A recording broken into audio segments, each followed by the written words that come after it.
It's championship day here in the playoffs of CCT here in Europe. 2 semis and a grand final. Some prize money and some VRS points, of course, to hand out.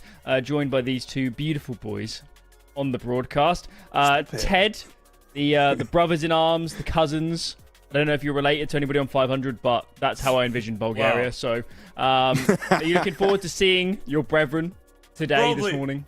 Probably you and a couple other hundreds of millions of people around the world, but no, we are not related. Hate to inform you, Alan. I don't have any brothers, sisters, aunts, uncles, or fathers or moms-in-law on the 500 team. I do have a couple people that I think can play some good Counter-Strike, and I do know. So it's going to be an excitive matchup, all in all, and I am really excited to see them face off against Bait today. And no Cypriot teams, unfortunately, today in the broadcast. We do have Bait, Pavlov. Exciting team, hot prospects. They've had a pretty good end to the last year. Are we excited to see them play today? Oh, absolutely. I mean, look, Bait has always been a strong performer in CCT. They've managed to make the final 5 times. They won it 4 times, and I think they're looking to get back into, their winning ways in this year, in this kind of iteration of its roster. But yeah, I think overall, looking at the bracket, we've got some very strong teams making it to the top 4. With some decent performances. So I'm looking forward to see how this day progresses overall. Should be exciting. Here's that play-off bracket. It said our first game will be Bait 500, then it'll be Partisan Ents. Winners, of course, into the grand final. We've done pretty well this iteration, haven't we, Ted? There's normally more shocks and surprises, to be honest. Maybe Partisan beating Fnatic was a surprise, but from there onwards, the better teams are proving they are the better teams, aren't they? Yeah, I think so. When you're looking at a team like Bait, they've been without a doubt one of the most consistent teams in the tier 2 scene so far this year, and the fact that they made it into the playoffs, considering, yeah, sure, they did lose a map against Amiga, but for those of you that watched the series, it was a map that they had a 10-4 lead on, so probably should have won that as well, and they started it off from the main Swiss 500. The only other team that actually made it through from the group stage into the playoffs, into the semi-finals. Fnatic, as you said, losing to Partisan, I think was a bit of a surprise, but to be fair, I've been more focused on the pleasant aspect of being surprised by the level of play that Partisan have been able to bring to the table rather than actually looking at Fnatic. And I honestly believe that by the way that all 4 teams have been playing, even the fashion in which they've been winning their games, they all deserve to be here today. Should be intriguing. Let's start talking some specifics, boys. Let's focus in on Bait. Talk about this lineup. Of course, NPL led. Formerly of Na'Vi during that brief spin head trick. Of course, now looking brilliant. He's not on NIP. Kenzie's been playing some fabulous Counter-Strike. For either of you, when you look at this lineup, who jumps off the page? Who gets you excited?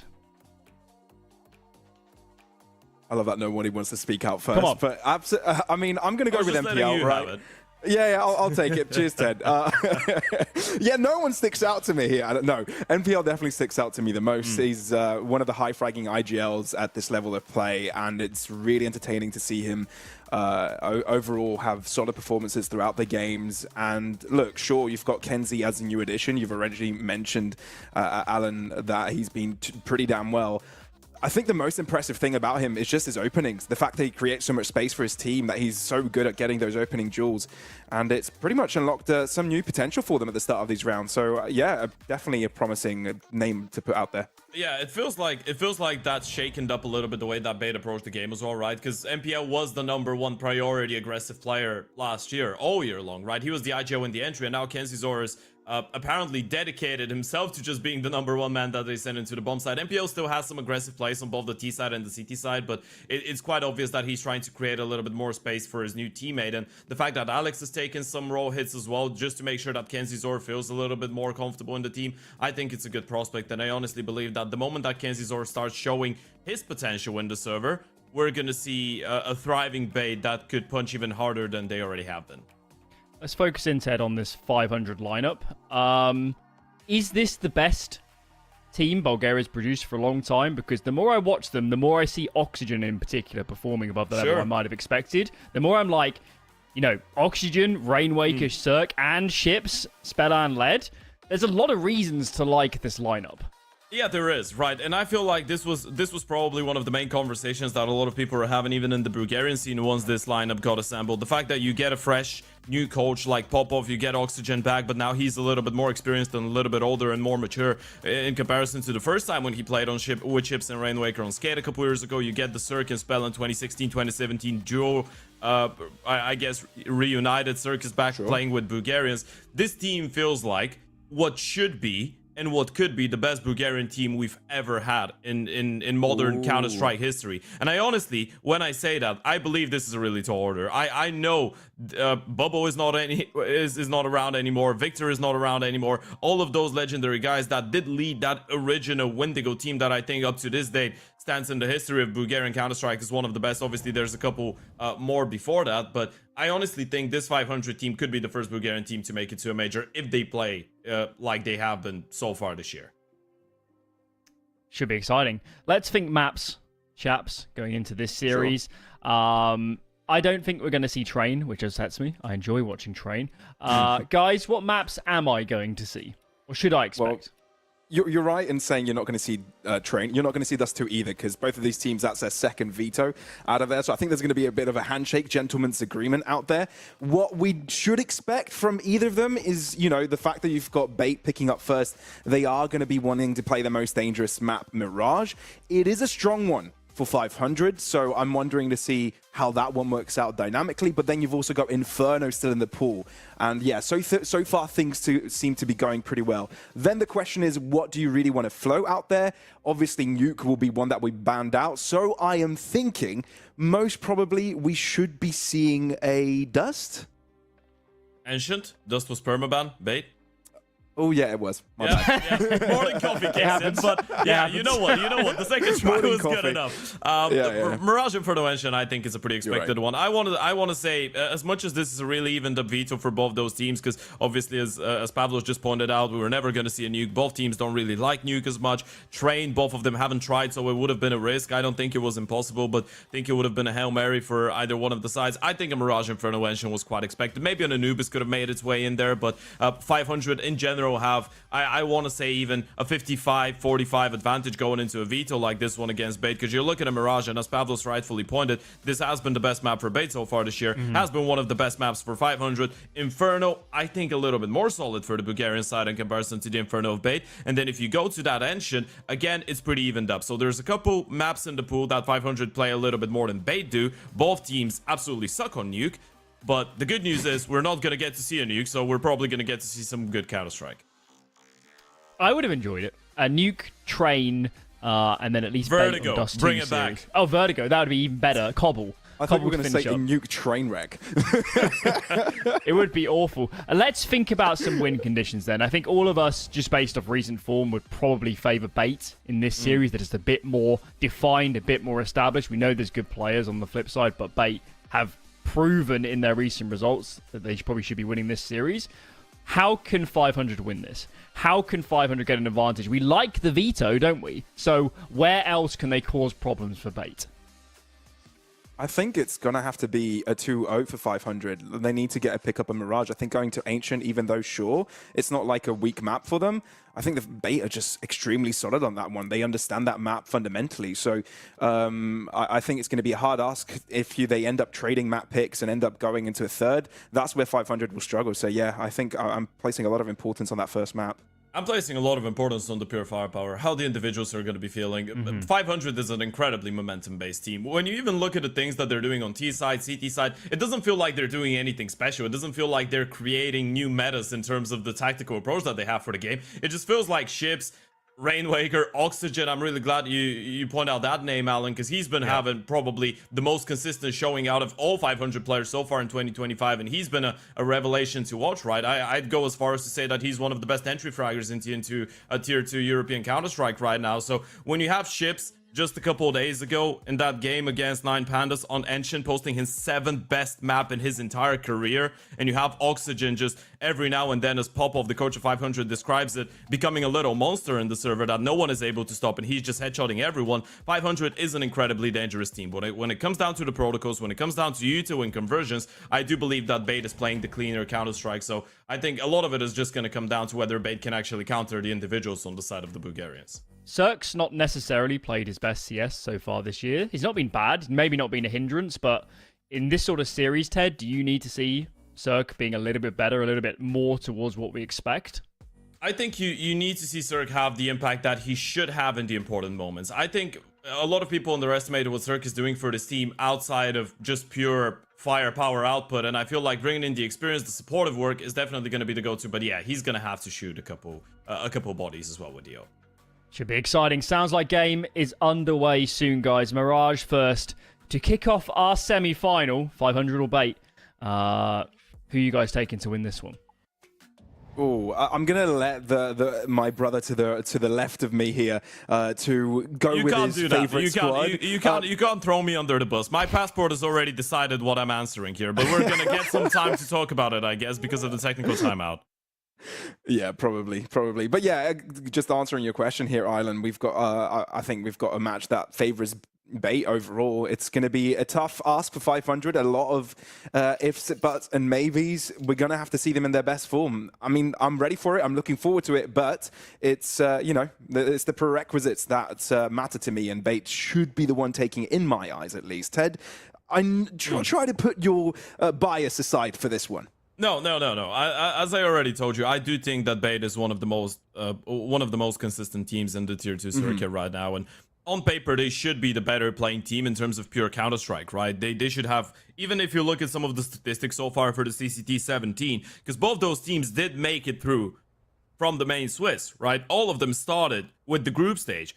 Bait is the best team when it comes down to multi-kills, the third best team in 5v4 conversions, the second best team in 4v5 conversions, the second best team when it comes down to trades. 500 barely make top 5 in any of those parameters,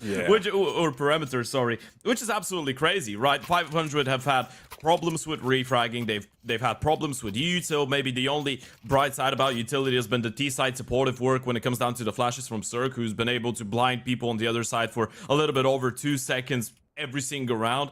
But other than that, 500, if you're looking at the numbers and on paper, should have no business winning this. I still think they can. Well, let's see what actually happens as we start things off on bait's map pick, Mirage. It is going to be bait starting off on the T side as 500 have opted to begin on the defensive. And we see a quick, slow start for bait, spreading their wings wide for this one. A couple players mid, couple players in apps, and a single lurk on A. This is a straight-up anti. Quick boost for Oxygen. There's a B stack going on, and now you see Oxygen trying to go for that aggressive peek. You know he's not going to be alone in towards the B bomb side. So if you're bait, you get that kill. You can slow things down a little bit. Wait and see what the next move is going to be out of 500. They were getting ready for the potential push with the Jail boost, kitchen, and short positions as well. And they are sticking to B, but by the looks of things, bait might be actually favoring an A play here. Yeah, sometimes in pistol rounds, you do want to take the player's game and try to put your numbers on one side and play retake if need be. Especially now being on the back foot, bait, slowly but surely, will try to create some space now into this A site, and will realize it's pretty damn open. So they're going to walk into it without too many issues, and we're likely to see a 4v5. Yep, 50 seconds, the bomb's going to go down. There's at least a kid on the side of 500. That's going to be in Spell and Smoke as well, but a 4v5, I think they might not even go for this, by the way. Yeah, might want to hold on to the Kevlar that they have. 3 players have got it. Kit on Spellin as well. It's really might tough. Not be surprising here. If they get a pick, they'll go for it, I feel. If an opportunity presents itself, they'll be around. And that's exactly what they're looking for. 3 now pushing past Ticket Boot. 2 players from bait who stuck by jungle, so they'll come in as a second launch of attack in the site, in the smoke. Oh, no look way. at that. Kniving towards a diffuser, What? denying any sort of diffusing possibility. 500, get the defuse. Just daylight robbery. When was the last time you've seen a CT side team pick up a round without getting a single kill, without tagging a single player below 70 HP? Look at that. All of them died. All of them went down. How is Spellin alive for that long? There's no way they win this round. 2 players spraying towards them. One tried to throw his knife left and right like a madman. Neither of them are doing any damage. Sure, okay. That's like suffering a plane crash and staying alive without a scratch, by the way. That's the equivalent. So true. So both teams going for a pretty decent force, I might add. But it's the AKs that shoot down first. Spellin does have an answer for now, but Oxygen might breathe some fresh air if he gets a couple of kills in mid. Still, though, it's Spellin that is able to put himself into the mix. That keeps 500 actually ahead in the situation because the both remaining players from Bait are very low. Confirmed damage as well, right? All of them were going into fights, and there's going to be a couple assists missing from the scoreboard here for the side of 500 or from the kill feed, shall I say. So they should have the information, and Spellin and Zerg, they're just going to play this one close to each other, as close as they possibly can. The moment that the bomb goes down, they're going for the retake. Zerg is actually being quite proactive, and if he goes for that under push, he might have a great position. 500 have a great read on the situation. Hot on the pursuit. Speller not really interested in taking the fight before. His teammates got a good eye view from the back line. He makes himself known.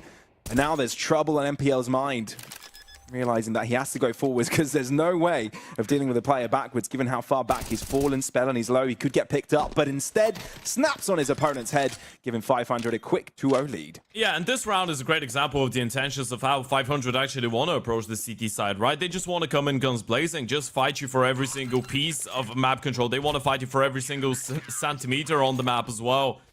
You go for the mid play, you see the swings coming out of connector and short. That was a 5 versus 3 for Bait to start with, but 500 just invested all 5 players. They were like, well, you know what? If we're putting some eggs into that mid-fight basket, might as well put all of them, right? Might as well just go for the Hail Mary. Send every single player, the B anchor, the A anchor, everyone just going in for the fight in towards middle. When Bait had all 5 as well, it was a 5v5 showdown. 500 end up on top. 0-0 lead, another investment coming in because of the bomb plan, but there's going to be an open hands of Zerg, and this is something they might not be ready for. Yeah, they risk falling further behind. The Bait don't get anything substantial done this one. Aggression show from 500, looking to see if they can be proactive in this endeavor. It does pay off at the start, but Bait have a good reaction to it. Players flood through mid, and it's enough to put enough bodies to deal with the situation. 500 left with 2 players. One stuck on cap, the other in jungle. Few desperate shots to try and put Bait a little further ahead, given the fact that both of their players, 2 out of 3 rather, have got not much health on them, and the healthiest of them all ends up dropping, so 500 actually turned the tables. That's a big kill from Zerg. They knew there was one more player in towards underneath Palace, so Oxygen's going to rotate closer. They might not be ready for the rifle in that position. Complete topsy-turvy. And you're right. Oh, they're not! But he's able to convert onto 2. Damage onto the first one. Alex down to 2 HP. He's going to be easily picked up here. Cirque might even want to draw out his pistol. Doesn't really come down to Cirque approaching. Oxygen dismantles single-handedly 500 with a solid start to Mirage. Yeah, and that's what we were talking about when it comes down to Oxygen and Cirque as well, right? You don't need Cirque to go absolutely crazy in this round and get a phenomenal multi-kill with the AVP. You just need him to land that one shot. The moment that he takes care of MPL, went towards the stairs, as you pointed out, the only high HP player, the only player that was in position to actually win the round here for Bait. This round was pretty much over. Oxygen doing a great job with the multi-kill in the end. He's been hitting some insane form. You're talking about the Rainwaker ships and Oxygen trio. You're talking about 462 maps on HLTV starting from the skate days back in 2020, 2021. 9 trophies they've been able to win together. That is both online and on LAN. Of course, there is a couple LAN events in there. One of them, the Ice Invitational that 500 was able to get just a couple weeks ago, beating M80.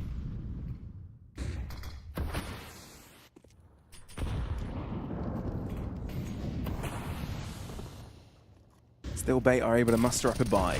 Slush bonus adds up and helps the T's do their thing. Trying to break into the A site. They've thrown all their util, the smokes to cover off their ground, but are late to make their move and shortly should need to replenish those smokes. A lot of spray damage off of nades, off of sprays as well across the smokes. Have done a lot. Gotta push. You've got to get the bomb down while 500 got the full picture of what's going on. Oxygen posted up as well to double up. Bait are like running like headless chickens on the site, unable to do much, stranded. As 500 break in on them little by little, piece by piece. Only one remains. And Headtrick will look to see if he can do any more damage. 500 have locked this site down for themselves. They really have, and they've locked down the first couple of rounds for themselves as well. Such a good way to actually contain them, right? Every single time you see a team make their way out on the A-bomb side, you either need to get the openings or get some real estate, right? Under those circumstances, Bait couldn't find a kill. They were just getting spammed through, tied by a utility. I guess a lot of bullets just coming through the smokes and inflicting damage, and then they try and push in towards CT on the fate of the smoke. 500 just had 3 players waiting for that exact maneuver. Ensure the tactical timeout is well placed. It's just the start of the game, but if you're bait, you know how quickly something like that could get out of hand, and 500 have really been reacting really nicely to some of those situations, starting to build up a bit of a bank as well now.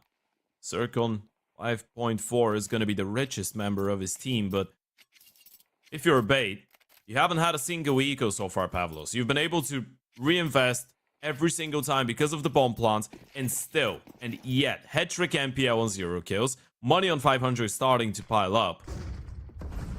You don't want to imagine what happens with the money of 500 if you lose one without getting a bomb plant, and then you need to be on the eco. It's hard, isn't it?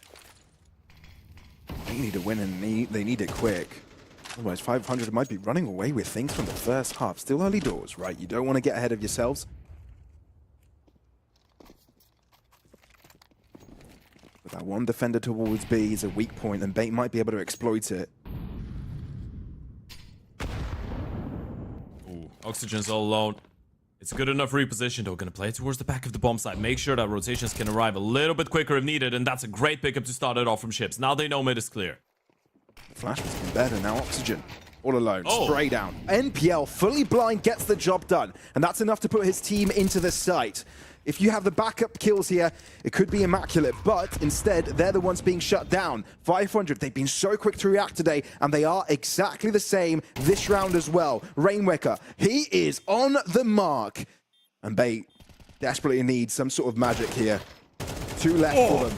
Make that one. Essential gets the spray transfer, but ships to the side is a little bit too much to ask for.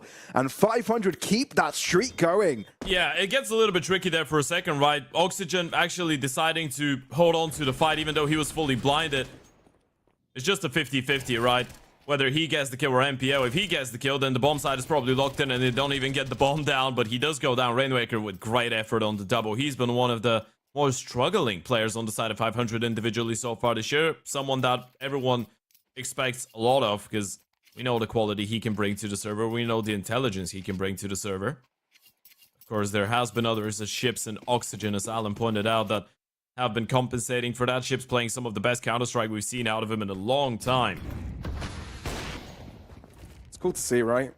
It really is. Remember casting his matches back on Skade. Times have changed, but still has it. Yeah. Mid play. Ooh, strong nades onto NPL. Just Rainmaker and Shits both accumulate their damage onto him. That puts Bait on the back foot already. Start of round. Oh, not a perfect smoke. Didn't realize it, Chips. Going for the jiggle. Was being held for. This is a good response, and now you've been able to take mid control. You have that one player of Kenzie's Orange towards the ladder. Question is, what do you really want to do from here on out? I think you just want to leave and regroup in towards the A-bomb side. The issue is you still have that one player in towards Palace, right? And you want to use Alex in this round. You don't just want to go B because you have one guy in ladder and let Alex be completely isolated from what's going on. He's the one with the majority of the utility that you have going into this one as well. Asenthio, Kenzizor, Smoke, Molly. Alex has got 3 pieces of util. You gotta go A here. You're forced to go A. And you're forced to go A without a single smoke. Speller needs to come up future here. He knows it. He's able to find the first one. Oh, that is a big whoopsie. Bait lose 2 players to nothing, and Cirque now is confident to hold down the line on the A site. This is not what Bait wanted. They could have had the entire map split, and 500 knew it. That's why you've got Speller aggressing up in ramp, and it pays dividends. That was exactly what 500 needed. They're just getting completely run down. This is a save. This is going to be forced surviving for 500. And after this round, look at the money. Look at what that economy is going to be looking like for the Bulgarians. And I feel like it's about time to maybe even see a second tactical timeout. Maybe finally call in a half buy around the Hero AK. The one big problem around that, and it's a really difficult situation to find yourselves in, you keep losing the rounds, but you get the bomb plant, and you keep losing rounds, it piles up, and then you feel like you can't really take a hit and go for a half buy. You still feel like you should be investing. The big issue with this is that you're still a little bit light when it comes down. You're still going to be a little bit limited in terms of the finances, right? So there's going to be a couple hits when it comes down to the Uto. Hetrick is not going to be able to put himself on an AVP. We're 6 rounds deep. Hetrick hasn't had an OP a single time on that T side. And you might not even want to have him on an OP as many times, right? But it's just the fact that even if he wanted to have it, he couldn't. He was never in the position to have enough money for that. So if you're a bait right now, it might hurt. But I feel like it's time to take a hit here. Let 500 have this one against the half buy, and that's exactly what they're going to go for, as Oxygen will get disconnected, unfortunately. So the pistol investment with the AKF Kenzizor is going to come into the next one. 500 with a great opportunity to have even over 10k on some of those players going into the next round here. Great stuff from 500. Now, Ted, I know we talked at the start of the game that 500, there's a lot of momentum-based aspects to their gameplay, right? Then when they start to run well, they end up running well. You know, that being interrupted, you know, could be an issue. But for Bait, they've got a lot of young players, right? It's not as if they start to run badly, it could kind of crumble out of control. And that's what I'm afraid of here.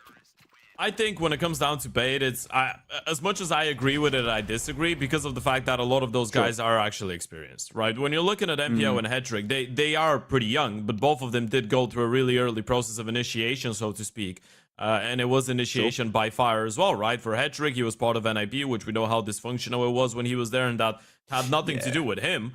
But he would still get his ass handled to him on multiple occasions. Same for APO. He goes into a Navi that was struggling at the time. He took a lot of the blame, gets kicked out of the team, has to rebuild himself with a younger Bait team where he's the IGO and he's the entry and he's the star. So I think mental fortitude is not really an issue for Bait. I feel like this is a team that's able to keep their calm pretty much 90% of the time. It's really difficult to give a percentage, but most of the time they're quite calm. I think it's more of how much 500 believe they can get away with. If they feel like they can get away with anything and they just go for the aggressive and really confident plays all the time, then there might be little to nothing that Bait could do about it. Talk about nothing you're able to do about it. Cirque even shuts down this round with a collateral through a smoke. Come on. It went through a wall as well, I think. Yep. That is crazy. And you thought that round was starting off rough for Bait, and it, you know, but that you get bulldogs by a truck. That is not what you want. Absolutely not. Not back-to-back rounds where 500 keep 4 players alive as well. Starting to spoke confidence right now, and the fact that 500's record on Mirage in the last couple of maps has not been ideal makes this even more impressive. You're looking at 3 losses out of 4 games, a 14-16 loss to BC game, a 9-13 loss to the 9 Pandas, and an 11-13 loss to BC game again. Just a 13-6 win over Eclot yesterday. And a Cirque 4K in this one to lock it down. Bait in a bit of a crisis, and again, Hetrick staying on the AK. Open hasn't really been an option, but for Cirque it has, and he's been doing a really good job at it. I will say something, though. I think the last round that we saw was the only sort of eco round we saw from Bait. The rest of them have been 4 subs. Yep. So it might be putting a lot of importance on the utility they've got at hand now. Have a full set of kits, as in like Kevlar and helmets. And maybe that's the solution for them. So far, so good. 1-for-1 trade, as MP was able to have Kenzi's back. What's the plan here? You've got 3 breaking out in mid. That's going to make 500 scared and not want to be there for all that long. But you need to leave some utility for the backup plan.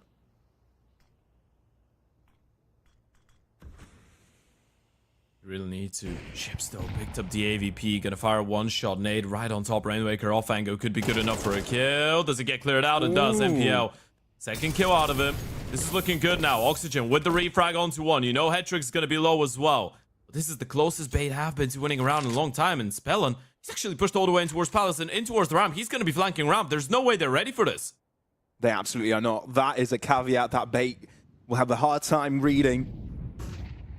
And that's exactly what 500 are waiting for. They can hold back in jungle. They can hold back in ticket booth. 2 players actually grouping up together. It's a potential pincer as well. Hetrick does get destroyed by Stellan. 35 seconds. Do you expect another one to ticket booth already? Spellin putting so much pressure towards him, but it's Oxygen that just plays the patience game, knowing that Bait's the one under pressure.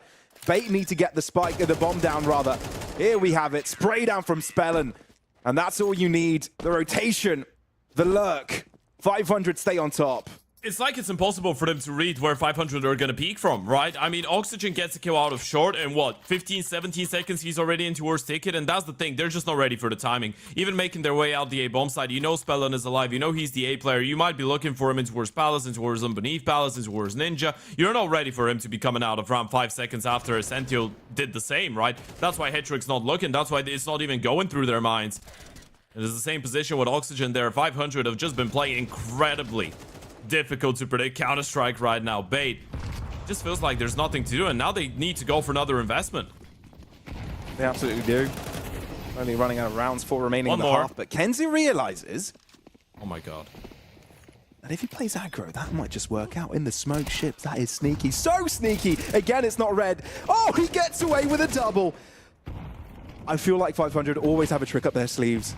It's so annoying to play against Bait. The frustration levels must be through the roof. Still, you've got 2 players in Ticket Bit that you need to deal with, and you don't really know where they went to. Cirque reads the position of 1, but doesn't quite know of Kenzie just yet. Still, a minute on the clock in a 2v2. And Bait need to recollect themselves. Bomb tap. Doesn't go for the stick. It's enough of a Bait to put Oxygen out into the open. Rainwaker forced the clutch. it's exactly the man you might want in the clutch, though. He's got a molly, he's got a smoke, and a flash, and Kenzie's low on HP. If he gets that kill onto MPL, then this is doable. I think his barrel might have been visible from that corner, so NPL has the angle ready. As soon as the opponent switches by, Bait find their first round of the game. It was such a hard fought for round as well, right? The fact that 500 again had chips in towards underbound, because you pointed out, every single time it feels like they have a trick up their sleeve. Not a single time have you got into a round without 500 throwing in a spanner into the works. MPL made work for it. Hetrick, he had to register his first kill, and this is the first time we're actually going to get to see him on the AVP in the first half, and that happens in round number 10. That'll be interesting to see where he puts that to use. Looks like they're going to be playing aggressive out on B already. SMW seems to be doing the trick. Doesn't find a pick early. The smoke stops the progress. Still though, shit, look at this. Always wanting to poke and prod. This is the second time we've seen this mid play, and both times it's worked. It's such a great reaction as well, right? Oxygen spots out 2 players in towards the B apartments, including the AVP. That's the reason Ships goes for that flash play once again. You know there is a really thin opportunity for a Bait to actually have a double setup towards top middle holding for that play. It's most likely just going to be one guy holding on his own, and Kenzie's just gets deleted for absolutely nothing. Youngest play on the server, currently not available. The plan is clear though for Bait, trying to hit the safe site. Awful player trying to put their util to use. Smokes get dropped, and that will create a wall for them to walk into. Still though, 500 not quite in the mix, but you need to get your eyes on Ships. Again on the lurk, again a potential extra angle for 500 to retake with. Yeah, no util for the post plant as well, right? You gotta get the bomb plant in early, and they will be able to do so, but it's all about the retake and all about how much damage can Ships find. I think Essential wasn't very silent about his movement. Hetrick, good turnaround to keep Ramp under their control. Now they can focus on the rest of the entries, though they don't really have the numbers. 500 could play the trading game, but again, time is not on their side. They've got to start moving. First out, MPL is able to find him. Little by little, Bait are chipping away. At the city side, Alex frontlining, and it's exactly what he needs. Triple kill, the confidence boost, Bait to double up. Yeah, it's a massive play coming out of Alex. We talked about the impact and the switch of positions as well on the side of Bait, right? He's one of the people actually taking a hit after Kenzie's arrived, but it's always nice to know that you can rely on him. Also having Hetrick for the post plant on an AVP is a massive difference maker as well. Good 1-2, good bait and switch coming out of MPO and Alex from Tetris and Sandwich made it really difficult for 500 to know which one of them they were actually supposed to look for the refrag in towards. And Bait now with an opportunity to actually get 4 out of that first half. This is the last straw here and the money for 500. If they lose this, Bait might be able to actually recover in a way. True, but I do start with a good shot in mid again. Kenzie not able to do all that much. Denied, Spellun. 5-7 play, he might even get away with a second. He will with the assistance of Ships. And bombs left out in no man's land. Hetrick, he's got a lot to do here. 500 though, must respect it. Open play, always dangerous. Oh, talk about dangerous. Danger levels with Oxygen lurking behind. Yep. Hedrick on a solo journey. Unfortunately, when oxygen is critically low, this is not really the critical situation right now. When oxygen is critically high and up aggressive, then you gotta be careful. That's exactly what a bait player experienced in towards TV in this round, and Hedrick now 1 HP in a 1 versus 4. He's not holding on to that hope. Nah. Even Harry Potter couldn't hold on to that hope. Yeah, well, he gets a nice little kill, but Oxygen is quick to react to get the trade. And 500, crucially enough, hold on to their economy.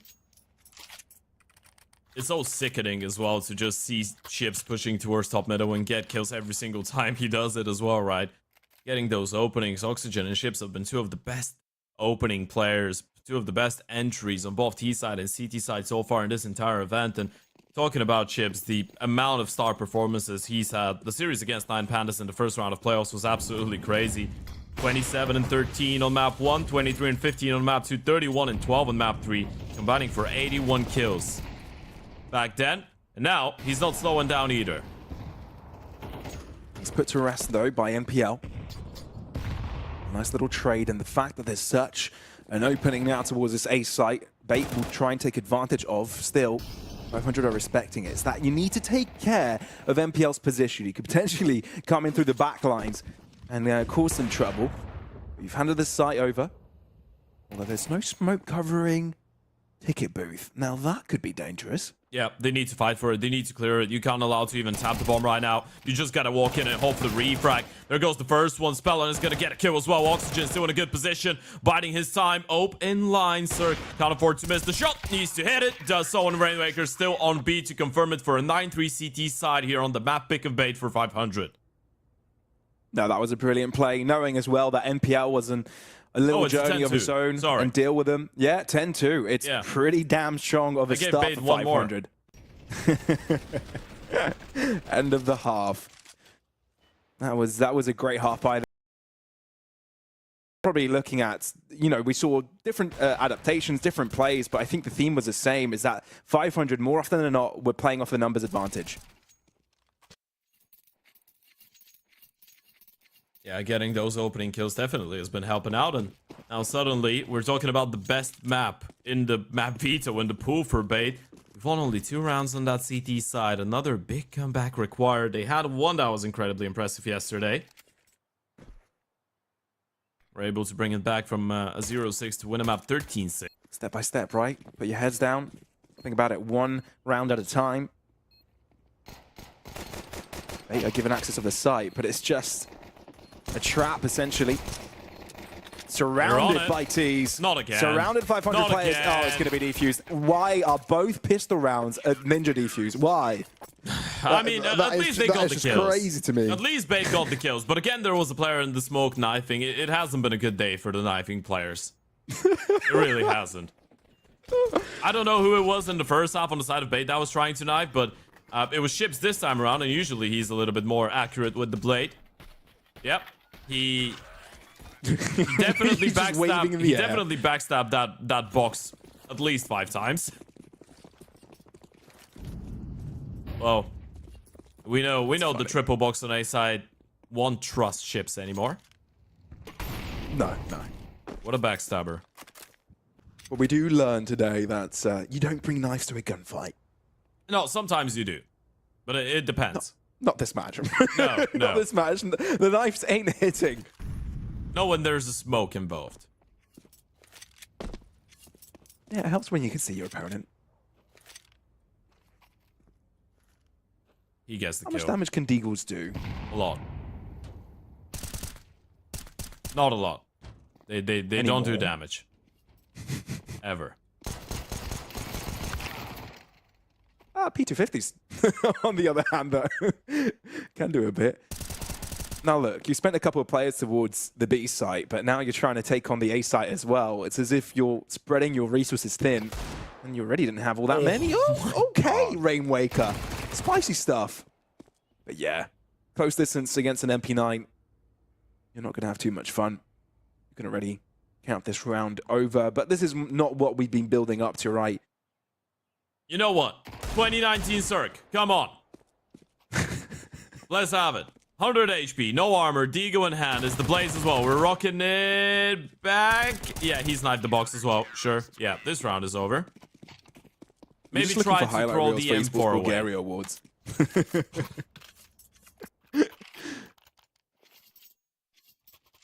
That would be for next year. It's yeah.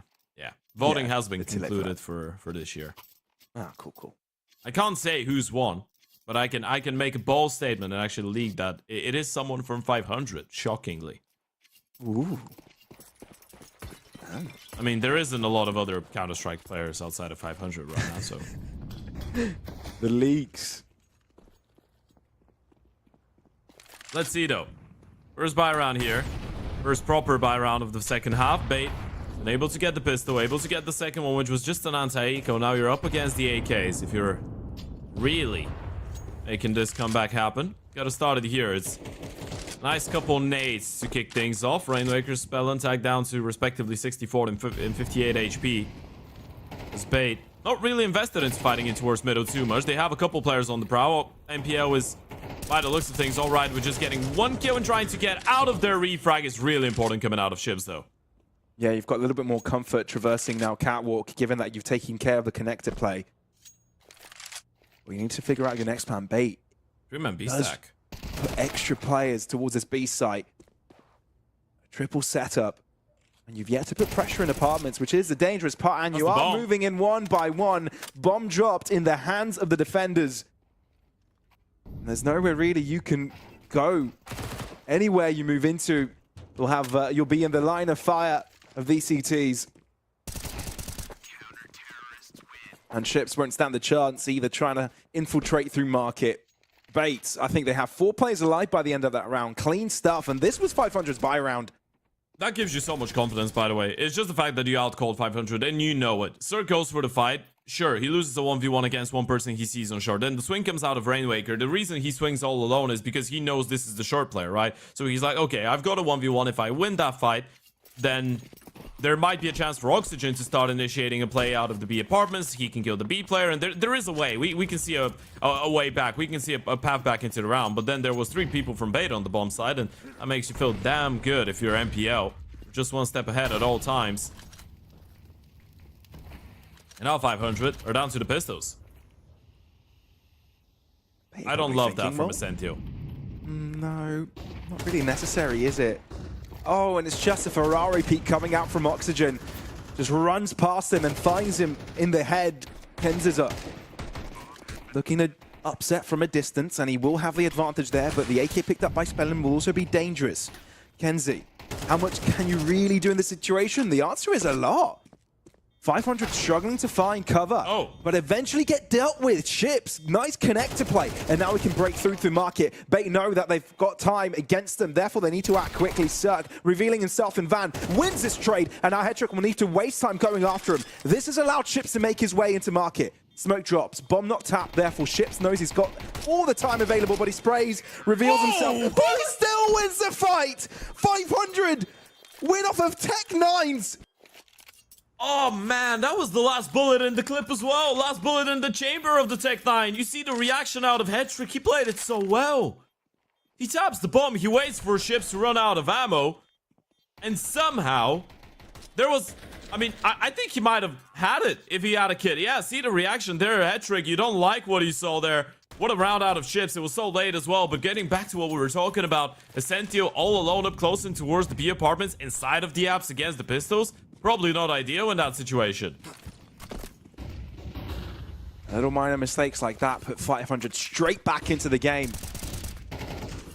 To be given an overtime score, you're going to be hoping to hit the same score as 500 did on their CT side, a 10-2.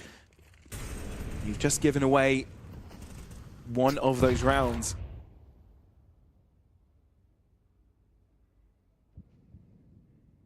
Still playing on the back foot though, given that Bait find the opener. Grouping up for another B play by the looks of things. It's all about whether MPL is able to actually find another kill in towards middle, by the way. If he is able to somehow get the attention away, if Cirque goes down instantly, then the B players are going to be stuck in a really tough position. Spellin is just playing for the late round right now. He's completely isolated out of the initial play. might have been spotted. I think just might from Hedrick. Cirque pushes in through short. Makes Rick work of the first one, but Ascenthio stuck on site, and he's got MPL to work with, and they are working like a charm together, hand in hand, breaking his opponent's back. Spellin will end up dropping, attempting the 1v2, but making noise. Hedrick aware of his position, allowing Bait to get right back into their winning ways. Yeah, Bait have warmed up. They needed a little bit of time. It probably was the case yesterday as well, right? For some of those teams. In their game against Amiga, they did have that 6-0 deficit on map 2, but then they were able to win it in a 13-6 fashion without dropping a single one, and the third map was clean as well. They probably should have won that game easily yesterday. And now they're showing it again. They could have a slow start, but on the CT side, things have been looking really good. MPL, Ascenthio looking solid. 500 though, back to another half buy, and we saw how dangerous those could be. Indeed. Oxygen first. Oh my goodness. Finds a play in Sandwich. And our Bait, the downer player, they're not on site. Smoke breaks, but Oxygen again, so fast to react. Could have been a third there, but Kenzie might have just saved the round here for Bait. Giving them another opportunity to stay in the fight, but he is low. Oh, he's down to one. Zerg. Oh, man. Maybe the first time's not the charm, but the second definitely is. You gotta call it off. You don't have money left. I mean, boys, you're winning the rounds against the guns, but then once the pistols come out, it's just impossible to deal with. And I know we say the pistols, that was all on Oxygen, and Ships is actually gonna try and hunt them down. This is a massive kill. Even if Ascenthio does stay alive, even if he's able to hold on to the AK, this is going to be the only rifle that Bait have going on into the next round. What a round from 500 as they make their way onto 12. And again, we gotta give credit to Oxygen, by the way. There is just something about looking at an entry fragger that knows his pathing and knows his tendencies and knows what to clear and how to clear it and when to clear it. He's incredible. He really is. The third kill would have been the cherry on top, but he did his job. For sure.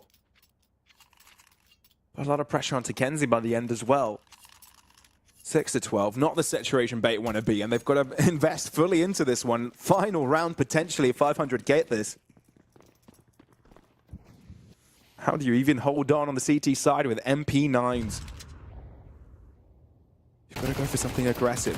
Up and close and personal. Works out for MPL at the start. Can't quite upgrade to another weapon. Look at this from Ascenthio. Cirque reads it. And just like that, equilibrium again. Yeah, that's such a big pickup. This is the third time on the CT side MPO has been able to get an opening kill without getting refragged. And again, they might lose the round in the end. Rainwaker, gotta be careful on the fade of the smoke. Able to get one, the refrag comes in, but that's a lot of information now. You know, MPL was aggressive in towards under. You see the second A player that might actually make you misread this into a B play, but I say misread. MPO has been left all alone in towards B, boosted on the bomb side. Kenzie is left. With Oxygen going down, if they want to go B, they have a 2v1. It's all about clearing out that position in towards the bomb side, though.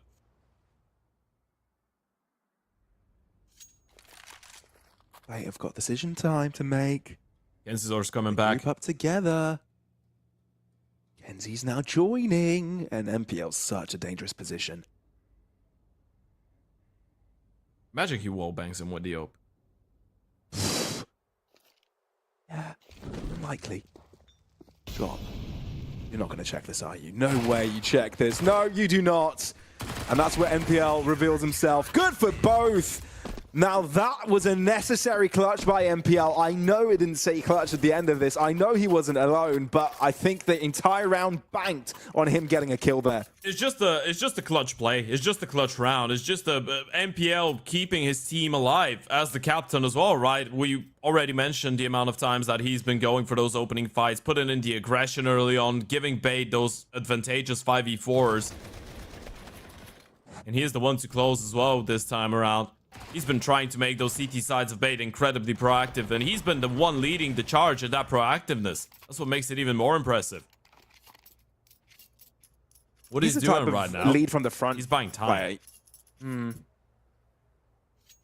Tack balls needed from 500.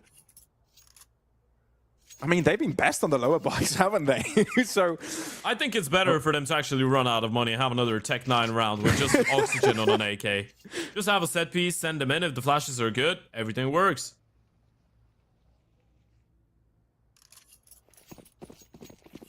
they have stocked up. Let's see if they can create an impenetrable wall where the 500 can break through. Only 1 round required after all, and Bait cannot afford mistakes. 5 rounds consecutive required for them to be back in contention of their own map pick.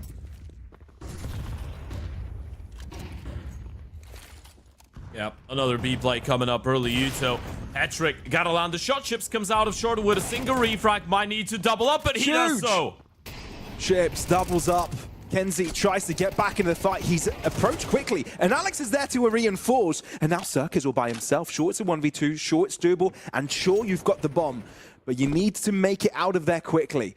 What do? What's the decision? I guess go through T-spawn. Might even opt to go through mid here. He's got a lot of time. He's got a minute. Yeah, 60 seconds to work with, and Cirque might not be in the best individual form of his career, but sure as hell know that he's got one of the highest in-game IQs out of the server. But look at the way that Bait are playing this. They're just ready for the mid play. Cirque is just gonna walk out. Alex is holding for this.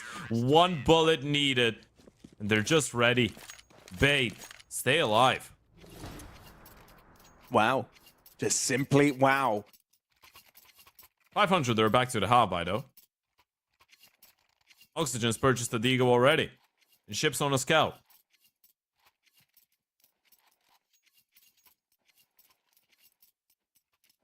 Ready to lose your mind? Sure. Ships on the scout. Yep. Okay. Any day. More for it. Someone peek him. If someone peeks him.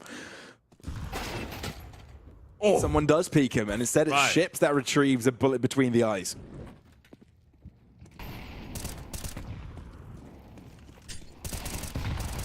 Yeah, that's the right play from MPL. Though he's not reinforced by a flash, so the opponents do know where he is to shoot back. But yeah, now they can just play the trade game. No issue at all. Rainwaker dealt with, and just Oxygen remaining. And Bait, I think if you've joined at halftime and you've known it's a 10-2, you'd be scratching your heads and wondering what on earth happened. Well, the answer is Bait have warmed up, they're back alive, and they're definitely looking to contest for their own map pick. That's exactly what you wanted to see out of them, though, right? That gives you a little bit of hope for the entire series, even if they end up dropping that Mirage. This is the only map so far this year they've played 8 times and they've been able to win 7. They've dropped 1 Mirage, and that was an 11-13 that they dropped against Nemiga. You don't want to see them get completely whitewashed on it. You don't want to see them get completely stomped, right? It's a map that they usually dominate on. A map that they dominate good teams on as well. Felt like it was a necessity for them to start coming back into it, and 500 will try and close again. You gotta win 3 more for that OT. And Alex, with the aggressive maneuver, might be able to catch them off guard here. And that's exactly what happens. And he's even got follow-up. He's even got a backup. They're walking into the Lion's Den and getting their heads ripped apart. Alex, the Lion, roars as this round falls into the hands of Bait. 500 losing confidence, unable to close out the game. The struggle's evident as Ships looks to do as much damage as possible before the clock runs out or before he falls victim to his opponent's bullets. Now, you didn't want to give him too many chances, by the way. That was a couple 1v1s in the way of Ships, and we know he's capable of doing a lot of nasty business, but look at that push from Alex. Seeing the flash dodging it, you're getting so much information out of that aggressive play in towards the ramp as well, right? You can hear the Yuto coming, you know the execution is in place, and Alex with a triple, Hetrick with another. It's a complete lockdown of the A-bomb side. Makes you feel so good about your CT side right now. Makes you just feel like you're in full control of what's going on in the server, and that reaction from Cirque says enough. He knows they're struggling to close.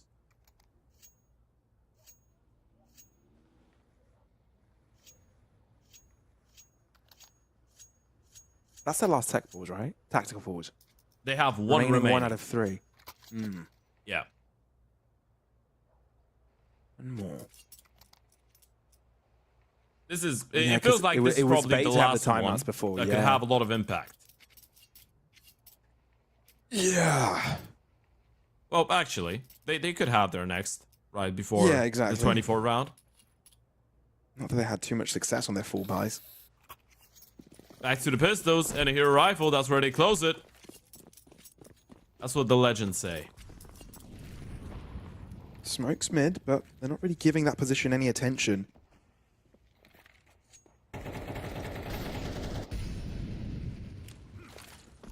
In Bulgarian mythology, the hero always has just a pistol. Well, I'm not sure what mythology you're looking at, but I don't know any pistols in my mythology. Ships. It's good for the one, but yeah, it's just a weapons difference at this point. You like the idea, you know it's going to be an A split, but it just doesn't work out. Missing pieces left and right as they get dealt with little by little. But yeah, this round either takes us to overtime or 500 close things out. All in all, the B-bomb side has been working out a little bit more, I feel like, for the Bulgarians, right? It's really difficult to make a call right now because you feel like even if you go back B, you might, in your head, think it's predictable, right? Because this has been the one avenue that's been fairly successful for you on the T side for the few rounds that you've been able to pick up. So, actually, to hell with that. They're going to go for a straight-up A play off of spawn. This is an incredibly ballsy call out of 500. Yeah, not putting too much effort in office getting their movement.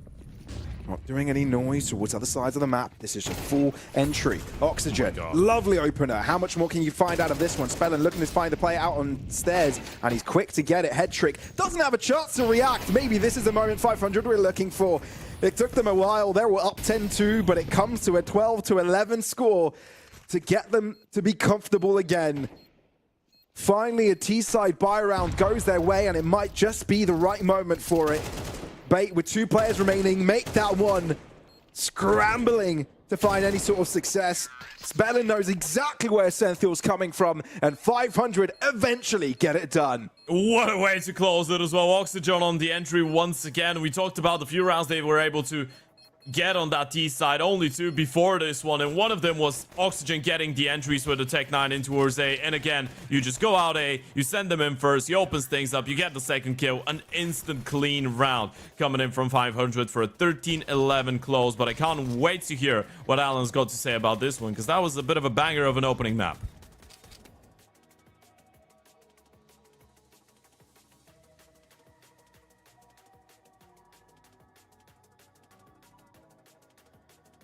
About that first half, because that was bonkers. I mean, 500 were playing phenomenal Counter-Strike. I mean, absolutely fabulous. They loved a mid-fight, plenty of rounds where they'd, give up A essentially, play from stairs, play from connect to get aggressive.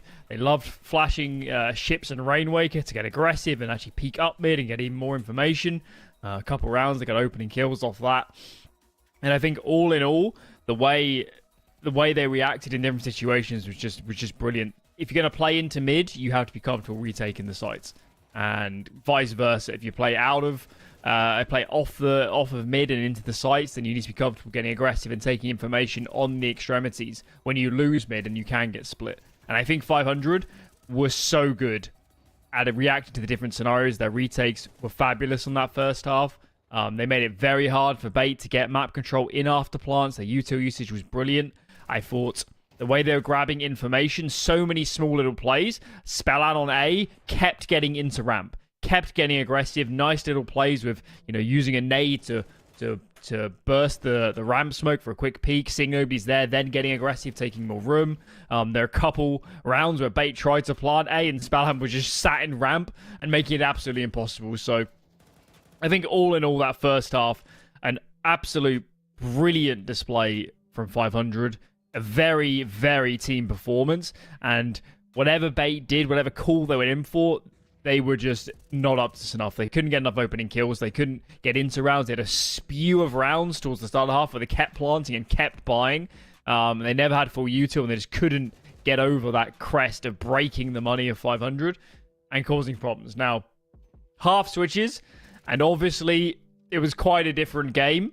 The best way to really think about it from 500's perspective is they had a 10-2 first half. They go into T-side, and they won 2 half buys, and still it went 24 rounds. That tells you all you need to know about the gun rounds.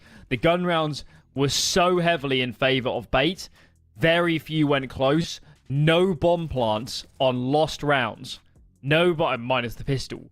For 500, they were not getting into after plants. They weren't getting into these rounds because NPL is just an absolute god, apparently, at playing CT side on this map. He is so good at playing in and around connector and mid and short.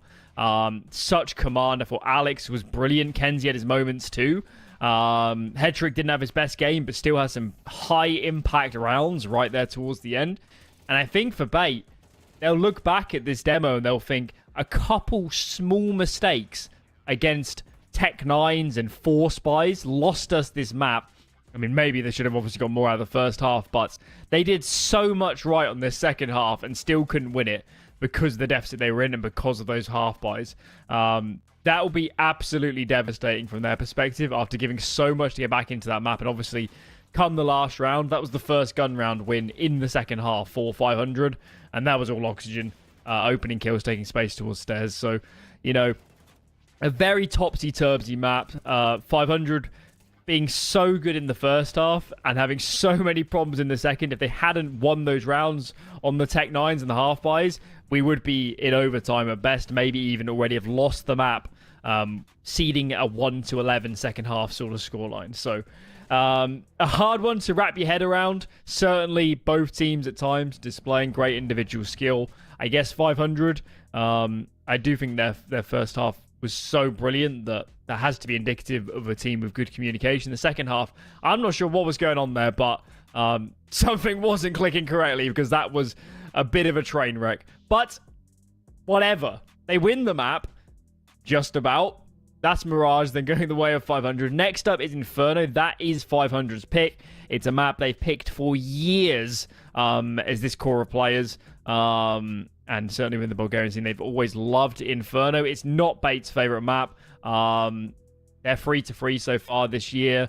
They've lost to Paravision Sinners and G2 back in Blast Bounty. That one is obviously more excusable. But going into this second map, you have to favor 500.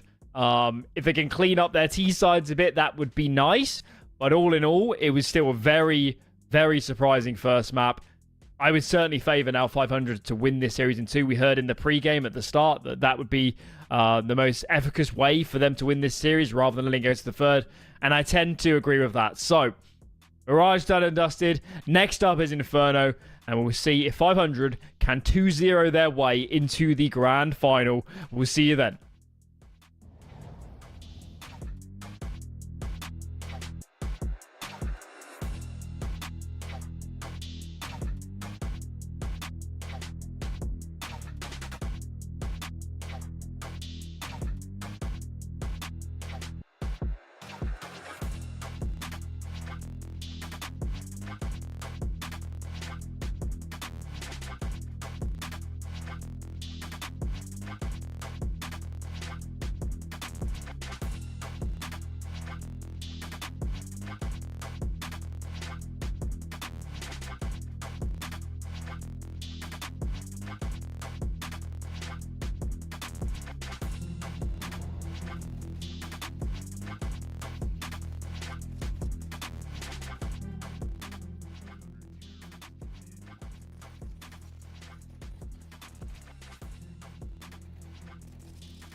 Inferno follows up next. Mirage done and dusted. Guys, let's describe Mirage as a roller coaster for us, for the teams, for the fans, for everybody. It was jubilation for 500 in the first half. It was almost incredible from Bait, minus some half-by losses in the second. It went full 24, but whichever way you cut it, 500 did win their opponent's map pick. They love the next two maps.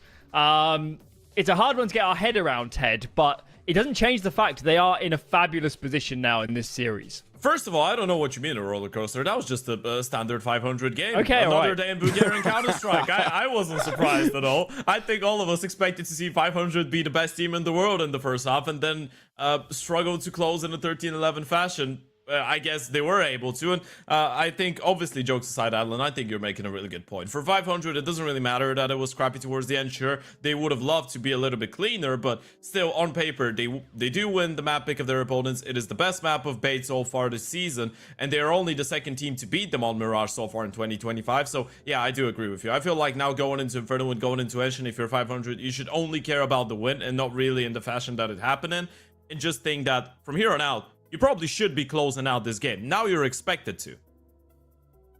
If you were Bait, Pavlos, for better or for worse, what would your headspace be after that absolute brain destroyer of a first map? Look, it's at a way better headspace than it would have been if the game ended just a few rounds after the first half, right? They've definitely been able to get back and start shooting. And we know Bait are a team that can be late to start, that need a few rounds to warm up. So I don't think it's all over in Bait's head. I don't think I don't think the fact that Inferno, which isn't their own map pick, is one that they're thinking about, okay, we'll throw this away, that's it, the series is done, I'm running this tournament. No. That's not that type of team Bait is. I think they're definitely in a solid state to compete on Inferno, and that's what I'm really looking forward to, because they were fighting with everything that they had. This could have easily, and I mean easily, gone to overtime, and it may not even have gone to an overtime if it didn't go to those ecos. Bait are still in this 100%, and a reverse sweep is very much on the agenda for them. Sounds like it. Should be exciting, whatever goes on from here. Ted, will ships play half-full with a Mag 7 on CT side? Yeah, most definitely. We'll see it more rounds like that. It really depends on what the money's looking like, but sure. I don't think that's even a last caution. People think that he used to do it, man. He used to do it so much that even Thomas, of all players, knew he was going to do it and would, like, pre-nade him. every round for like 50 damage. That's how much Ships likes playing that position. You know, I've had a conversation with Popov about this, with the coach of 500, and what he told me, because I was like, oh, Ships is getting tilted. He's gonna go and play max 7 with a half. He's gonna go and play half 4 with a max 7, and then Popov just goes, no, that doesn't mean that he's tilted. It doesn't mean that he's frustrated. It's a normal thing. Like, we have it in the game plan. We do have rounds where he's supposed to be there with a max 7. So it's not even a last measure thing. He just does it, and they know it's gonna happen. They want to embrace it.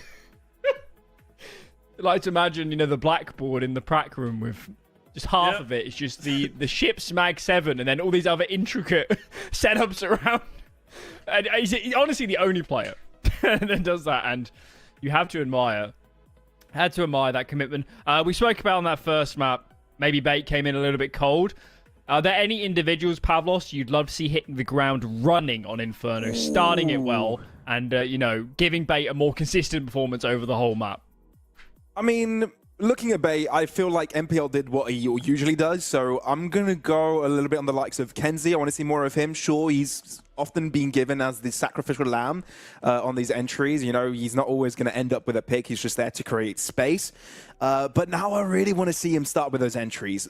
You know, do what he's known for since he's been doing since the start of this year and get those early picks to allow that early numbers advantage for Bait, which was so crucial for Mirage. Inferno up next. Time to channel all your spirit energy, Ted, because 500 could win this 2-0. Is it going to happen? Let's find out. Well, Alan, I don't know if 500 are winning this if I channel my energy, but I sure as hell know that Endpoint are not. And that is a fact. 500... Oh man. Well, back into the game we go. Inferno. I was hoping he wouldn't be able to respond. We heard him. I don't know if the audience heard him though. We don't know if production shut his mic down. We'll find out. Okay, they didn't. That makes it even better. Oh, that makes it funny. Alan never got a response in. All right. Well. Yeah, we're not live. Yep. We're going again. We're restarting. I got so confused because I saw the 500 playing exit and spawn. I thought things were going to start in mid. Nothing happened. Yeah, it looks like we've got a player that has DC'd and we'll have to wait back on that. Do we have Alan back on? Oh, no. I don't know. I think so. Yeah, we do. We do. Can't believe you drag Endpoint through the mud like that. We're already down. We've lost into the breach to financial meddling. Alan, I'm sorry to cut you off. The map is starting. Get the hell out of here. Enough of UK copium. Get out of here, Alan. On we go again for the match. Never giving it a chance to finish a sentence. It's not fair. I know. This world we live in isn't fair. Screw this. I'm leaving myself. On we go. 500 on the T side, Bait on the CT side. We can finally start on this Inferno. Oh, man. And you thought the real show was over a PGL stream. Nah, you're missing out. Here's the entertainment. Pure entertainment. Yep. It's always fun when there's a little bit of UK Counter-Strike involved, even if it's Alan, who's one of the more calm and calculated UK Counter-Strike guys. Let's talk about Hetrick, though. Well, enough talking about Hetrick.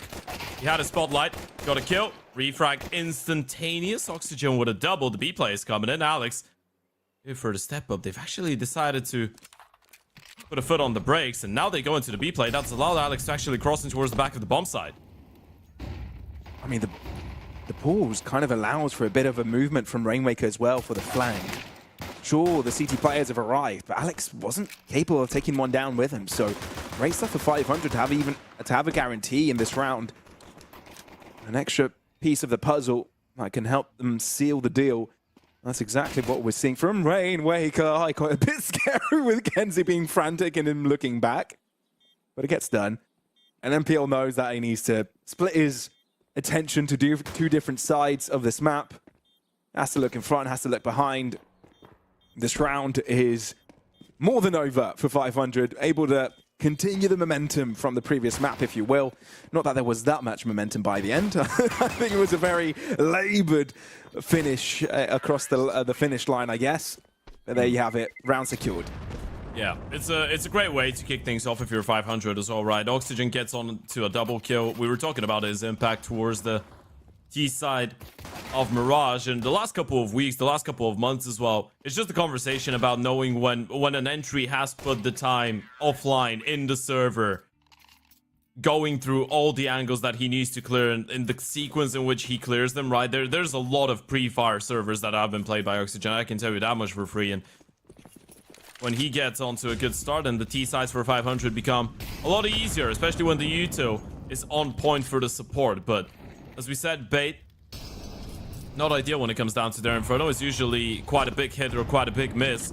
The highest amount of rounds they've played so far this year on it is 21. That was a 13-8. All of the other maps they played on Inferno have been more one-sided than that. A 13-4 loss against Parry, a 13-5 win over the Alliance, 13-5 loss over against Sinners, 13-8 win over Fnatic. A lot of one-sided Counter-Strike here for them. It really is. Oxygen to front line. Oh, what a nade. That's some good nade damage, as well as spray power from the 5-7, but it's not good enough to get more than just the one. It is a stack on the B side, so still potential. Essential able to find Spellen, as he does get this balance on the top of the box.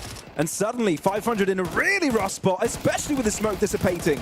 Rainwaker able to take over, but with two players knocking on his door, he has nowhere to run, nowhere to hide, and B8 are able to get right back on track. Yeah, it's just one player towards the back of Triple that ends up winning the round, and you see a smile on the face of Hetrick. He doesn't know how they won this round, right? I mean, it felt like 500 should have been able to pick it up, regardless of the nade. The moment that Cirque finds the double, you're thinking, okay, sure. They do get that one kill. They do a little bit of damage onto the T's, but the rifle should now just be able to clean up. Fade, though, getting an early round on the board. This is the one thing that they couldn't do on Mirage. They've already done better than that first map. And, of course, we are hoping for a good showing here on the CT side. We were talking about the individuals. You did mention Kenzizor's name. I think still Hetrick should be one of the people to be thrown into the conversation. Always been an incredibly consistent Inferno player. Even when he can't rifle, or when he can't ope, sorry. Even when he needs to be on the rifle. Sentio, though, will be the ones to open things up here. Indeed he will. Always got to be wary about the pistols of 500. Pay them some respect. Although that's when you go to a funeral, right? That's when you pay respects. Probably not the right phrase for the situation. Oh, here we go, though. It makes it so much worse that that you're saying that as well. Yeah. Yeah. Oh well. We're not paying our respects to anyone. We are giving them some credit, though. That's that's the way to go with it. That's probably the right way to put it. Yeah. English language is hard sometimes, man. Oh, you're saying that to me, are you? Yeah, yeah. Yeah, I know. Oh my god. The flying Alex. The Falcon in the sky. Yeah, no one dropped from I don't think he wants to go on Falcons. That was clean. No, you know what? You know what? I actually like Falcons now, so I'll say it's good. I want to give them. I want to pay respect. Did all it take for you to like Falcons is Nico's appearance there? And Kicksound as well. Yeah, I am a little bit Falcon biased, in case you haven't noticed. Oh, are you? Yeah, sometimes. Never noticed. Yeah. If you didn't tell me, I would have never known. Yeah, I know. Usually I'm vocal about my love only for UK Counter-Strike. That's the thing. Oh yeah, you're the most vocal about that. Yeah. Bait have started this really nicely, though. We're talking about love for Eastern European Counter-Strike. This is the Eastern European CCT bar ends, I guess you could say. Partisan on the other side. Coming out from Serbia, you have a Ukrainian and a Bulgarian team finding out here. Eastern Europe has been dominating. So has Oxygen. That Digo just sings in the hands of the young man. It is just a half buy for 500. We do remember that the half buys were actually the thing to, in a way, get them over the line on the previous map. This one won't be the same, though. Hetrick, lovely double, switches to an AK, might make it a third. Okay. Good stuff. Padding up those snaps, why not? Oxygen has just walked past his opponent.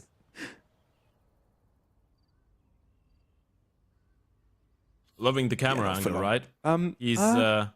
He's soaking in Counter-Strike.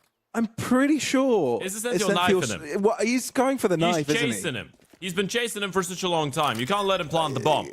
If he gets away with it, he's no way. You know what? That's what you get for being a smartass and trying to go for a knife. There's no way they let him plant. That's some extra cash in pocket. Yeah. So can that, Essential.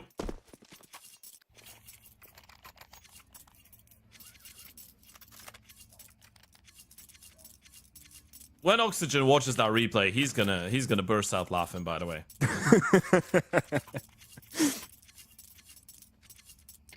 It was breathing distance away.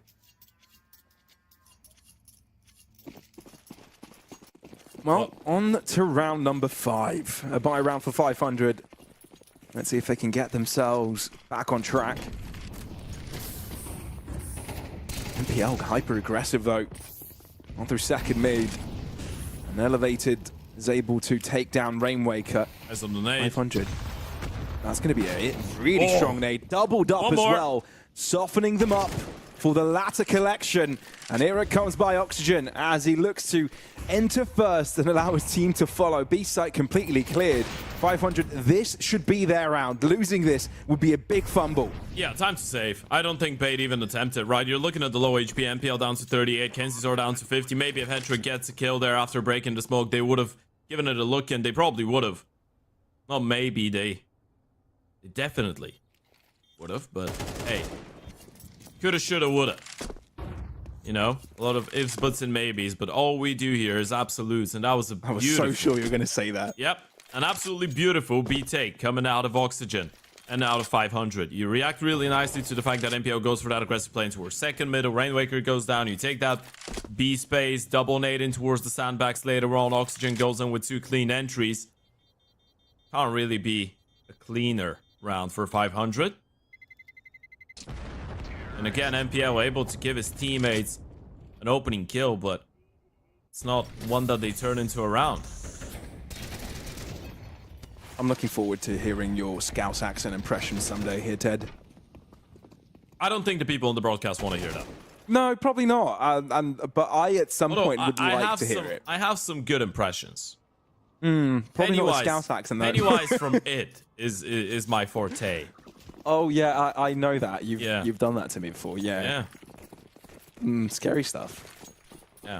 You can also rap the quick part of Rap God. You can. I can attest to that. Yes. Yeah. Multi-talented, Dead. Proud of you. Proud of you. Yeah. Cheers to useless talent.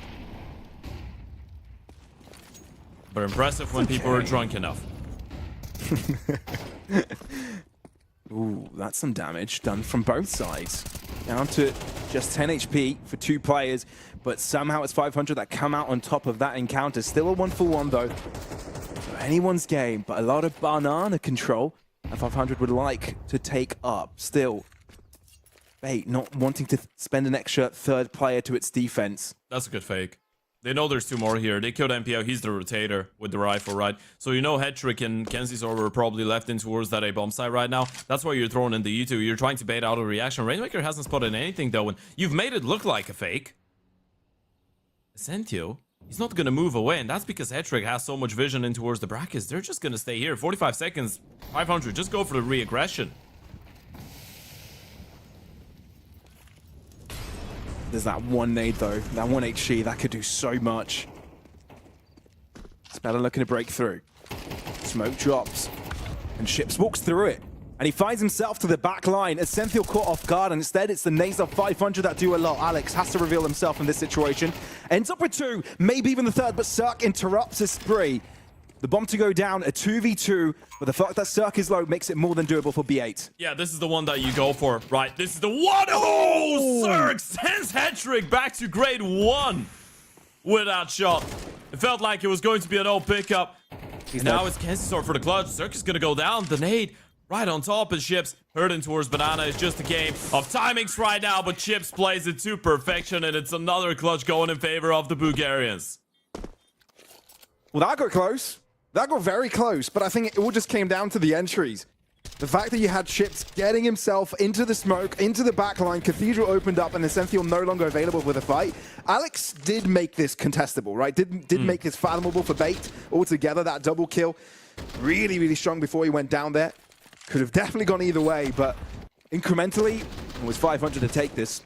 You know what Alex is? Alex is a pure aimer. And the fact that he's got a little bit more supportive for us is going to make a lot of people probably overlook that his raw mechanical ability is actually on a really good level. Oh my god. They're getting away with this? They are. 2 kills to nothing.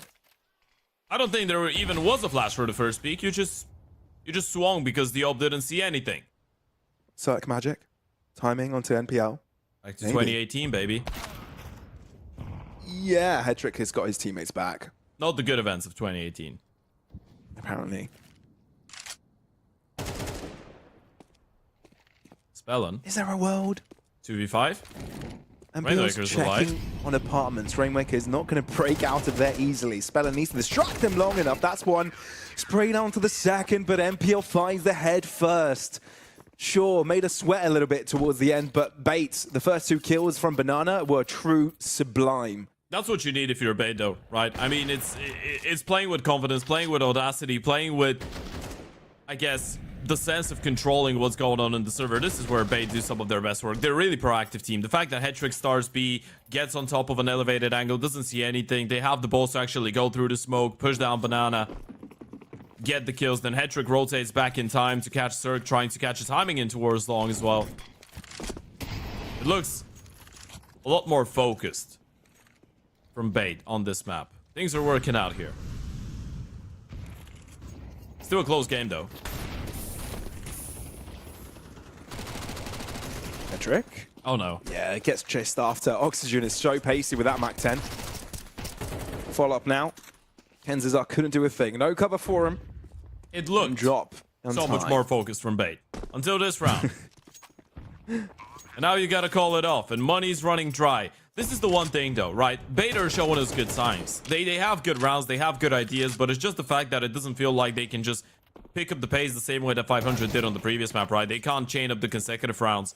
And for 500, having a round exchange on the T side, I think is going to be a little bit better. You're able to get 2 in a row at any point in time. You reset the CT side economy. You could be running away with a big lead here. And the fact that 500 has that 1 map buffer that Bait doesn't quite possess could mean a thing or two the closer we get to the end stages. But of course, it's quite early now. 500 are going to be happy with this round. They keep 4 players alive. Money's good. The A split, you counter those 3-man stars that Bait have done a couple times now in towards B at the start of the round. Let's see what Bait do to react to this. And probably a tactical timeout might be coming in soon enough from the Bait side, because Money's running a little bit dry. They will have enough for the O, but yeah, the attack is in. Yeah, I wonder if they'll try and go for a bit of a pre-planned play, whether they, like the one they did a couple rounds ago around Banana, or maybe try to push out a little bit in mid. I feel like 500 have been getting that for free. Those set piece play, I don't even want to call them set piece. Those aggressive plays at the start of the round have been working out for Bait. But so far we've seen, what have we seen? We saw a dedicated fight for Banana. We saw a let's wait, top Banana, post the ope, and then push when we don't see anything. And we saw a second middle peek out of MPL with a flash in towards the apartment. So they've done a couple things. There still is a couple options, still a couple ways to maybe put Hedrick in a position where he can open things up. The one thing we know about Bait is that they feel incredibly comfortable playing when they're not on the back foot, right? When they have a 5v4, their conversion is really good. But getting up to that 5v4 is the main goal. The issue is, it usually is really good. So far in this series, 500 have been winning a lot of the 4v5s and 3v5s.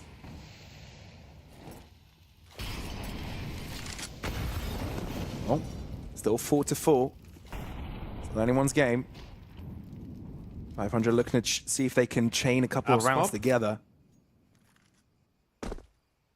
It's an apps pop, yeah. There is pressure from mid as well, so that's going to lure some attention in that direction. The drop comes in, and it's Kenziza to at least get one before he drops. Oh my God. Chips closes things out on short, and MPL to hold the line. Unable to do it, Shaps, he's been unleashed, and now the A site fully under 500's control. This round is locked in. Chips is just playing like he doesn't care, man. He's playing like him losing a fight is not even a possibility. He shouldn't be fighting there. In no world should he be re-peeking that. He's even lucky to be able to cross, by the way. And yeah, Essential's gonna go down. He's already so close. Alex might get a couple kills, but he's lost 4 of his teammates, so 1 M4 is not really gonna cut it. Let's go back to that conversation, by the way. This is what makes Ship such an entertaining player to watch. If you're his teammate, you hate him for it, but you love him as well, right? Imagine the certain situation. Imagine that scenario. It's a 4v3. You have the bomb side. Ships kills Dio. He crosses Arch and spots MPL, who's on a deep rotation all alone. If Ships just hightails it towards the back of the bomb site, pit, graveyard, whatever, you probably win the round. It's a 4v3. Everything's great. He decides to re-peek. If he dies, this is a really competitive round there, but he doesn't. And that's what makes it so cool. The fact that he always goes for those peaks, and if you're on the other side of your MPO, you're just thinking, what the hell is this guy doing? Why is he giving me a chance to play the round? Why is he giving me a chance to win it? And why does he give me the chance, but I can't take it? That's what makes it even worse. Cool dude. No, he's not a chill dude. He's a crazy dude. I said cool dude. Oh yeah, he is. Sure. Just a cool guy, man. No, not going with a chill dude meme. Yeah, thank you. I mean, you started it, not me. Either way, 500 to walking to the B side. Spellin, that is spicy. Rainmaker as well, keeping them busy on the A side. Doesn't let them rotate at all. Things are starting to unfold quickly for 500. I know this is just the pistol for bait. That's what we were talking about moments ago. 500 chaining 2 together and putting bait back into the dirt economically. And this is the round as a result. Bit of a buffer between 500 and their opponents now. And set themselves up nicely on this T side. You gotta keep 500 below 7 or 8 rounds here on the T side. Especially below 8. You can't let him get away with an 8 for a half out of this, even though it's becoming more and more comfortable right now. And you see the smile on the face of Rainmaker as well. 500 have been playing some good Counter-Strike. As we said, Oxygen, Ships, Rainmaker. That trio's been together for a long time. Ships and Rainmaker as a duo have over 1,000 maps on HLTV, which is a lot more than a lot more than what people probably think. NPO and Hetrick on the other side have a really long-standing partnership starting from Navi Jr. in 2022, but this is only a little bit over 300 maps. For Ships and Rainmaker, it's over 1,000. And a fun fact, they've never played a single CCT Grand Final. 500 as an organization has never played a Grand Final of CCT. Twice they were able to make it to the semifinals, and that was a long time ago when it came down to the regionals for bait. They've won 3 of them only in Season 2. This could be a first for 500 here. It really could be. It is their first CCT of the year, after all. And what a way to get started. On the other hand, you've got a bait classic opponent against them, right? 4-time CCT finalists. They're baits, 3-time winners. It's a completely different story. 500 looking to see if they can reach heights they've never reached before. But now baits seem to have 3 players on the defense. Essential hiding within the smoke in library. Molly to deal with Oxygen, and Hetrick isn't required much. Gets it done with just a couple of bullets sprayed. Essential now finds a moment to reveal himself, and it feels like 500 might have overcooked. Yeah, They you don't need want to peek into something, the and they open. need it quick. Zerg. Uncomfortable, especially when Kenziza joins in on the fight. There's no way Rainmaker wins this, right? That's the first. Oh my Spray goodness. down, that's the second, and there's a smoke to conceal himself against the third. No freaking way. 4 points of health is the difference. Rainmaker gets a complete 1v3, and that completely crushes bait. Oh my god, reload that 1v3 once again. That's why you call him the Bulgarian clutch minister. It feels like it's back to 2022 when Rainmaker would just pull up every single clutch, and you see the reaction out of Hetrick. He can't believe it. There is no way. That was a 3v5. A 1v3 out of Rainmaker. Oh man, that's tough. What a clutch, what a play. What a player.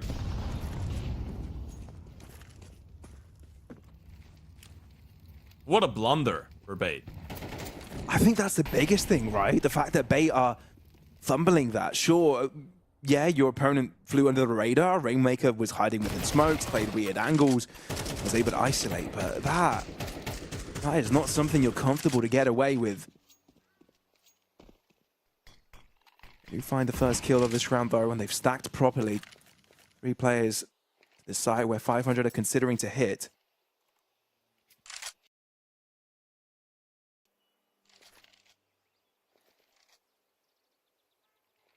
It's a good call.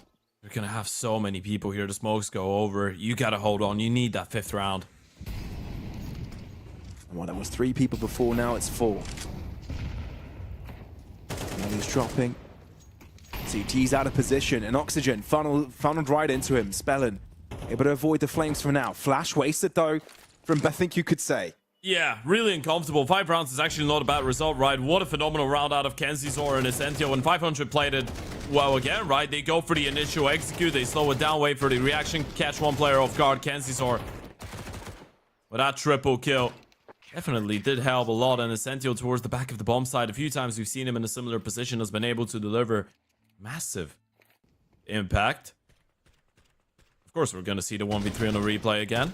That was the most beautiful play of this entire first half. A Rainwaker Classico. But Bait are still in this. Still doable for the Ukrainians, as we said. One of the most consistent teams in Tier 2 Counter-Strike this year. Have won 7 out of their last 8 best of 3s. 14 best of 3s in total they've played this year. Have picked up 10. And they were quite close to getting a best of 3 off of G2 as well in the Blast Bounty. Bait can play good CS. They're really difficult to put down, but look at the ante for 500. They have 3 people here. Oh, they're ready for this. They know exactly what they're doing. They're looking to see if they can find a Cubby player, and that's exactly what happens. Oxygen is able to trade for 1, but is it really enough? Headshots do connect. MPL did assist in that endeavor, but Bates are leading the charge here. They've got 3 out of the 5 players alive on the server.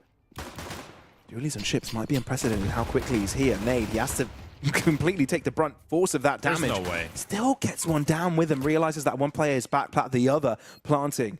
Crucial information. No kit, gotta go quickly. But they have fallen silent a little bit, which makes Bait wonder, have they dropped back?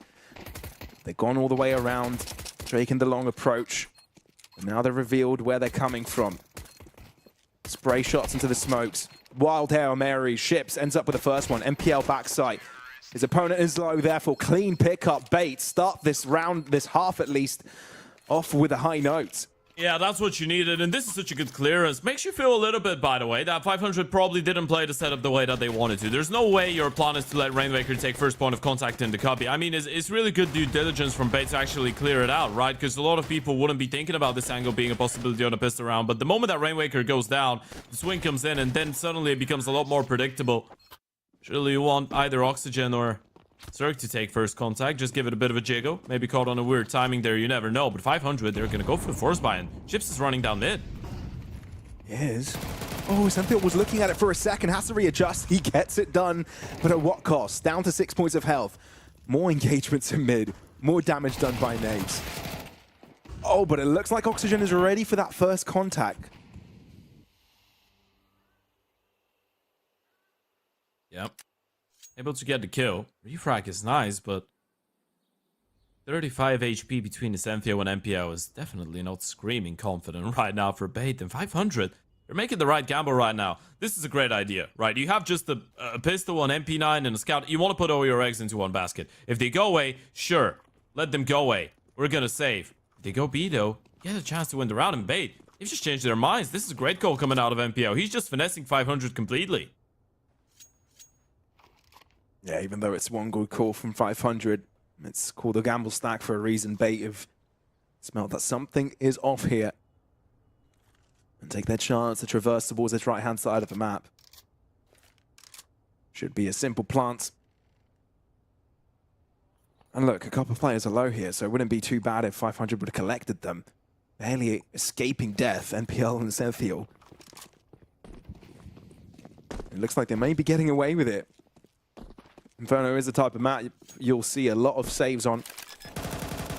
And there's no doubt that's exactly what we'll be seeing again now from 500. Equalization to be found from Bait. Great start to the half for them. This is a big back and forth, just like the second half of the previous map was. We wouldn't have had it any other way for the semifinals of CCT Europe. No, absolutely not. Equilibrium. Again, coming out of bait, and it comes in a lot earlier than last time around as well, right? That's why it makes it even more exciting, because 500, it's not like they can just, I don't want to say luck their way through this map now, because that's not what they did on Mirage, but brute force their way through a couple rounds, right? Even if they were a little bit scrappy, because of all the good work that they did in the first half. Now it's pretty much a competitive game. It's up in the air. Bait are even in a better position now on the T side of Inferno. 500 gonna go for a half buy in the next one, just playing around the MP9s, the scout, maybe a pistol that they've been able to recover, and will drop over to ships or oxygen or both. But Bait are with a great opportunity now to just run away with a lead here on the T side. 500 will have to really work for that CT side if they want to close here on Inferno. And Bait have woken up. Essentials had a really impactful game. Kenzie's on 12 and 9, top of the board, nearly top of the server if it wasn't for Rainwaker. Hetrick and MPL have been having some impact as well. It's all about the team effort as well for Bait. I'm sure that's how they'd rather have it as well, rather than just one player carrying the logs. And unfortunately, that one player carrying the logs wouldn't really be Kenzie's or in a round like this one, even if you wanted him to be, because he's already down to 43 HP. That's a lot of damage from a single nade. A great nade. Ellen has to defend all by himself for the rest of his team. Easy holding out on the A side. Spellen is hoping that they don't come in his direction, but he knows it's going to hand it off if it does happen, and trying to call his team over for a retake. They gotta get aggressive in towards A right now, by the way. Spellon has been slowing them down so much. It's minute 05. He hasn't heard anything. He's about to use the second smoke. They need to go for a peek in towards A and start either pushing or rotating back. Re-smoked. He picks up his smoke his teammate threw earlier on. Mollies. Rotations to be called. HG realizing there is at least a player here, but they start to walk through on the 50-second mark. No one found. I think they're starting to realize what the situation is. It's a full stack on the other side of the map. You've got to be able to hold down Banana. It's too expensive, though. It's all about the damage and getting gun upgrades. You might not be able to win the round here if you're 500, but you can sure as hell make it expensive. Oh, if that would have connected, it would have made the lives easier of these MP9s. Made in counteraction is strong, but the first pick is from ships. And you can see how patient Spellen is, but it doesn't really matter because Hetrick goes in head first. MP9. And the extra cash. Oh, look at that from Rainmaker. And you did say it's all about the damage. There is some extra chance that Cirque gets them done here. No one walks from that way. They all take the safe route. Go straight into spawn. So there you have it. Bait collect it. 3 survivors, 3 rifles carried over, and 500 now looking to get on that buy round. Question is, do you want to go aggressive straight away, right? We were talking about it a little bit with Alan. I mean, the back 7 half-0 is not going to come in here. Ships is going to opt for an MP9 instead, but the fact that you put him on an MP9, and the fact that we're talking about Chips in towards B, he always has been an aggressive player, always probably will be. Do 500 want to put a little bit more emphasis on that early map control?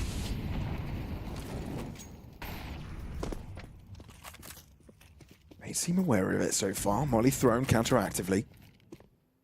Make sure they can get up a little bit easier, but they know nades haven't followed suit yet, so they're going to wait for that. Whoa, straight into logs, and it works out for Kenzie's to drop straight away. Good advantage for 500, 5v4. That's a good little detail, by the way. Ships did nade early, right? That's the reason Kenzie's are standing in towards the logs. He feels safe, but there was 2 more nades. Now, though, 500, got to be on high alert. Oxy, Cirque, nice molly in towards short to block off and allow those rotations to arrive. Ships has been left all alone with a smoke in towards Banana Bait. If they take their time a little bit longer before they go into the A play, 500 might have 4 players here.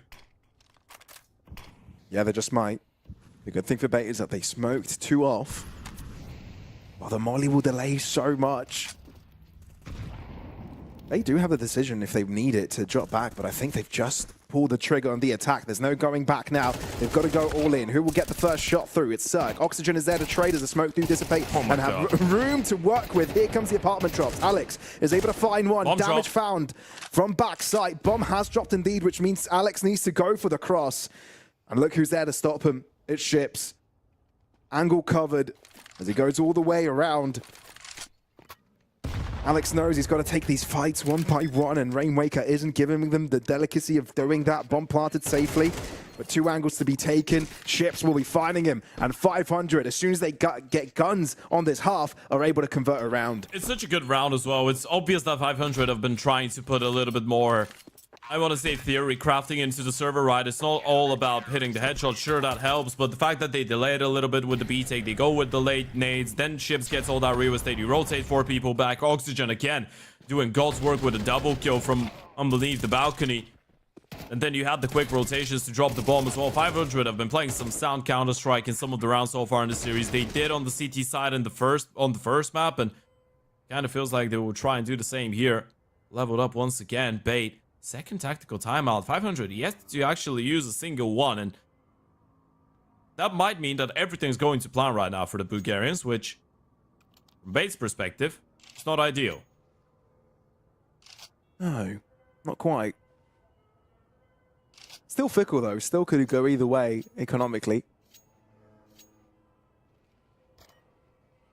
Any interruption in momentum could change the tides.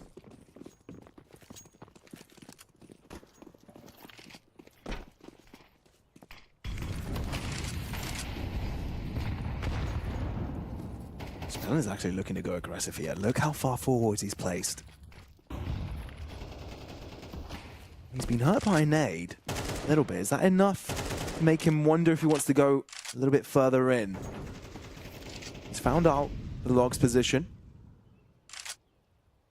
I feel like Bait have the inkling that something like this might have happened. Or maybe not. Or maybe yes!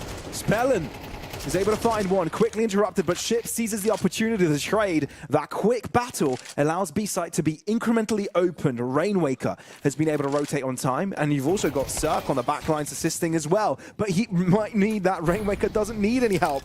Molly thrown in to counteract any extra players to join, but the bomb will be going down, and there's nothing that can be done about it. Yeah, can Bait hold on? You can try to retake it though, right? You have a 3v2. Ascentio is low on HP. You have a little bit of util for the retake as well. No smokes though, so 500 will have to find the kills. That they do. Backing out to find the right angles for this utility. Molotov still available, so that's going to make it a little bit more difficult for Auction to walk through. He takes a lot of damage in the process. They know that they've got to clear Alex, but that might mean Ascentio might have the right line of fire for this. Alex isolated. Rainwaker getting the first pick. He does do some damage, but not quite the closer. Alex there to clutch it. Bait, albeit the lesser numbers, allow the bomb to explode and grab the round win. Yeah, and you see the reaction out of Alex, by the way. The fact that he's been able to deny Rainwaker of another clutch is absolutely massive for his confidence and for the confidence of the team in general. 500 again didn't feel like they played a bad round. This Molotov was perfect coming out of Alex. He just played it so well. 1v1 after 1v1, and Rainwaker was so ready for that swing. Alex delays a little bit, plays with the time. There goes the first tactical timeout for 500. It's been a back and forth game. Cirque instantly pushing for a nope. They're going all in on this one. You can't fold them. Do you have a decent amount of economy, sacrificing quite a lot when it comes down to the utility though. Not a single HE, not a single Molotov. You're probably setting up Cirque for an aggressive peek in towards top banana here. You want to find an early 5v4. That's the only way you can make a round like this work.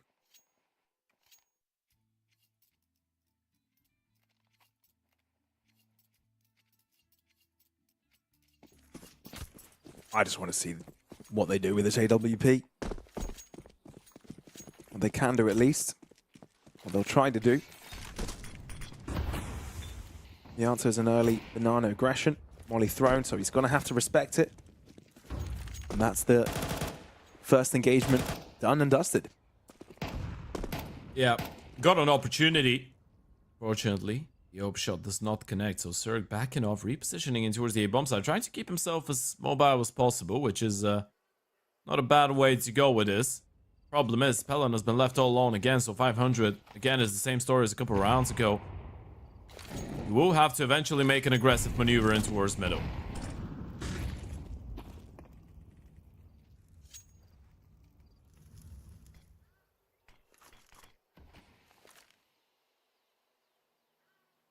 This feels like a B fake into an A play here for Bait. Especially if MPL doesn't move away.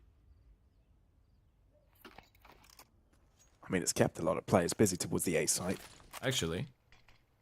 Might just be leaving him here to get off some rotations. He's been left all alone. But Cirque is in a very comfortable Coffin's position. But he might need some help to be able to get the right angle off. Flashed off the angle, but he's able to get himself back in. He's revealed what he's got to play. Here we go. Kenzie's up. Able to find the first pick off the player boosted. Spellin can't do much. Bait are having all the answers in this situation, and there's not really much counteraction. The only thing found from 500 is Rainwaker's pick. Only good for the 2. Oh, actually gets 1 before he drops. That puts Cirque in a 1v2. That's doable. But again, open hand has to switch over to a rifle.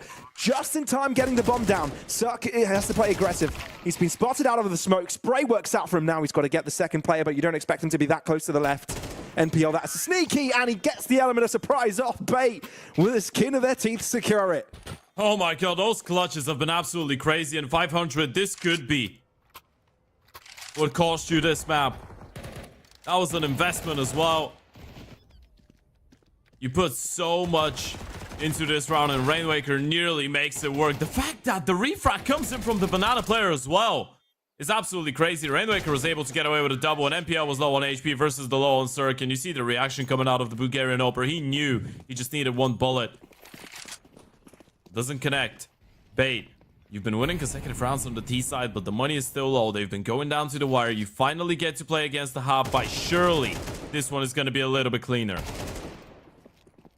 They still try to make it clean. Whether you're given the opportunity to do that, that's another question. But this time, no, not too much trouble. I feel like it's only Rainwaker that is connecting his shots in this half. The rest of the 500 players having a little bit of difficulty getting there. The bomb is still boiler. Yeah, minor details. Yeah, thankfully Ships wasn't close enough.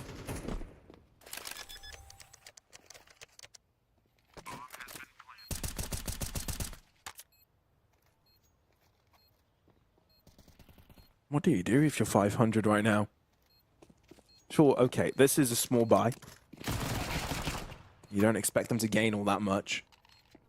But starting to get out of control. This is their own map pick, and everybody thought, you know, winning that first map, this is the best chance they could possibly get in winning a series, right? A 2-0, playing it on Inferno, a map that should be comfortable.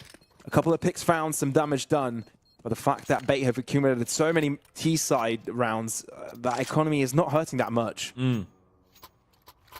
Yeah, I guess it's not hurting that much, but it still is hurting in a way.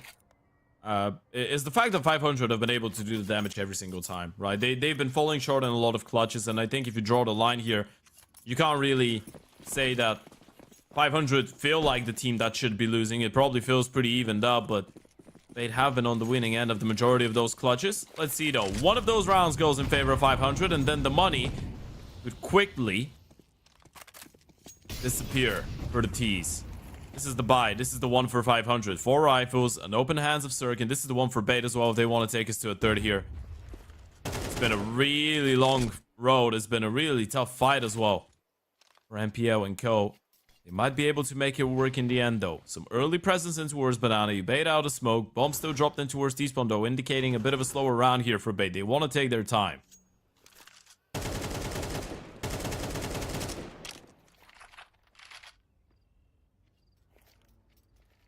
I mean, you hear spray shots like that, you don't know if it's exactly a hit or maybe a fake.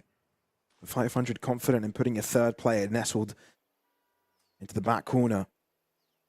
Oh, posted. If you contact in. An excellent position for him to be in as well. Oh! Oh, no way! It looked like 500 had everything right. They had the right plan, they had the right setup. The AWP in the correct position, but ends up being punished instead. Here comes a flash, double pop, and it allows both Spellin and Ships to get the job done. 2 pickups collected. Ships draws a USB and still gets another. And that might have just crushed Bait's attack. No, Hetrick and MPL, both fronts opened up. Switch up to the A site. Yeah, 34 and 25 HP, but because of that kill that MPL gets, Hetrick, he's got enough time. 15 seconds, he's gonna get the bomb plan. Rainwaker and Spellin. And the 2 versus 2 retake, no kit present. Smoke, flash, they need to win the round. You can't ever count anyone out in this round. And this map as a whole, you see multiple clutches. At worse moments than these. Oh, it's going to be a balcony drop. He's just going to walk out. There is a big chance Hetrick is just not looking for it. He's just going to stay put. Spellin, does he clear it?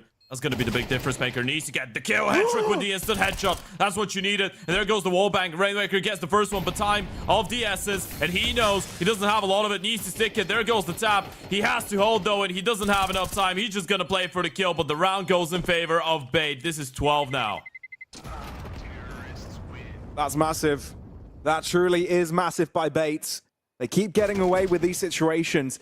Look, 500 had the setup right. They were able to come back from it with this lovely pop flash from Ships. Or was it Spellin's flash? It was Spellin's flash, but it was Ships to collect 3 kills. But the comeback was the lurk from MPL. That one pick towards long, and then the 2v2, even on lower health. It looked dominant. It looked comfortable. Never in doubt. Bait now on map point. It all comes down to 1v1. That's it. If Oxygen gets the kill onto MPL, round was over. Is the captain of Bait again, though, to bring in all the impact when they need it. MPL has been fighting so hard, and so has Kenzizor. A massive pickup onto Cirque in the previous one. Single-handedly deleting Diop off of Diango. And now it's 500 stumbling. 500 fighting for OT. Similar situation. What Bait were stuck in on their map pick of Mirage, and can't really put a foot wrong. Ships, again, all alone into Wars B, able to fend them off for now. 500 might actually get Bait to play into one of those 4-man A stacks for the first time.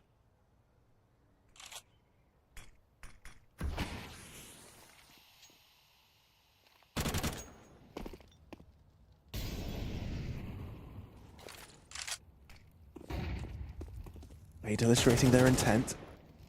Make their first steps forwards. Treacherous defensive lines, though. A multitude of them. Spellin, though, hands them a freebie.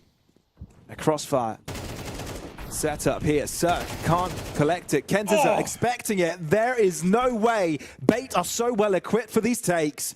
500 cannot get away with anything. Oxygen. So many players around him, but Hetrick finally circumnavigates the box to collect the pickup. Ships all alone. We've seen a 1v3 from 500 before, but this situation is way different. Alex with a final kill, and Bait win the second map. Both teams switch map picks, and that's going to be that. A third map to decide everything. Yeah, absolutely, and it feels like we deserve to see a third map. It feels like both those teams deserve to play out a third map as well. Bait had a really slow start to that Mirage, but they were still able to bring it back and get 11 rounds in the first one. It fell a little bit short, but now with that Inferno, I mean, 500 just did the exact same thing, I guess, with the difference being it felt a lot more doable for them to close into. But either way, both teams have had their good moments, their bad moments, and I think this series in general deserves the third and final map. But let's see if Alan agrees with me, and what does he think 500 lacked on that second map to close it? Certainly has been a corker so far. We'll get into 500's miscomings a little bit later. We'll go chronologically first. First half, they looked pretty good to me. They won pistol, they lost second round, which should make any campaign on any side of any map very difficult. They go down 3-1, and despite that, still get 7 rounds. Still get 7 rounds out of that first half, despite being reset on second. That is pretty stellar stuff. I think in that first half, I think Spellan called a fantastic T-side. There are a lot of rounds where Bait was starting 3B and trying to force out banana control, and they did win it a couple of times, but as soon as 500 caught on to that, they loved running mid pops, and they had a round where they went into apartments, and they had... It wasn't just blindly calling, it was less set up to hit A explosively if we see a lot of noise on B, and they had a couple really good calls from Spellan, and then he slowed it down and defaulted back and played the map. I thought his mid-rounding was great as well, so I think throughout that first half, I think Spellan was a huge factor in why 500 got so many rounds. Of course, really nice entry kills from people like Rainwaker, and Ships had his moments too, Oxygen as well, but I think Spellan just orchestrated a fantastic T-side, and I'm not sure... at least given the way Bait were playing, that they could have done a lot more to get more out of that CT half for them. I think just fundamentally, they were caught out of position too many times, and when you got some brutal hard hitters on a team like 500, you're going to lose some rounds to individuals as well. So for me, that was the first half. I think second half it's much less clear cut. I mean, obviously only the one round win from 500 from 9 played. Never going to look good on paper. Pistol round goes the way of Bait, then they convert, and from there it was so difficult for 500 to find a round. But I will say 500 were in a lot of advantageous positions. They had quite a few 5-on-4s going down into 3-on-2s and things like this, and Bait had to pull the rabbit out of the hat several times to win this map. Definitely 2 or 3 afterplants that absolutely could have gone 500's way. It was one of those halves where if 500 can just get some traction, if they just break the money once of Bait, it goes so close so quickly, and maybe we're in overtime by now. So for me, it was a slightly bizarre map because I do feel like 500 played a lot of good Counter-Strike, but maybe in the critical junctures, particularly in the second half. In the second half, and losing that second round was what lost them this map. And I still feel like they called a lot of good CS. I feel like they're playing a lot of good CS. Those afterplants, man, were hella hectic, and they lost a few too many of them. On the reverse, NPL CT side, a monster. Kenzie had some really big late rounds as well. And I think those two, when we got onto the T side, were the factor. They were left alone a lot in 3v4s, 2v3s, and did so much damage and made 500 uncomfortable. So somewhat a bizarre map. Despite Bait winning, I still liked a lot of what I saw 500 on this map. Somewhat reminiscent, I guess, of map 1 as well, where despite getting super close, 500 still did a lot right, despite having times when it didn't quite look that way. So I think going into the third and final map, I like the way 500 is playing. For me, a few too many miscommunication or overstepping the mark. I'm not sure exactly what it is, but something is letting too many advantages slip. If they clean that up, I do think they are the better team in this series at the moment. I think Bait have struggled to get into man advantages, have struggled to make 500 truly uncomfortable until we get into the late round.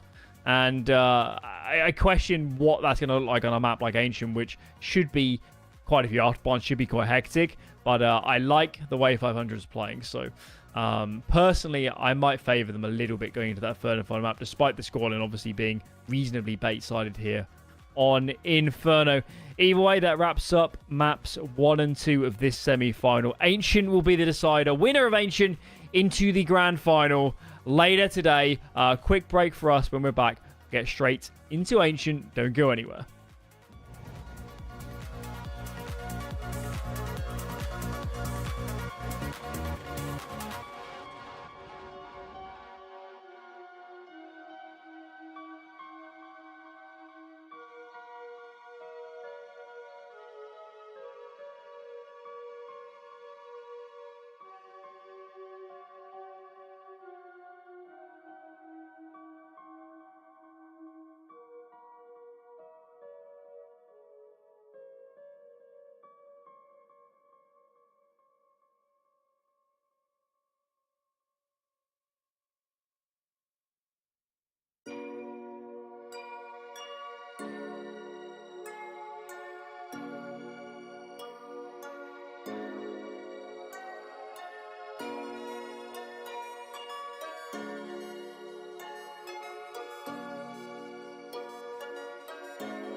Ancient to decide this series. Inferno out of the way. That one goes the way of Bait. So both teams seeding their map pick. Quite usual, actually. You see it quite a lot these days, especially in this sort of caliber of Counter-Strike. We knew there were fairly good maps throughout the series for both teams. Ancient as the decider. You said earlier, Ted, that inconsistency is somewhat a consistency of 500. Does that just mean going to this third and final map, it's kind of whatever 500 shows up will determine this series? I think so, yeah. I really believe so. I think 500 on a good day are pretty unplayable, no matter who's against them in the tier 2 space. And we actually saw it happen against even Big around a week ago, right? But then sometimes, even if they're calling well in one half of the game, if there's a really good fundamental team on the other side, like I think Bait is, they can pretty much get exposed, I guess, in a way, right? It's a little bit difficult to be wild when there's no openings for you to actually use, right? And I think the engine is definitely going to favor Bait a little bit on paper, because, I mean, you're looking at some of the recent results. Bait have been making sure that teams like Nemiga, like Alliance, like Parivision, like Fnatic, like even G2 feel like they have no options when it comes down to Engine and they're playing against them. So I do feel like the strat book goes pretty deep for Bait, and going into that third map, I would say that 500 would definitely need a lot of X Factor if they want to win that. Now, Pavlos, we said before second map, we'd like a bit more out of some of the players. I think it was Kenzie, maybe a bit of NPL as well. They did show up on map 2. Are we looking at this third and final map saying we want more of that, please? Yeah, I think just more of the same. Really, they look solid. I think Bait are just moving really well as a team right now. Very well prepared with what 500 are coming with. And, I mean, if we're going to be talking about individuals, I feel a little bit sorry about Rainmaker. He had a terrific game. I think you can point back to one of the clutches as well. He always had, you know, multi-kills here and there, which, you know, at the end of the day, it's a shame that he didn't have a better result out of that one. But, yeah, even through all of his kicking and screaming, it just wasn't enough for 500. I hope the rest of the team can get back into their Mirage ways, to be fair. What's going on with the Orpas today, Ted? They're both having a bit of a rough one. Actually, I have no idea. Yeah, you know what? In terms of Cirque, we were having that conversation that numbers have not really been going his way so far this year. Even though he did have a good performance at the Ice Invitational on in Barcelona, that 500 one online, things have not really been clicking. And I think I'm even more surprised by the fact that Hetrick hasn't really been able to shine as much. I think he still had a lot of impactful rounds when it came down to the wire. But yeah, quantity-wise, we haven't seen too many kills out of both of them. I do feel like going into the third and final one, I think both Cirque and Hetrick like an Ancient, and I think Hetrick's performances so far this year on Ancient have been one of the reasons that Beta has been such a good team. So, yeah, expecting a lot more of them when it comes down to it, but I still feel like the main people to talk about, especially for a map like Ancient, would be, I want to say, Ships and Oxygen on the side of 500, and then MPO and Kenzis on the other. Should be intriguing to see what's coming in this third map. I find this series very hard to predict. It's my honest opinion that 500 are playing better Counter-Strike than Bait during this series. But the closing moments, it's not always going their way. Man down, Bait are winning a lot of rounds. Third and final map, guys. Who's winning this and why do you feel that way? I'm going to go with Bait for this one. I feel like momentum's in their way.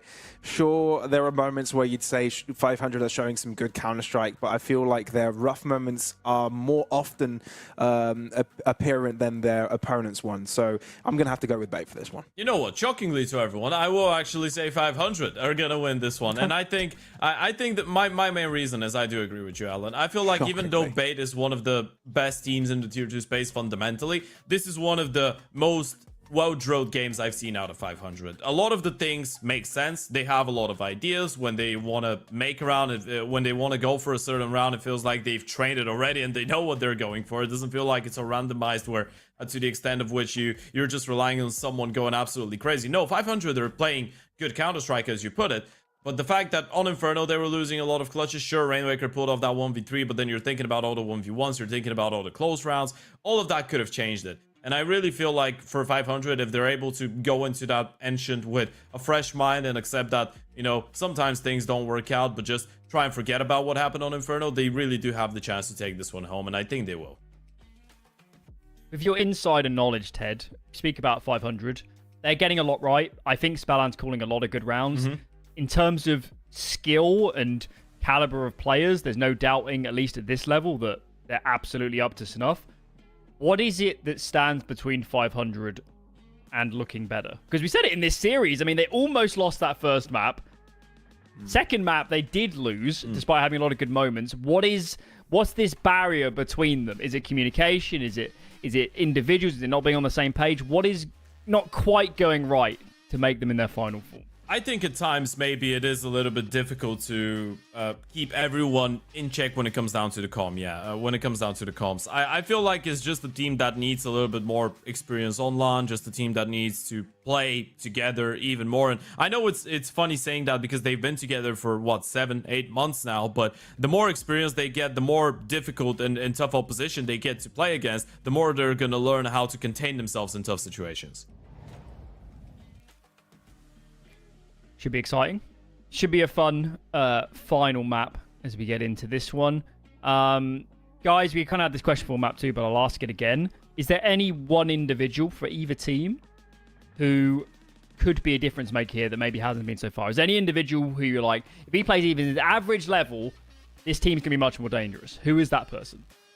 Ooh, Hetrick, I think. Look, he's been a top performer. I know we said that maybe as an AWP player, it won't be as impactful as some of the rest coming into Ascension, but I really want to see that from Bates, really.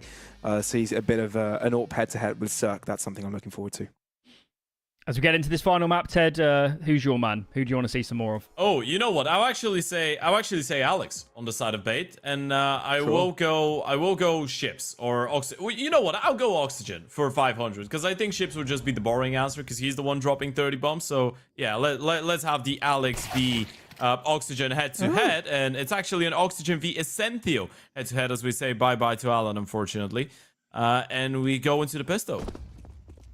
We were in straight away. Yeah. Straight into the fight. Even cut off like, 15-20 seconds of the round just to make sure that Alan gets to ask what he wanted. That's how much we love him. I mean, that's how much respect we have for his questions. It's truly Oh, my. I don't know what that is, truly. I'm glad I said Oxygen. That is crazy stuff from him. He's had some standout moments today, but it's a matter of bringing it all together now on a third map. Potentially get into the finals of CCT Europe 17. Hetrick is having a moment of his own, though. And it's a quickly a 2v2, you're right, which will make the defusal a little bit easier. Smoke on it. Spellin on the cross. What? Alex destroys him again. The knife swiping. This time it works out, so it doesn't mean they'll be running out of time. Rainwaker with a 1v2 clutch. Oh, we pick it up right where we left off on map number 2, and that's more Rainwaker clutches, man. What a round. 500 won the round, courtesy of Oxygen getting a triple. Then they lost it, courtesy of Hetrick getting a triple as well. And then they won it again with a knife. What a time to be alive. I mean, roll back the clip to the first map where we had both pistol rounds somewhat go something similar to this, but the knife wasn't connecting. So I feel like there's an improvement. There's a gradual improvement throughout the day. Mac 10 rush from 500. Yeah, they're better with the blade. Coming out from Bait. They're better with the blades. But yeah, that's an early pick. Puts 500 ahead. Bait's wanting to see how much damage they could do on round number 2. Force buy in. Chips already finding that opening kill in towards middle. He's going to be a dangerous man to deal with. And look at Chips, by the way. Minute 25. He's already in city spawn. This is probably the quickest flank you've seen like that. And yep, there's no surprise Alex is not ready. That type of a timing simply does not exist until Chips creates it. Simply lovely. All right. I don't know. It's a reference, so you know. Okay, never mind. All right, that's okay. No. I know. I'm disappointed. Okay, thank you. Good. Nice. Well, a flawless round here from 500. They don't drop a single player throughout the process. And Bait will have to go down to an eco. So it's a good start for the T side. Not too bad. It's great. I mean, we did mention Oxygen as being the main man or one of the main men on the side of 500 on Ancient so far this year. He's been putting on great performances. Ships' individual play on Ancient against the 9 Pandas was the thing that won 500 the map. Straight as that, right? That was a 31-12. That was in the first round of the playoffs. 2.33 rating. His 7th best map ever in his career. And we're talking about a player like Ships that sure is pretty young, but he's played over 1,500 maps or around 1,500 maps of Counter-Strike in his lifetime. So to have his 7th best just a couple days ago on this map, definitely going to make him feel good. He can be a difference maker on this map. Ellen seemed to have surprised Alex there. And a rough little spray from Ships. Yeah, but he utilized his spray down onto Kenz's. So yeah, that just a simple round here for 500. Not much damage seems to be found from Bait either. Ships, even with a pistol, is dangerous. And whatever gun, Ships is a dangerous fella.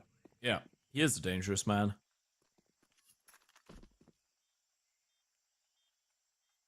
And the head trick left all to itself. Ooh, does find one. Potentially get a second one if he could have connected the shot quick enough. 500 is actually happier with this, by the way. Because the Mac 10 gets the kill and they don't lose the rifle because Ships picks it up. True. So this is actually a win for 500 if you look at it from that perspective. Bulgarian still with a 3-0 start as we were having a conversation before the start of this map. Bait's Ancient has been nearly impeccable so far this year, right? I mean, I say nearly impeccable. They haven't lost it. It's the only one map that they haven't lost so far in 2025. 6 times they've played it, 6 times they've won it. G2, Fnatic, Nemiga, Parivision, Alliance, and Nemiga again have been the teams. G2 the only one to get double digits against them, so 500 in for a bit of a wild game of Counter-Strike, in for a bit of a tough one, and trying to pick up the pace from the get-go. B-Pop coming in. Nice first kill from Ascentio. And finally, Bait have got the foot forwards first, at least in the start of a round. Ships, who somehow doubles up and through the smoke, finds Alex, wants to go even further, though. That's a nice little flash. It's coming in from Spellin, but Ship gets one before he drops. That's an entire triple going to his name. Bait, they do find some retaliation kills, but with a bomb down and them being on low health, they're going to call this off. They know their chances are small. They know their chances are weak. Therefore, they're going to drop back, save the guns, and 500 get a 4th round in the pocket. Playing against Ships might be one of the most frustrating things that could happen to a man, by the way, when he's trying to play proper Counter-Strike. He just, sometimes it makes zero sense. Sometimes you just feel like you're back to 2017 Stewie flashing for himself and running through smokes. And this is how he's always been as a player throughout his career. It's just the pure confidence.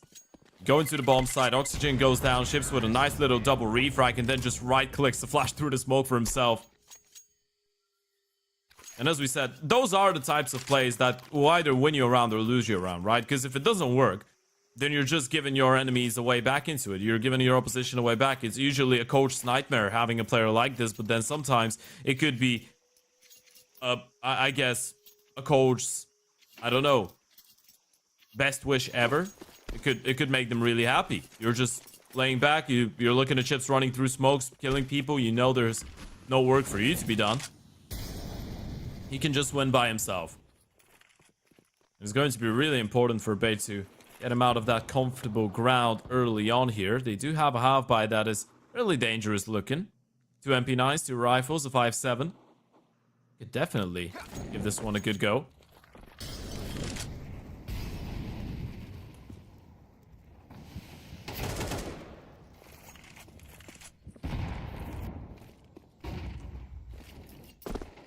It's a split A slight take.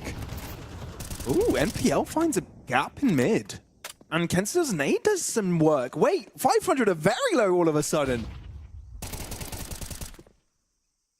And Ships doesn't find his way in. This is rough. And MP9 could collect both of his players with simple ease. Oxygen does trade back, but down to 15 points of health. And he won't be able to get the cross through either. Yeah, that round went very wrong for 500. Yeah, and it's so weird as well, right? Because you're able to, I guess it looked methodical. You molly off the boost, you molly off behind big box, you get the kill onto head trick, you get a 5v4. Ships, I think, found a kill in towards middle in the meantime as well. And then you lose a couple players, a little bit of utility damage comes in. It was just perfectly timed utility coming out of Bait. The setup was good, they were ready for the A play. They still won away, and this is a big statement out of Bait early on. Sure, 500, you could be in a good state. Some of your individuals might be hitting some sick shots, but if you give us opportunities, we're going to steal rounds away. And now 500 going towards A again, but this time there's an AWP there. There is. You got to be a little bit more cautious. Ships unable to break through in mid, receives a nade to the skull. Spellin. He needs something and he needs it quick, and he's able to get out of dodge with a pick. Head trick though. Very dangerous AWP position. Doubles up across the wall. That's impressive. The trades are all over the place, let's be fair. But Rainmaker, now left in the 1v2, does have the bomb, which gives him some chances. Yeah, and he's got a lot of time to work with. A little bit over 70 seconds right now for Rainmaker, and he is the one that you'd want to see in a clutch for 500. We all remember that 1v3 out of Inferno. And if you clutch up here, even money-wise, this could be a really important one. Bait.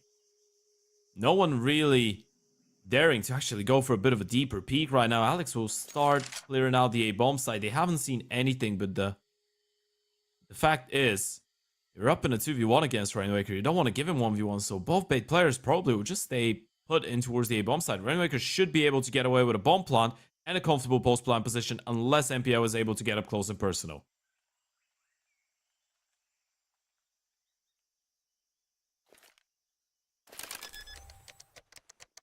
Well, Alex will give the call that the plant is going onto the B site.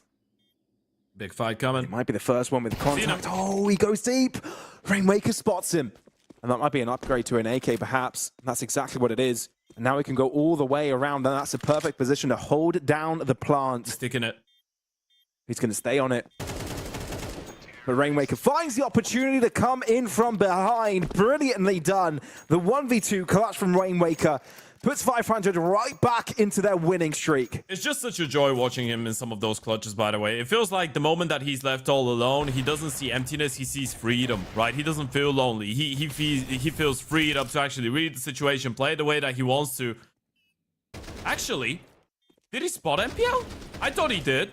From the POV, I'm not sure. If he didn't spot him and he hard cleared the angle, by the way, this is a genius move. If he really didn't see him, I thought he did. Oxygen very quick to push through here.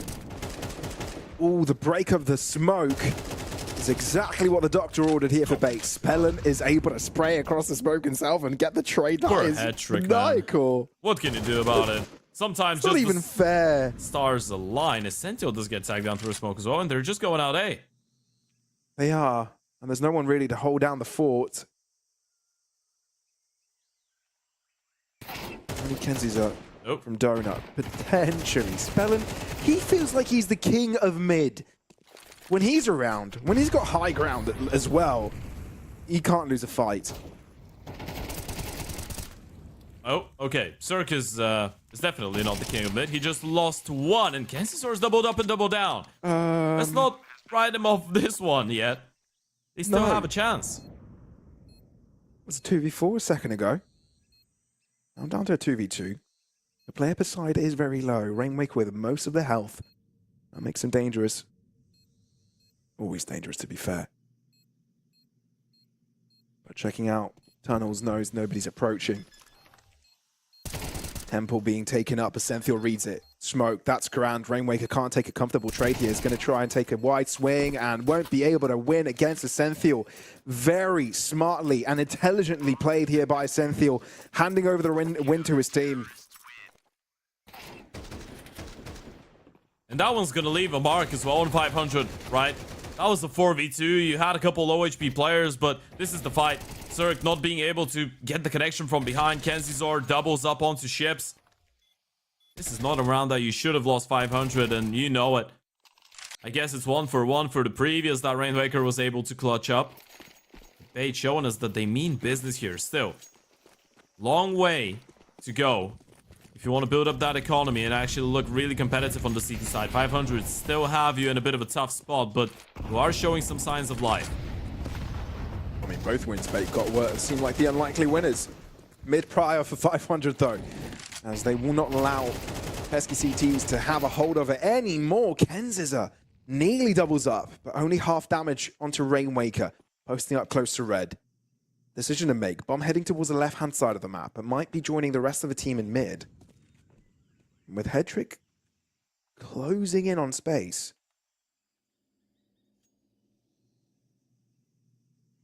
There's a few ways this could go.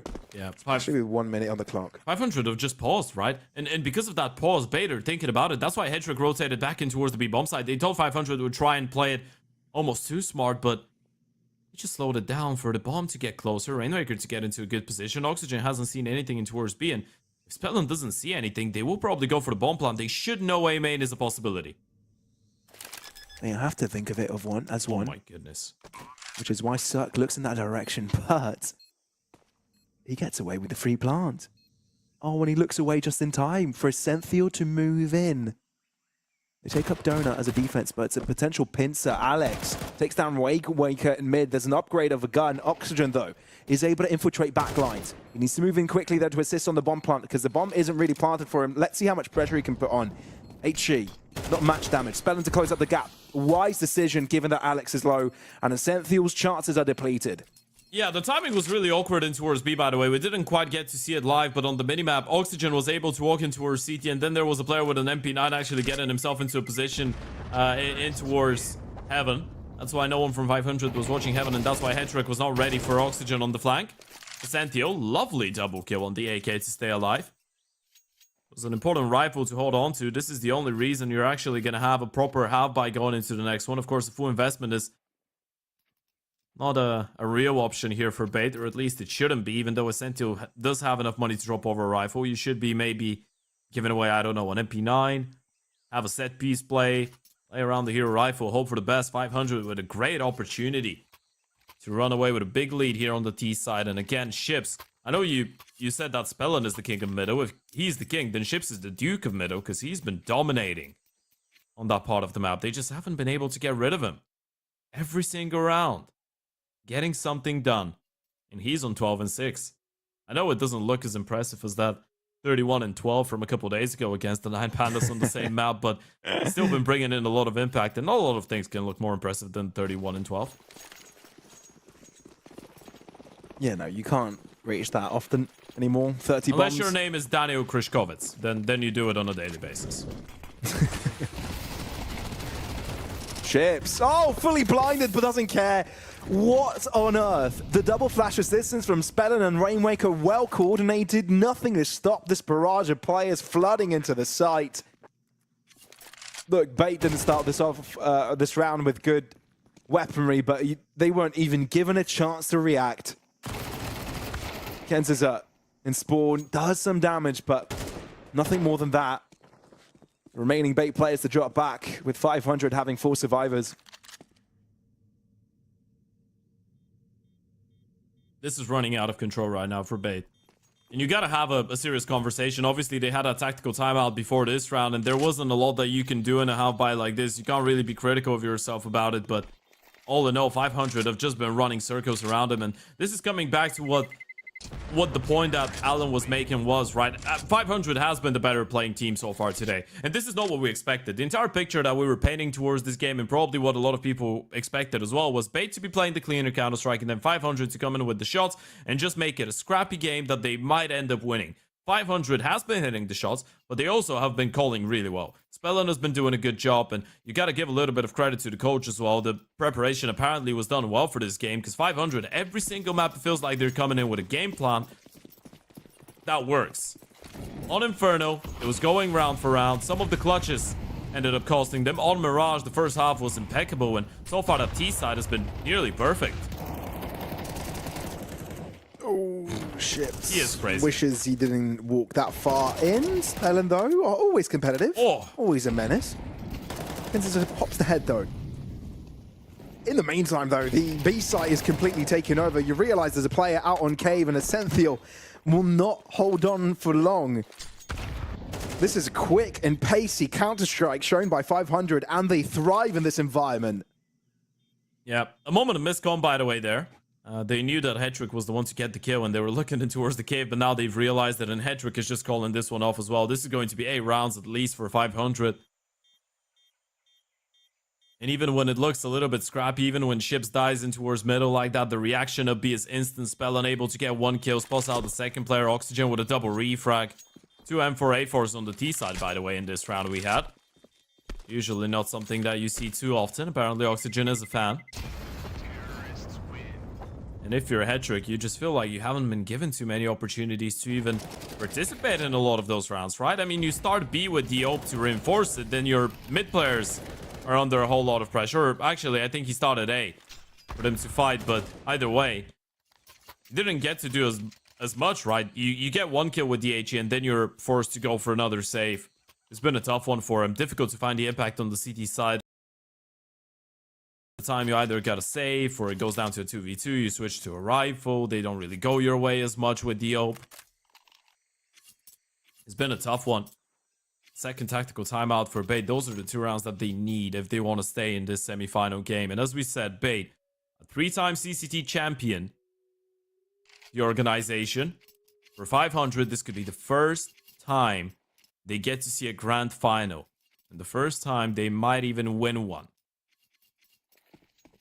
It's a crazy thing to say considering for how long Ships, Rainwaker have been playing online Counter-Strike on this level. Same for Oxygen.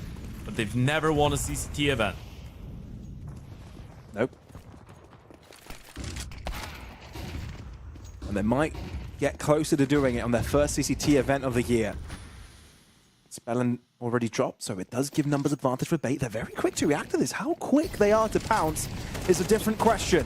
In they go. Sprayed on the smoke. Cirque and Rainmaker somehow do the unimaginable. Kenza on his retreat finds one, which makes things within the realm of reason. Bomb to go down, and it looks like there may be some extra disruption, but Cirque is behind the box, so can't be stopped. Jumps on top of it and continues to mow down his opponents. NPL, left with no devices, has to drop back, has to hand this one over. And I feel like we see history repeat itself over and over again when the player is forced to back away. But hang on a second, he's got a pick, and now he's considering to go for another in case 500 has dropped out of place. No. I think he's just going to try and go for exit frags at this point. I think he wants to play for the Ninja. Okay, yeah, decide against it. Walking right into Zerg. I would have loved to see that attempt from MPL. Unfortunately, though, time probably was not on his side, and he wanted to hold on to the rifle. Not meant to be. 500. By the way, something funny. Just to talk about the supportive element of it. Zerg was 0-5 when they had a 2-8 lead. Now he's gotten a triple, so we can actually bring it up. But, yeah. That's That's, I guess, one way to put it. You don't really need to be killing a lot of people. You don't even need to be killing any people, apparently, when you're playing on 500 for your team to be winning. Things could still work out. A 9-2 T side, though. Might be a 10-2 as well. Spellin just running through the util, able to find the first one. There it goes. Ships turning around. You can't even get a kill from behind at this point. That's not even fair for Bait. It really isn't. You've had two players holding two different lines. You hope that they could get the better timing of it, but it went rough for both. Sure, they get 2 kills now, but it's a little too little and too late. Or is it? Alex triples up and clutches around. What are you on about? Great flash from Hetrick. Allows his teammate to just do the cleanup. I can't believe it. I don't know what we're watching right now. What an ace from Alex. He was on 3 and 11 before this round. Pablos, that was a 5v3. What? It was a wasn't it a 5v2? It was a 5v2. 5v2 it was. Yeah, it was a 5v2. Spellin and Ships get 3 kills in towards middle. And then Alex aces. A double kill on the MP9. Sure, they were both low on HP. Then he picks up the rifle. Look at that. Flash is absolutely impeccable. Spray transfer is as clean as it gets. What a triple spray. You can't make this up, man. You truly can't. Nope. Even in Bollywood, they've never seen a storyline like this. And they have some crazy shit going on there. It's not even a love story, but it's still a better love story than Twilight. Of course you have to drop Twilight. Of course you had to. And I feel like that's such an old meme. Any Zoomers out there will be like, what was he on about? And I'm still living in 2010. I actually have read one of the books. You have? Yeah. Was it good? It was better than the movies. A lot more romantic and sexual than the movies. Okay. I mean, yeah, that's what they're famous for, right? Yeah, that's what they're really Bat romance. there for. We're not talking about Lady Gaga here. We're talking about Bait and their love and hate relationship with comebacks so far today. Gotta hold on to the bomb side. That's important. Well, we had more love than hate so far. And love is in the air for this round because the first step into a comeback is winning the pistol, and that looked clean from Bait. That helps you a lot. That gives you a lot of confidence. The fact that Alex gets an ace in the last round of the first half, it probably should have been a 10-2, and now Kenzizor is able to get away with a triple. These sides have always been, I think, where Kenzizor has shown his biggest potential, and this is probably the direction that Bait wanted to go with when they picked him up instead of Captain Kirk as well, right? Captain Kirk has still had a couple aggressive plays, but I think when you're looking at Kenzizor, you know you're signing a star. You know you're going in for another aggressive guy that's going to be able to be a difference maker. At least that's what you're hoping for, sorry. And if he gets fired up, even when MPO, who's been playing a fantastic game of Counter-Strike so far, doesn't have his best map showing of the day, he still compensate for it. And after that Mirage, we can definitely expect Bait to give it a good go on another comeback. His back-to-back triple kills from Kenzizor. He's on 15 kills. That was quick. Yeah, not too bad. 3 kills and 2 assists on that round. Good practice on the spray transfer. Yeah. I wouldn't even call that a spray transfer. I'd say more of a just pick hold mouse 1. Yeah, hold mouse 1. It was the spray trainer. They were transferring into your crosshair. Oh, how convenient. Never happened to me. Wouldn't know. Yeah, no, same here.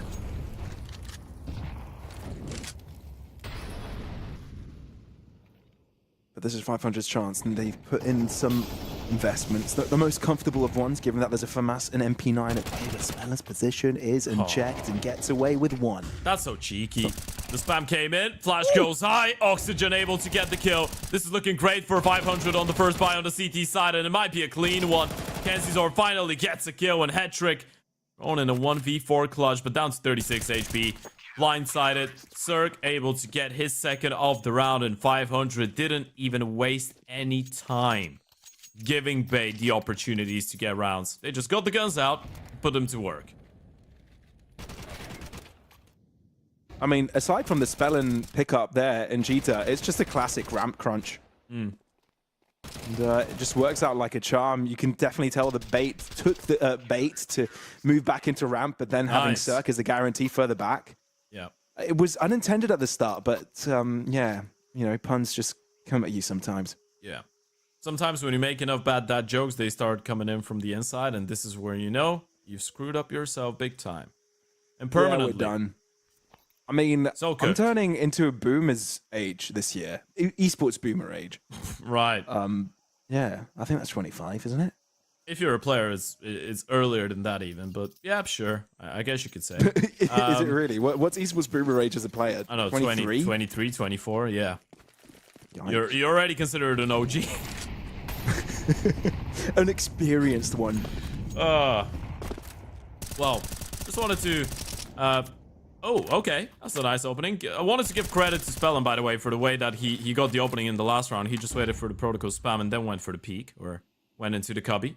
Bait them in to walk in. As talking about walking in, Bait have actually walked out on the B bomb side. I'm not sure 500 realized. And Spellin now back turned. He's not ready for Kenzizor.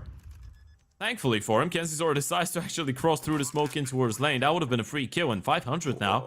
Got a retake in a 5v4. There's no way you anticipate it this quickly. There is a turnaround, but Kenzizor is quicker to react. He's low now, so the pickup could be there from Ships, and it is. Still 500 with the numbers, especially with the Rainwaker and Oxygen annihilating everyone in their path. Simple work. A quick 1-2 exchange, and 500 are right back creating streaks, but this time on the CT side.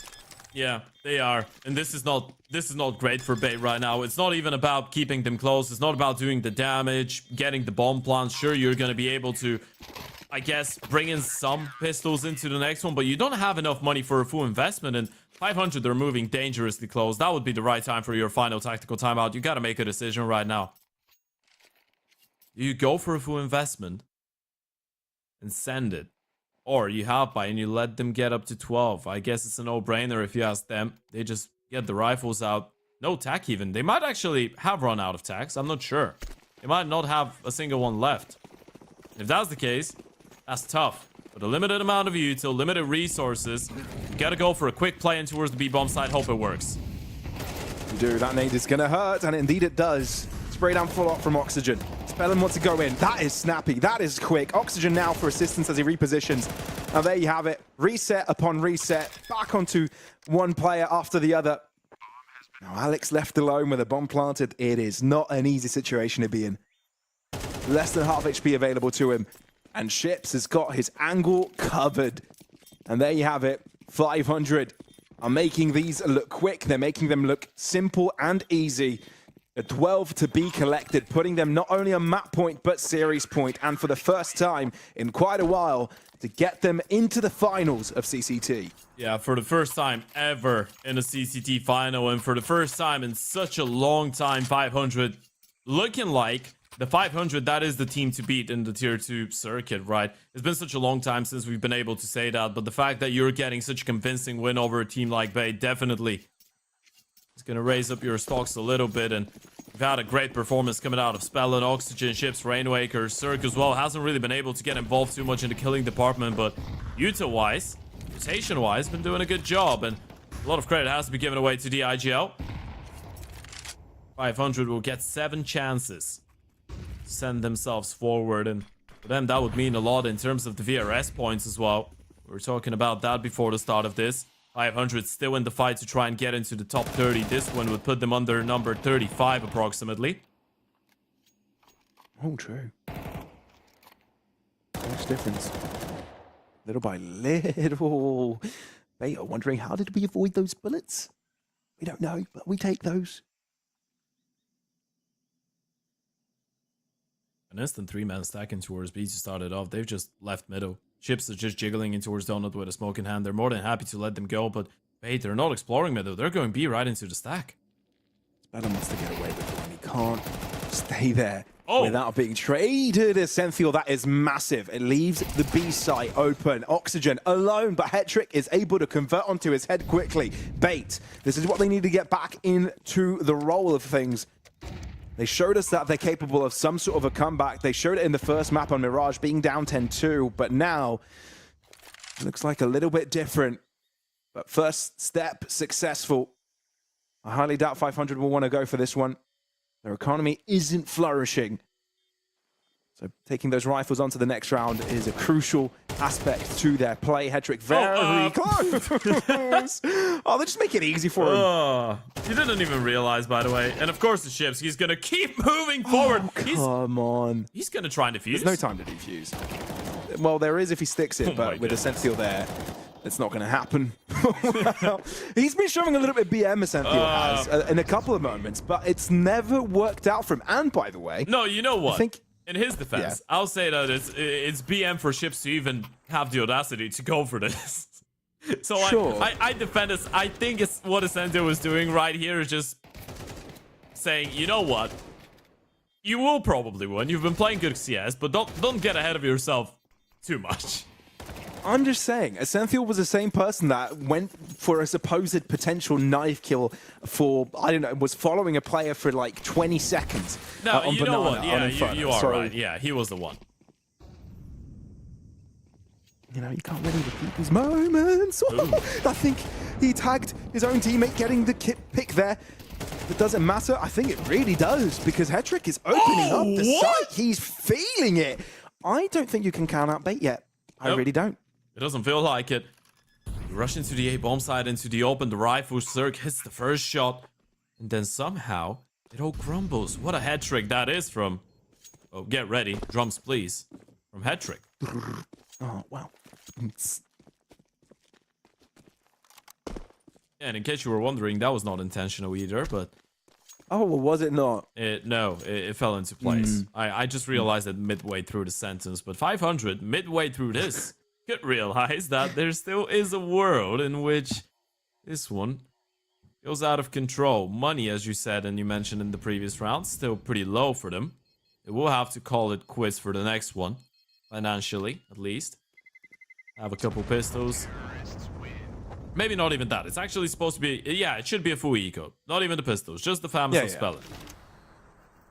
That is Bait giving it a go. Again. Another comeback.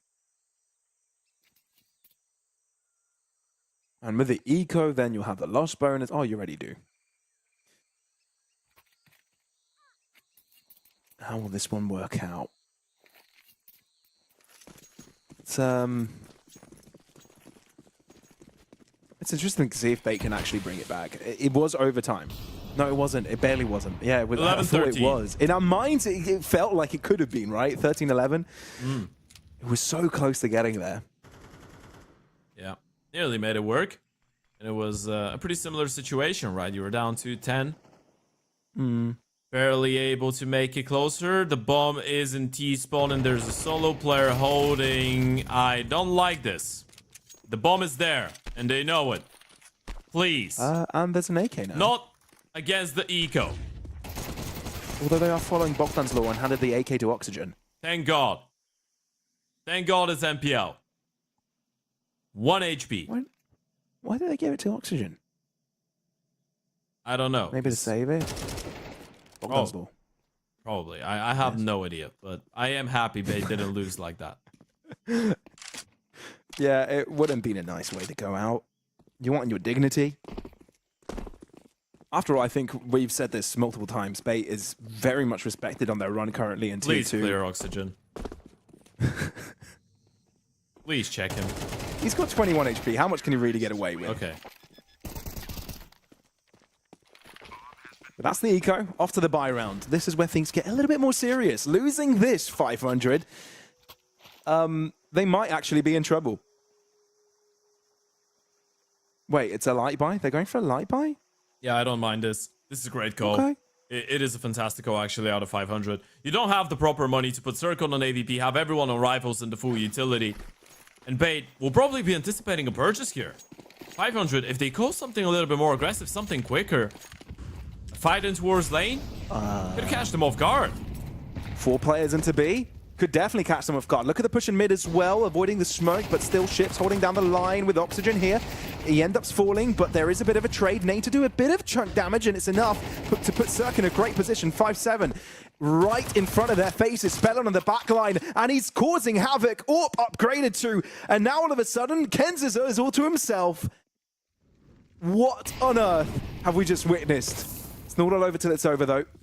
The youngest player on the roster, the youngest player on the server. T-spawn flank. We try and make it work by himself. A flank in the making as well to add insult to injury. That is not one round you want to lose.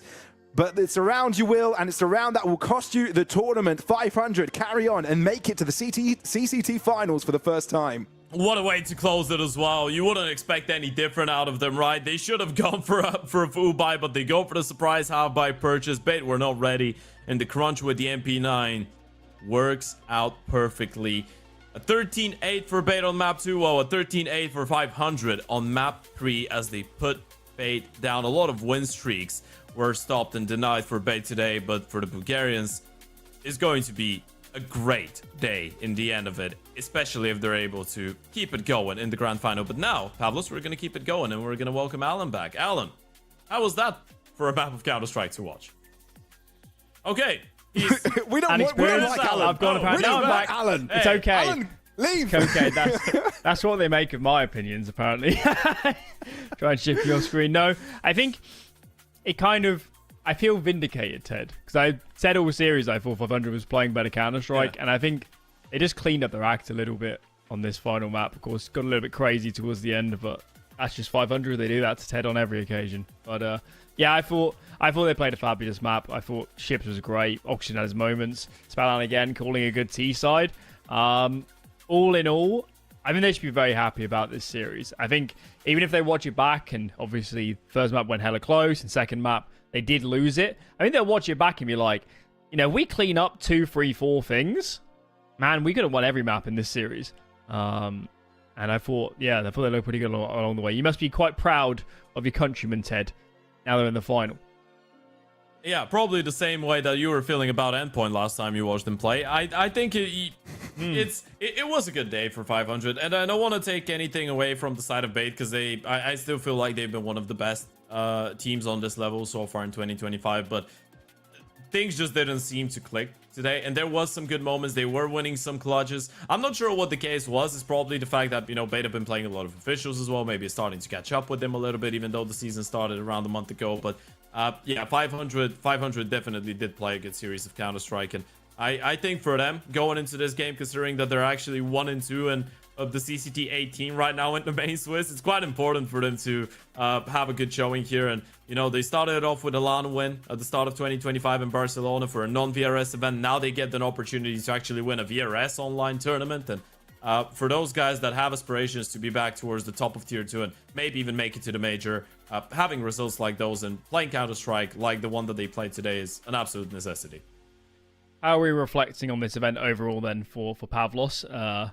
Hold that for a second. We'll talk MVP first. Sure. Ships, Pavlos. I pick Ships because he isn't actually the highest rated over the series, but he was the best for his team on the first and the third map. Rainwake had a monster second map, but that wasn't the map they could win. So I went for Ships because on the maps they won, he was the man.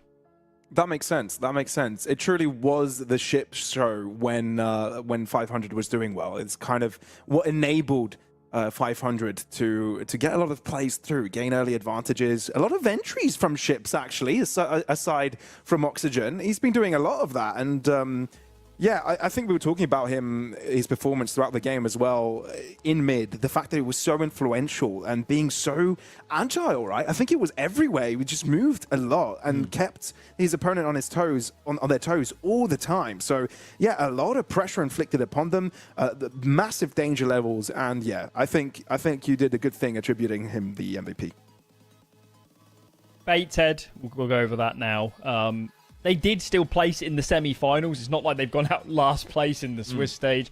It overall has been a good tournament. It's another event where they've beaten some good teams. They've been consistent. I know this wasn't the semi they wanted to have, but Bait is establishing themselves as consistently at least this sort of level, aren't they? They're consistently in the mix, no matter where they're playing. Yeah, absolutely. And I think also an important conversation to be had is the fact that, let's not forget, those guys did bring in a new player quite recently. And the fact that you're going to need a little bit of time, I guess is completely obvious. But the important thing for them is that you can see the gradual improvement. And sure, Bait might be a team that is still unable to, you know, assert dominance in Tier 2 online Counter-Strike, which I think no one has been over the last 4 or 5 years maybe. But it's the fact that you know that those guys have a really high ceiling. You know they're trying to play proper Counter-Strike. You know they have good fundamentals. You know they have firepower as well. So I think with them, it's more of a let's try and raise our floor a little bit more, try and be a little bit more dominant when it comes down to lower tier opposition, because this is the same team that nearly got a best of 3 off of G2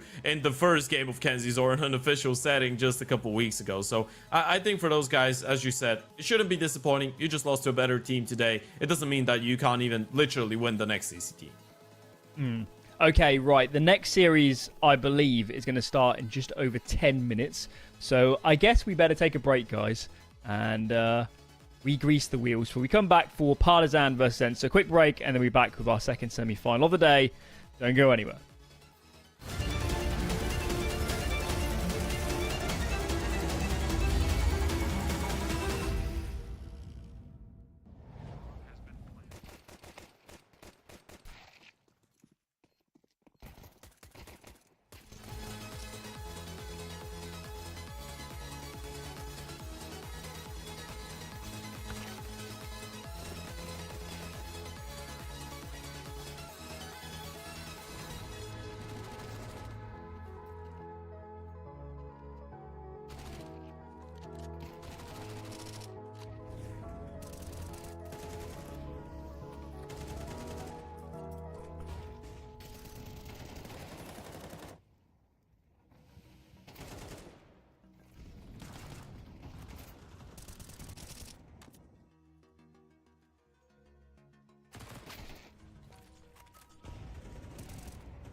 500 wait in the wings in the grand final. That'll be later today. First, though, to decide our second grand finalist with our second semi of the day, Partizan versus ENCE. Brandon, ENCE, some young, exciting players. I'll be excited to see who's hitting hard on the server today for them. Yeah, it should be a good one. I hope that ENCE have got their full lineup, because last time they were here in a semi-finals for CCT, they played with Miltzy, and then his internet went, and then they had to play with NKJ, their coach, and he got like 1 kill on the final map. It was a mess. So I hope they've got all their 5 here today, Alan. Yeah, and it's not even this is their third, I think, semi-final for them this year that they've gotten to, and each time they've kind of fallen short, to both Monty and to Spirit Academy. So for them, it's like a massive confidence booster if they can finally break this semi-final curse.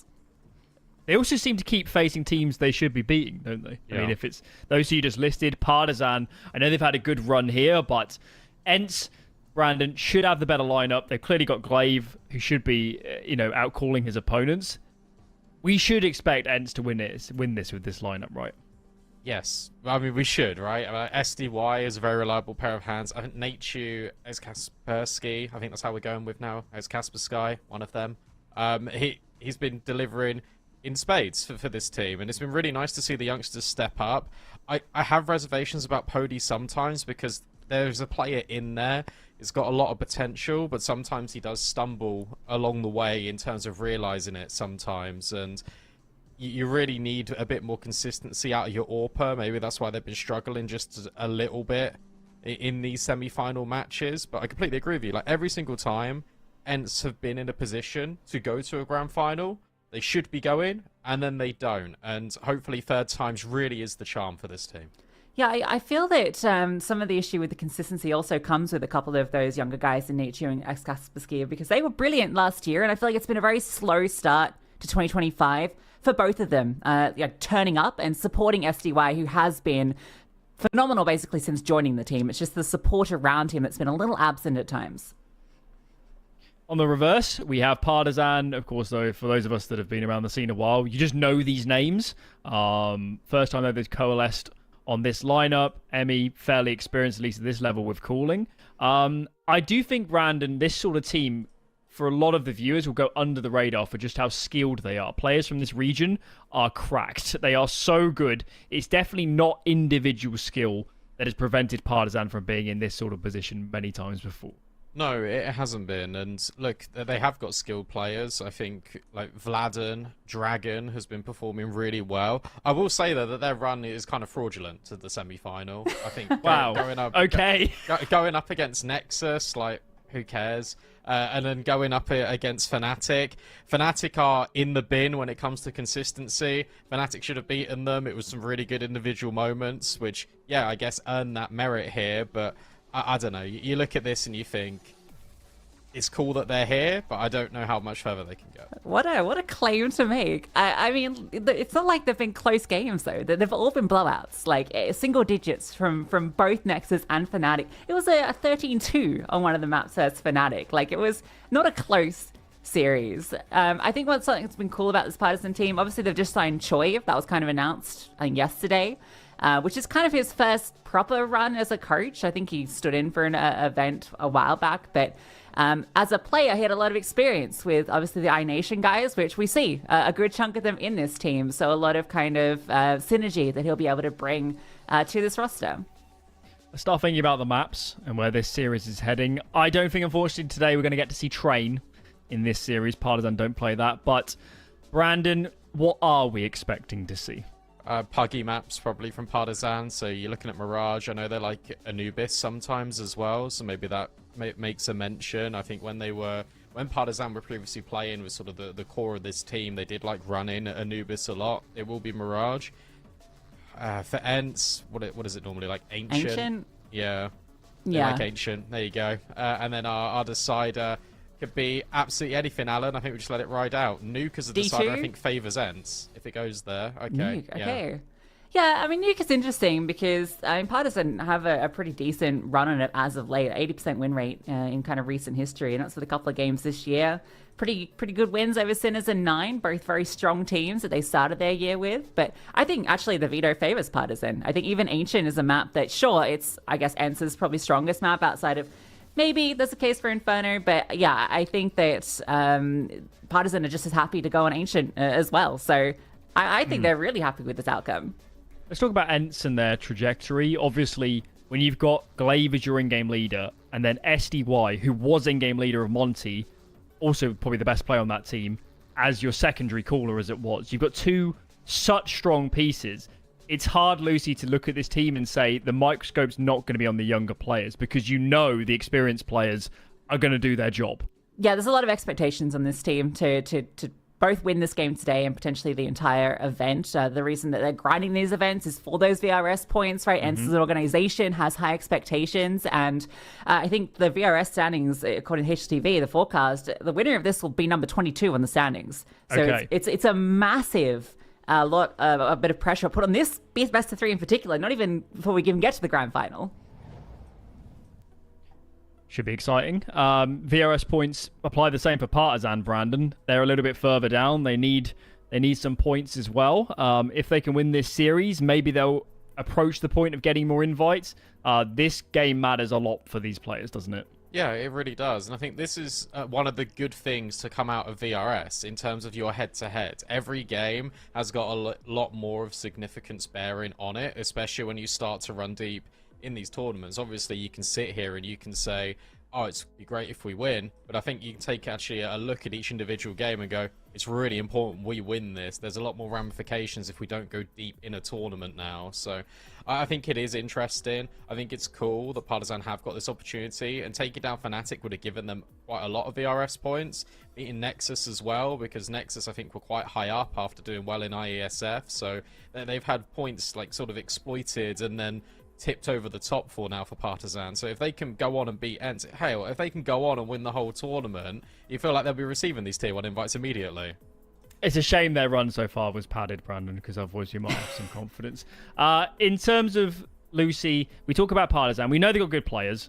We know they've got a fair amount of experience, at least off the back of someone like Emmy. What would you like to see in this series, and maybe even the grand final if they make it, to convince us that they have a bit more nous, that they have a bit more depth? Is it the calling? Is it the communication? Is it the late rounds? What more do we want to see from Partisan for us to be more convinced of them as a unit? Yeah, I think when you're going up against a team like ENCE and you're going up against an IGL like Glaive, obviously, you know, your individuals are good. We've already mentioned that they can shoot. We've seen Dragon playing fantastically, particularly when it comes to finding those opening kills. But it's going to be the outcalling, right? It's going to be the mid-rounds and what they can bring forward, what Emmy's able to deliver on that front versus Glaive and ENCE, and all of that plethora of experience that comes with it. That's the biggest test so far, because we know that the IGL situation in Fnatic has been all over the shop for what feels like a century at this point. So I guess that's where you can put the asterisk on the Fnatic win. You know, maybe the calling's not so important, but against Glaive, it will be. You confident in that aspect, Brandon, or are Partisan going to show their true colours here? Yeah, no, be outclassed? You are right, but at the same time, I think the Fnatic game was more on the AWP than the call-in. I think Fear was actually fine. I think Bermilov was just struggling to get off single digits at times in maps, which is a shame. Upsetting. Sounds like Mirage is underway soon, and I'll leave it with you guys, trying to find out who our second grand finalist is going to be. Well, Brandon, I think I know who you think it's going to be. You big all in on ENCE for this one? Yeah, easy for ENCE. Let's go. 2-0. Easy for ENCE. Everyone's favourite music kit. I'd say it's in the top 3 most annoying music kits. I think it's definitely up there. The recent Shanghai Major one. I like that quite one. Annoying.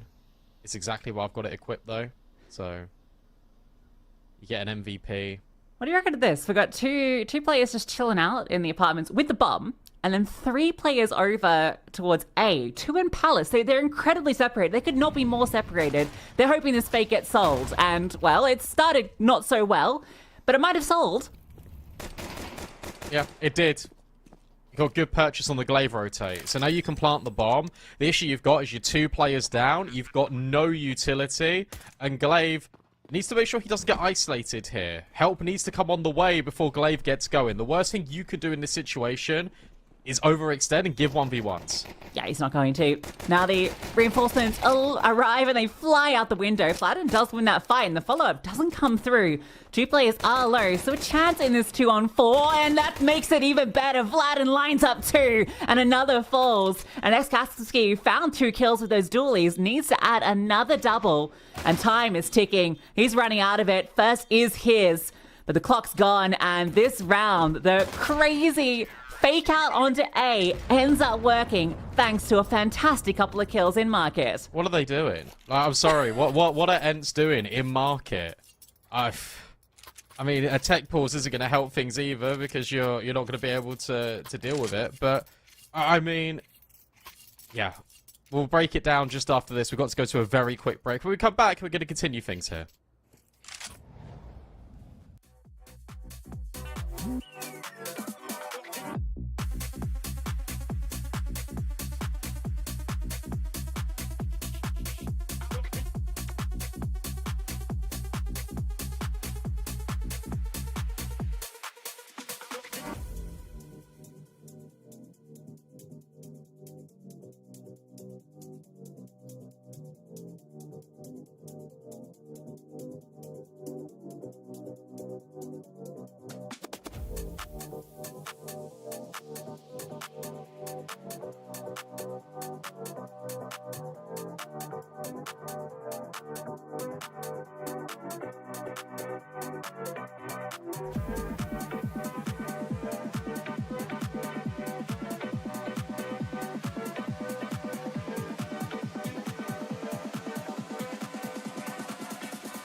Welcome back, guys. Oh. Yeah, production just had to censor me, Lucy, so we had to go to a break. But yeah, you're about to really get a bit unhinged on the broadcast. One round in, you hated that retake.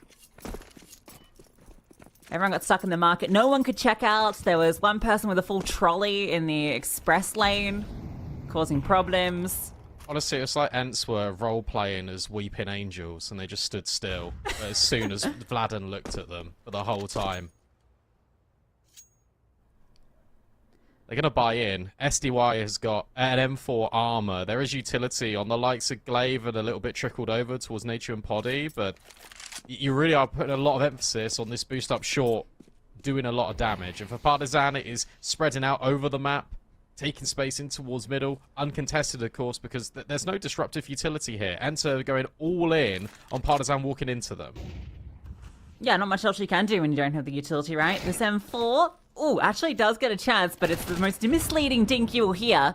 Nature just walks through to his death. And that is a very clean kill onto Pody. Just sitting back with the scout, doesn't even get to fire it off. And that should just be the remaining Ents players looking to hold onto these weapons for the next round, particularly that M4 and SDY. That goes about how maybe you'd expected it. Yeah. I mean... Vladen's looking good, and this is the danger really for Ents. If the individuals are sharp for Partisan, which we know they can be, then look, it can be a rough day in the office, and you can only beat who is in front of you. And the Fnatic victory was good because of how dominant it is. The Nexus one, when you take a look at those two, it is a bit more expected, but going up and beating Ents, it's pretty legit. I'm surprised that Vladen hasn't had any more opportunities outside of that Bleed project, and I guess / unpaid when they became unpaid, if they were ever paid on Bleed. because he's a very good player in tier 2, like mechanically incredibly sharp. Sometimes it's his decision making in the mid round. He can get a little bit overzealous, he can overextend, and has been punished by better teams. But it does surprise me that he has to go back to national sort of teams. Yeah, he really tried to break out, right, into the international world. 0-0 nation for a bit there. But I like the national squad. I'm going in with Partisan on this game.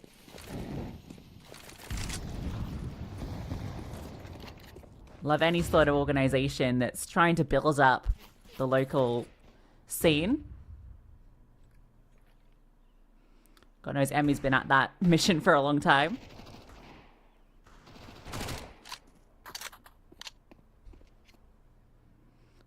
Yeah, he's been around the block for quite a while. I think it's the same with Collins and I guess Kindo and Dragon. It feels like all of them just elect to play nationally. Members of iNation for a very long period of time. Had some decent results. They went through real sort of stretches where the consistency was there, and then it fell off a cliff, and then you wouldn't hear from iNation or Partisan for a very long time, and then they just pop up again, get a number of kills. This time SDY trying to be a little bit more proactive, and to be fair, he has found 2 more kills. This A crunch is still being attempted with SDY on incredibly low HP, but more importantly, he is still here. His presence a threat. Glaive with the 5-7. From back default, manages to remove Collins. No utility to flush him out. They threw that utility to remove SDY and it didn't connect. So it allows Glaive just to sit back here. The utility being a nuisance. These 2 players split up. Ladder needs to fight out and there's so many crosshairs on his position. Well, look good for the start. Falls after SDY gets that double up in middle. They throw everything over stairs to try and remove him. Time's just going to be the big issue here. Yeah, already the save coming through. AK to be kept over. And that saved M4 comes through clutch. Yeah, important. Important to actually hold on to what you've got to make every round difficult. And then a nice play from Ents. 1 flashbang sets up SDY in connector. He then stands his ground in connector because that means that the players that were just on pistols can then upgrade and have all these rifles in towards middle. And you're right, Partisan gets so tunnel visioned, they overlook Glaive, and then Glaive just stays alive. That's the most important bit of that entire round, outside of the SDY double, is Glaive staying alive at default, not being flushed out, not being overran, not allowing Partisan any further space in the site. He even spots the player at sandwich and just tucks in. Beautifully managed. This one looking a bit more direct. Contact up the A ramp. Emmy just lurking through middle. And we'll get an opportunity for a first kill. That was a blown smoke from the CTs, and Collins, behind another smoke, will remove SDY. Pretty with the AWP, who was playing behind a smoke himself, manages to navigate, at least to safety. A bomb to be planted. The AWP, up close and personal, has a chance. Good quick shot into Emmy. Retake possible. They have to get past this double setup in the connector. It's going to be these 2 players in CT to get them going. Or maybe not. Now it is just Glaive. And if you're Pody with this HP, 2 versus 4, you're saving. And these are the types of rounds that Ents are going to have to try and manage a lot more efficiently. These quick pops out of Partisan, the call for contacts, the call to enable your stars to get on the board early. And because a lot of these rounds might not be telegraphed with utility, there's no real tells, which means you always have to be on your toes. Pody needs to get out a dodge here. We go to the replay a little bit early. I'm not sure if he gets away with that AWP. We'll see in a sec. I think he might did manage it. Yeah. All right, cool. Well, that's something at least. Yeah, I don't think Partisan wanted to hunt too much there. I like the way Vladimir went through the door, though. He, like, jumped off the frame so he could, like, quickly land back on the ground, hoping it would just be a leg shot from the AWP, but it's a fatal blow. AWP gets held onto, so they can at least invest around it. Not too bad a buy. M4's being opted for over FAMAS's, so a little lacking on some util, but for the most part, we'll be fine. So I'm looking a little bit more default from the T side. Emmy again, potentially to delayed take the space top mid. He'll get flashed over to those mid boxes. It feels quite similar to the pistol, where you've got one sort of squad of Partisan looking for map control, and then you've got the others lying in wait. But the bomb isn't with the B cohort. So now they're just anticipating that it could be something aggressive from the extremities coming out of vents. The immediate play towards middle didn't work. And instead of B apps, it's actually ramp, in which Glaive and Nature occupy. How deep do they go is the question. Because if they go and invest themselves too deep round corners, they're going to present themselves here to Partisan. So instead, they just tuck. First opportunity might have been into window, but Kaspersky will fall back. He's momentarily checking his angle, and as he comes back, Dragon falls off. Okay, now he will swing through just before that smoke plume. So nice first kill found. That's a player removed in towards ladder. So now you do feel like this B bomb site is achievable. A split through short. In fact, it's been completely vacated. Hence, they decide to give up this space for free. And that might just be the round. That was a very Virtus Pro round from Ents, where you've got all the control on the extremity, but you don't actually elect to rotate away and sort of reinforce the B bomb site, especially after as Kaspersky is just dropped in towards ladder. Instead, it is Pody rotating away. They reinforce A. They're really hoping that Partisan walk into it, and if they don't, they're just going to prioritize their money. This is very much like a longer-term point of view from Glaive. I don't know if this really sort of benefits the players of Ents in that regard. Pody, Nature, I mean, Kaspersky, when he's alive, like these are really aggressive players that want to have the opportunity, and these are the sort of players that give you the opportunity in these even level situations, disadvantageous situations. Yes, there's not a lot of utility here for the retake, which probably is the call for concern here. If you don't give them a chance, they're not going to find anything ever.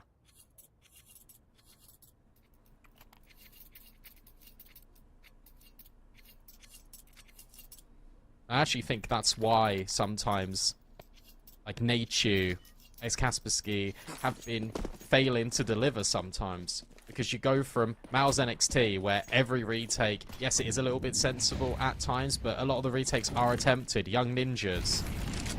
A lot of the times you go for these rounds. Now you're playing, yes, with a veteran, a very storied in-game leader, but one in which plays a completely different brand of Counter-Strike you're not used to. Yeah, it definitely feels like part of it is adapting to that change. And again, an opening kill. Dragon's been phenomenal in finding these. And he'll be doing that on both sides of the server. To set up his team for a couple. Oh, Nature does catch Collins on a little lurk out through the smoke, getting ahead because the rest of the team now groups up through ramp. There isn't anyone towards CT, so if they can get past these players in towards the connector, in towards stairs, there is space, but this is just a brawl. This could get deadly for the T side. 1-for-1 at first, but Kaspersky comes over the top and he takes them both down. Glaive sets him up and he just mows them down from above. Literally, the very next round, you get a clear example of why you let your players play. Because in that moment, Vladen is so close, the rest of the Partisan are all under the stairs. And it is a good catch from Nature here. The swing, to be honest, saves them. Glaive swinging saves everything. Because then he's able to deploy that flash. They could have got really hairy if the MP9 doesn't spot. But it's Kaspersky over the top of the stairs, getting those 2 kills immediately. Drawing that pause out of Partisan. Because they felt like they were in the favoured spot. No one was peeking them CT. They were ahead of all of the information until that MP9 catches a whiff. And I think the flashbang even hit one of the players that was on top stairs.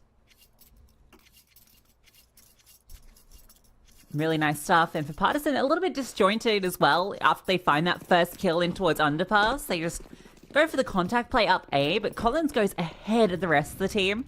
If he'd been coming out kind of as the last piece, for instance, he could have completely undone that whole thing, right? Because he would have been there to spot that stairs play. Was aggressive. Glaive has no idea. And he's removed again. Opening kill, but removed.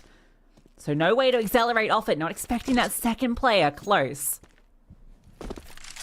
What's that? 3rd round in a row that Dragon's got the opening kill. Just can't profit off it. It has drawn almost a stalemate. Like, sure, everyone loses one player in the apartments, but you haven't lost your mid control, and you've got an immediate shuffle. Vladden walks back over just in case. It's crazy. As Kaspersky has pushed and punishes him. It's a dink, but it's the AK headshot ringing out. And now you can just commit in towards B. You might not be ready for SDY. Well, now he's throwing that smoke and short, you are. Now you know. That's such a crazy play for Kaspersky just to walk that. I like it, though. Could have net success. Instead, it goes the other way, and now this leaves this entire round on whether SDY can come through with a multi to incite the rotations. The AWP will be arriving. SDY tucks in, doesn't reveal himself to the last moment, almost swings out for a second. Look at the HP. Not going to matter so much for this AWP. Nate is so far away. He's in T-spawn. So the molly at least delays that bomb going down, but it will be planted. Nothing they can do to disrupt this. Has given a little bit of time for Natu to get onto this flank. Prote's holding to see if this crawl comes any further. Not given the kill just yet. The AWP holding and T-Apps distracted. And that allows the capitalization. Now this retake can start to commence. They know where both these CTs are. Vladden gonna reposition. Planted for short. So Emmy tucking back towards the pillar in a powerful position. And the swing onto the AWP. Perfectly played by Vladden.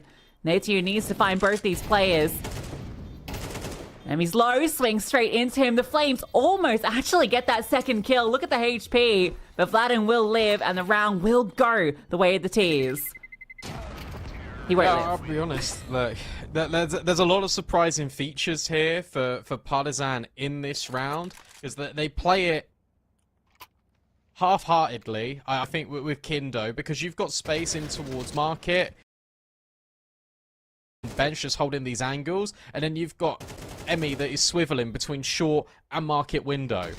Everything is being watched. All Kindo has to do is not be exposed towards a deep short peek and hold apps, but he turns around. That allows the way in, and Vladden knows at that moment he has to swing. He has to wide swing and hopefully catch the AWP off guard. He does exactly that, and as soon as that kill's locked in, Nature is too far away, and he's also known. Yeah, I wonder if part of it is that both a Molotov and a flashbang came out from market, and you know that there's a gap that the only gap that really was available. Still, round goes the way of Partisan. Nice attempt in the retake. Now fighting towards middle. 1 for 1. Colin crawling out. We'll get that first kill. There's a trade available from SDY. Yeah, not anticipating. Actually swapped out to try and take a lot of space. Very messy. And a lot of gaps being attempted to be found here by the T side. Whoa. Oh, just gets by. And we can't exploit that one. No, but what he has done is drawn Glaive over. And now you've got 2 extremity pushes. One from Palace, but also Dragon in towards B apps. He backs out. So with Emmy's space in connector, they're going to look to split A here. SDY's moved all the way back towards Ticket. Pody just keeps being dynamic with his rotations. And Glaive, again, I think the call's wrong. SDY alone. He can find Emmy. He does have this short angle at least, which at the moment, and in fact, for this round, will not get smoked. So if this swing does come through from connector, he will be exposed to Glaive. What can SDY deliver from this position? Sitting at a bit of an off angle behind sight, so he'll be very exposed to Palace as they come around. In fact, completely removed. Vladden ready for him after he reveals himself. There is that kill from Glaive, so it puts it into the 2-on-2. Bomb going down. Ents have a chance in this one. They got to get going, though. Like, Pody is still far away. He's holding for a cross that isn't coming in. Glaive's now spotted at least one player in towards default. Now Pody catches up. This incendiary will flush them out. And that is exactly what Ents needed. A double swing as well. An upgrade from the AWP to the M4. Trade spacing immaculate from Ents. Much better this time on the retake. Yeah, you got to wonder why Emmy goes there in connector. I think it was just to try and get a feel of what the site setup looked like and kind of split. But obviously, they don't know exactly what we know. They don't know where that AWP is at the time. So I think perhaps they are worried about that position, you know, being trained in on Palace. But he exposed himself. He goes down first. He's the first one that takes that step. The Palace players, sure, they find that free kill in SDY, but without connector control, There's nowhere to go in that post plant. They had to make a decision there and then, though, to either go under Palace early or just try and get in towards ramp. By them staying both on default and with Glaive's acceleration, you're right, there's just nothing that they can do. And now it's a full eco. Now you're just hoping for a bomb plant as a bare minimum. I'll get it. No one's here. Why is no one here? Literally no one is here. There's 4 players in middle, so it's all blocks. So you're not expecting much damage here, but the bomb plant already feels good. You can find a kill, which you might not. No, SDY is literally just not letting anyone. Low HP, he's just swinging for frags.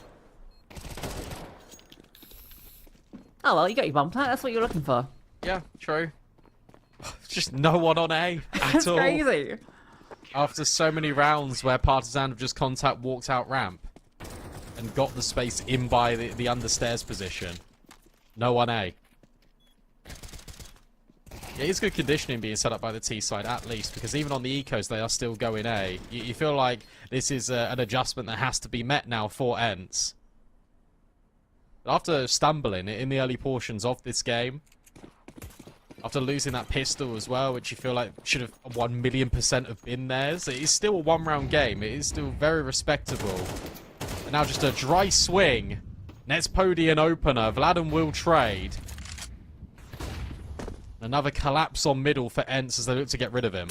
Yeah, they know he's stuck up there. He knows he's stuck up there, so he uses some utility to at least actually keep them at bay and escapes. Sorry, Dragons just push. Dragons push that CT smoke and Glaive's rotated. He will catch Kindo. Collins is still close by. He's managed to walk quite deep onto the side again, finding his space, but over on B, as you mentioned, this is the gap. Oh no, it is filled. X-Casper aware of that possibility, watches from short, leaves it to Vladden, who has brought down half HP just from that early fight with Pody. Glaive aware of this gap. Ooh, doesn't jiggle wide enough to see him. Now he will. Ouch. Warning shot fired. It's through the wall. And they're all going to swing together as soon as contact comes. First kill. Surprisingly not ready for window, expecting short to be the play. ENCE will take the round. And I believe that's us tied up. Yeah, so good adjustments here from ENCE. They're now sitting a lot further back just on these sight hits because it has just been pure contact out of Partisan. No matter where they go, that it isn't an exec. It is just looking for early fights, trying to catch these players off guard. So now you've got the adjustment of deep-rooted positions. You've got Ticket, you've got Deep Jungle, you've got Glavin rotating in towards Market after dropping the early utility. Nothing is given for free. And that's really important. And that really diminishes the entirety of Partisan's game plan. Back towards A, again on the eco, but this time, there are players here. Yeah, at least a few more upgraded weapons now and some armor. So actually, a chance to do some damage, but the AWP in prime position to pick them apart. First kill, a little 180 for style as he scopes back. And they are trying to swarm this player under and will take him down. Nice kill from the connector. AWP swapped to the USP, and that one will connect after a few shots fired out. But 3 kills for Pody. A nice hold against the half-buy. Yeah, game plan now starting to work a lot more freely for ENCE, and it's good to see that there is getting support now for SDY. For Glaive, who has been playing on an individual level pretty decently, just in this tournament. It's good that the bar is set and met between every single one of these players. No one missing, which is exactly what you need for ENCE in a semi-final match like this. It's a shame for Partisan with how many openers they've got, how little they've been able to realize a lot of these rounds. Got the double AWP coming out. SDY will be wielding one over towards B, so he can get parked up there. We know Dragon has been looking for openings there quite a lot. Frees up Pody to roam a little bit more. He's been spotted in middle. So he needs to evacuate that space. Again, it's this middle pressure early from ENCE. They are peeking it out from every direction. 4 players focused there. Partisan will slowly go in late to get that space. Pody honed in on these 2 players underpass. Flash is good. Gives Dragon the space to walk up. She's still here though, and they might not be ready for another rifler. In the meantime, you have got pressure in towards ramp as well. With this deep connector smoke, it allows this split to go mid to B. As Kaspersky needs this find in towards Collins, but it comes at a cost. He loses his life, and Dragon's made it in towards the window at the same time. I thought it was going to be mid to B. Instead, they're just going to continue to brute force their way on towards A. Last player standing is Nachu, but not for long, and SDY can only watch the kill feed as all of his players fall. That was explosive, wasn't it? And the AWP in the retake, he might be able to pick up an M4 on the way. But even getting past this first player is going to be difficult. A little flashy didn't help either. Begging someone to give him the fight, and they do, but it's a timing he wasn't hoping for.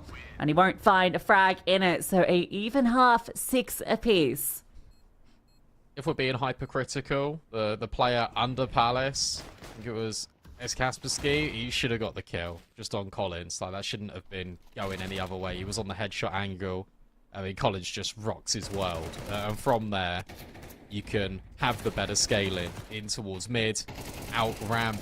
He creates this pivot. So a tough one for Ents, but for Partisan, at least it is something, just a little something right at the very end. I do think their T sides will be a lot more consistent than their CT. So for them to draw level, I think is a good response. They'll also be kicking themselves a bit because they were up, what, 5-2? And only put one more away in the half. Can redirect from Ents onto the A-bomb site. Doolies. Up close. Smoke will land, so now Kindo can focus elsewhere. He's waiting for the swing to come, but his attention's focused elsewhere when he takes down 2, swaps over. Kindo going sicko. Glaive and Pody will answer back, but nice kill from Emmy. Doesn't allow that bomb to cross. And a second as well. Little jump for joy at the end. And that's a pretty nice pistol from Partisan. No one cleared Palace. There was 3 players, no one cleared under Palace. And this bit in the corner, they were hoping it would be SDY, but he gets smoked off. And then I think comms are a little bit clustered. It takes them a very long time to react.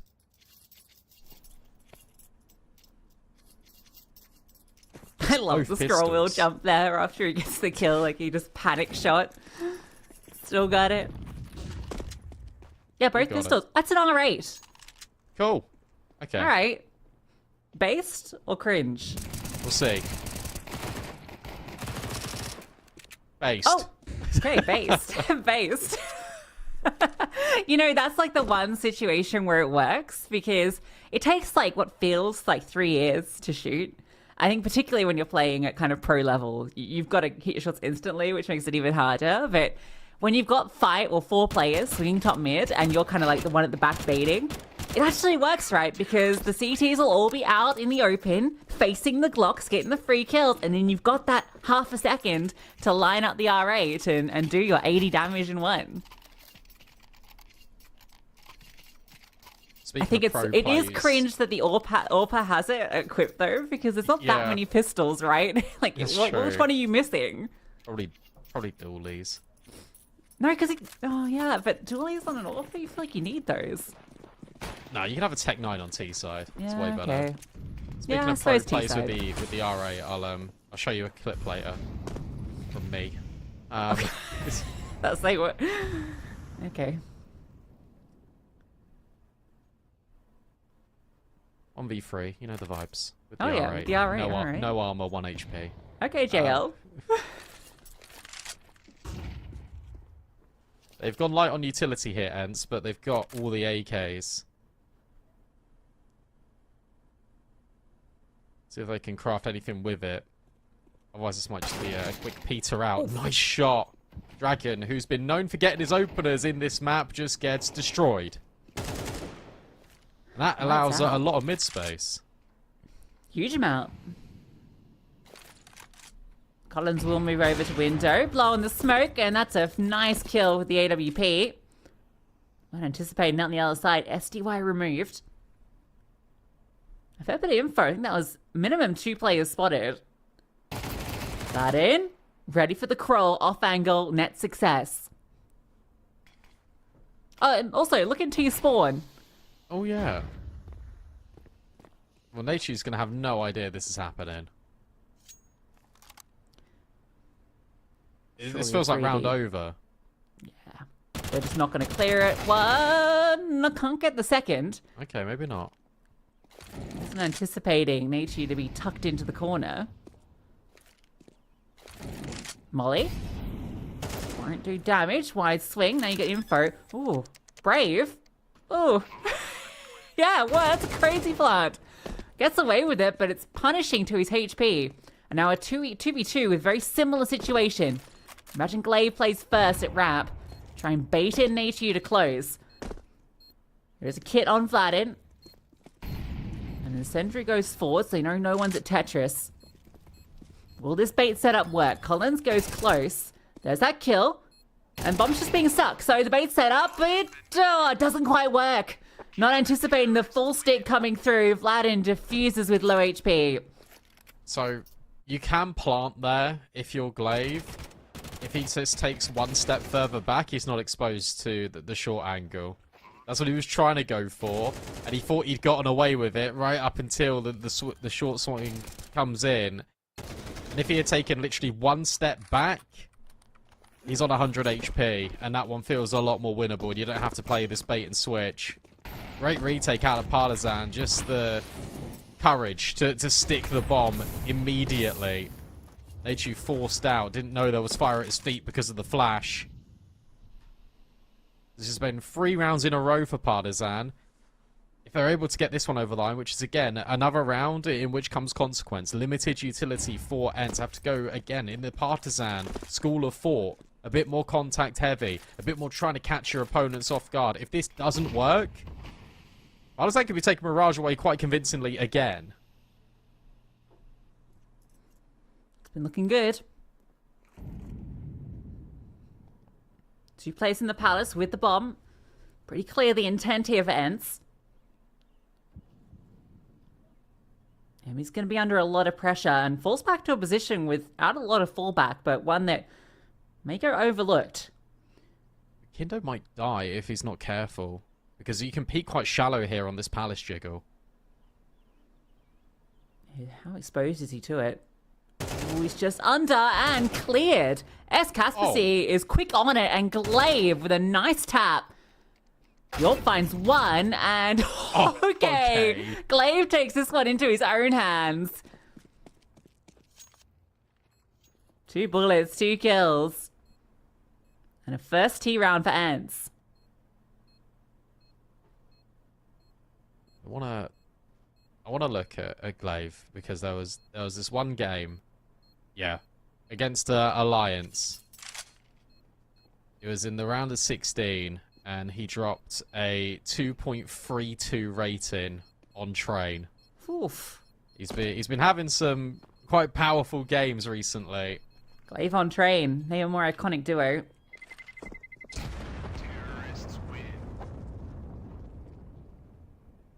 Good space into that round. The fact that you've got, the deep invested position of Ninja, and it allows Kaspersky to peek out. He sees no one stairs, he sees no one jungle because no one's shooting at him. He can't see anyone tucked in by ticket. So then you think, okay, where is this player? Has to be either under Palace or in that committed corner.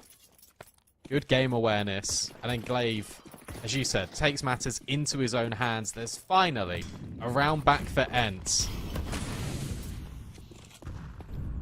And even with all these rounds sort of going in favor of Partisan, money's on thin ice. Oh, Vladin. Very undetected here. Oh, flashbang. There it is. Perfectly timed. Lovely opening kill found. Might be split upon here. No, he's going to escape, running through multiple smokes. A little tunnel to evacuate through. CY hears the footsteps, can't do anything, and then another swing comes out. Always a second play you're not ready for. So 2 opening kills for Partisan. Answers brief relief in that last round might be just that. As they can find this gap, but Dragon up in the ladder room feels like the power position to win this round. 1 kill here is enough. And he might be. Oh, the timing could not have been worse. Hands off the keyboard. Yeah, I'm with you on that one. That is frustrating. There are still 2 players on this B side to deal with. Pody gets a good kill on the player from behind and a swivel onto bench, but they're just not ready for this extra player. And so it's all onto Glaive. A swing out from Kinder, and he finds it as well. Pody made that interesting for a moment, but 4 on the defense. What a round out of Kindo, because he was playing this bait and switch the entire time throughout that round, because Vladin gets flashed in towards underpass, then he drops a smoke to run away and towards connector. Kindo's just tucked in the corner, and he's able to get SDY, but the plan was that SDY hears him running away, hears the reload, just runs up connector, tries to take the space, then Kindo will punish. He goes a different way, but it's still the same result. You think Pody's done a great job here. You're never ready for that additional player on site. Consistently Kindo rotating in between all of these pillars on the bomb site, consistently moving and changing up his angle. Ents were just not ready.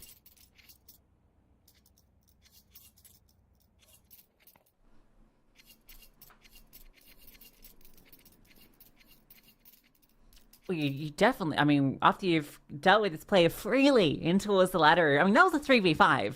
Keep that in mind, how close the Ents were able to make that after catching off Dragon in the ladder room. You're never expecting that 3rd player over that side. And now, Kindo, again, being unexpected. The Orb in ladder, 1st kill. Change of pace that's just not warranting anything. Underpass a high valuable asset recently for Partisan. Not only on CT, but also on T. That's why Pody's just scoped in incredibly early. Mid now cleared. Still players lying in wait. With a big nade to break the smoke, it almost invites these players in. Collins actually wants to play a little bit more reserved. Again, contact being taken, deep space in towards B, apps being taken as well, which frees up Kindo to go over A. Yeah, it's really nice. Kindo just supports Vladin on that crawl. Emmy, nice little timing in that swing. Wanting to check out connector, finds a freebie. So a 3v5 once again. Partisan, no need to start moving. They do hear SDY making some steps, so Dragon goes for that swing. How do you get out of this? Only if they come to you and give you those openings. There was maybe a chance there. Pody's stuck on low HP, swings straight into Emmy. Clean headshot. Partisan just look fully in control of this CT side. It's because they're not giving Ents anything. And when they are, it is on their terms. Like that underpass flash play the round before. This time it is Kindo starting in ladder, which is just bonkers, really. But it's almost to bait in that there's no one there. At least of all, an AWPer.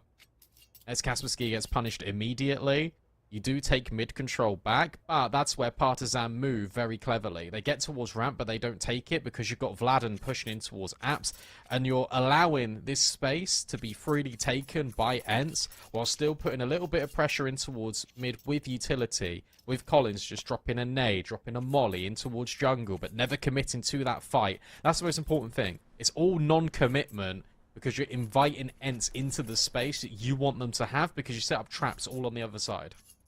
That was the first tactical that Ents have taken as well.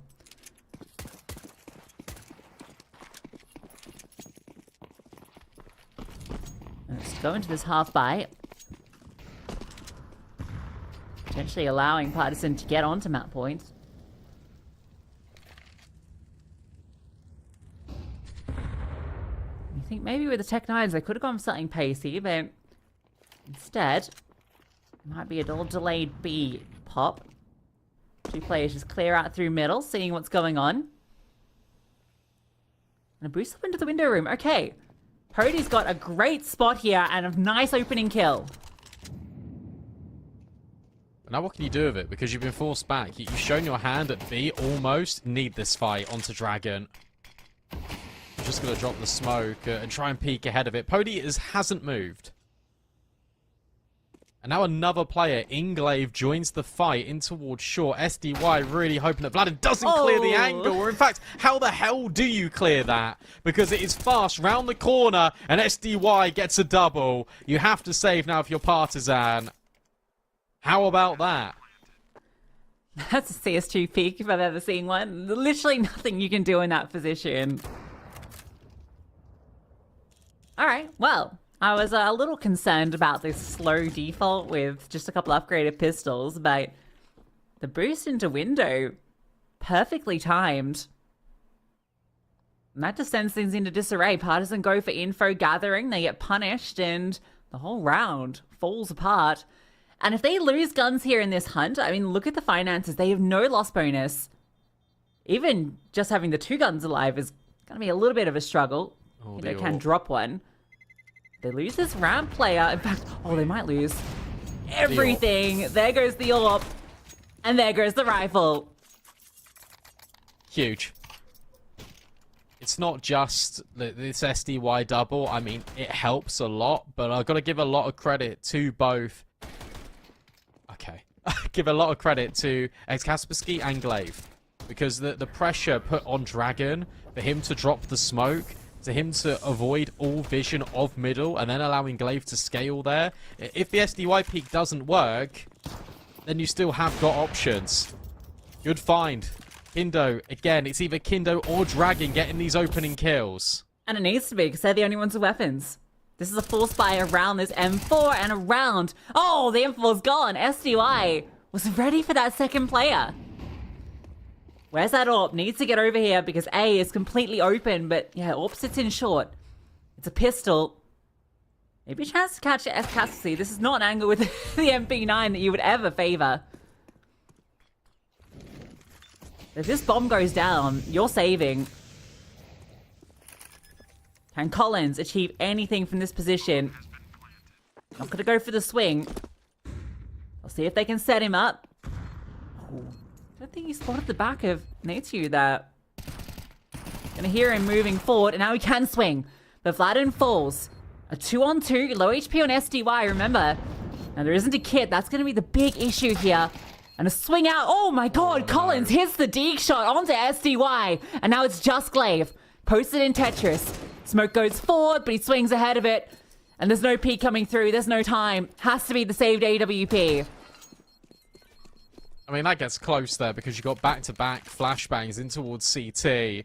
One comes in from Partizan initially, but it's interesting because Collins doesn't swing on it. He just goes a little bit shallow to see the default angle. And then you get the counter flash. I think it was from Glaive. So Natsu swings, goes to his death. SDY gets caught by that save rifle. That was a 5-7. Glaive has to grab this kill. The smokes are being dropped on the bomb, making things really uncomfortable. You do keep the AWP, so at least there's a little bit of substance in this round. He's been so good at getting these opening kills, Kindo.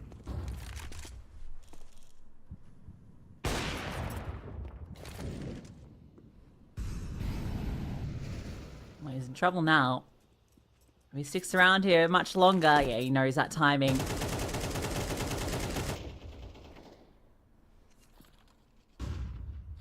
I think there's a lot of on-the-fly adaptation here from ENCE in terms of they're figuring out what Partizan are doing, and then they're adjusting, which is why we're getting these rounds in succession, because the previous SDY, you called it in the play-by-play, accounts for the second player. Partizan are hunting in packs. They are looking to trade this contact efficiently.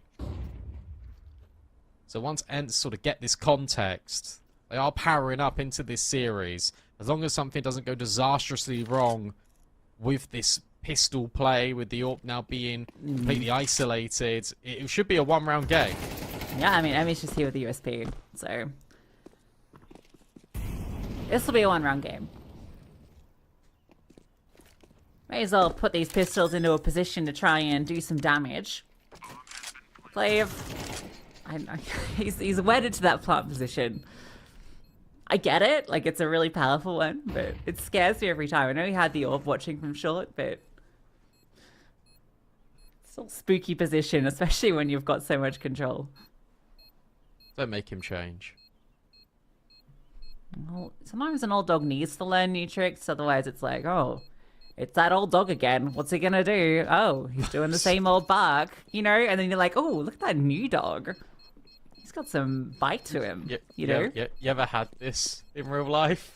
Yeah, when you see two dogs. Yeah, like you tell me you're at the park, right? And you see this old dog that's just sit down, chewing a stick, and then you see his other dog doing jumps and flips and running around, catching a ball. Which one are you gonna play with, Brandon? Tell me. Not the old dog. You just defined Glaive's entire in-game leading career. Brandon, when A-Dog comes out, it's over for you, buddy. Still waiting on that day. It will come soon, I've got no doubts.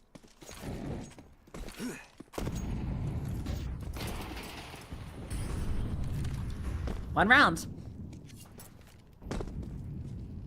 As foretold by B-Dog. I like this. This is just a straight A exec, and you've gone from these slow mid defaults just into a site take, and you know the util is going to be a little bit weaker out of Partisan. So I think this is a great call out of Glaive. Let's see if the defense can hold strong. There are 3 here. Yeah, all the smokes go down. Emmy deploys a defensive one, and that's cut off this attack into the side. A jump up on over. Dragon gets one as well before he's removed. And a swing out from Collins. Net success. SDY doing his best to claw this back. But Emmy still hiding in this CT smoke that he put down himself. There's one piece of utility that has cut this assault completely. SDY sees him, but can't deal with him. And Pody with the AWP into a 1v3. Has to fall back off that flashbang. And Partisan now have this round in the palm of their hands. Nice boost up. Huge round from Emmy in particular on that defense. Partisan, 5 map point. That's the most ironic thing about all of that is that's the oldest trick in the book. Dropping that smoke in towards default. It's gone out of style a lot recently, but you got to talk about the counter utility as well from Partisan. Immediately, the responses, flashbangs over the top, allowing Emmy this room to breathe, jumping on over on that firebox, getting rid of Nature, and then just living. They did a second smoke as well. So he drops that first one, and you saw it in that second kill where he gets under shadow. There was another smoke kind of between triple and default. So they just kept throwing this utility, as you say, that it's disrupted so ends. Really nice counter to the A exec. It's really good when you know it's a forward frontal A exec and there isn't any connector pressure. Because if there is connector pressure, that smoke is really redundant because you're playing behind it anyway, and that means the comm players are just going to kill you. But when you know it is just straight out of spawn, ramp palace, you can get away with a lot there just by that one piece of util.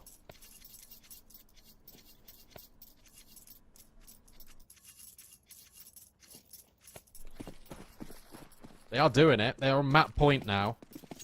This is the closest anyone has come to challenging Partisan in the playoffs so far when it comes to round count. True. Cannon's battle back for the OT.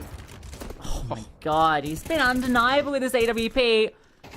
Dragon removed, but Kinto is hitting every single shot right now. He might just be the one that delivers the end of this map. As Kaspersky finds 2 in middle, but he's brought down low. Glaive is on the B bomb site. Being disruptive, but deleted by Vladin. 30 HP and 3 players to find. The bomb at a ramp.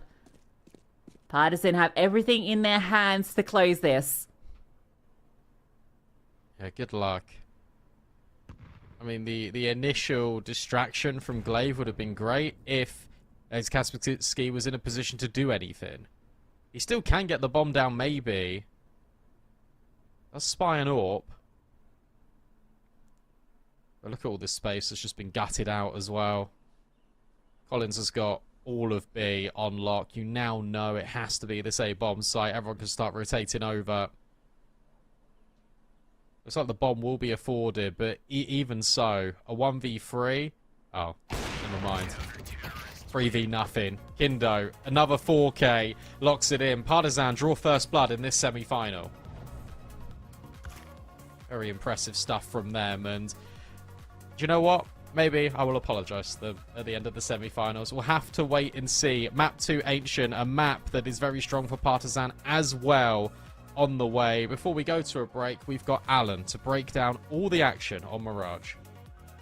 Brandon was close to fair in the end, and necessarily was always going to go that direction, but certainly did in those latter stages. We'll start with the first half. Partizan win pistol, second round's no problem, and then they lose to one saved rifle. I think it was SDY flashed in connector, just did so much damage.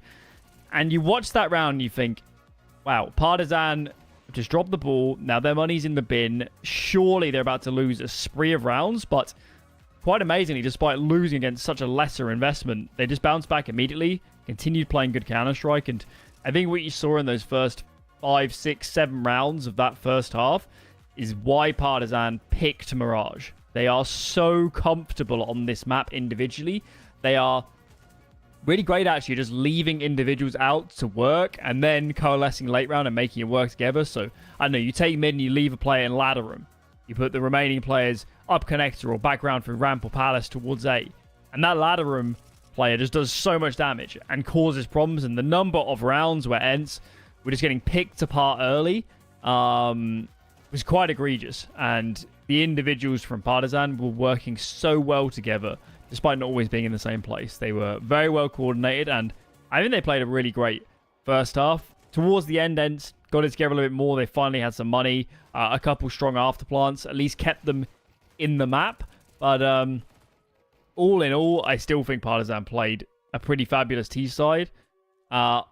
Second half, getting into that one, I think this is a map where Partizan will be very thankful that they won both pistol rounds. They won the second pistol and they converted. They got 3 off the back of it. And I think, obviously, we don't want to boil maps down all too often to just pistol rounds. But this is a map where, had they not won both, I really do think we'd be in overtime at a minimum. Because off the back of that, when we got into the gun round in the second half, Ents made a pretty good run back of it. They won a lesser buy round to keep them in the game towards the end.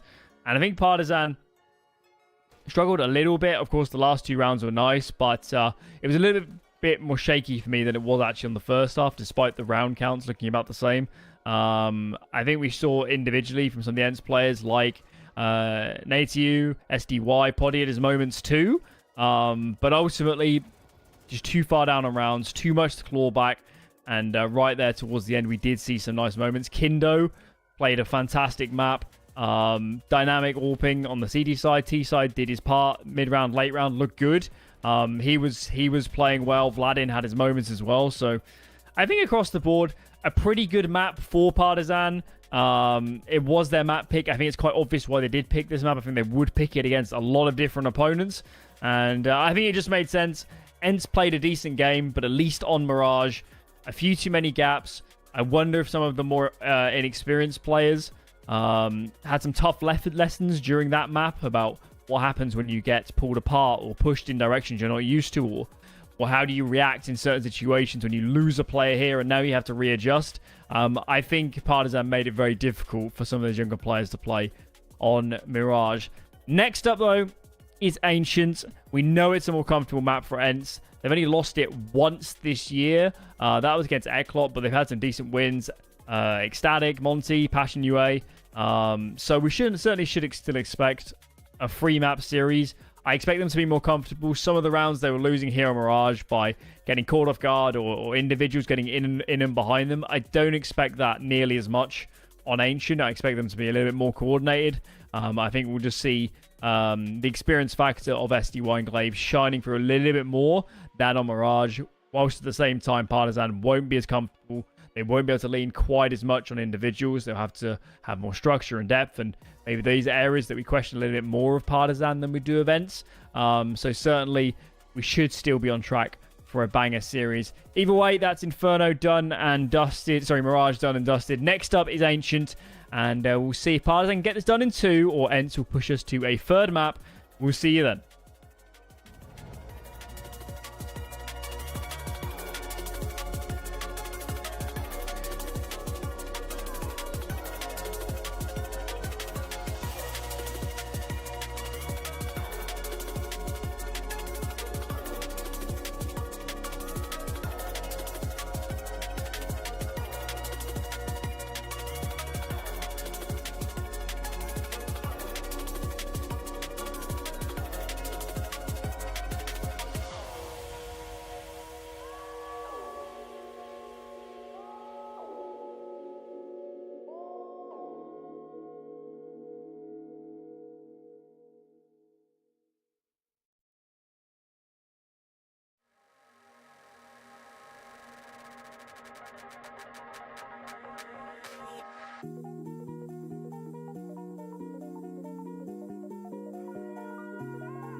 Mirage done and dusted. It's Ancient up next in this semi-final game. Winner, of course, will face 500 later today in our grand final here in CCT in Europe.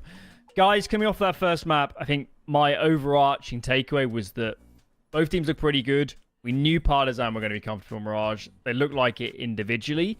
Ents might have lost that first map, but I'm not despondent about this series. I still feel like we're pretty destined to get 3 out of this. It feels it, right? Especially when you look towards Ancient and both these teams' recent outings on it. This is by far Ents' best map. The caliber of competition they've taken down on it has been leagues above anything that Partisan have faced. And Partisan, I think they played in the Dallas calls like a week ago, and they got 13-1'd. So Ancient has not been good for them this year. Historically, it was good. So, I don't want to write them off completely, but it's going to be a very difficult game for them. Yeah, I think it will be. I think the thing is that what Partisan were good at doing on Mirage is playing to their strengths quite a lot. What I really liked is that they were using their individual sort of skill in positive ways, whether that was the contact, always having an extra player there ready to trade. On Ancient, you can do that as well, so I don't want to completely rule them out, but I think it will be definitely a tougher map for them.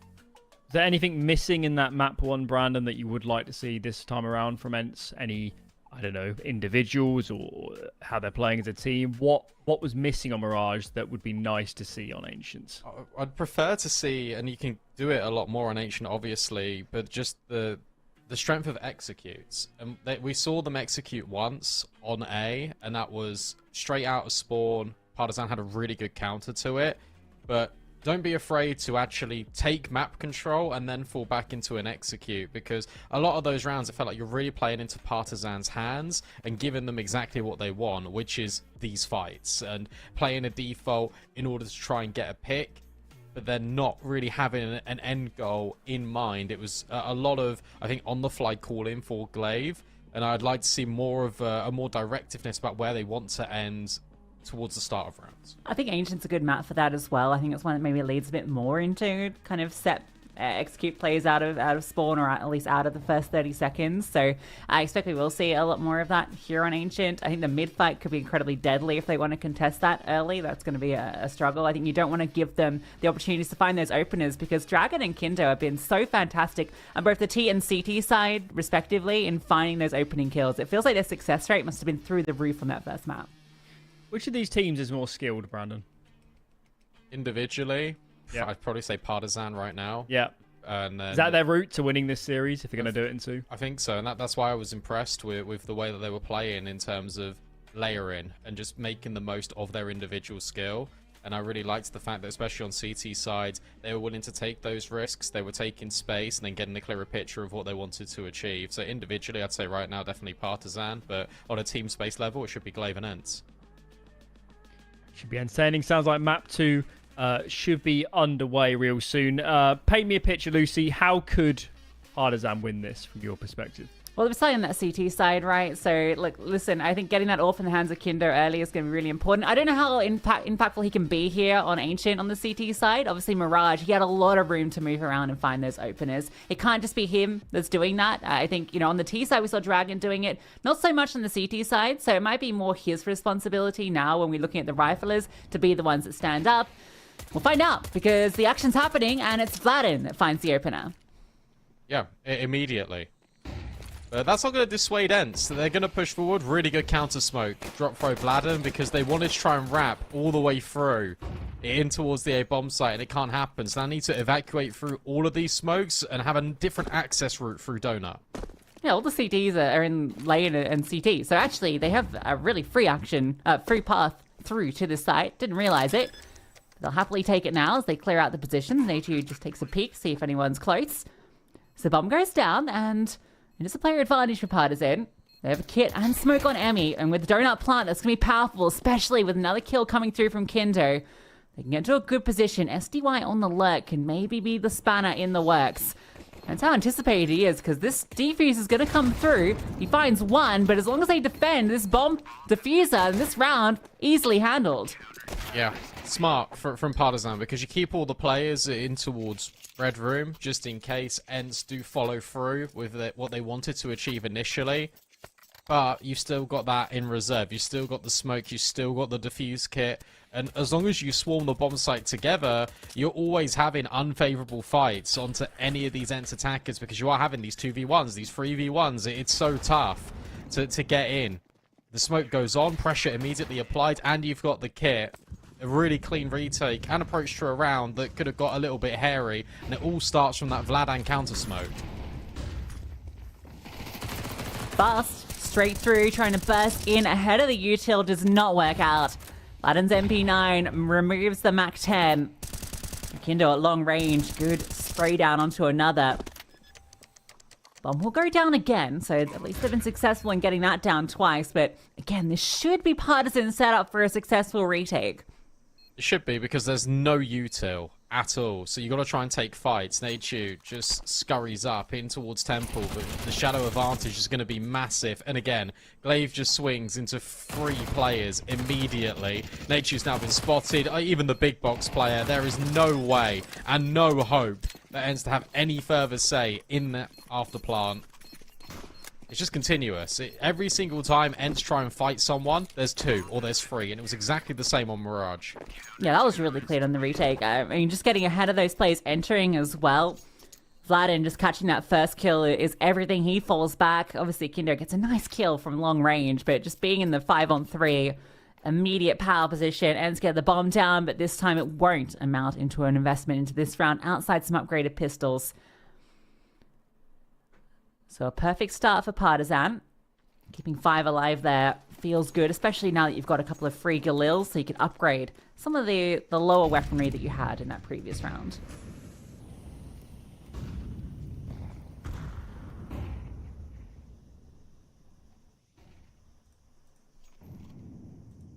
This one's all about just taking direct map control.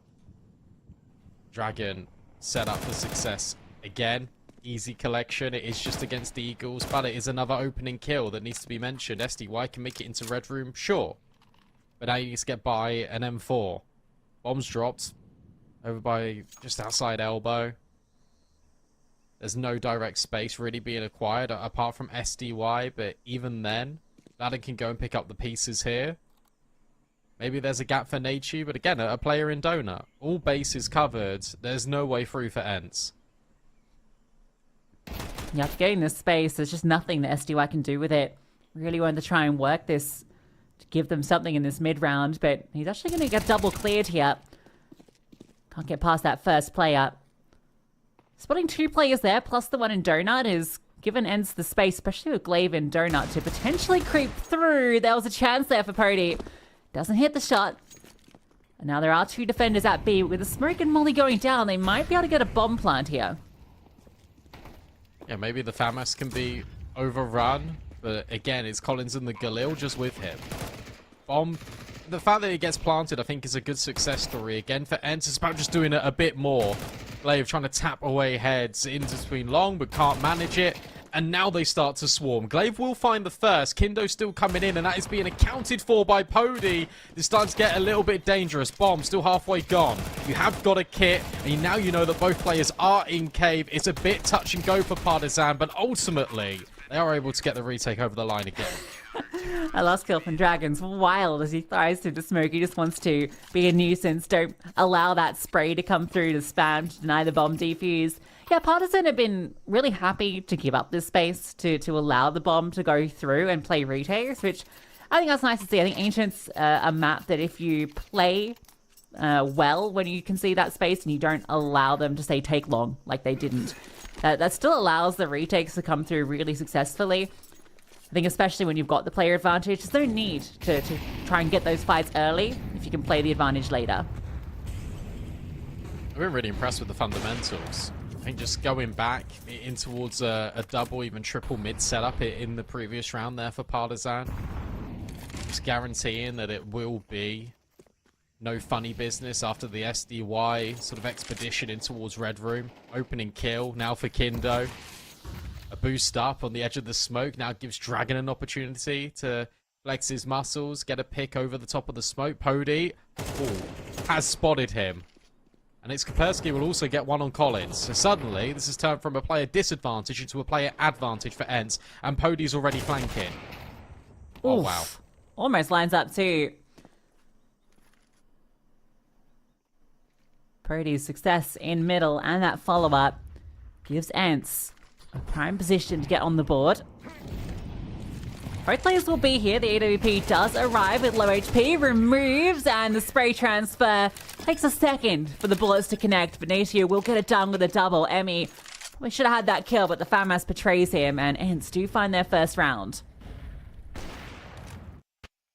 Yeah, that's a shame, I think, for Partisan, but a good catch from Pody. And then even just walks through CT. Doesn't matter that he gets traded there because he's done his job. He's created space for Ents to get up B alongside his Kaspersky's kill, but also has just delayed that rotate. Timeout coming through immediately. First gun round for Ents. It nets success, and 30 seconds to breathe now for Partisan and Emmy. What's also been really impressive is the fact that Vladden's 6-1, and I think for every single one of these rounds he's been on an MP9. Nerf can't stop him. Oh yeah, it was nerfed. Yeah, I mean... That crouch accuracy kind that of. everyone used. Yeah, I mean, that's not the problem. No.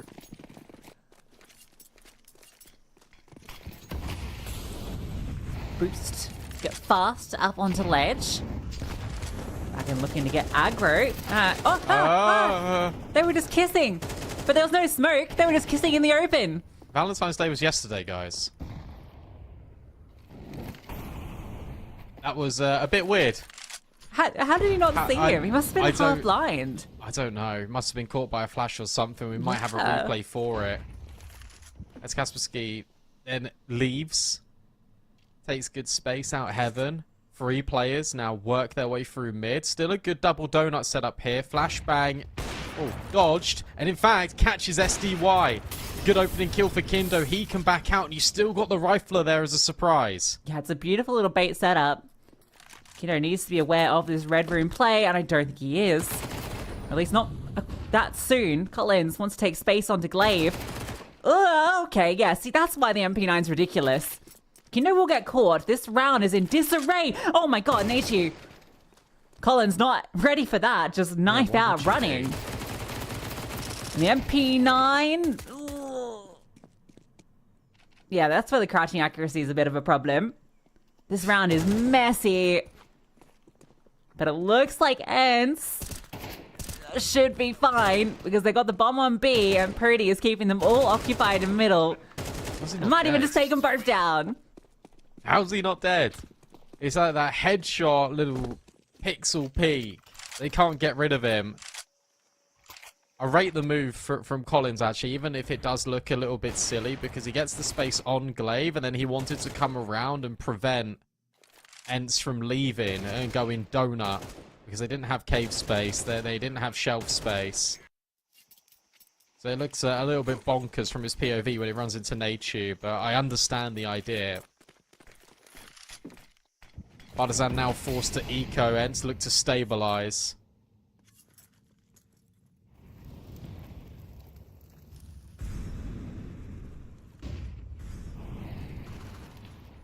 Just so many mollies. Just clearing out everything on B. SDY still with the conditioning that there will be players in Red Room for Ents. It's an important seed to sow just for the future of this first half, because it will keep the attention of Partisan here in the future. Yeah, he's just being a nuisance. HE dodge, that could have been deadly. Good chance to do some damage here. This guy is flirting with death, but he's the one that's surviving. This is wacky. They've just pinned them in. They really want to guarantee that there will be Red Room parameters met. And SDY is here. And again, got Pody with him. Yeah, not ready for that rifleman. He gets free and an AK. It's been dropped over to Dragon. Is there any world in which he saves it? He's being hunted pretty extremely by every single Ents player. Now, the MAC-10 is low. Glaive's also here in Donut. Let's see if Dragon can hold on to the AK. Be a nice little boon if you can, don't you think? So this gets cleared by Glaive. Okay, nice headshot. And now the MAC-10. Actually does win out that fight. One bullet would have taken him down. That would have been a great bit of damage inflicted. But instead, it's the MAC-10 upgrade to the AK. As Kaspersky adds another MAC-10 kill to his tally. And Ents tie us up.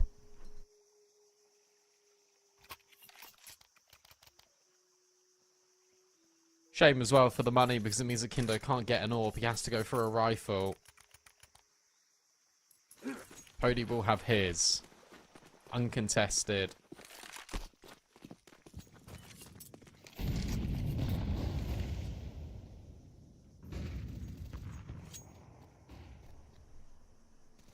Lots of good mid control being established here, which means rotates can be on the way for time. Ents has slowed things down. And again, it's another one of these XX that are straight out of spawn, and it feels like it's going to be red.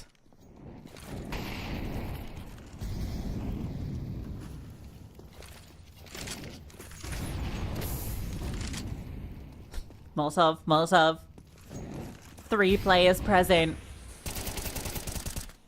And Collins removes the lurk as well, so now they can just focus forward on these players trying to exit, and it's a reasonable kill there to open things up, but again, it's just too many players to deal with. Partisan knew exactly what was coming. They can just focus their attention on this one narrow pathway. Brody has an impossible clutch on his hands. And I dare say he won't get okay, maybe I shouldn't have dared to say that. Brody has been hitting some cool shots thus far. But now you've got 3 players honed in on him. Yup. Can't hit the flick up. He manages to fall back. It's like a dance. They all swing. Swaps to the M4.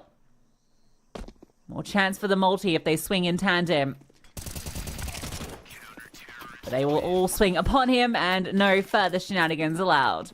Yeah, this was the common criticism of sort of what everyone was talking about before we went into Ancient, where Ents only did 1 execute on T-side Mirage, and when they did, it wasn't gaining any map control before they went into the hit. Exactly the same story here. You don't put pressure in towards mid, you don't put pressure in towards shelf, so why would you be surprised that there's 3 players just ready and waiting for you? Because this is the only bit of noise you've made on the site. Really good counter U2 as well from Partisan. The layering of mollies and the flashbangs that come from outside of site to help the players within it. And even though they won, Partisan is still going to take a pause because they know they've got the chance to run away with this game. This round's really important because their money's low. They know Ents' money is quite vulnerable as well. So this round is basically buy one, get one free. Yeah, they've been very proactive on getting Shove on the mic. That's their 2nd timeout already in this map. And they used, I think, 2 or 3 of theirs before Ents used 1 on Mirage. They are really taking advantage of that timeout. He's going to be a very valuable asset for this team. I think he brings an awful lot of knowledge. A deep understanding of how these pieces work. Played with them so much in the past. 4 players on B for the CTs. Again, SDY has roamed through middle successfully. You're going to have to anticipate this. Dragon on the crawl down. Pody, wide swing, and actually removes Vladin above. So 1 for 1. The T's have a lot of space thanks to this SDY positioning. It needs to be anticipated. Yeah, they know. They know that there's a time in here, but he's crept all the way through. It all hinges on his timing, because you feel like Emmy is going to come and clear this, but SDY waits for it. Will he be ready for Dragon as well? Yes, but he can't get the jump on him. Really important kill. Collins is still waiting here at B. Again, a 3rd player rotating away. They started 4B, Partisan, and Ents just are still unprepared. Maybe Glaive can trade, but it's another dink. Good collection from Nachu, and Kindu can't currently profit on the low HP, which is why he's swapped now to that rifle. Glaive goes all the way deep. Nachu just scales long. All depends on timings here. Yeah, and you just feel that Kindo is done for. He will get around that corner. Glaive's head spotted out, and now Nature can just play. Smoke forward. Could be a pain. Does have a kit as well. That's right in the faces. Not going to stick the defuse. It's just tap on it, and now coming forward and run down. That spray wild. A dink, in fact, onto Nature, but not enough. Look good for Partisan there in that mid-round, but it was that second peak from Collins, who they knew was there, that gave Nature that kill and gave them the 2-on-1. That's the thing. That was the only blemish on the record of that round, because you like the way that they've played it. The double up, even though SDY was aware he couldn't deal with Dragon, and Dragon immediately rotates back in off the back of Collins' contact, but they don't swing together. This time the bait doesn't work at the second time of asking. And even though it comes so close, even though Ents only have 2 alive, we spoke about the money before that round played out. And now you see the full ramifications of it. 4-4, and the potential for Ents to grab a 5th, as long as they don't walk into this A stack. Or maybe the B stack, because it is mobilizing.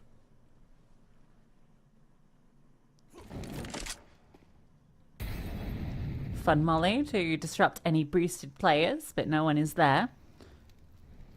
Bomb will be moving back to middle.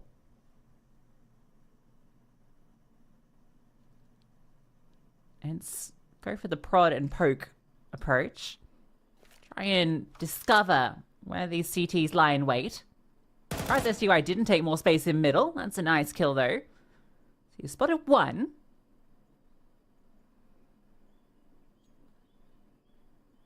You can just go away. I mean, yeah, now you can. Pody's just walked out. He's cleared everything apart from Donut. You still got to be a little bit wary of it. SDY will wait. Collins could catch Glaive. Yeah, that's a free rifle. You don't necessarily have to throw into this round. You can just save it for the future. Yeah, shame it's not an AK, but you'll take it. It's interesting because it's felt like Partisan have been in control of this game, but their economy has been the big problem. They've been reset twice, just not been able to build up enough bank. Whereas Ents have had the guns pretty much every round since round number 4. And even the first 2, the second and third, they forced into. So they've won the economy war, even though Partisan feels like they've won a few more important rounds. Yeah, I think that's valid. I think also just the restriction, even though Kindo's been great, I think he's had the AWP once, and when he had the AWP, it didn't even go near him. So it's been a bit of a shame in that regard as well. Maybe Collins can drop him a sniper in this round as well.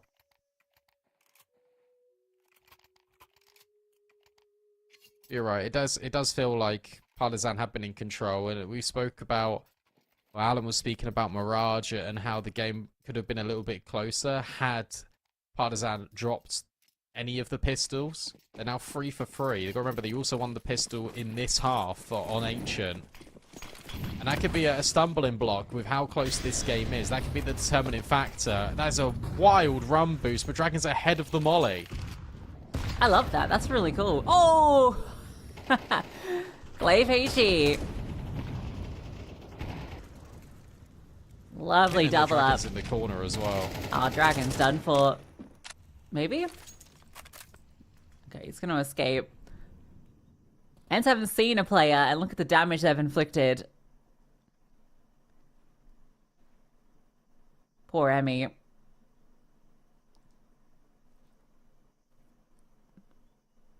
With a lot of time, Ents can take this anywhere. They actually don't have a lot of information. So if this gamble comes through from Partisan and SDY doesn't go and find a route elsewhere, could get deadly.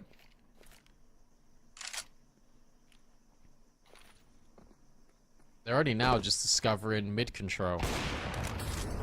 Good catch. That's the important one. You don't expect a player to be that close with the AWP, and then Collins just on the angle, dodged all the spam, and then wide swings after his position is known. Last couple of bullets of the magazine dinks Glaive as well. And yes, SDY might have found a pathway on towards this bomb site, but how do you cross? You can't. That's the round over. Must hit shot from Kindo there. I mean, there was going to be the red peak as well, so even if he did miss it, I think there was an opportunity to drop that bomb. But yeah, they just didn't have a way to get out. So as soon as they realize it's the stack, it's kind of full committal at that point. SDY was a little too late, I think, in his lurk. Or the call for him to go find that space came too late. So even though he finds that there is space on A, there's just not enough players and no safe way to get there. Same thing. It's the same thing as a couple of rounds ago where you are going for an execute where you have zero information and you had time to go and gather it.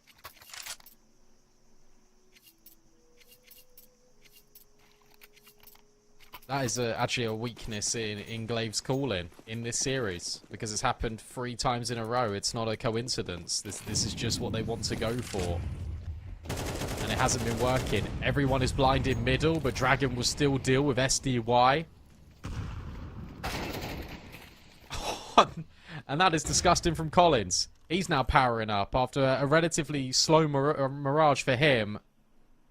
Now enters the same level of responsibility as the rest of his teammates. 5v3, and a shutout this round again, and it would rely on their individuals stepping up. 2 very nice clean opening kills.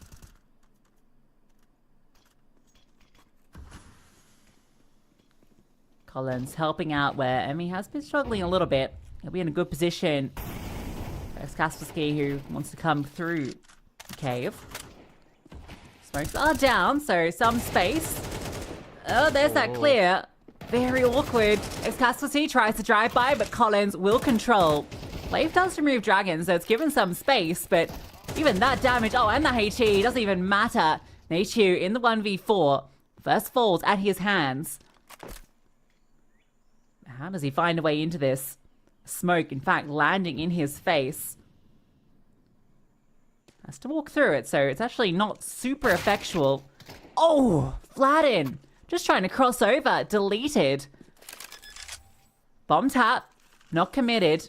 Trying to bait out the response, but Partisan now know this isn't going to be the committal, so they've got time to work with. Collins just walks in. Maybe chance here. Good reposition. Spots the first. Nateyu looking to close it out with the 1 versus 4. They gave him the room, and he was more than happy to take it. But as soon as he gets that second kill on Vladen, you think potentially this round is over because they're giving him too much respect. As you say, that's not the way that Partisan like to play. Normally they are just swarming. They were even swarming in this start. The fact that they're just controlling the bomb site, you think they've done everything. And then because Collins has slipped through, that gives the impetus to Kindo, hey, maybe I can just creep through as well. Rather than just double swinging, rather than just taking the fight. They have to get out that narrow choke point somehow. And Nature just plays it perfectly. 30 seconds probably to let the adrenaline drain. That was a huge round. Insane.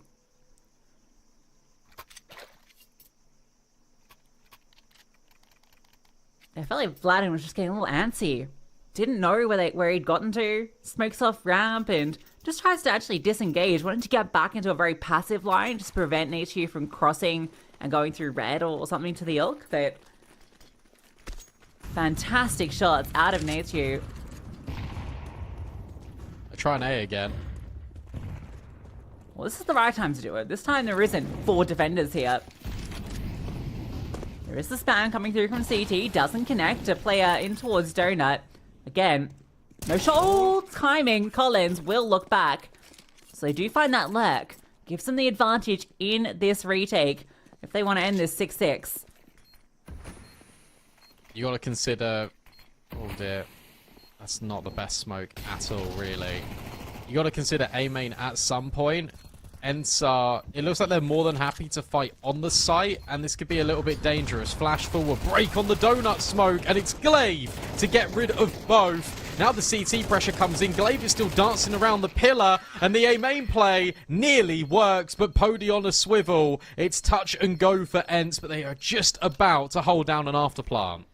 Yeah, 2 really rough rounds in sequence for Partisan, but ends play that one spectacularly.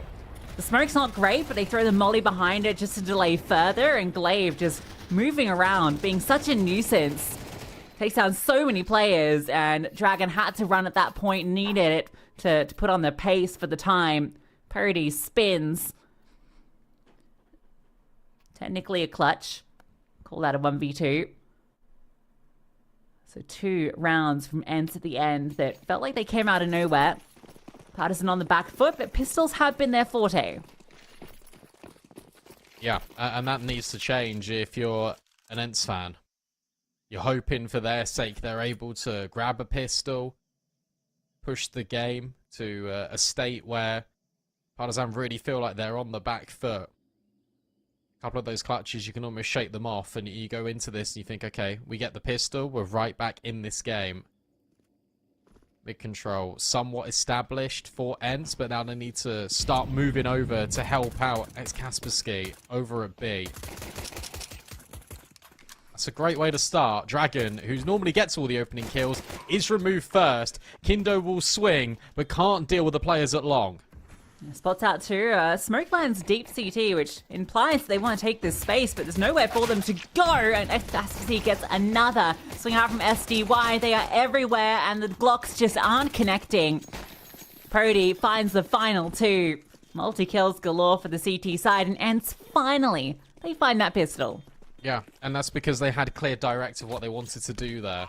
As soon as SDY gets that kill on Dragon, and as soon as you see that deep CT smoke fly in, Enter like we've got 2 players ahead of this utility already. Everyone else just needs to go. 2 in from long, 2 in from short. They set up a crossfire. The flashbang not good enough from Partisan. It doesn't go as sort of shallow as they would hope for.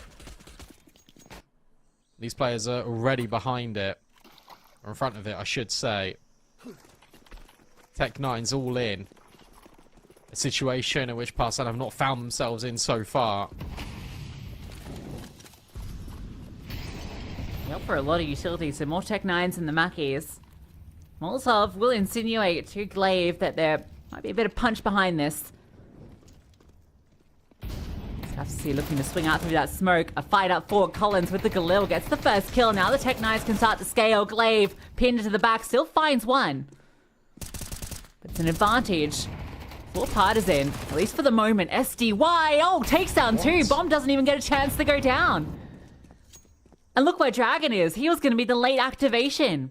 But Ents don't allow them to capitalize on the space that they found.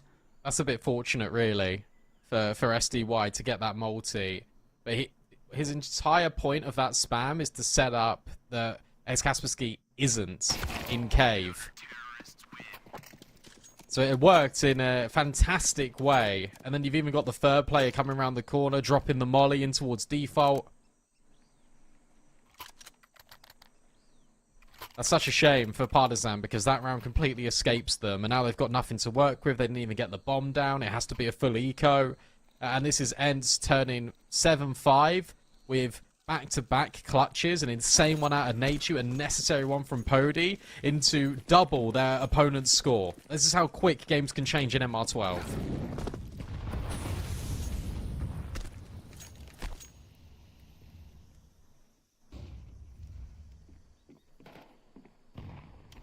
Just the deco. Flash forward's good though, and that gives him that first kill. Purdy from up on high, able to spray down 1, and SDY looks to slide in and support. Will be needed. And he'll do his job. 2 kills. Stems the bleeding. Bomb fell into the front of cave where Glaive lies in wait. That's the freest kill he'll find. So again, it's Dragon, who has some space but nothing to do with it. 10th. About to be locked in. He's going to drag it out a little bit. Dragon dragging out the round. Any kill's valuable if he's able just to force a rebuy. He might get one, They're all although Nature's rifles. position, if he goes over the top, I think he's going to clear it. well, you know what? That's 2 rounds in a row, and Nature's just been so locked in on where this final player could be lurking. The internal timing's looking pretty good. SDY's got to be the best player on this team for ENCE in terms of his consistency and reliability. The fact that he's always able to get a multi-kill when it matters. The fact that he's always just so dependable, in the right place, at the right time. It was so necessary. He's the one that scales on towards heaven there. And finds that multi. Otherwise, Glaive's going to be overwhelmed. B-bomb site's going to be compromised. If not for SDY.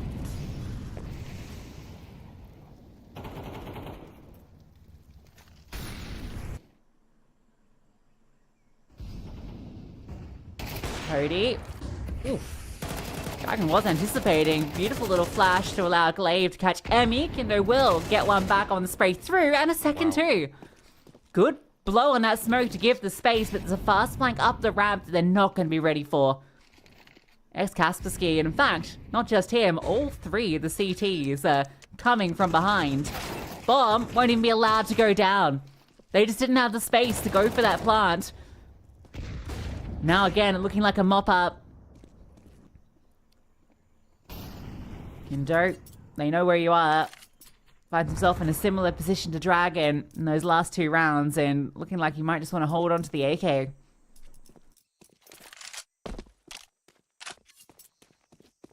So it's a shame because, again, you want to talk about the positives for Partizan, and it's the fact that they're able to get that kill on Glaive through the smoke, and then the second volley of it, the grenade breaking it, wiping it, and then the players are just not prepared. SDY is not ready for that smoke to be ripped open. He was hoping they'd just run through it. So it's smart openings from Partizan, but unfortunately, where they've lost their player in towards mid, that creates all the space for ENCE to immediately rotate. And Kaspersky is always in cave. They can never get him out of cave. And where they just accelerate up the ramp, that gives a really quick access for that double rotate. And it's just the speed of it. The fact that bomb doesn't even get down is the most telling sign. They were not ready for it, even if Vladen just throws just a cursory flash over the top at ramp. ENCE are now in control. Partizan are at mercy of it. With the bomb not going down, that is a big deal, because Kindo saves, but everyone else is going to be on Tech 9s again, or all in. Well, Dragon's buy kind of looks like it might be all in. They're feeling this one slip away. Loss, right? So, with Kindo saving, he can get an AK next. Yeah, definitely workable. The T side so far lackluster.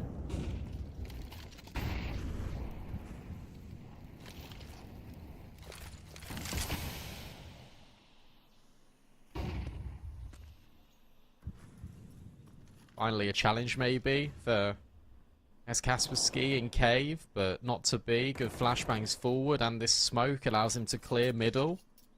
They don't know about close under heaven. That's the only bit they are unaware of ENCE.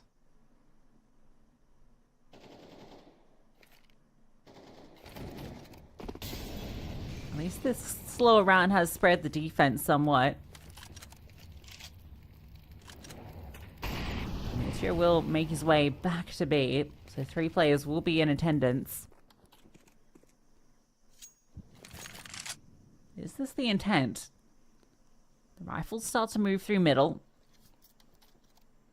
which at the moment is a massive gap. A smoke on red, so SDY won't get information, and if they go to A, the moment it's just Pody with this AWP. Yeah, this is good. I mean, SDY's got a smoke that he can try and use to be a block, but Pody, oh, he moved off the angle. He now doesn't know. Now he gets a big whiff of it. SDY puts the smoke down Red Room, but they are not looking at CT. Pody still unknown in the back lines, yet to pull the trigger, but he missed. And Emmy will profit. Glaive then stands in, tries to get the bomb down, and it will be sorted out in the end. And it's all because they weren't ready. Even Pody missing that shot in Temple, it's weirdly okay because of how long he stays alive. Yeah, and ENCE have been so great at just being so reactive to what Partizan are doing. Even in that situation, when Partizan were able to fight back with those 2 kills onto Pody and then onto SDY, sure, Glaive's in towards CT, but the key thing is they're so quickly into Donut. They came out from middle, And the bomb's not even allowed to go down. That's like the third time that I think that bomb has been in the process of being planted and then been disrupted. Fast into middle this time. SDY doesn't want really anything to do with it. The dual smokes that land in red and donut to sway the CTs from contesting. Look at Glaive. Glaive's walked through the B doors smoke. Oh, he's got the bomb. Yeah. Oh my and god. now you say to Kaspersky, Kindo can be close to you, but I can win the round. Okay, Kaspersky's done him. for. Oh my god! What on earth is that? And now you're never ready for Glaive. Yeah, this one's over. Pack it in. We're going to Nuke. What was that? Wow.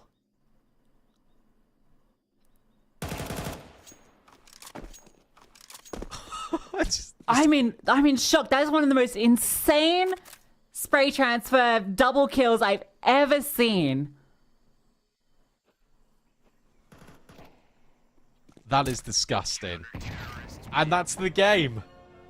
Wow. Ents, it looks like all they needed was a pistol round. Partisan had some close moments in there in that first half, but Look some at clutches really pushed Oh my goodness. Ents over the line. And then it's some mechanical brilliance as well from the youngsters. A 1v4 out of Nachu. It's Kaspersky right at the end there with that 3k. And SDY being the glue that holds it all together for Ents. We need a decider. We need Nuke. Before that, we need Alan. What the hell was that?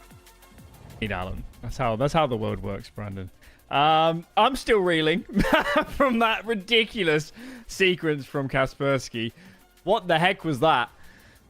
Jesus. Wow. I don't think Partisan expected to be here quite so soon. Certainly neither did we. Let's reflect on that first half. Partisan, one pistol. But Ents, in the subsequent eco rounds for them, was so close. They got plants, they got, frags. They kept the money so low for Partisan that the moment Ents started winning rounds, the money was just a disaster for that CT side. And despite losing pistol on the 2 conversions, to only lose 2 more rounds as Ents on the T side of a map like Ancient is so impressive. It's not like Anubis where we expect teams to just run away with it. It should be more back and forth, and they played a fabulous T side from my perspective. I thought they looked comfortable in a way they didn't on Mirage. Poddy rifling was an absolute sensation. Something I haven't really seen from him before. He was playing so confident, taking so much space, had a lot of rounds in towards mid. He was causing big problems for that CT side of Partisan. Glaive called a good half as well. It just looks a lot more like the Ents we expected to come into this series versus map 1, where it certainly looked like Partisan were causing them a lot more problems and maybe more mistakes as well slipping in for Ents. This was much more buttoned up. Even so, within that, there were some really nice individual moves. I don't think Ents in its modern iteration is a team that just plays really set, slow, boring Counter-Strike. They have a lot of interesting moves, and I think Glaive and maybe SDY and NKJ behind them are working well with their players to try and get the most out of them. Second half, needless to say, didn't go well for Partisan. 0-6 from their perspective, but I think it's somewhat more indicative of Ents getting pissed around and then off to a brilliant start. And again, Ancient, they look a lot more comfortable. Some of their individuals were playing some great stuff on that CT side. Glaive plays a lot of critical positions in this map, as does SCY. They were looking good. Poddy continuing his form onto the AWP on the defense too was a big factor for them. And I just feel like in this map, Partisan never got engaged in the way that they did on the first. I mean, after winning pistol on the 2 conversions, then he won 2 more rounds during the entire map. And that paints a pretty stark picture of the way this map headed, especially towards the end. Kindo, though, did play a brilliant map here. He had a brilliant first map as well, so he's had a stunner of a series. He was maybe the reason that some of those rounds were competitive, whether he had the AWP or not, and maybe that CT side was plagued for him by economy, and he couldn't, wield the AWP as much as he wanted to. Obviously, T side is going to be more difficult, but he put up his numbers. Collins had a decent map as well, but the rest of the cavalry, not so much there. Even so, I think for them, it's more of a kind of team-wide systemic sort of thing. maybe they're just not as comfortable on a map like Ancient. Maybe Ents are pushing them around in directions they're not used to in practice, or they haven't been tested many times in officials. Either way, Partisan crumbled a little bit and didn't quite look like the team that did champion a victory on the first map. In Mirage, third though, that's going to be Nuke. We know this is a strong map for both teams. Partisan have only lost it once so far in 2025. They have had some up and down results over the last 6 or so months, but at least in terms of recency bias, they look pretty good on this map. We know it suits some of their players. Certainly, Emmy is very comfortable calling on this map.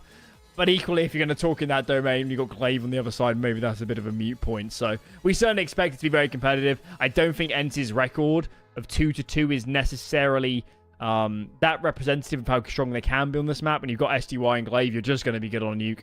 That's kind of just a fact of the matter. And then you've got NKJ behind them. Big was a phenomenal Nuke team. So you've got a lot of pieces here that know a lot about Nuke.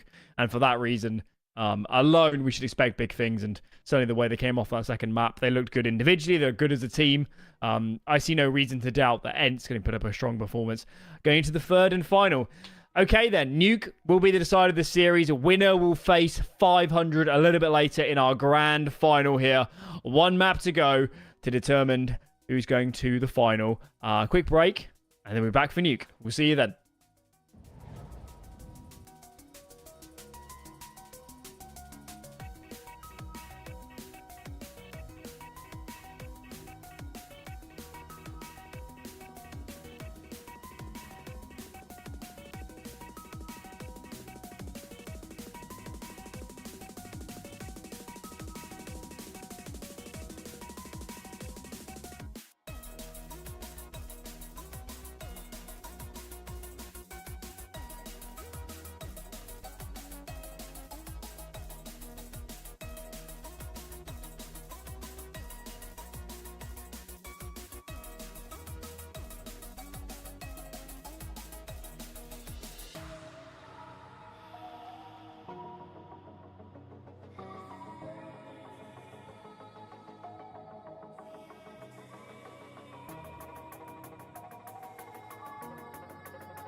Nuke then will decide this semi-final. Winner will play 500 in a little bit of time in that grand final. ENCE looking better on map 2. A clean sweep to clean up that CT side. 6-0 for them.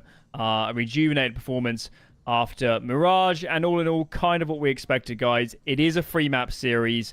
We expected ENCE to be the favourites coming into this one. Brandon, are we still feeling like that as we head into Nuke? Oh, without being accused of bias, yes, I think so. I do think, look, Nuke is a very strong map for ENCE. Yes, it is for Partisan as well. Don't get me wrong, but I think after that Ancient performance, like, you look at it and you think, okay, ENCE should be knowing what they're doing now. They manipulated the rotates quite a lot on that T side with the conditioning, especially in towards Red Room. And I feel like they can be doing that a lot. I feel like you can get away with that a lot more on Nuke as well with their extremity plays. So I do think that ENCE are in a good position now, especially with how comfortable Ancient was. Yeah, I mean, the first half looked great on Ancient. You know, the CT side was brilliant. I think it probably should have been a 7-5 half if you remember back to the 1v4 from Nature. Like, there's some ridiculous rounds that came through from ENCE.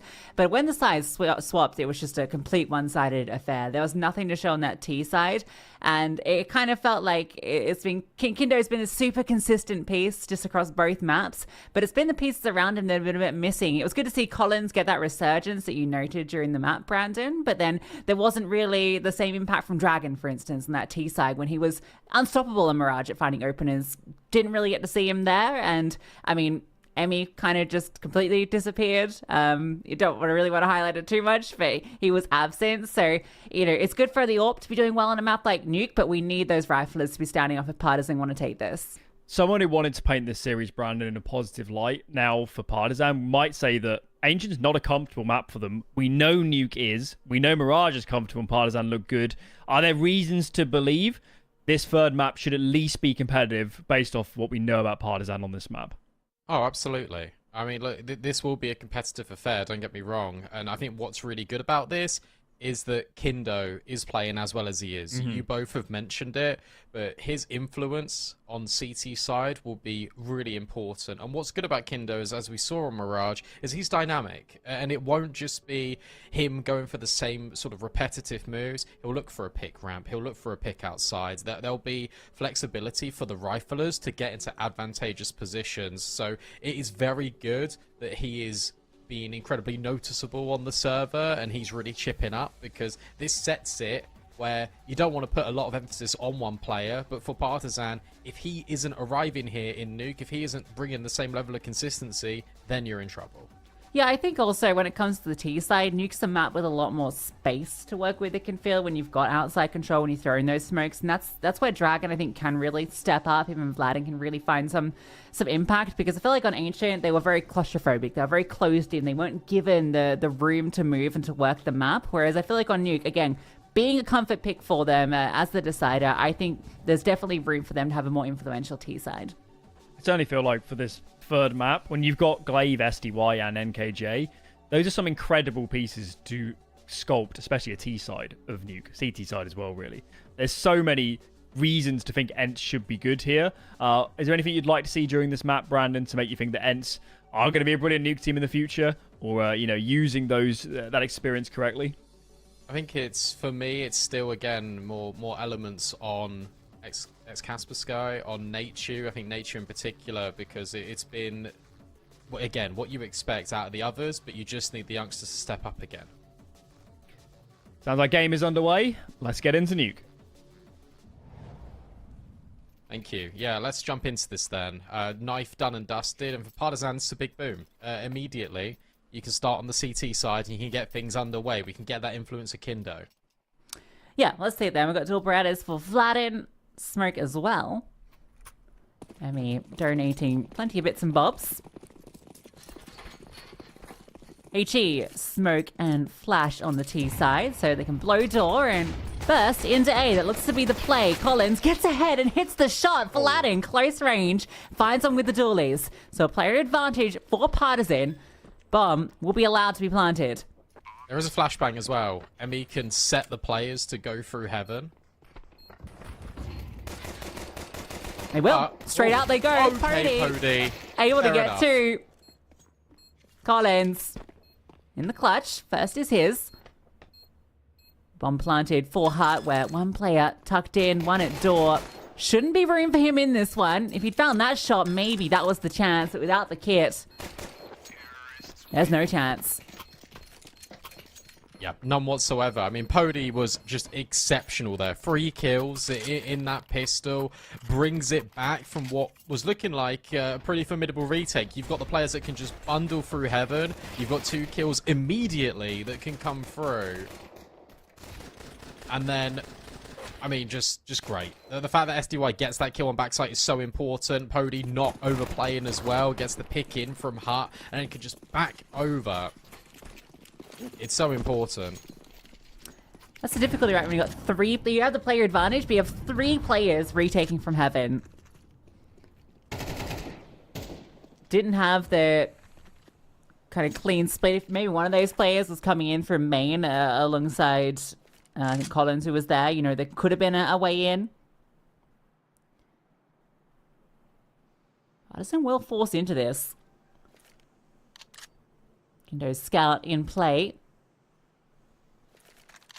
A couple of MP9s, so certainly can be damaging, but with SDY already down lowers and already causing concern by throwing utility being loud, Addison are playing quite in the dark. These rifles outside can be a nuisance. Good tag though, and you haven't pressed further into main. So Collins is still here with the MP9. And it's just back off. They're going to disengage, they're going to regroup with Nature, and they're going to hope to burst ramp. Now, a player has rotated down, but SDY is still not revealed to anyone that he is there. So this is all a game of timings, not only for ramp plays, but also potentially plays in towards Hut. Nature, I thought, was a bit more fair advance on ramp. Instead, the minimap deceives me, but he deceives Vladen. A quick one. Immediately. And now the swings, they are low. They're going into this with 20 seconds left. A commitment up A when they've got space down B. It feels a little bit of a wasted opportunity there for Ents. Yeah, that's a crazy round for them to kind of let slip like that. SDY has the complete control of the B bomb site.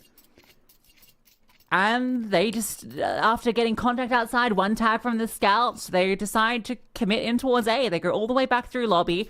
No info, really. You can see how slow they had to clear it. And they just get mauled. The MP9, yeah, sure, they get the kill on Vladen, but then they know exactly what's happening for Partisan. They can just have all the players there. They set up the crossfire, and yeah, that one falls kind of flat. Yeah, the good thing for Partisan there is that they don't over-rotate. Like, even while spotting one player towards red, that's sickening from SDY, but they don't immediately rotate. That's the thing. They all stay in their positions. They wait until there's a direct commitment. And that's why they've got so many players there ready and waiting. But SDY should have been communicating to Ents that he didn't see any contact. There was no contact whatsoever. Maybe Ents were worried about ramp and there was a push in from radio. I would have been more worried about an A play rather than a ramp commit. They weren't quite able to scavenge that gun out in the open. The smokes didn't go deep enough. Pody tried to walk through and grab it, but couldn't find it. I mean, we'll safeguard an AK of all weapons. They would have loved to have picked that up. They've gotten down lower again, but there are 2 players here to defend. Dragon, as he's trying to slowly cross, will take down one, but you shouldn't be anticipating Kindo here, so he'll slide out for one.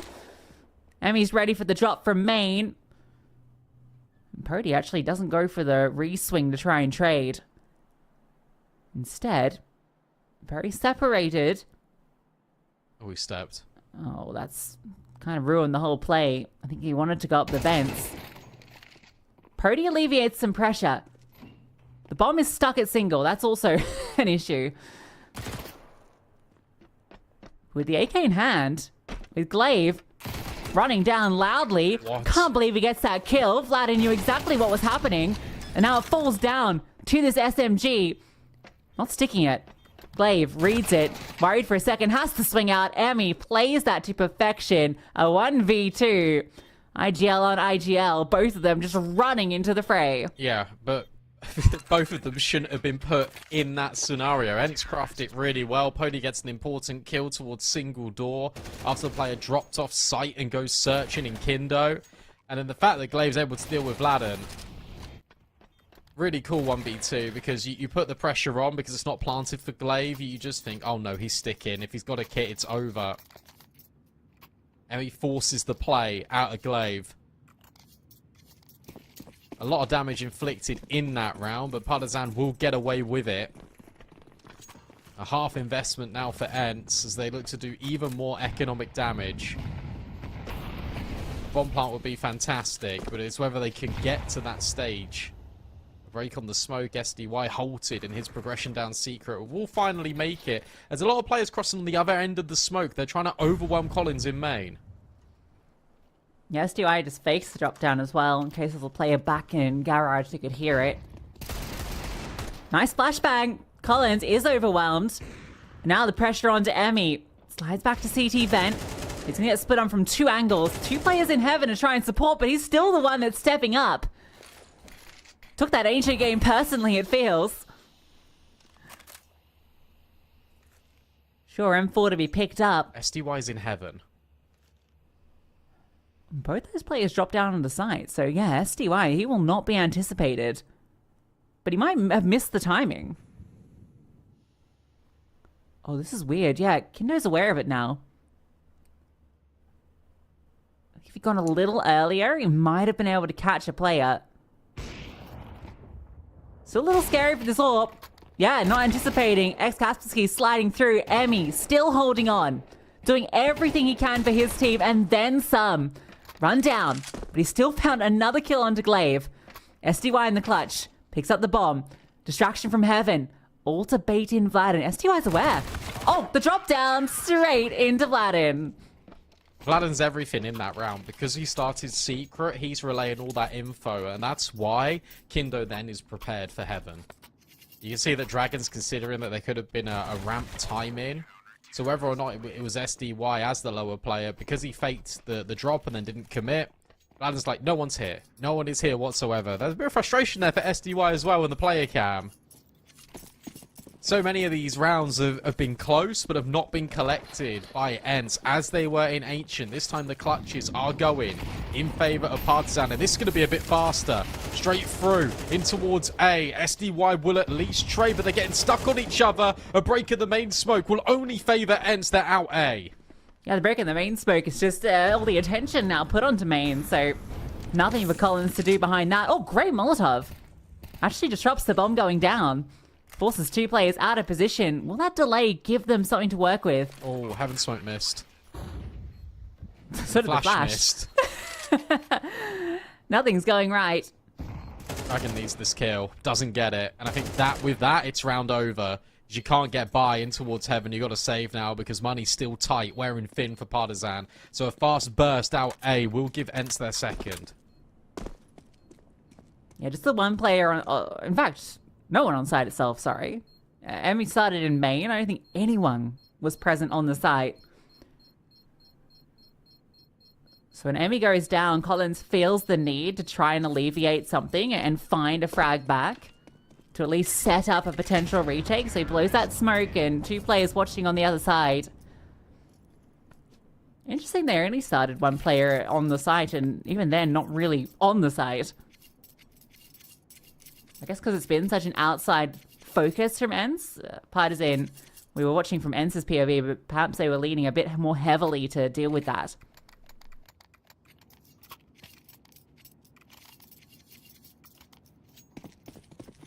It's been good control, I think, set up by Ents in terms of demanding the authority of these outside smokes, meaning that there's at least 1 or 2 players down. With Vladden not starting secret, just meant they were devoid of all info.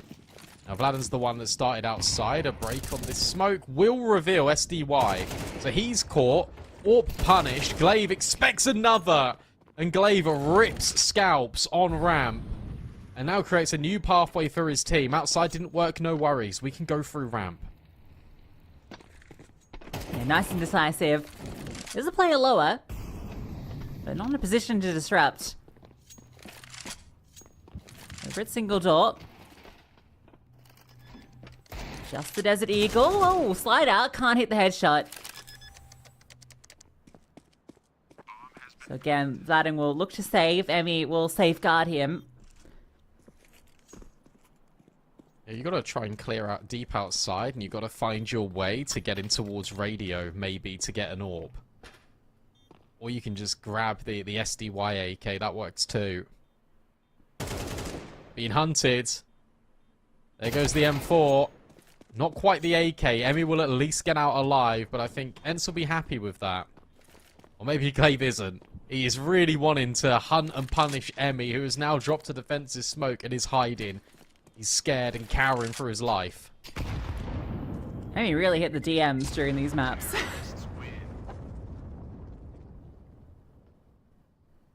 Glaive doesn't want to overextend. They had plenty of money, so I wouldn't have hated it, but it is just going to be this AK into this round with USPs on the rest. I wouldn't even anticipate Vladin invest here because he probably wants to keep money for the future AWP.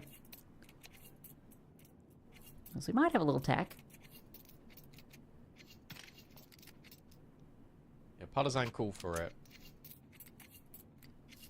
Dragon is... the light's just out. Maybe. Dragon's sitting in pure darkness. And Kindo's disappeared, so we've got to get him back. And then we can carry on. There he is. There he is. Dragon, turn the light on. It's not good for your eyes. It's just pure black. He's just trying to get locked in. There he is. Look at how close he is to his monitor. He has no lights on. It's pure black in that room. When he gets flashed, that must be like devastating to his retinas. I thought he just didn't have the player cam on. It was just like so dark. But no. Alright, we're back. And yeah, Vladin will be saving some money, I think. For that AWP. Lobby Crunch, everyone's favorite call? No, stack, good ramp. Little boost up. I don't hate this idea as well because Glaive found ramp so easy in the previous to dismantle. So if you go into it, it's just going to be a little bit of a nasty surprise. They disengage. You get the primary objective of boosted up a player and then leaving. It's might end up being ramp because STY got down lower Ultra Secret again for free. Yeah.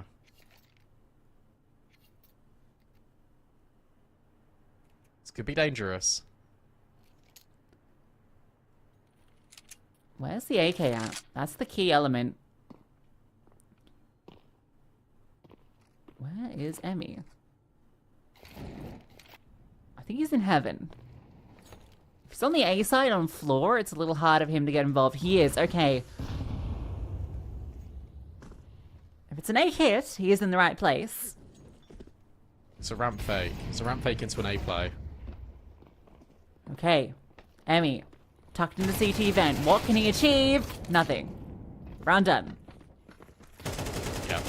Alrighty, how many ecos can you find? 2. Not bad. Yeah, get all the youngsters getting the ecos. Nice find from Collins, but traded out immediately by its Casper Sky. So 2 casualties when you got 1 hero rifle. I mean, look at the money for Ents. It's completely fine. And they've already got 4 rounds on the T side of Nuke. They're the ones that are in control, both economically and when it comes to round count. Partisan need to start adapting and finding a way to deal with outside, because SDY is still getting all of this space. And then you can drop these deep diagonal smokes. You can go in towards Garage, which I think Glaive is just lining up now. There you go. Yeah, these are the diags. So now even more confusion can come in. I love when pros get caught off guard. And Pody was getting run down there and he was like doing flips and spins. HE, if that gone a little deeper would have been the kill, but the spam will be. And some collateral damage on the Vladin. An attempt to walk out from Kaspersky to trade is denied by Emmy. So not the start that Ends hope for in this round. That was kind of weird that they put down the diagonal smokes as a different ish out hut Glaive. Yeah, gets caught off by Dragon. This round started really slow because they got shut down by Vladen, and then it felt desperate from ends. Not only in towards the playthrough hut, but also the playthrough ramp. The flashbang play to drop a player from top main into the bomb site has been the only effort of coordination in that round from ends. 10 AKs. 10, yes. You count both teams. And SDY not going to get quick down secret this time. Punished for that, and okay. Cassie delivers a headshot above. So we are even. Now he's crossing. He's trying to get in towards Garage here. And will we allow the liberty to do so? Glaive, you've got to be careful because of those diagonal smokes. You cannot just cross. They can see over the top of it. Are Partisan going to be ready for Kaspersky so close? It looks like they are looking to consider it now with Kindo. Just glancing over. Dragon actually is the one that comes over to deal with him. They've already got Emmy that's rotated down B. So all base is covered right now for the CTs. Dragon was ready for Natehu to swing that. I like the idea from Kaspersky that they know there's not an AWP in play this round because no one died previously for Partisan and they saw Kindo get an M4 kill. And with no one falling, it wouldn't have made sense, so he tries to take that space outside. Look at this. Dragon has been a nuisance on ramp. Beautiful repauses each time. Glaive's allowed to walk through. But guess who's here? It's Dragon. Well, at the moment his attention is divided. But Glaive will have to make this noise at some point. And Dragon will swivel, look for his fourth, and it is clean. That's 4K from Dragon. Yeah, really like the way he played that. He gets the kill and just makes sure that Kaspersky just can't rotate. And he walks back in to deal with Nature because he knows a trade is coming. He just hides because they've got all the positional space. Spoke about Emmy being down the vents. Spoke about all the players just not really moving out from A. It just means that he can just wait. And again, it's another deliberate gap being offered up to Ents, and they just walk straight into it. These were the sorts of rounds that they got on Mirage. SDY is lounging in the tac pause. Some lie young, you could say.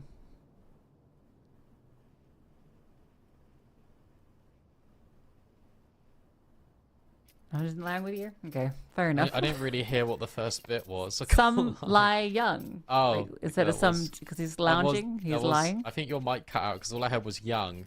I was Oh, like, yeah. okay. Well, hopefully the audience heard it at home. Didn't just fall in deaf ears. My bad. I didn't mean to, like, just leave Totally you. aired me on that one. Yeah, my bad, my bad. 4 AKs and an AWP for the CTs. Make sure you're looking for the headshot. Collins, gotta be careful. I'll bring up that one. This is a hero AK. Surrounded by pistols.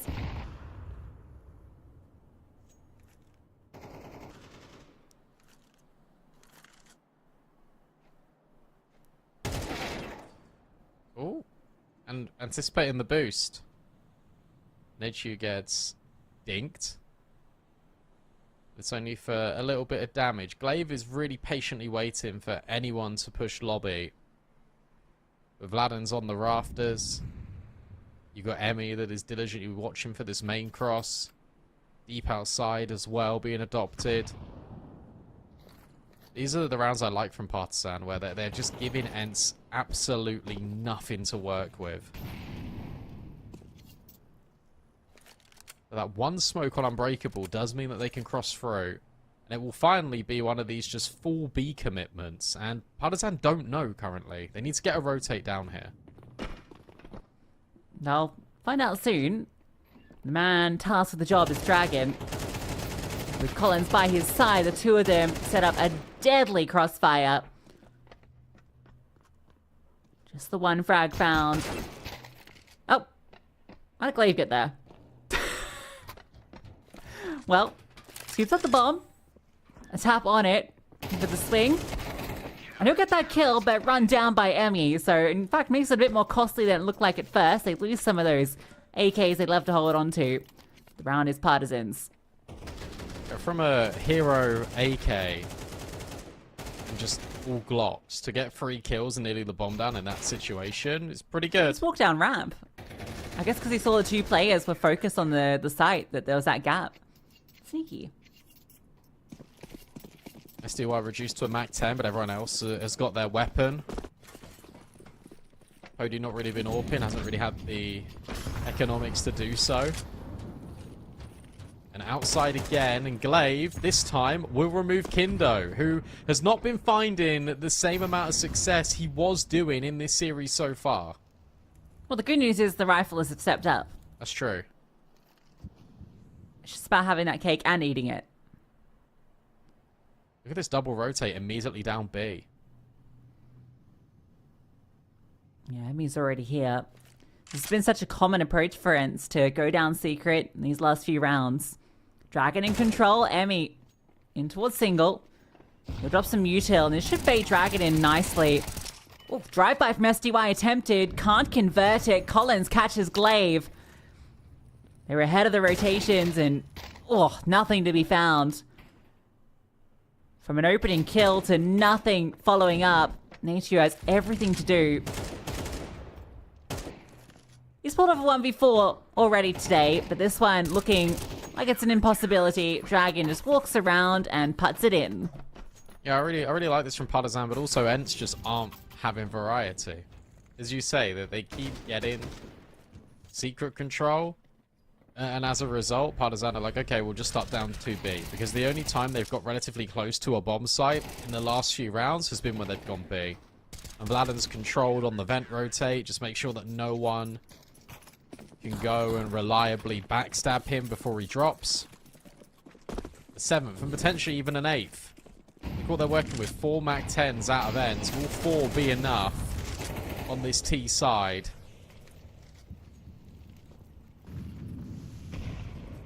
You'd argue probably not, considering the track record for pistols for Partisan. If this is an A hit, then this double up on top of HUD is just going to destroy Ents. Okay, Vladden will dismantle his position. We'll crawl down the Tetris.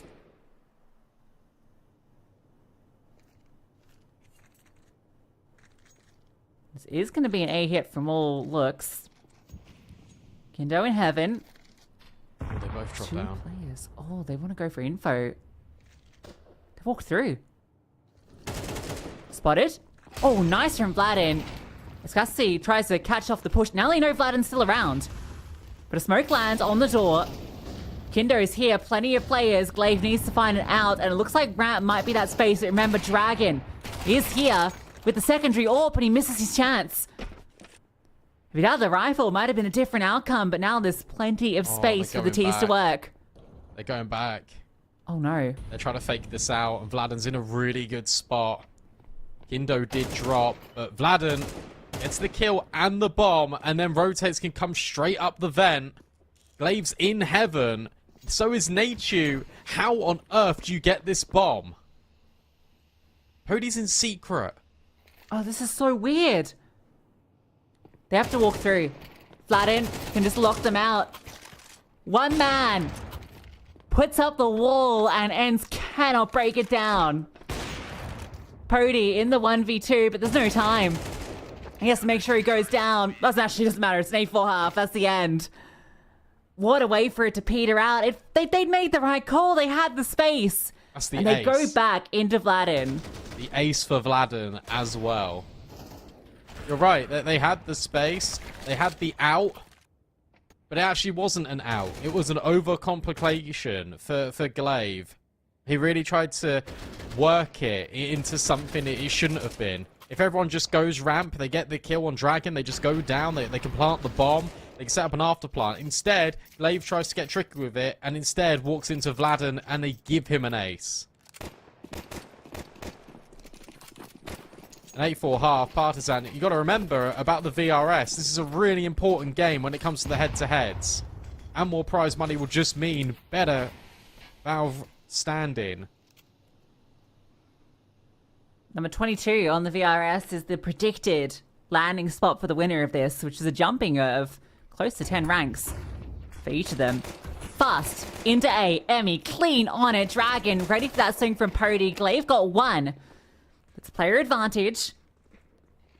Collins holding for this pop out. Flashbang needs to be dodged, and in fact it catches Glaive a little bit. He swings a bit too early. Wolf at least redeem himself with another kill. The Dragon is deadly. SDY 1 versus 3. Spotted out. Now they know where he is. First kill is his. Double up in towards the heart. Doesn't have a kit. Aladdin and Dragon in a strong position to close this. SDY just trying to bait out some sort of reaction. We'll get it, but he has no information on this second player, and time is ticking. He's running out of it. And the round is going to go the way of Partisan. Another successful pistol and a 9-4 lead on Nuke. Yeah, they're playing this really well. They're going back to what was working when it came to their strengths on Mirage. Playing doubles. Making sure that Ents don't really have anything, and all the map control that was afforded to Ents was deliberate. I've been really impressed watching them on Nuke CT, and then the success rate with pistols. They've had, what, 4 to Ents' 2. And it goes an awfully long way. If Ents force into this, and if they lose, like, we're looking at game over. And they have force. Ents love a force. That's happened in the first half, right? Ents won the pistol, Partisan forced, and Partisan won the force, and that completely reset Ents. Can Ents do... Oh, okay! The quick go through the smoke on the spam finds a head. Emmy's hard done by. And Glaive, on the slither angle, drops the smoke. They can't stop him. The HEs might. Dodges one.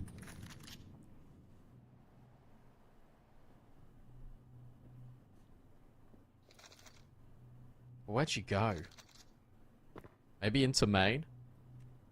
Dragon looking for it. An opportunity. Instead, all the way around the world? They bring the bomb back up. They found space. Kaspersky now knows that these players are here. He's had 2 different weapons. Collins is now wrapping in towards heaven as well. This feels really good for Partisan.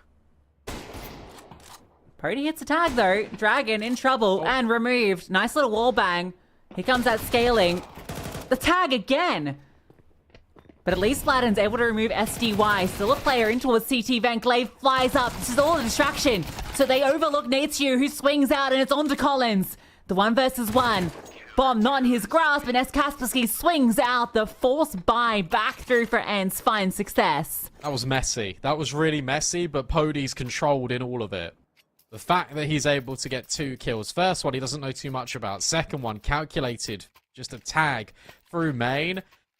And then he even gets the tag on the Heaven player. Good setup with Glaive flying up the vent to be that distraction, thinking to Partisan, oh, they've got no one here. Glaive's made this desperate play. The fact he even gets 1 kill as well is so important. Sets up as Kaspersky, skets up. Nachu in towards CT Ven. Critical round.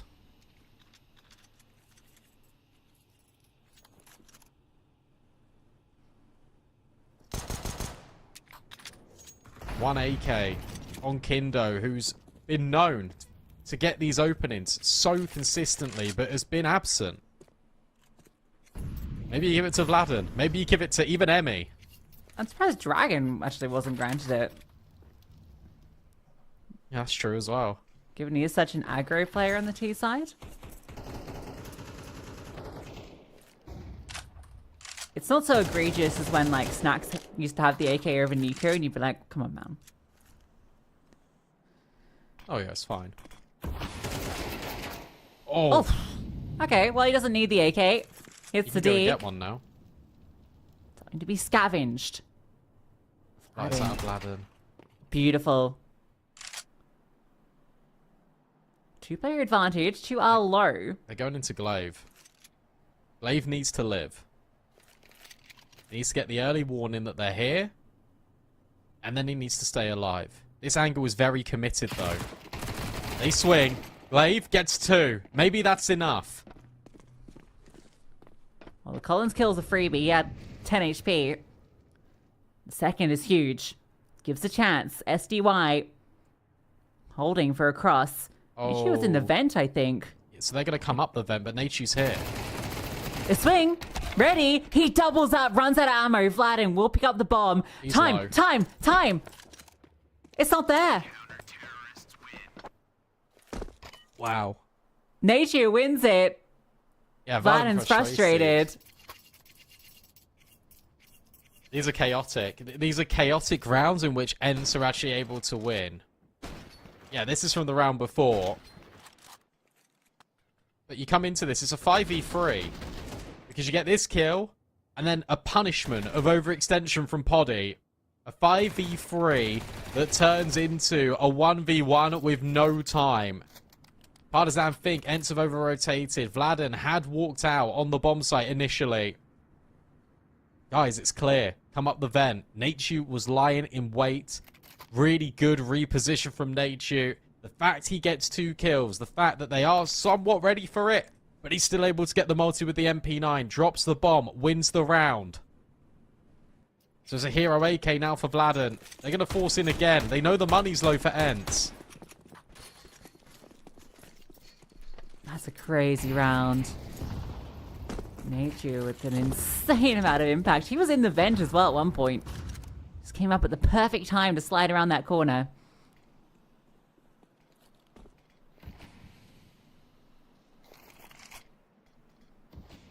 So very similar round now for Partisan. Basically the same set of weaponry.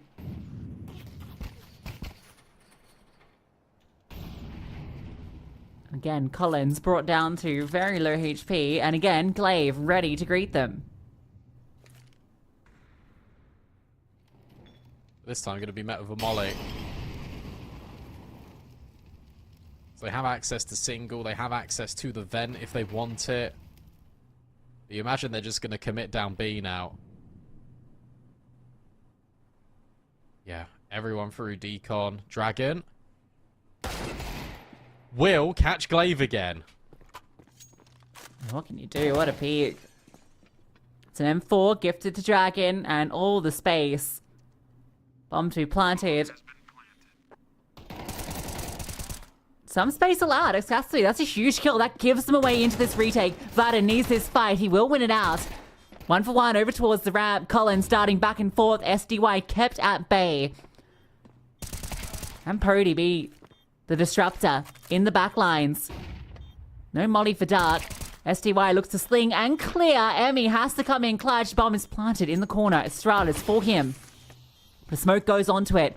And SDY with the kit, stick in the defuse. Overwatch provided. Can't convert the spray. And he'll go down as well. Comes down to SDY, defusing the bomb in the smoke. Oh, it's got to be so frustrating for Partisan because it's now 3 rounds in a row that you run so close and you just can't get it over the line. And what I really like is the way that Pody and SDY play off each other, but especially when that smoke goes down on the Astralis plant. Because Pody is peeking like he's the one that's just nipped at the defuse. He's faked out the audio and now he's fighting. Emmy gets the kill. He thinks, yes, now I can try and clear SDY, but SDY is the one sticking the bomb the whole damn time. Frustration now starts to set in for Partisan. They cannot let this composure be affected. They need to chill. Again, it comes down to just 2 players living. You know the money isn't great. You know all the util potentially might not be here. Glaive on an MP9. Nachu on a FAMAS. It's a bit more of a compromise in terms of the weaponry. Another hero rifle. Another investment of funds for Emmy, who dips down all the way to 650. The fact that they are making these rounds so close with just 1 rifle. Maybe they burst A. Maybe that's the way to go. Instead, it's ramp. Just 1 player here. Nature to be tested. Drops the smoke with airhead of it. Emmy looking to scale, and Nature just decides to leave. Concede the space. But he is in towards hell, so he's watching if they do decide to wrap. They would have loved to kill just to get one of these rifles. SDY on a bit of a mission outside. Catches out Collins, so that's space they now have. They know no one's coming through secret. No threat anywhere outside of lobby and ramp. That forces them into this double setup as well, and I don't think you're going to really be ready for the second rifle. It's Kaspersky and then Nachu on backside. They're trying to look for both of them, but they're swinging in tandem. And it's the two youngsters signed by Ents at the tail end of 2024 that keep that one clean. 5 alive. An important round. But Partizan can keep up the threat. That was only, again, a hero Galil. This one can be all the rifles, all the util. A luxury that Partizan haven't had at all in this second half. Kudos to Ents for grinding their way back into this. And that force buy in the second round, they've managed to make this down into a one-round game. And Partizan do it with the guns. After getting so close without, well, Vladen will be going without, spammed from Kaspersky from that angle. Curious, looking for more. Dragon's not going to give it to him. Ramp is definitely a place that can be exploited. It's a lone FAMAS with no utility. Issue needs to be ready to drop. And he will. I guess another misleading dink. 10 damage to Emmy. That's it. They're in this position before Partizan. And they got caught out. Odie is still in hell, holding for a wrap. He's actually in heaven this time. Being very loud and apparent that he's here, and he's trying to set up again. Nachu, Kaspersky just down in B.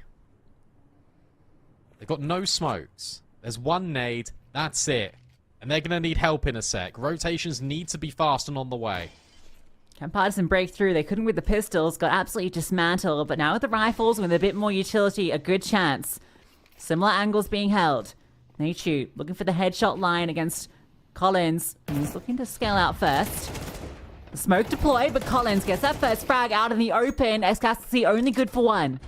So that's the space through. A double drop down the vent. Time is a limiting factor here. Can SDY disrupt?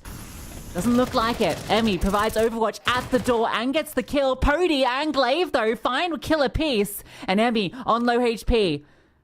Needs to find this. Is that an arm he sees? Yep. Oh. Goes for the swing. Didn't want to try and spam him out and get punished. Instead, wants to go for that headshot. Can't connect it. That's a shame, because he sees him. He's like, okay, I can guarantee this kill, but Pody was holding the line. Again, that's another frustrating one. That time, you've got the double openers. You've got the bomb down. And suddenly, out of nowhere, it's Glaive, it's Pody to bounce back. When Emmy gets this kill in, he feels it's a lock-in. 3 versus 2, and then Pody and Glaive just arrive. How are they so quick? It's very similar to CT side of Ancient. How quick they are to respond to things. There's just no room to breathe. There's no way to go out of that bomb site.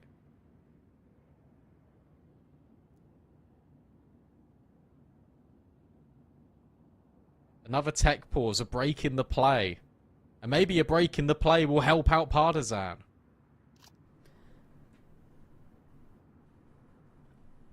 It's been a brutal sequence of rounds because each one has felt like it was theirs to take after such clean entry kills.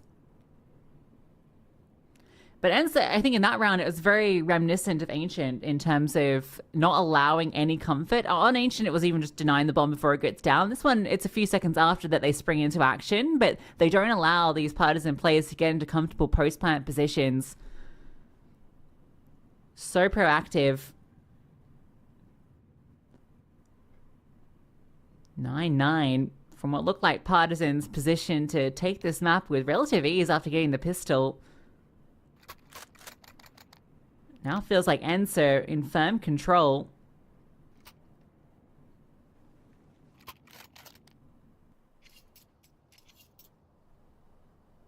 We need to see Kindo really start to step up after such a brilliant first 2 maps. Yeah. And you'd even throw that emphasis on Dragon, even though he's got 19 kills. when the rifles have been out, he's actually been pretty quiet. He's been doing his best work getting these deagle openers. And that never helps. You're trying to break the windows and you dink your teammate. How do you... With the angle, like... Jeez. That's actually significant, because that's now a headshot from an M4. So is that. So is that. That's... a headshot from a Galil.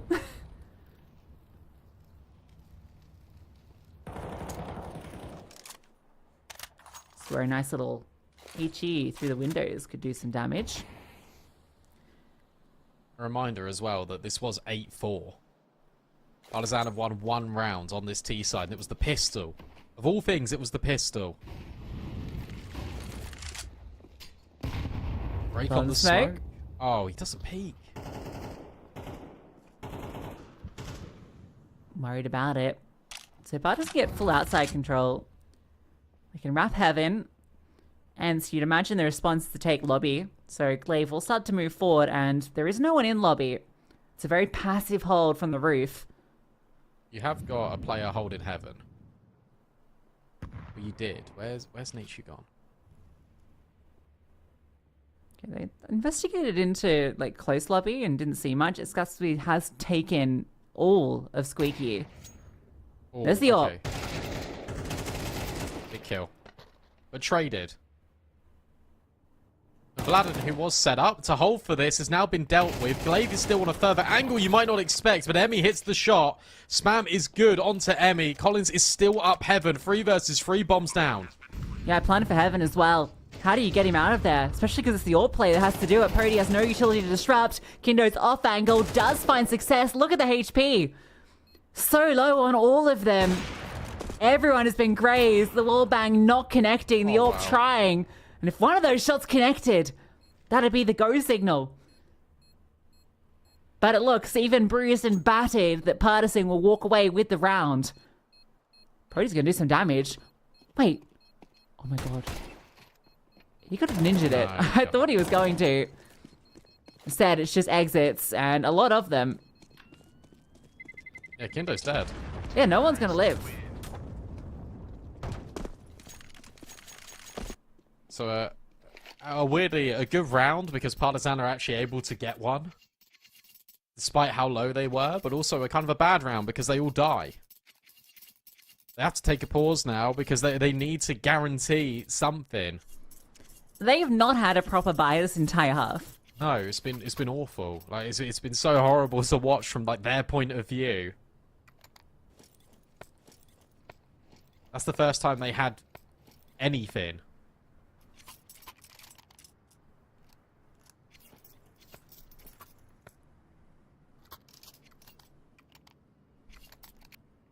Still get 2,900 if they win this. They'd have to be all in again.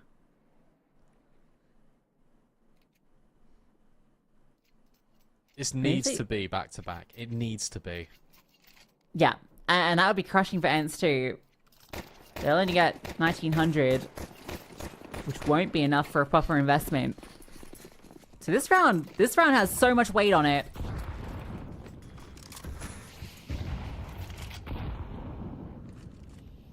To be honest, this round defines the entire series. Whoever wins this round, I think, wins the whole lot. Outside diagonals were deployed, but nothing behind them. This has got A written all over it. Good molly. Escasity trying to disrupt. His spray goes wild, but Glaive found a kill as well. And the AWP from Pody in Heaven. Locked in. Removing players. Nietzsche is running them down. And Pody straight through Kindo. The A-hold is perfection. That's tough. You go in towards A. You come out of there with 1 death. Spoke about how important that round was for both teams. Ed's pretty unscathed by it. Partisan now in disarray. Has to be Tech 9s. Has to be armor. And potentially the resignation of the lead. For what, the first time this entire map, Ents could be in the lead. They should be. They should be. I mean, Partisan have made these rounds so close, but normally it's been like a cheeky little hero rifle in the mix. Sun's just full techies. This is nice. This is a good call out of Emmy. They're doing exactly the same round as they always have when they've got one rifle. But it's only Collins here. And he's trying to fake out that there's more than just him.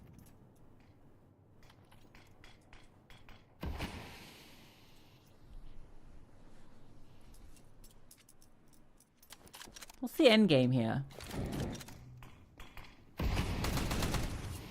Well, that's Okay. a great start. That's huge. Because now you can drag these rotates. You still don't know how many players are down here as well because you were obstructed by a smoke. Vladin is out, and I don't know if he can see SDY. Yeah, the gun barrel is maybe slightly jutting out, but it's such an awkward angle. Nature plays this one perfectly. Trying to get the multi, the drop down from Glaive. They do find that ramp player, but it's a 3-on-3 now. Vladin, oh my god. Not hurt. He was being chased. And they know what player's doing towards single. They've got Glaive stuck. And after one, he falls. It's the clutch for Potty required. He's been so good. He's been so good all series. Can he do it? Oh, I think he spotted that player, but can't get by Kindo. There he is. It's been a really quiet game from Kindo, but he gets 3 crucial kills. Partisan on just Tech 9s. They make it so confusing for Ents. They got no idea what's going on. You think Nachu might have this round in the bag, but he only gets 1 kill. Vladin at the helm of all of it again, but Kindo delivering when it matters most.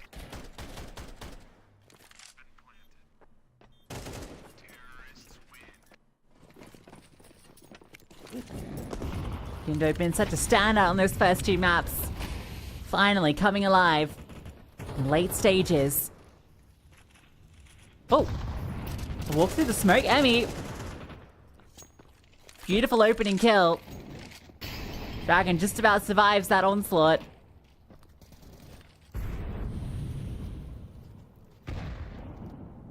After all the grinding that Ents have done, it would be so devastating for that moment with the Tech 9s to be the jumping off point for Partisan to take this away. Yeah, after you've sort of avoided all of these rounds, finally one comes through and catches you off. That molly won't affect Pody. And SDY will punish Colin, so it is a 4 versus 4. Dragon still low, remember. He might just be left here to hold for a lobby push, and it could just be this A hit. Well, they have to. They've got no space. They've got no control outside. They've got no control, really, outside of radio. Emmy's on a mission to see if he can get some space in towards main, so they can split. Yeah, freebie. Not anticipated just to be walking out. Emmy, brilliant. Vladin helps out. SDY from the heavens gets the trade. But the site is being taken. SDY knows he needs to try and find something to hold on to it, but it's not going to be allowed. Bomb goes down. The push from the AWP. Double held. Pody spotted him. Does he know that Kindo's gotten past? No. Doesn't seem it. Oh, he is. He's aware. And now he knows he's got Dragon locked in.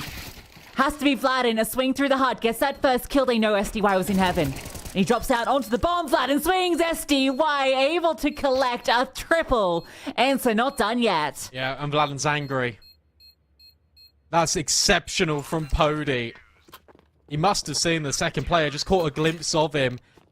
Keeps holding this right-hand side because he knows if he hits this timing exactly where this second player is, but if the second player swings, he's still got a chance because he's locked in on that angle. It's great work from Emmy to get this space in the first instance, but this is all Poddy. Crazy. I didn't think he'd seen him, but I suppose he has nothing else to look at when he clears out there. I thought he might have been spotted, though, and I thought Kindo would be holding for it. Him. Yeah. Yeah. What he did. Maybe not. It'd be a 4x3 moment. I thought for sure Dragon would have seen him because he saw Dragon. Partisan are pissed. Like there's so much That's a tilter. anger going on. Yeah, I mean, Vladin smacked his desk and the camera went everywhere. I mean, he's had to readjust that. They've had a lot of death slammers in this half. That's the, what, 3rd round? Maybe even 4th if you count the Force, where, like, it felt like it should have been theirs. Yeah. They should be sitting here with a spot in that grand final. Instead, it's 11-11. And this is the test now. This is where your experience is needed. If you're Glaive, if you're SDY in this moment, you do not want anyone else. Oh my god, that was aggressive. Well, channel that energy into shooting some heads. Yeah, you can't let it consume you, otherwise you will be falling. Game's not done. It's 11-11. Exactly. Money's still weak here for Ents.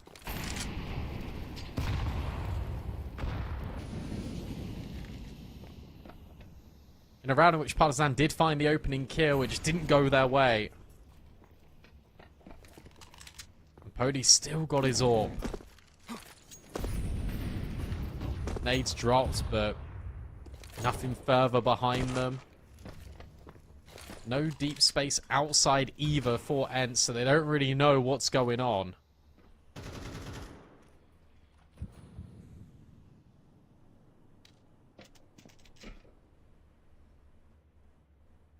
Okay, Vladon just slips into the hut.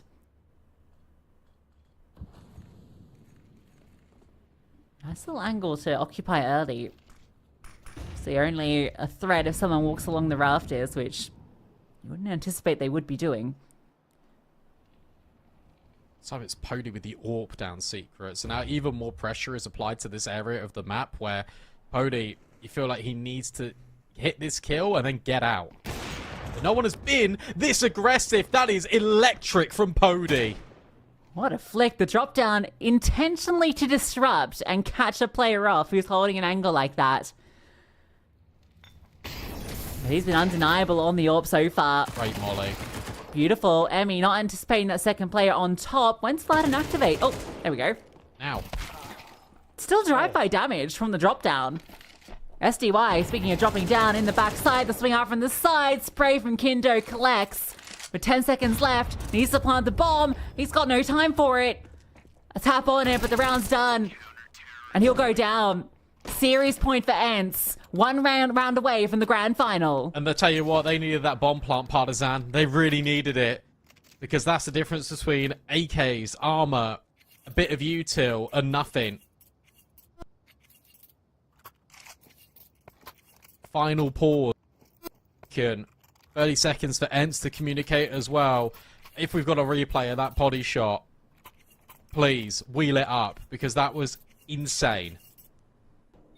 Pody's been so good on Nuke. I'm going to replay of the slam. Yeah.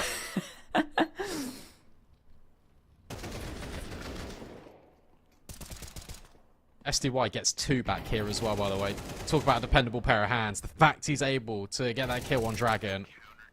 Yeah, he's stepped it up. You know, he's the bottom performer of the team at the moment on this map, but these last 2 rounds have been him. Sure, Purdy hits a beautiful shot there to dissuade them from going secret, but that double up from SDY on top side is what wins the round. Yep. 100%. Look at the lack of util. Oh, it's been unbelievable. I mean, what a second half of Counter-Strike. So many chances in which the game could have gone either way. And you got to remember that it could still go into overtime. Definitely a possibility. Opening kill. SDY tries to play around red. Not allowed it. No one is ramp. Nichu will come back, but might be too late. Oh, good timing, actually. It's perfect. Just as they're trying to clear the close angle, and he swings back for another. Orb tries to chime in. Can't connect. So some space allowed. They can go down to lowers. Smoke will land. A bomb plant for Emmy. You got Collins that can catch players, yeah. He's looking to get Glaive. Glaive's not going to be anticipating this whatsoever. Glaive faked the run over. Oh, okay. He actually went back into main. So now you can drop Ven, and now you won't really know if you're Kindo. Now the pressure can come in from ramp. It's being loud. Okay. But he avoids that lurk. Still feels good here for Partisan. Yeah, double Maybe setup, angles. double swings. And now you know that Glaive was here. We are going overtime. It is not done yet. Took a minute for him to find that breakthrough. Finally, they get the bomb down. They find the success. It comes at the very tail end. A grueling half of Counter-Strike for both teams. And get to series point. But can't quite push it over the line.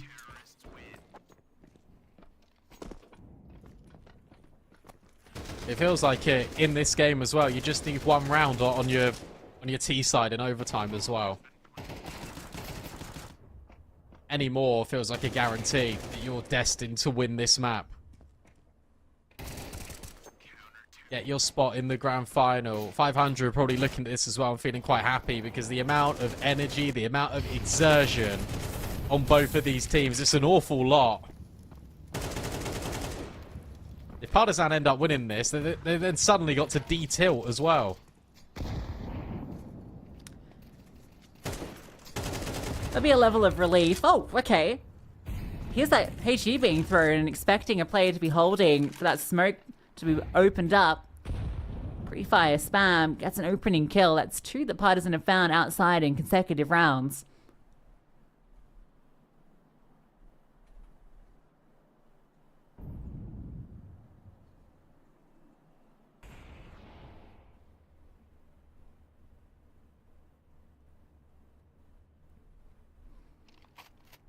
Lobby control and 2 go down towards the B bomb site.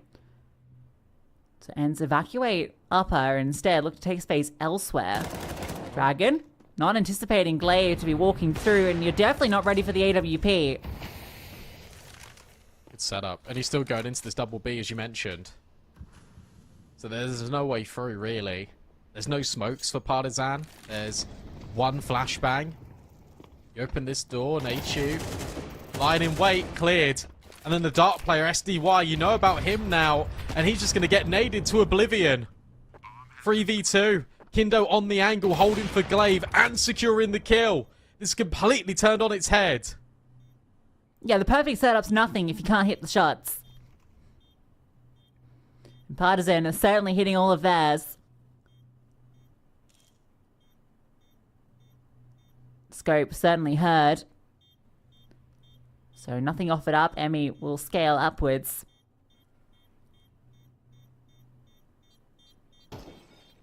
Body will go down. Yeah, I mean, Ents did everything right there. They had the perfect mid-round in terms of taking that space in towards lobby. Both Glaive and Potty get a kill apiece on that. They completely split the T's. They know exactly what's going to happen. But the off angle doesn't work, and then SDY can't get the trade. I didn't like that setup really from Ents. Like you got 2 there. You prefer maybe Nachu to be on the other side. SDY just jiggling, taking that first contact. You've got to be careful of control room that way, sure, but right out in the open and right back to Kindo. Finally leveling up. Was absent, has now elevated himself to just 2 kills in the red, which, to be honest, considering where he was, is phenomenal. Yeah, I mean, he was like head and shoulders above the rest of his team in the first 2 maps. Now, finally stepping up alongside them, where all those riflers did take on their responsibilities. Drop onto Pody again. You really want to try this again? Yeah, maybe. Going to. Oh, worked this time. Trying to hound him down. Oh my god, Collins swaps to the Tech 9. The trade's there though. And Emmy. Oh, Emmy's just walked ramp. Perfect. Now they can wrap A. Where are they going? No one knows. It's Kaspersky, yes, is in heart. But Kindo's now watching for this cross out the vent. It's looking a lot better for Partisan. They're in control. Or maybe they're not. It's Kaspersky gets 2, but the trade necessary from Vladen. Oh my god. Well, you said 1 T round would be enough. They've gotten 2 already. And in a good position to get a 3rd. There won't be... Oh, there will be an orb. Okay.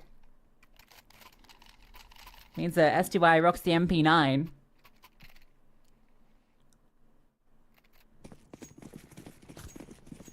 kind of worried that with how close they came to doing it in regulation, that going to OT would have been the backbreaker, but instead they've leveled up. You got to remember as well that with OT, it resets all the money. When they actually had the opportunity, Partisan, to be on the guns, they were winning the rounds. The few that they were, because it was so damaging. How many times were they on, like, one rifle Tech 9s? And out in back-to-back rounds, they've had everything. They've had all the utility. There's been no compromises. And as a result, they've been getting the rounds. Glaive will deal with Emmy. This is a necessity for Ents to pick up, but Collins has got rid of the outside player. SDY, oh, he's being a bit of a menace. Kindo had the chance, but missed the opportunity. It's a difficult one against the SMG. Nice way to find a frag back.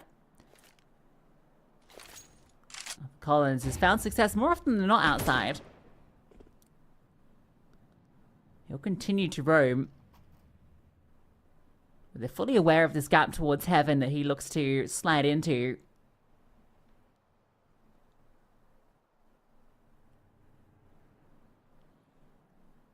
Feels like it has to be A. It has to be ready. Oh, even a what smoke. This will actually allow SDY to climb up the ladder if he wants to too. He is in hell.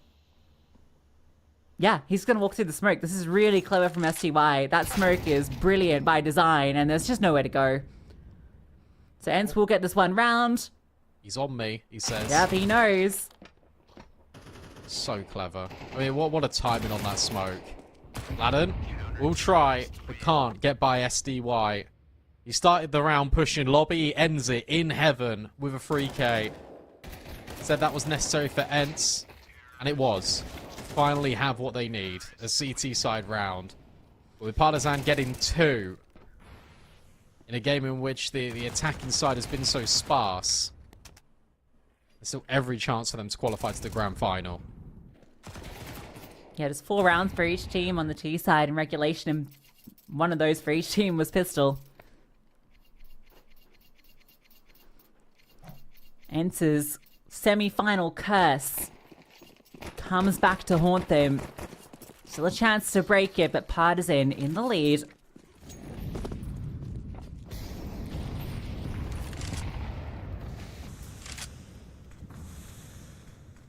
A very aggro line from Dragon. He's all the way up deep red. And I think Collins is on top of Garage as well. Or at least Credit. So very powerful outside angles. They got a lot of control early. Emmy's being deliberately loud, but that's not going to sort of help out Nature because of the rafter position being adopted by Vladen. Body comes back inside. Smoke's about to fade here at Squeaky. When does Dragon push? Right now. Yeah, SDY, unprepared. They've got all of outside. This will force Ents to go in towards A. Yeah, not many choices. Now Smoke lands as well. Good adjustment from Dragon. Finds his second in the round. Now you definitely don't want to go into A. The outside play is just rocked up. But you're running out of choices. Here. There's 4 here. Yeah, and there's 40 seconds. 2 at ramp, 3 on site. Anywhere you want to go, there's going to be some serious players. Oh, Dragon's pushing. Dragon's pushing the issue. No way you expect this. This is audacious from Dragon. He's wasting their time. But Emmy drops into Glaive. You can still go vent. There's still every option. You can go down the vent. And they will. Plant the feet. 21 HP between both of them. Pody waits. Glaive doesn't get over. Yes, he does. The nade will seal the deal, surely. Bomb goes down, though. Gives Pody a chance.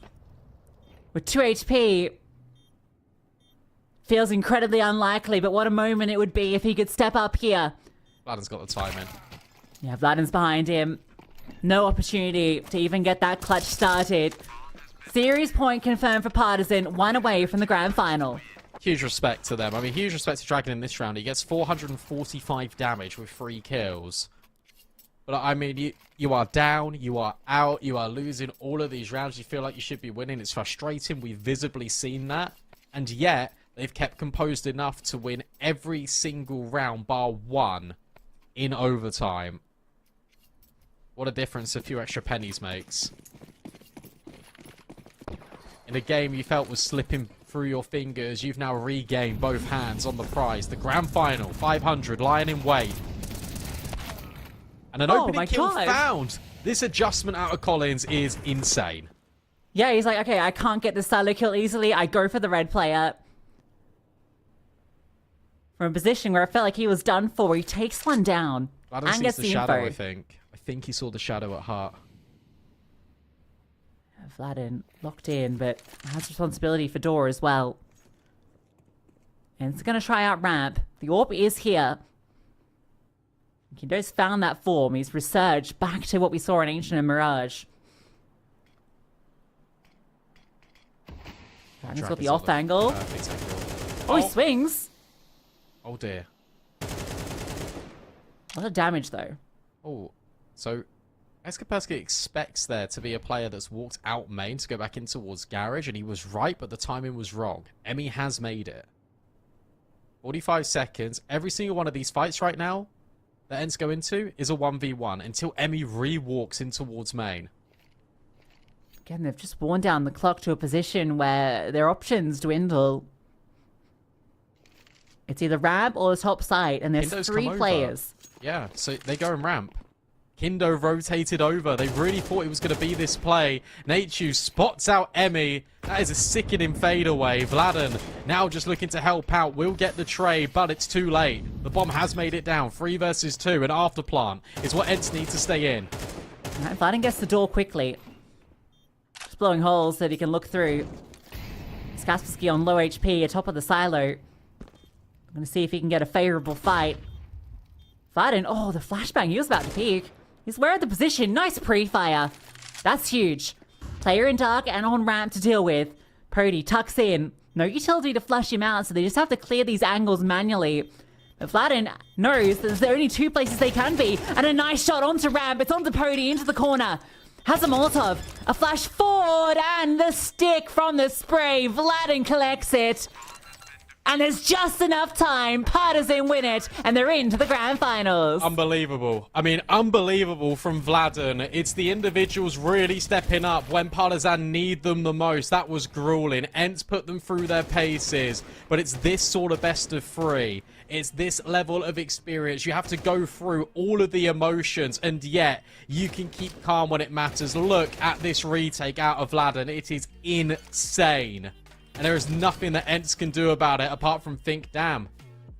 I wonder if we could have had it in regulation, because overtime comes in, all the money is reset. But what a performance. What a way to stay composed for Partisan. They fully deserve to be in that grand final, especially after all the hardships they went through on Nuke. We'll get Alan in here to break this down as well. But I mean, wow. What are your thoughts on that? Bonkers, I guess would be the overarching word for that. It's also, this series kind of deserved a map that was back and forth the whole way through. The first 2, I mean, they were exciting, especially the first, but that was a different caliber. It's hard to even think back to the first half and what was even going on. Emmy actually played such a good CT side after such a dreadful second map, so happy for him. But yeah, certainly when he got into overtime, that was nuts. Individuals across the board stepping up, and yeah, what a bonkers map. For your guys' sake, I think I'll keep this segment reasonably short so you can recover those voices a bit. But, I mean, reflecting on this tournament already, you said it before this series, Brandon, Partisan maybe have had a weaker bracket. Well, now they've taken a true scalp. So have you kind of realigned how you're thinking about Partisan? I mean, that map especially, I think, was just the fact that they're able, you saw the frustration. You saw how angry they were that they were letting so many of these rounds get so close but not be able to be converted. And then you come into overtime, a full mental reset, you only drop 1 round. That's exceptional stuff, really. Like, you cannot say anything apart from that was unbelievable. Yeah, I think a lot of them certainly felt like it. Mid-routing in particular was quite impressive as well from Emmy, considering so many of these rounds were such light buys that they were bringing through and getting so close. And that was kind of one of the head-to-heads we put forward on the table, right? Glaive versus Emmy. And yeah, Partisan showing some real strength in their calling. It was fabulous. Fabulous stuff from Partisan. Quite a shocker of a series. Some bonkers rounds coming into overtime. Picking an MVP for this series wasn't necessarily the easiest. Kindo was an absolute monster on the first 2 maps, but he actually struggled a lot during regulation here. Now, Kindo did actually pick it up pretty tremendously towards the end, but I've gone with Vladin as the MVP, and I want it to be known I did that before the final round, so feeling even better about that. Vladin had a great series today. He deserves this accolade. Yeah, he does. I mean, if it wasn't for him on Nuke, Ents would have won. Ents would be in the grand final. This is coming into this. We said this could be third times the charm potentially, but this is now 3 semi-final performances this year for Ents. 3 times they can't get through to the grand final, and I'll throw it back to you, Alan, because like what do they need to change? Like what can they do to actually get in the grand final? Because Pody's playing well, SDY's playing well. You feel like Glaive is having a great game. We've now got the clutches out of Natechu and ex-Kaspersky, and it's still not enough. Yeah, I mean, Counter-Strike's definitely a game where it can look on the surface like things are working when they're not, or like a player individually can be getting kills, but maybe he's not contributing in his role as he should be, or maybe the communication's not perfect. My hunch with this team would be that outside the 3 youngsters, maybe less so Poddy, but the other 2 maybe have quite a lot to learn in that respect. And then there's rounds where, you know, it just sort of falls apart. Like there's a slight lapse in communication, or almost more importantly, it's the situations where they don't know how to react really fast. That's something you only learn of experience. So I suspect that is probably their main fault. I'd be surprised, at least at this level, if people like Glaive and SDY were having that many problems, because we just know that they can perform a minimum within a top 15, but probably a top 10 level, and look perfectly fine in very similar roles and very similar positions. So I hate to throw it just to the youngsters, but it just seems unlikely to me that it's actually anything else. Which is a shame, but at least maybe Lucy, it means going forwards. I mean, they still made a semi-final. It's not like they're going out last. They're making semi-finals. We know they're on the cusp of that Valve world ranking. There's definitely positives of this team. Maybe it's just time that they need. Yeah, I mean, every team time is good with youngsters. Remember, the changes only came towards the end of last year, and they've made 3 semi-finals back-to-back, right? That's already a good showing, even if this loss here is devastating. I think we saw during that second half the potential of this team, the way they were able to grind back into it, right? Partisan had them on the ropes. You got to remember, this was a 9-4 scoreline that went to OT. It was just the momentum was with Partisan at that end point. But Ents showed that grit during that difficult period. And yeah, it just lost a few too many crucial rounds in the end. Any other kind of closing thoughts here on Ents, Brandon? I mean, we're a little bit negative, but positives, what did you like from Ents today? The fact that they have got that resilience in them to grind out the game. And yes, they weren't able to close it, but you're down 8-4, you lose pistol, and you're still able to even be in the lead and put Partisan in a position where they have to be the ones to go through that challenge. And so, especially after a tough map 1, to then rebound, have a really strong map 2, and then ask the questions to Partisan. They supplied the answers, but I think it is good to see, I think, especially with the development of this team, that they can rise to that challenge. Right, that wraps up our semi-finals. We're set for a Balkan brawl in the final. 500 versus Partizan, Serbia versus Bulgaria. We have the match time. We're gunning for 7:40 p.m. Central Europe. So that's in about 40 minutes. That means we'll be back in about half an hour to set up said grand final. Take a break, grab some food. We need a break too. And we'll see you in about half an hour. Don't go anywhere.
Do I wanna try? Can I let it go?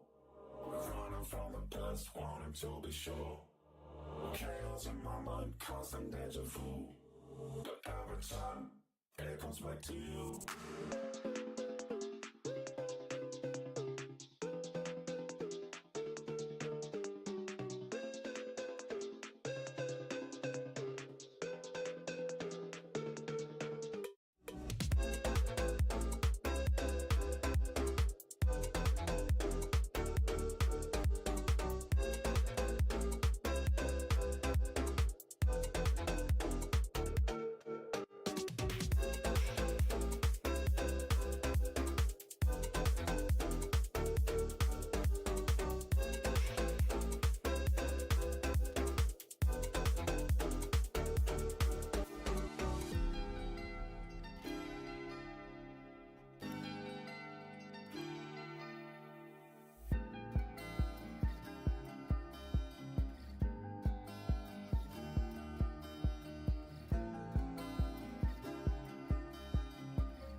It's grand final time as we have 500 and Partisan waiting in the wings. In a few hours' time, one of them will be crowned our champion and a nice bit of prize money and, of course, VRS points heading their way. They've already racked up quite a few, but winning the tournament would be even better. Let's bring up that playoff bracket right off the bat and see how we ended up here. We had Bait 500 earlier in the first semi-final, where 500 emerged victorious 2-1, and we just had Partisan end in a marathon of a series. Partisan coming out on top. Brandon, I think it's safe to say, not necessarily the final we expected, but exciting nonetheless. Absolutely, and this is good, and this is why you should watch Tier 2 Counter-Strike on a regular basis, because you will get some upsets, you will get a grand final that you take a look at some of the name value of teams that were invited here based on VRS, you would immediately assume that it would be one of Fnatic and ENT. You'd assume maybe it would be Bait and maybe even Echelot 9 Pandas in here, but no, it's 500, it's Partisan, it's a great grand final because no one, I think, really expected either one of them to make it to this stage. Yeah, and both of the semifinals were incredibly close between each of these teams. Like, this could easily have been bait and ends in this grand final. Like, it was that finer margins between both series that it's actually kind of remarkable that we ended up here. But that's Counter-Strike, and that's what makes it exciting. That's Counter-Strike, and it's, I mean, from a Partisan perspective, they're going to be playing a hell of a lot of Counter-Strike in the space of about 6-7 hours. Short break here, straight into a grand final. That is not easy. Let's focus in on our first team. Let's focus in on 500 and talk through some of these players. 500 are definitely an extremely skilled team, even looking into the upper echelons of Tier 2 and the bottom end of Tier 1. They're that skilled. Rainwaker, Ships, Oxygen look great. Cirque, maybe not playing his best Counter-Strike right now, but obviously the ceiling is there. Brandon, this team, at least when it's clicking, is seriously dangerous. This team used to be the gatekeeper at Tier 2. This team used to be right at the very top, and it was like, okay, if you could beat the likes of this Bulgarian roster, then you were legit. And that's, again, the conversation piece around them now, because they've, again, resurged back to the top of Tier 2. There was a brief interlude where they were missing. Obviously, you had various journeys of both Rainwaker and Cirque going international, and then coming back, and it didn't really work out. I think Cirque's time was obviously a lot more favourable for him than Rainwaker's, but he's here now on a full Bulgarian lineup, and they are clicking. They are playing well. What's interesting is it isn't Rainwaker and Cirque that are doing the heavy lifting on this team. It's Ships. It's Oxygen. Ships has been unbelievable in CCT, especially in this playoff run. I saw tweets from Ted, who is obviously Bulgaria's #1 fan, and he's obviously just... Every single time you look at his Twitter, it's just Ships putting up 20 kills, like 4 deaths. Like, it's actually incredible. Yeah, right. It makes this team really exciting when a player like Ships is doing all the heavy lifting and Oxygen's actually not even that far behind. It's funny, though, because you do look at Rainwaker and Cirque and you expect them to be a bit more of the difference makers, but Cirque's consistency has plagued him his entire career, it feels, at different points, and that was the case earlier in the semi-final. 0.78 rating against Bait, really wasn't able to find that impact, and I think in this particular matchup, that could be a big issue, because we saw that kind of was not missing many shots. Like, he was finding everything with that AWP, even on Nuke where he started slow, he made it towards the end, and so Cirque needs to come in looking really hot today. Let's jump onto that Partisan lineup. Of course, as mentioned, Kindo was fabulous for the first 2 maps of the semi-final. Maybe took a bit of a breather on map 3, but otherwise was fabulous. Vladin, we gave him the MVP. He was consistent throughout. Dragons had his moments. Collins is a player that I've heard of plenty over the years as an up-and-coming prospect.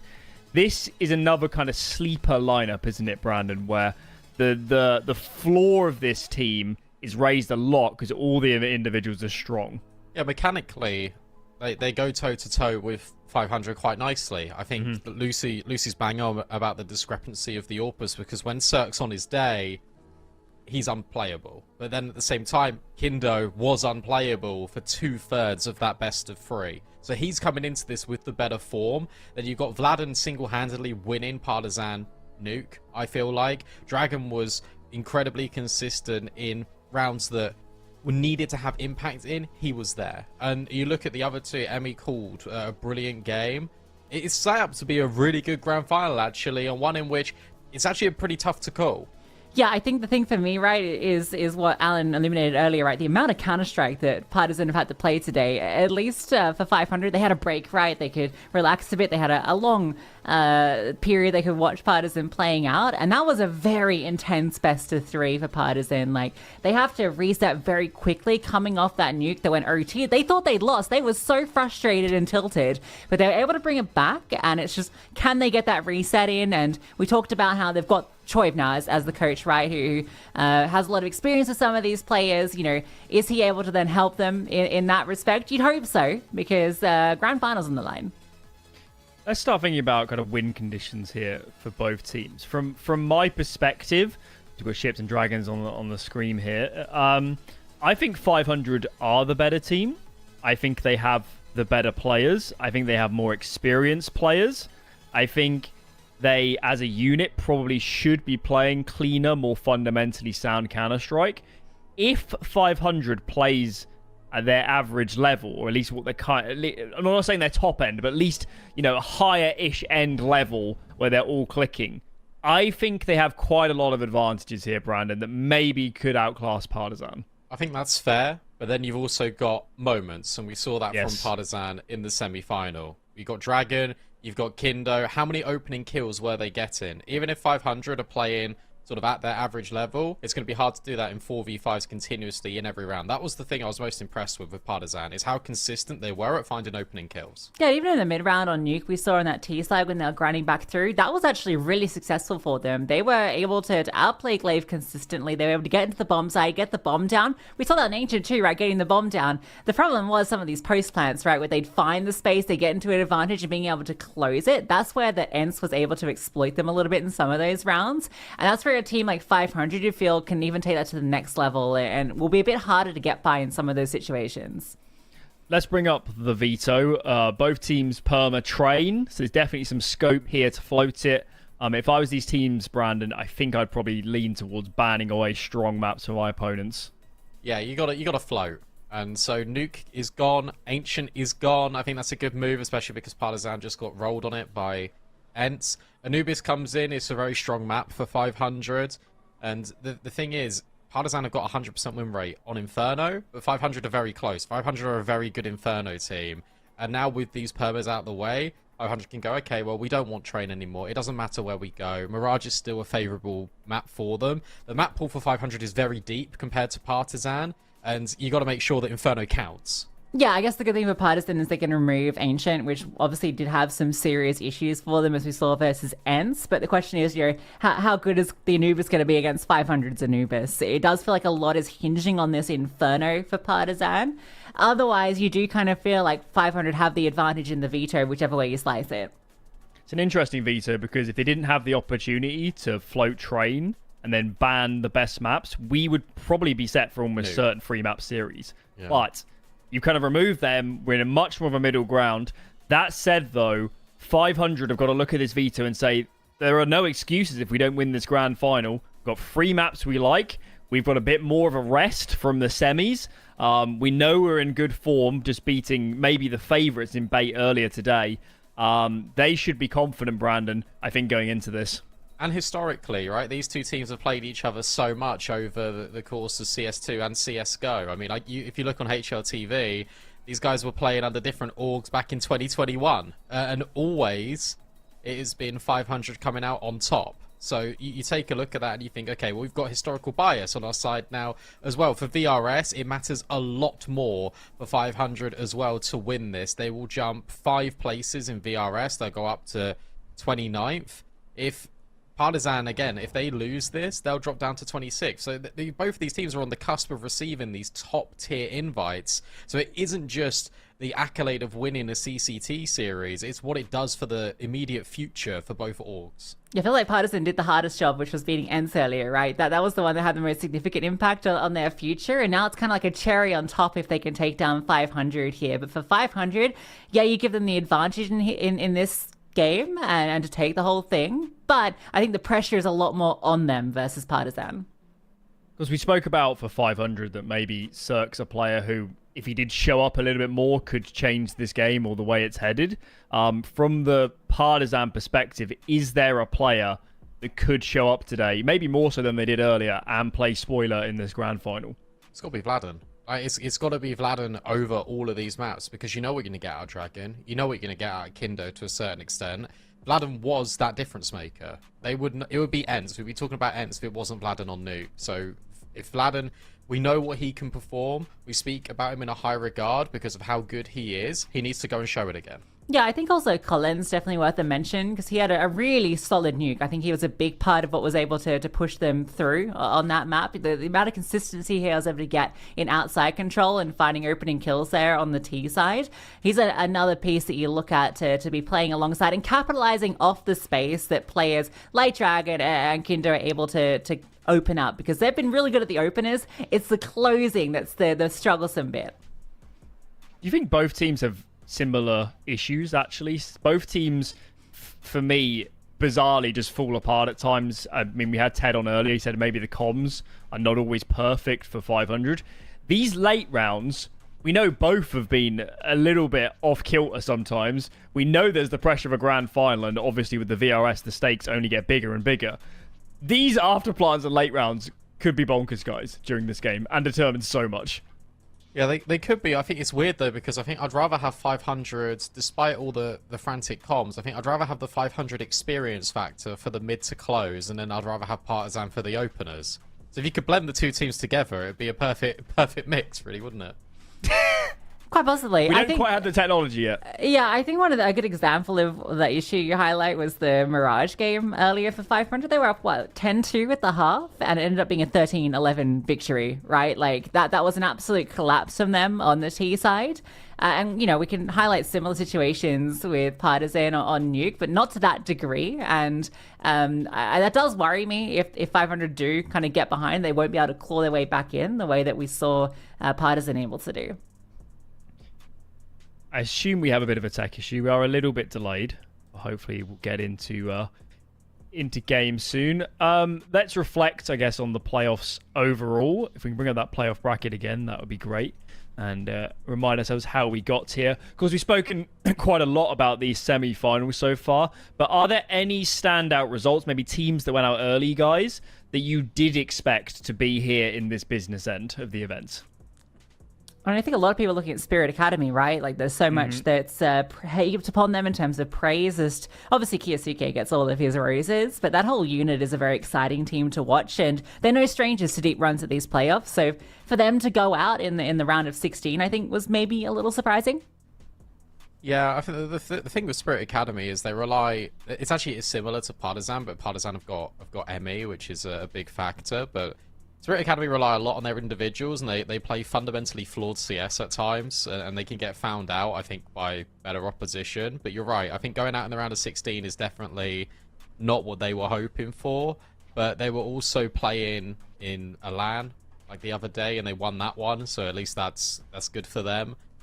I think the disparity of the Partisan Fnatic game, I think, will draw a lot of eyes. Even Nexus beating Fireflux, I think, is an interesting one, because that was grueling for Nexus. So, yeah, I think that sort of side of the bracket is a little bit touch and go. I think the scene's going to be really fun this year in kind of like the Fnatic respect here, where if you're a top org or an established team and you need the ranking points, well, you have to enter these tournaments. Whereas last year, you knew you were playing 8 events over the year, and you're going to play good teams. You just need one win, and you're going to be top 30 HLTV or What's whatever. going wrong with That's Fnatic, not the case Alan? anymore. Why are Fnatic not winning? Just many reasons. I mean, it looked catastrophic in that game. But my point is that this is going to happen a lot with some of those bigger orgs, isn't it? They're going to come into these sort of tournaments, and they're going to lose. They're going to lose more ranking points. Going to have to play more of them. Teams are going to get exposed this year that last year maybe got a bit of a free pass. Yeah, I think that's fair. I also think that teams will panic and make roster changes quite frequently. Yes. Like, I think the OG ones are actually surprising to me because of how publicly they came out and said that they respected Modo. They just got off a boot camp and then they benched him. It's a bit unfair, really, isn't it? Yeah. It's just lying. It's rough. It's rough out here. And then they go with Afro, and it's like, I'd rather have Modo. Well, okay. Sounds like the game is underway. That's enough of our ranting of our podcast. Rest in peace, Fnatic. Hopefully you're doing better next time. Either way, it's grand final time, baby. Anubis to kick us off. Balkan Brawl. Let's see who takes it. Heard a snipe grow. There we go. Yeah, there we go. We're almost there. One more fun little screen, but I can assure you the game is counting down in the background, and that means that we're about to transition into our grand final. 500 versus Partisan Brandon. Not the grand final everyone expected, but it's one we've got. There we Who will go. take it? It's like Pass the Parcel, where you think you get into the good bit, and then you're not. It's just another layer of a transition screen and another graphic. But we're here. 500 starts CT Anubis, of course. And Partisan, when Partisan were playing, I think, like, early 2024, they were really good on Anubis, and it was the one map that you looked at and you thought, right, they're always winning this map. So I don't want to rule that out for them, but 500 have been very electric on it in recent. Looks like we're getting ready for an A play. A lot of util being set up here. between the likes of Dragon and Kindo, so that means that they're not going to be the ones entering. I think this is a smoke being held by Rainmaker just to drop if he sees anyone on this little pixel gap, so expect that to be deployed, and they're not going to respect it. No reason to. Make Rainmaker uncomfortable. The flames at his back. They scale into sight. The CTs don't want to give it to them. Oxygen with 2 quick extinguishers. Over the top, Ships removes Collins in mid. And what looked like a good start, bursting through, has quickly fallen apart. Bomb not even down yet. Not even being allowed to plant it. But this fight forward could cost them. Down into the one-on-one. Spellam versus Vladin. Has time to work with. Can't quite get that bomb. Looking for the headshot, and he'll collect it. Partisan take the pistol. Why did they do that? We're in a 4v2. Oxygen runs through the heaven smoke. They all swing at once when it's clear that they're not all ready, and they give the round over. The bomb is not even planted. You do not even need to Zerg rush on towards the site. Look at how split these CTs are. Impeccable shots from Vladin in the end, but why would you give him that opportunity to get a multi-kill? That feels really silly from 500. That was like a 2-on-5 at that point, right? 2-on-4 at least. 2-on-4, yeah. Look at this. 4 players hanging out together. Party cancelled.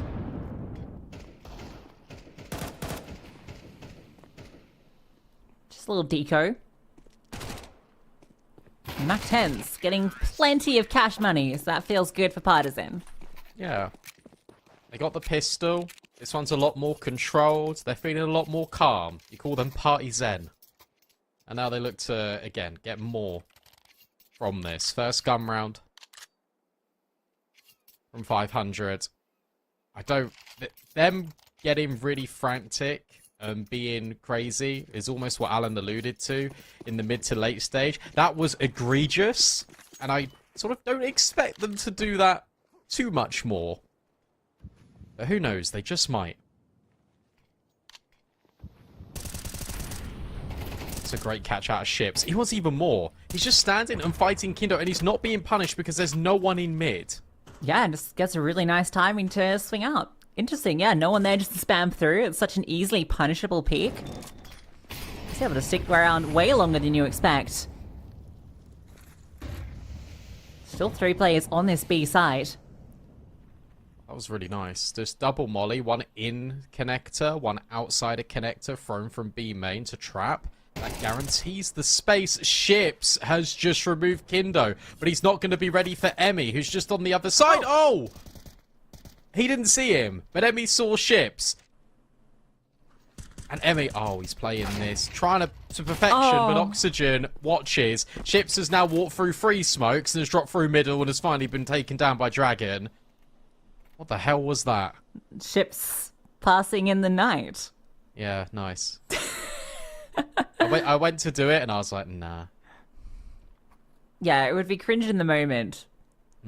Afterwards, it's still cringe, but slightly less cringe. Oh. Okay, Collins has found a kill, and there's actually no one on this side of the map, so they can go to A. Molly will land. I haven't got a smoke to cross, How do you get though. past? Oh, no, the round's done. can't. They're cancelled. No, dropping? Oh, Not cancelled. We're back on, baby. Gonna be a difficult Okay. play. Time low, and so many players here. Auction on the swing. Nowhere to go. that's comms. That's a comm issue of we've got mid, and then it's like time, and then you think, oh no, where can we go? A tech issue. Rainwaker's gone. Getting back. This was just audacious from Ships. I mean, the pre-aim just to eliminate Kindo. Auction gets that necessary one on Emmy. That could have looked a little bit weird.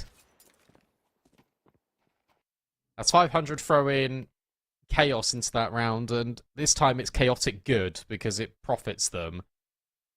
But I feel like Partisan are going to thrive in these environments. The more chaotic, the more messy it gets. I feel like Partisan are going to have a leg up. Yeah, you can see that with what Emmy was trying to put together there. It was just so unlucky that it plays out the way it did. I'm sure Ships would have seen that on the radar, even if he didn't see it with his eyes. But it just wasn't clocked. Maybe that's why Auction looked at it. Yeah, I think possibly it was like a late realization that it had happened.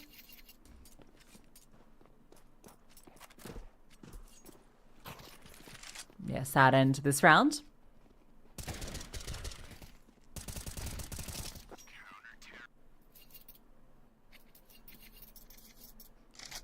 So a very slight tech pause before we get the action back underway. First gun round goes the way of 500, but we see a quick reinvestment from Partisan, including the AWP very early. I said Kindo's got his lights on. He didn't have that on in the game versus Ents. Oh, His dragon. his eyes probably hurt. Yeah. What about dragons? Oh yeah, dragon. Dragon POV. Has he got the lights on? I feel like especially for an AWPer, you're like so hyper focused. You need good balance of lights. Well, Ships doesn't. Ships doesn't. These gamers. Okay, now we're going to go through every single player POV. I just feel like you should have your ceiling light on. Do you think it's because they're self-conscious about being on camera? No, a lot of gamers do play in the dark. Yeah, it's not good for you. And I just feel like it's not giving you any sort of advantage. Okay, Dragon's still pitch black in his little lair. It's funny when you sort of watch these like round of 16 games and they start at 9 AM and like it's clear they got all the curtains drawn and they've deliberately made their room as dark as possible. I don't know. It's a creature comfort thing. So first gun round does go the way of 500. After you feel like the pistol round should have gone the way of 500, but then didn't. Partisan got themselves in an okay position.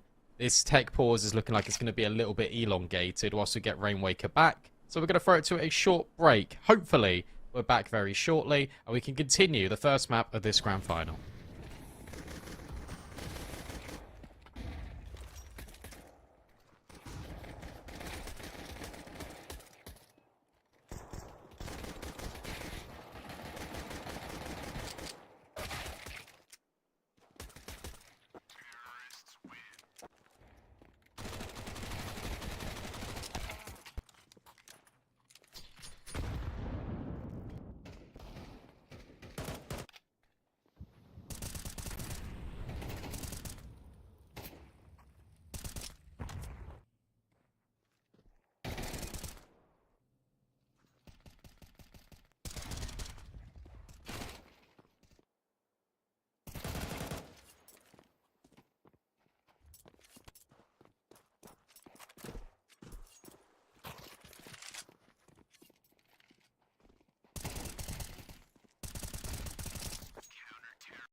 And we're back. We got Rainwaker in, and that means we are ready to go. 500, if you just missed it, just got their first gun round after potentially should have claimed in the pistols and a few more.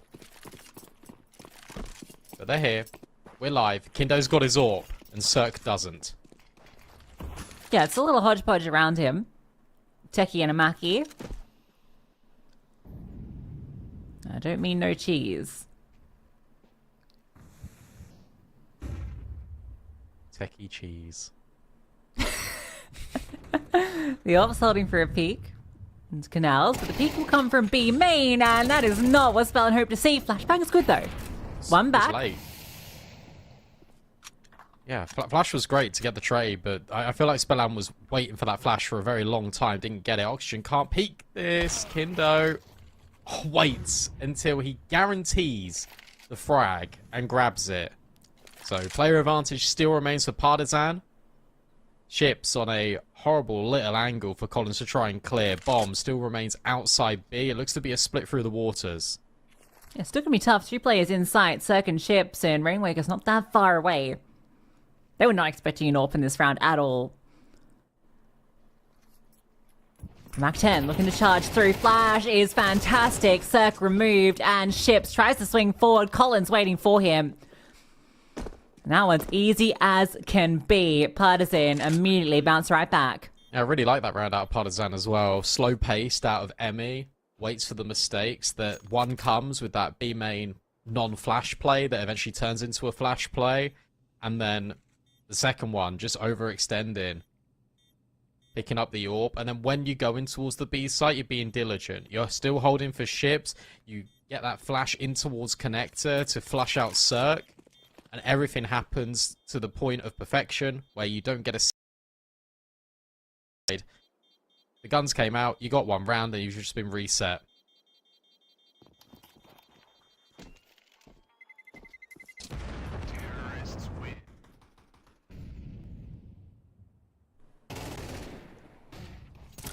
Yeah, there's that flash. Yeah, You can see. so late. Well, it's either although you're just kind of doing it for a deeper angle. Maybe Spellan was too far forward rather than the flash being. Now you can potentially just execute onto a site somewhere because you know the utility is going to be very limited. Nade tries to go on towards Ships, doesn't happen. He can then drop his smoke, and we know Ships likes to peek. Emmy lying in wait in canals. And the spam, brilliant. And Emmy knows exactly what's going on now. You could hear Ships get tagged by that. Now for Partisan, you can just reset anywhere.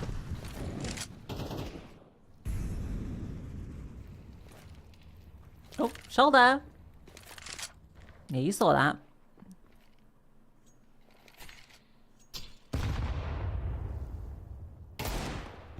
Nice shot from Oxygen. Emmy knew that he was there too. Deagle is perfection. I'll test him again. Look at It's this interesting pack. actually because all the CTs have rotated away to A, and then Partisan are coming through B. Good mid lurk here from Collins. He said he needs to be important, and he stepped up in a really big way here, just guaranteeing these easy kills, and has now reset the entire dimension of the round, because Partisan now going to 1 player rather than 4. But that player is Oxygen. Can the Deagle do some more magic? Yes! No one's looking! Collins gets the shot back at least. Rainwaker, remember, he has this M4 saved over with the kit, so there is a world that 500 can steal something away. With Collins continuing to find impact, makes it a bit harder for this M4, and there will be no more chances. Dragon with the final kill, but Collins, impactful frags throughout that round. Yeah, 4 within it. Getting rid of Oxygen, getting rid of the M4. Murdering everyone in his way. It's good to see Oxygen still being a formidable force. Now we are looking for one of the other players of 500 to step up and join him. Rainwaker and Cirque have 1 kill combined, which isn't good enough, especially when they're supposed to be the star players. Peek into It's middle. crazy. You're not going to be ready for Ships. Good trade. 3 players push mid.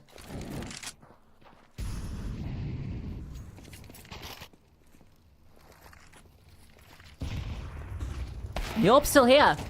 Flashbang not affecting. Ships is not slowing down. Not even the primary AWPer.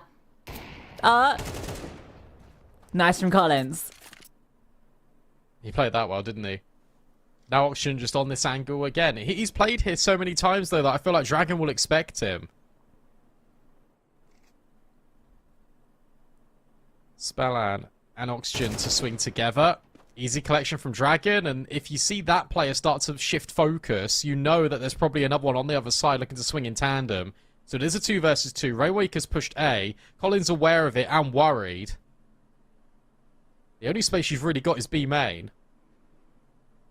You've probably got to go into this, which means getting by Spellan. But he is alone. Rainwaker will arrive late. He can move through the canals. But if they can clear out Spellan, who they should anticipate still is dwelling around. Split angle, you gotta look left and right, and Spellan on the corner will get that first kill, and he falls back. Doesn't want to give the 1v1, so he'll allow this bomb to be planted. Collins with the chance. Spellan starts to scale out quickly, looking to hound him. Collins spots him on the jiggle, reposition, see if he can isolate the fights, but they swing in tandem, and Spellan will deliver. Yeah, they played that really well. They're just glued and joined at the hip to make sure that there is never a 1v1. Spellan gets the kill, good disengage. And now he can go in towards middle and grab the AWP as well. It's somewhere around here. There it is. We see this ship's multi-kill madness where he grabs one. Vlada doesn't expect him to just re-swing in from the other side. Great round out of him because it was the original intention for Cirque to get the kill and then Ships to push. And Cirque didn't get the kill, but Ships did push and he gets free. Yeah, thankfully they're able to capitalize on Ships' phenomenal performance in middle. I really did like the sitting in molly play too. Just Collins never gave him the swing until it was too late.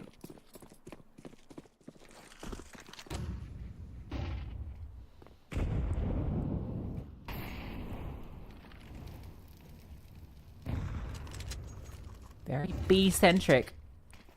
Poor Partisan outside of the pistol. Good util. Stairs is denied early.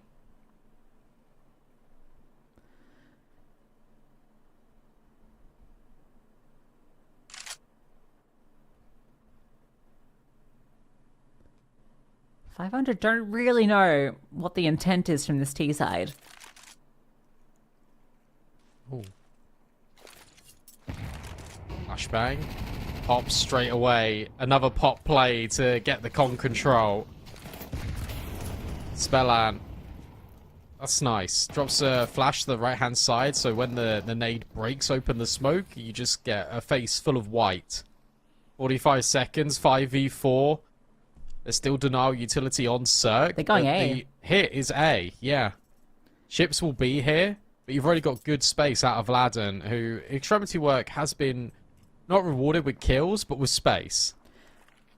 500 realizes the play. A flash forward into the AWP, gives up the kill, but that's the bomb spot. You know, at least one more's here, but are you expecting the second? The AWP cleared out.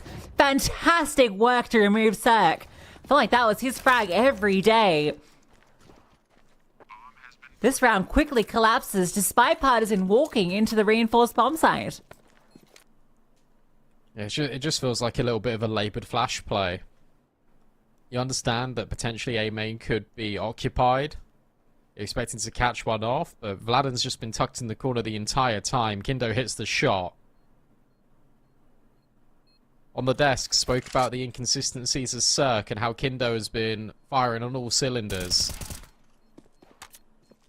The disparity is huge right now. Next question is how many rounds do 500 realistically need on the CT side of Anubis? You'd argue for 4. You'd say 5 would be really good. Currently, they got 2.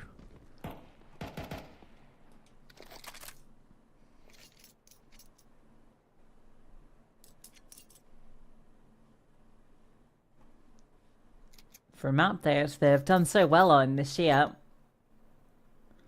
Single digits against their last 3 opponents. Eklot, Saw, and Eco Warriors, Brandon. Shout out Eco Warriors one time.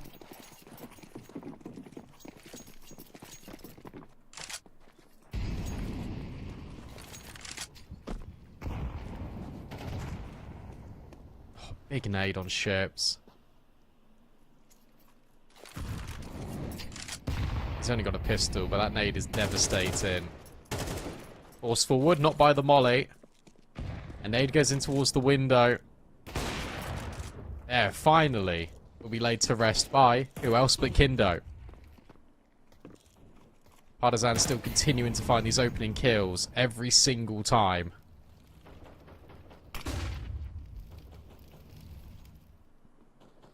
Yeah, good to see Kindo not slowing down after the best of 3 earlier. This guy is in finals form. They pushed out B main, so the Collins. Oh, a whisk shot. Something alerted him to that swivel. Not ready for the second player, but they can't even pick up that rifle. Both these USPs on the A bomb site, and you'd think should be mopped up. Just a bit of damage. Spellan back to saving again, sadly.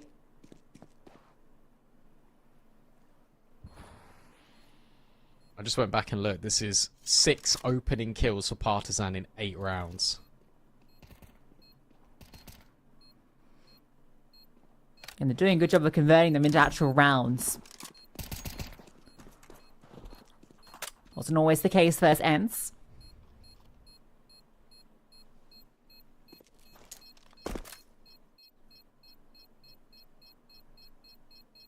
And if you're 500, you got to be thinking, what can we do? We tried a double swing out towards B main, didn't work. Tried to go for an aggressive play in towards mid, did work, but now is relatively known about. Maybe water control could be the avenue of approach. Stairs smoke, not yet seen here in this first half, to try and take space away from water. You got to try something. The key to a good CT side of Anubis is being flexible and is being consistently on the move.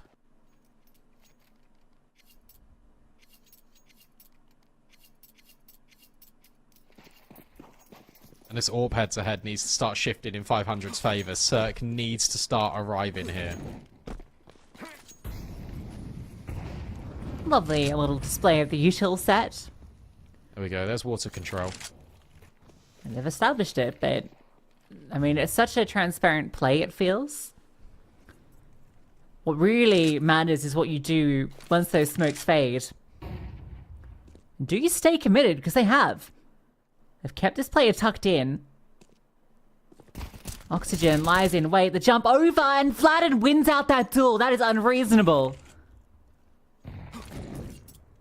Oxygen's going to feel hard done by with how that played out.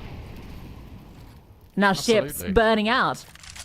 You're thinking, why did he jump?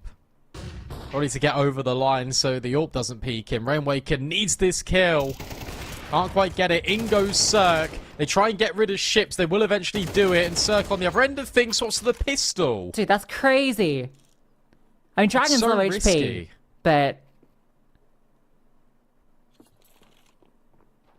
And now the other defenders are going to go back and try and deal with mids. And Dragon's holding it with an AWP. Rainwaker surely... No, not dead. So now they can turn their attention towards this A bomb site. In come the T side. They deal with Spell and they need to get by Rainwaker and they can't. A terrific triple in from A. Going back and dealing with Dragon in towards middle. That's absurd. What a way necessary for 500. To get your first 4 kills. Rainwaker had nothing before that round. Gets that mid fight and these are some clean shots in sequence. Perfection. You're right, that was his first 4 kills. Yep. Wow. Way to announce yourself. Look at Kindo. Oh my gosh, look how quick he's going. He slowed Chips down. is doing his classic play and it gets punished by Collins.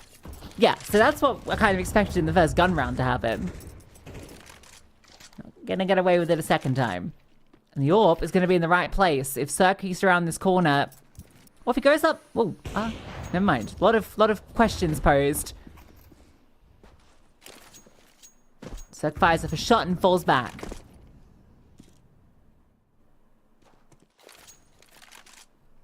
But now I know the AWP's A, so you can just go B. No one is on B. Nobody is on B for 500. So Partisan are just going to walk in for free.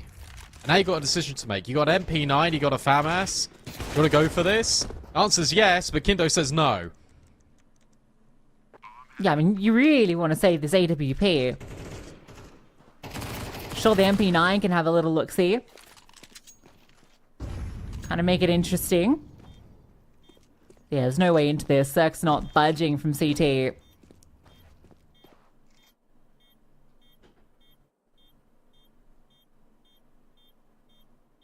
These rounds feel so easy. It's just a quick spam in middle. I mean, this one, there's no one on B for some reason for 500. That's crazy, because all these rounds have ended B. Yeah. You had two A main, you got two that re-walk middle, and suddenly the bomb's down on B and you've lost the round.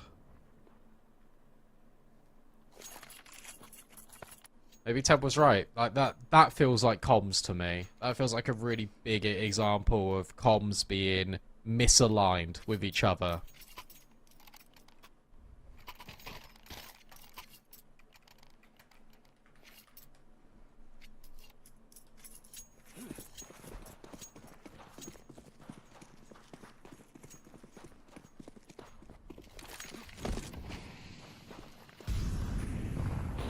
At least for the save weapons, they have something to contest with.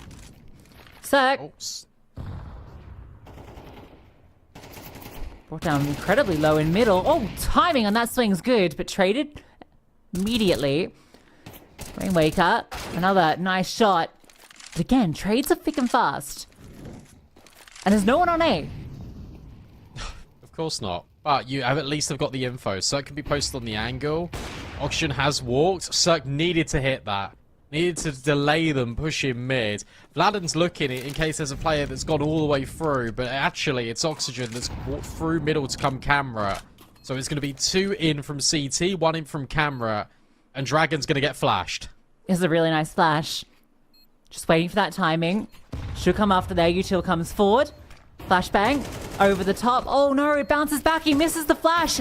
Almost kills Dragon, but he's able to adjust for a frag anyway.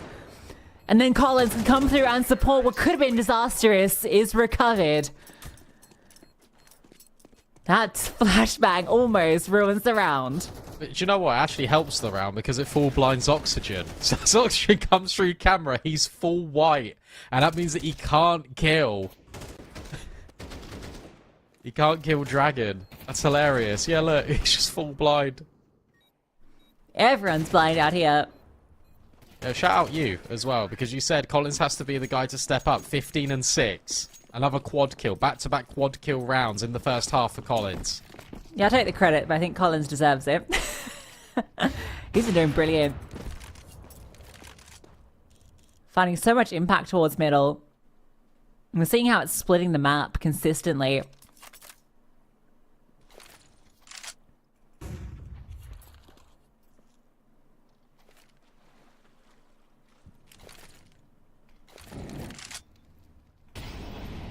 AT rounds.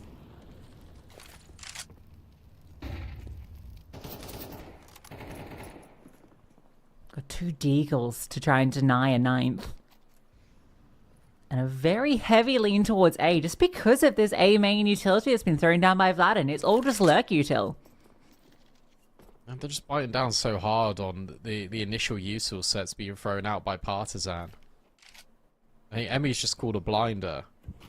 Because he's still enforcing this sort of tug of war of control where you've got these players hunting impacts, but at the same time you're not immediately going for a play. And that's what Partisan were doing in the semi-finals. They were getting ready to go to a play and they just go immediately. Oxygen does hear the utility. Sharp shot on Dragon. Kindo now posted on the angle. It's a nade forward and it's Oxygen finding another kill. That's an outrageous double up. And now they're walking into the reinforced bomb site. Everyone is now here, but still getting a little scary. The Tech 9 finds the kill. 15 seconds left. Has to go grab the bomb, and they have to get it into sight. Rainwaker with the FAMAS can't get the second. And now there is a chance. It's just Chips, and he swings out. Somehow, Partisan recover that one, despite the double dig. All Vladen. Low HP, gets the kill in towards CT, sees another one, just claims the kill again. I mean, this is just After despicable. these shots, he gets past the AWPer. It's all Vladen. Kindo gets this necessary kill, sure. But the fact that Vladen's able to trade this instantly on Rainwaker and then can just hold for Ships, who knows that he has to swing to try and deny the bomb. 9 rounds on T side for Partisan. 500 are just being outclassed. Yeah, not to be partisan, but I think Partisan are going to win this whole thing. They look so good. And these players in A main, I don't know if you're anticipating this triple setup. Ah, wow. Rainmaker almost. You can see those shots almost connecting. It's a lot of fluff lines. But for 500, they do break through. You saw one other player there. Do you want to commit? No, they're starting to make some moves because Ships has walked through middle, but he's caught off by Dragon. God. Important fight. Sticky kill. Both players brought down low, but that's enough to give the space to get in. And Vladen, you know how good he is just with these timings. He's going to go all the way around into B main. So Spellan has to watch. He has to be wary of it. Instead, no, it's a drop in towards Connector. That would have been heard by Oxygen. Vladen will get the kill. But meanwhile, Cirque is pushed towards the edge of Temple. Remember, Emmy is low, and he's the one with the smoking kit, but it doesn't matter because Dragon's there to back him up. Smoke can now go forward on the bomb. In fact, they're all just going to swing. Out of ammo is Spellan. This one is done. It's double digits. This rounds have been so good for Partisan all day. We saw it against Ents and again here against 500. Dragon gets that really important kill on the Ship's leg. That timing was everything. If Ships had been a little quicker or a little slower, Dragon might have missed that opportunity. And I love the disengage from Emmy as well, rather than trying to commit to that fight to Spell. And he knows Spellan's low. But he knows they've got the kit, they've got the smoke feeder, stays alive, reroutes, they can take their time with this. I like this pause as well. Remember what happened on Nuke? You won the pistol, then you got reset a bunch of times and it felt horrible. 30 seconds, breathe. 10-3 up. Don't take anything for granted. Double Galils. In fact, make it a triple Galil. Cirque goes all in as well. Forget the AWP. You're thinking too long-term, Cirque. They're so locked in, Partisan. Maybe having... I feel like when you have a semi-final and you go straight into a next one, I feel like you actually get more benefit than having 3 hours of break. Yeah, you're coming in hot, right? On that streak. This is going to be B.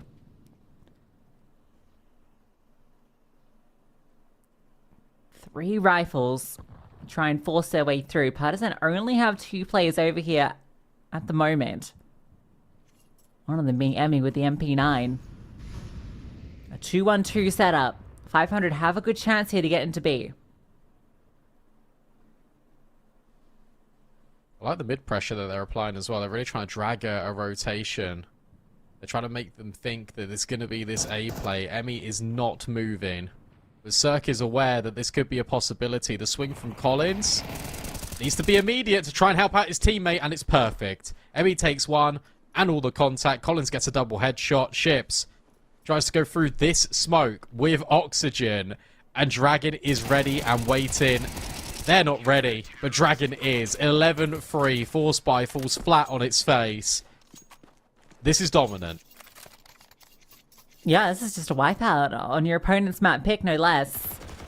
It seems all too easy. The MP9 gets that first kill. Collins just slides out and gets a double. Every player turns to focus onto this MP9.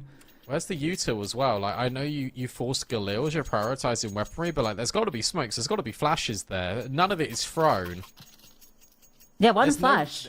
there's no split in from connector. They were really banking on the ability to go through Temple, and it just didn't happen. Well, I mean, the idea worked in that it drew a player over. Dragon wasn't on the B bomb site. There was 2 players on A. There was only 2 on B.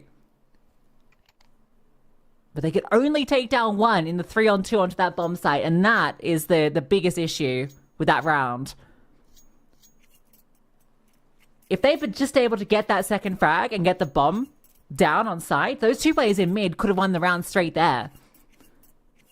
But not being able to cleanly trade your way into a bomb site in a 3-on-2 is, well, it's quite an indictment on your spacing, your utility. Well, that's what I'm saying. Like, there was no flashbangs to get in at all. Like, it felt desperate, and it was. And now you're going for an even more desperate play. Cirque with the Galil catches Dragon, and now the speed up is in. Vladen drops the nade. It does a chunk. And the smoke. You cannot pass unless you come through. Oxygen round the corner gets rid of Vladen. That's nice. A bit of pace. Vladen, I don't know how he's caught off there. I think playing a little too close to the smoke. Doesn't see Oxygen slide around that corner. College removing ships. Does this entice them? No, they really do want to keep these guns.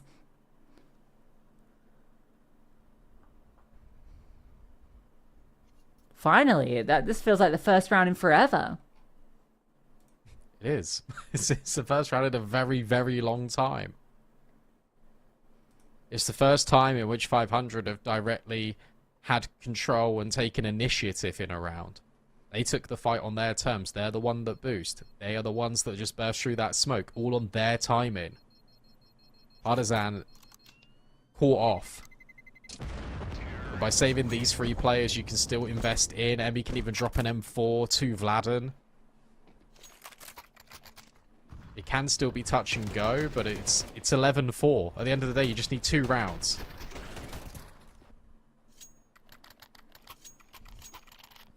Nice kills to set that one up. The boost from Cirque. Oxygen just charging through. I feel like Vladen's done the right move there, but just overwhelmed. The pathing from Oxygen's really nice, because by deliberately going to the right-hand side, if Vladen had fallen back towards the stairs, he's never ready for him anyway. Last play. Oh! Okay, 2.5 out of Emmy. Oxygen unaffected by the nade, but Collins just spams him right back through the smoke. The B defense is held again, and then Dragon can just rotate in. It's simple. It's effective. It's brute force from both parties, but one in which Partisan will take the lion's share of. They get map point in a big way. Yeah, it's a real shame for 500 after that last round. I think they felt that the pace worked really well, decided to go for it again this time on B, but getting into this B bomb site is proving to be incredibly difficult. Players getting multis that you just feel should be impossible. 2.5 from Emmy is huge from that position. Dragon's caught up as well. 17 kills now for Dragon. Stair smoke thrown in. A little bit of pressure being applied. Kindo's now scoping on the line just in case, but the bomb's making its way towards A. Ships is in middle. That spam is fantastic. You feel a bit hard done by if you're Dragon in that one. Very late spam into the corner. Ships now just passes through that smoke, ready to take that space-labored spray, but Collins will at least get one back. But it's still a massive gap in middle. So they're going to go for a 2-2 setup. Vladen about to be under pressure. Yeah, I like this out of Vladen though, because he's come over.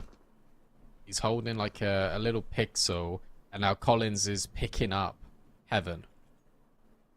So Oxygen needs to clear this diligently, and he does. That's sharp on Vladen. Now Collins is left all alone. He's in the bomb site. He swings forward, but can't get by. The combination of Tech 9 and the molly from Rainwaker is a save. So at least they stay alive for one more. A better shape of a round for 500. You don't think about comebacks at this stage. You don't look at the number at the top of the screen. You play round by round. You try and get as competitive as you can. And you get ready for Inferno. which you got to remember is a Partisan 100% win rate map. Yeah, we missed the opportunity to see it against Ents, not one that Ents flex into too much. Very nice shots. Oxygen been looking pretty good actually so far. If there's one good takeaway, Spin Oxygen has really been stepping up, and everyone else is kind of a whole class behind him right now.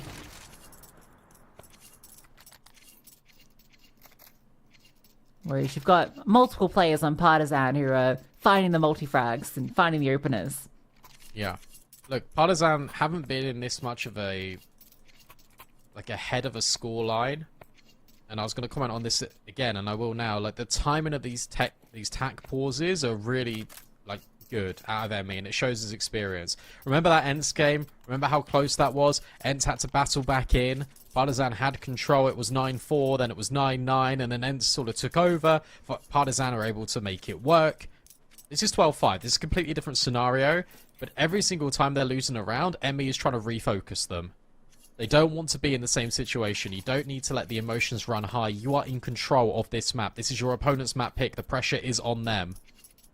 You need one round. That's it. Just one.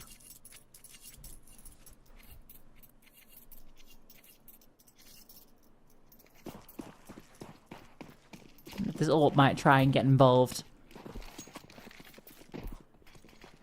Looks like that's a possibility. Ships though, smoked off. Nice HE onto Dragon. Does a lot of damage. He's been doing well so far in middle and the T side. I just realised he's 8-17. He's died every round. Yeah. Normally he's 17-8. Yeah, he's been not shying away from these fights. Good incendiary. Oxygen. Oh! Burns out. But he takes down 2. You don't want to go to A, but you've got a freebie into B. You've just got 2 kills. Like, all you need to do is just walk big. Yeah, they will. That was cool. I love that. He was just standing in the fire. And just commits to that full spray. Oh, not even allowed to save. They only lose oxygen to the flames. And they don't want the AWP. Cirque wants to just be rifling. It's going to be a little bit more flexible. 4-500. These are the sort of rounds they need to just keep running back as well. Just more of a default. Letting ships work and gain space. You let Oxygen do whatever the hell he wants. And then Rainwaker is always good at catching rotates. Full eco. 12-7. The first tick in the box of making it more a competitive, respectable scoreline is now on the horizon for 500. Next step is making it a little bit pressured for Partisan. Making them worry. Making them doubt. Giving Rainwaker some confidence now. What ship's looking at there? Uh-oh. It's okay. There's no armor behind these 2 rifles that have been picked up and flat and spotted, so yeah.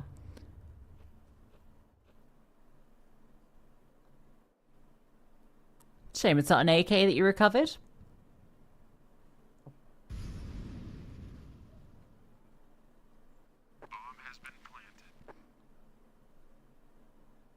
If I were to win the next gun round, I start to get interested.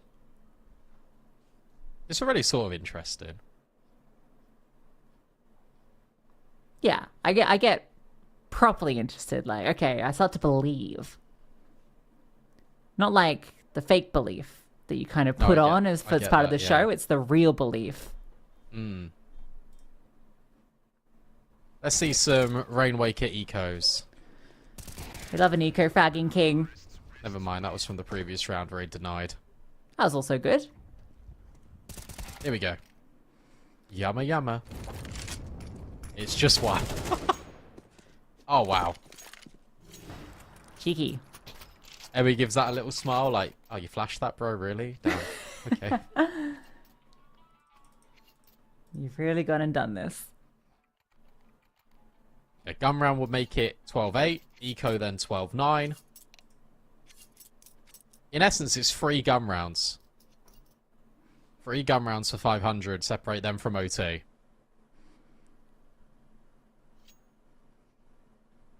Because of it being a grand final, there's a lot of pause. There's a lot of thinking. What do we want to do here? Whenever 500 have changed the pace, they've been punished. So they're going to be a lot more reluctant to do that.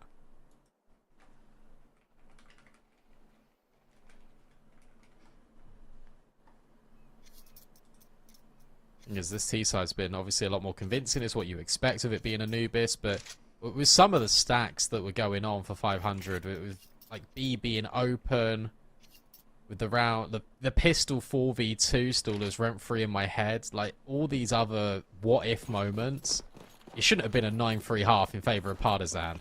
And now 500 have got to try and match it. Oh. Let me block that lurk smoke. Yeah, cheeky.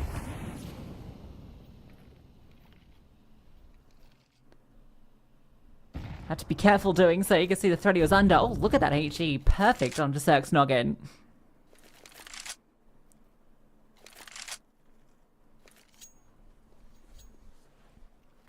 So denied on the lurk. 500 group in towards middle. Because look at the spaceships has gotten. Yeah, he's got so much. Ollie goes in camera, which is really good. I mean, he might even be able to cross here. Yeah, Vladden's got no idea. Maybe it's calmed over. Yeah, Dragon looks to put a wrinkle in the plans, and he does. Important opening kill, and they have to go through this smoke straight into Vladden. Surely you can't walk it. You have to wait for it. Oh, a re-smoke. That's nice. Flash will come, maybe, but this bomb gets lost. They're in danger. Or removed. Now the pressure is on. Vladden caught between 2 angles. Oxygen hasn't moved forward yet. And won't be needed to. Swing comes out. Dragon will drop the bomb. But Rainwaker sitting in middle. Perfect lurk timing. Still, low HP on 2 players. Bomb's only just going down. Is there a world? Only if Collins can deal with Rainwaker, which he does. Now there's some interest. Spellin tucked into sight. Cirque up on Fountain. A very late play from Dragon to come through this direction. But Cirque swings. Gets curious and removes Collins, and that's the round. Important from Spellan. Flashes forward, gets rid of Kindo, the AWP that is set up on Pillar, and then he deals with Vladden. Oxygen does really well in that round as well, just for staying still. There's a lot of players that you see all the utility fly over, you would try and catch Vladden on the swing. Instead, he remains patient, he trusts the in-game leader. This kill is everything, because it means the bomb can have safe passage over. And Rainwaker is just busy lurking in mid. A second lurk in towards middle after Ships is caught. That's not what you expect if you're Partisan.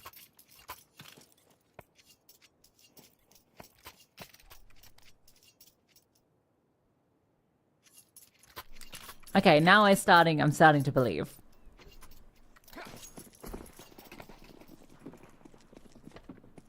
Four rounds in a row.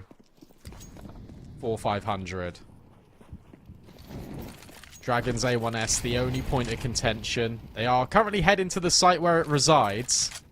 But it shouldn't be that much of an issue, especially with that nade. Fun boost. Ooh, okay. This is fun. Oh. Spotted? You see him? Hello? I can. There you go. Yeah, that breach did not favor him at all. It looked like... There's still 3 players here. Yeah, M4 can get picked up. They've got armor, so the M4 can get juggled around. And it's tucked into a powerful position in Glyph. They need to throw a molly here, or he could be seriously disruptive. Never mind. Oh. Don't need a molly. Got bullets to do the job. So from an 8-round deficit to just 3 in a moment.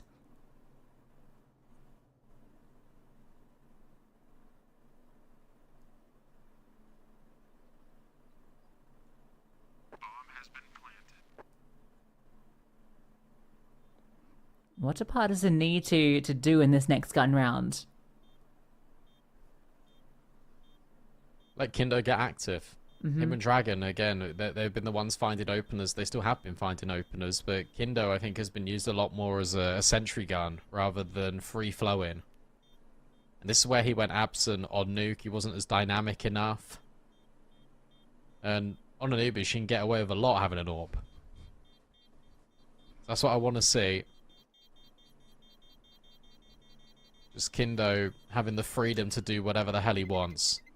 Yeah, I feel like on the T side he had some of that freedom, playing around canals and the like, but the CT round or two where he's had it, hasn't really had a chance to fire it off too much. And also, don't be afraid to take space, Partisan. I think that's been their biggest weakness. They've had no space. They've given all the respect over. The only space they've really occupied is in connector. And maybe front A main. But they haven't even pushed A main. They've not pushed for water control. They've not flash played and gone out B main. They've done nothing. And they've given 500 all of the map. And it's always a surprise when they exec somewhere. Because you're never ready.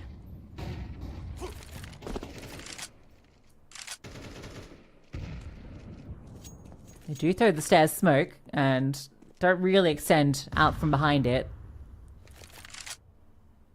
That can be the danger, actually, of going up 12 and then a lot of rounds in your favour, because you don't want to take these risks. That's much better from Vladen. That's really nice. It's the combination of the incendiary into that corner plus the flashbang. Rainmaker just gets spammed out, half blind, doesn't see a thing. Almost a second kill, too. It's the best position Partisan have been in to close. This is nice. You got a layered setup between camera and temple, so if the rifler takes contact, the AWP should secure. Oxygen tries to get close, can't do it, and now Emmy set up for success in A main. This is much better from Partisan, and it feels like they have passed this test. All they need to do is ensure that they don't get 1v5'd by Oxygen. And the bomb is so far out of his control. Kindo is holding an even tighter line with the AWP, so if Oxygen goes into temple, he's going to get punished. Flashbang dodged, he goes down the stairs, and dealt with by Dragon. There you go. A little bit of freedom gives Partisan the map win. Yeah, it took them a moment just to find that round. You know, a really good try from 500. They just didn't have enough to work from, and then starting slow on their T side, it was only when their backs were against the wall they were able to actually finally step up and deliver. Perhaps if they'd been able to find a little bit more to work with in that first half, could have been something to say about it, but unfortunately they lose their map pick. Alan, what do you make of that one? Enter the map. Didn't start so well, though, did it, for Partisan. Let's jump back to that first half and reminisce over the happenings. Partisan looked fabulous at the start. They were aggressive. They were making great calls. I thought Emmy called a fantastic T side. He did so much to make 500 uncomfortable. Even the rounds where he did go into the more laden site or into a more unfavorable position, I could see the logic. I don't think it was his fault. I think overall he made a lot of good decisions on that first half, and I think huge credit to Emmy for championing them to such a strong scoreline early on this map. I thought Collins was an absolute monster. He had a couple rounds where he was an absolute beast at opening mid on the T side. He was so good at going in there, dictating space, doing damage, completely bisecting that CT side and making it so difficult to play. I mean, obviously, Anubis is difficult to play at the best of times, but if you're losing mid and you've got someone like Collins that is consistently opening up areas of the map, it's just impossible to play as the defense. So I think all in all, from Partisan's perspective, it was brilliant on that T side. Now, on the reverse, thinking about that first half again, but now from 500's side, that was so difficult for them. They could not find a consistent way to play whatsoever. I think in a few scenarios, they got aggressive, and you watch it and you think, well, there's nothing wrong in isolation with that aggression. There's nothing wrong with how they're doing it. It's more like, is that the right time? Does it make sense to be reading the opponents in the correct way? And I think we've seen throughout this playoffs that 500 are a team that certainly favor being aggressive. It's part of their identity. But what we saw during that first half is timing is pretty critical, and there were quite a few rounds where, even in advantages too, where 500 just could not stop pressing the issue. They really wanted to be dynamic and make moves, but there's a time and a place, and unfortunately,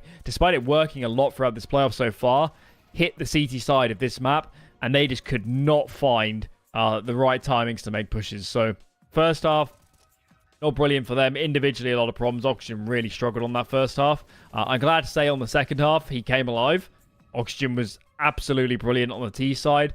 I think 500 put up a pretty good showing on the T side. I mean, they lost Pistol, which kind of made the scoreline untenable.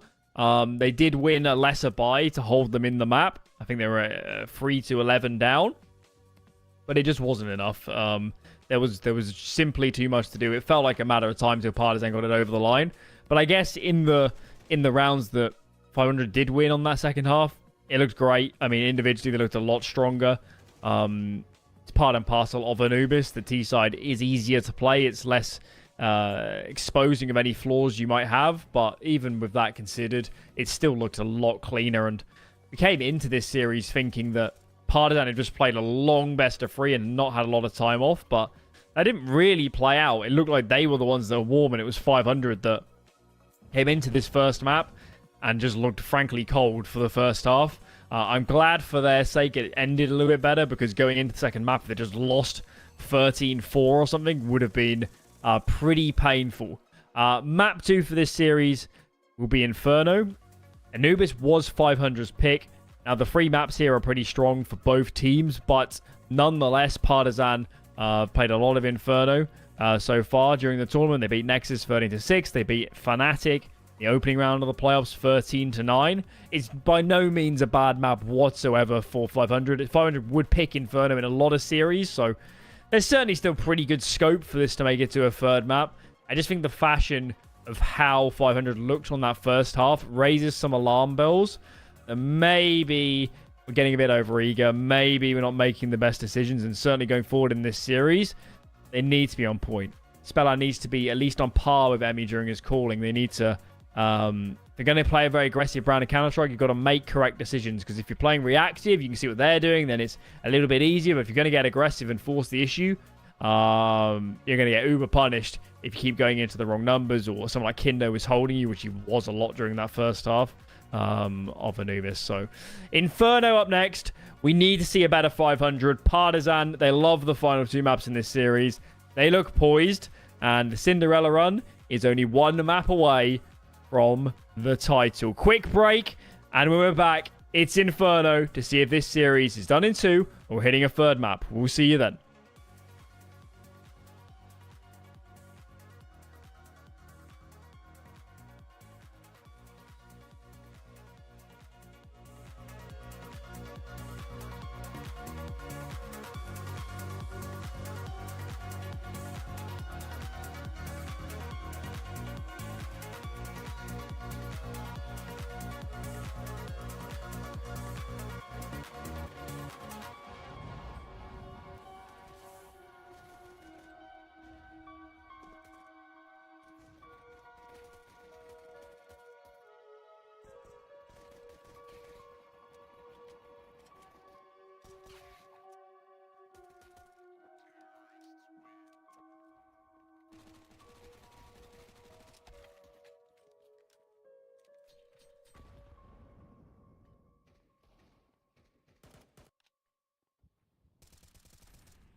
Inferno will be the second map of this series. Partisan, one map to the good after particularly a stellar T side on Anubis.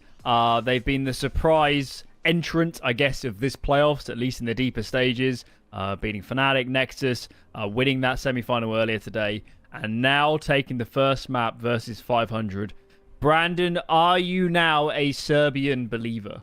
Of course. I mean, look, you go on to Inferno, 100% win rate, and 500, yes, it's good, but you've got one key factor. In all stages of that game, it felt like Emmy was out calling a lot. And you go into Inferno now, you go into T-side for Partisan, the way that rotations can be on Inferno, you feel like he's going to do the same again.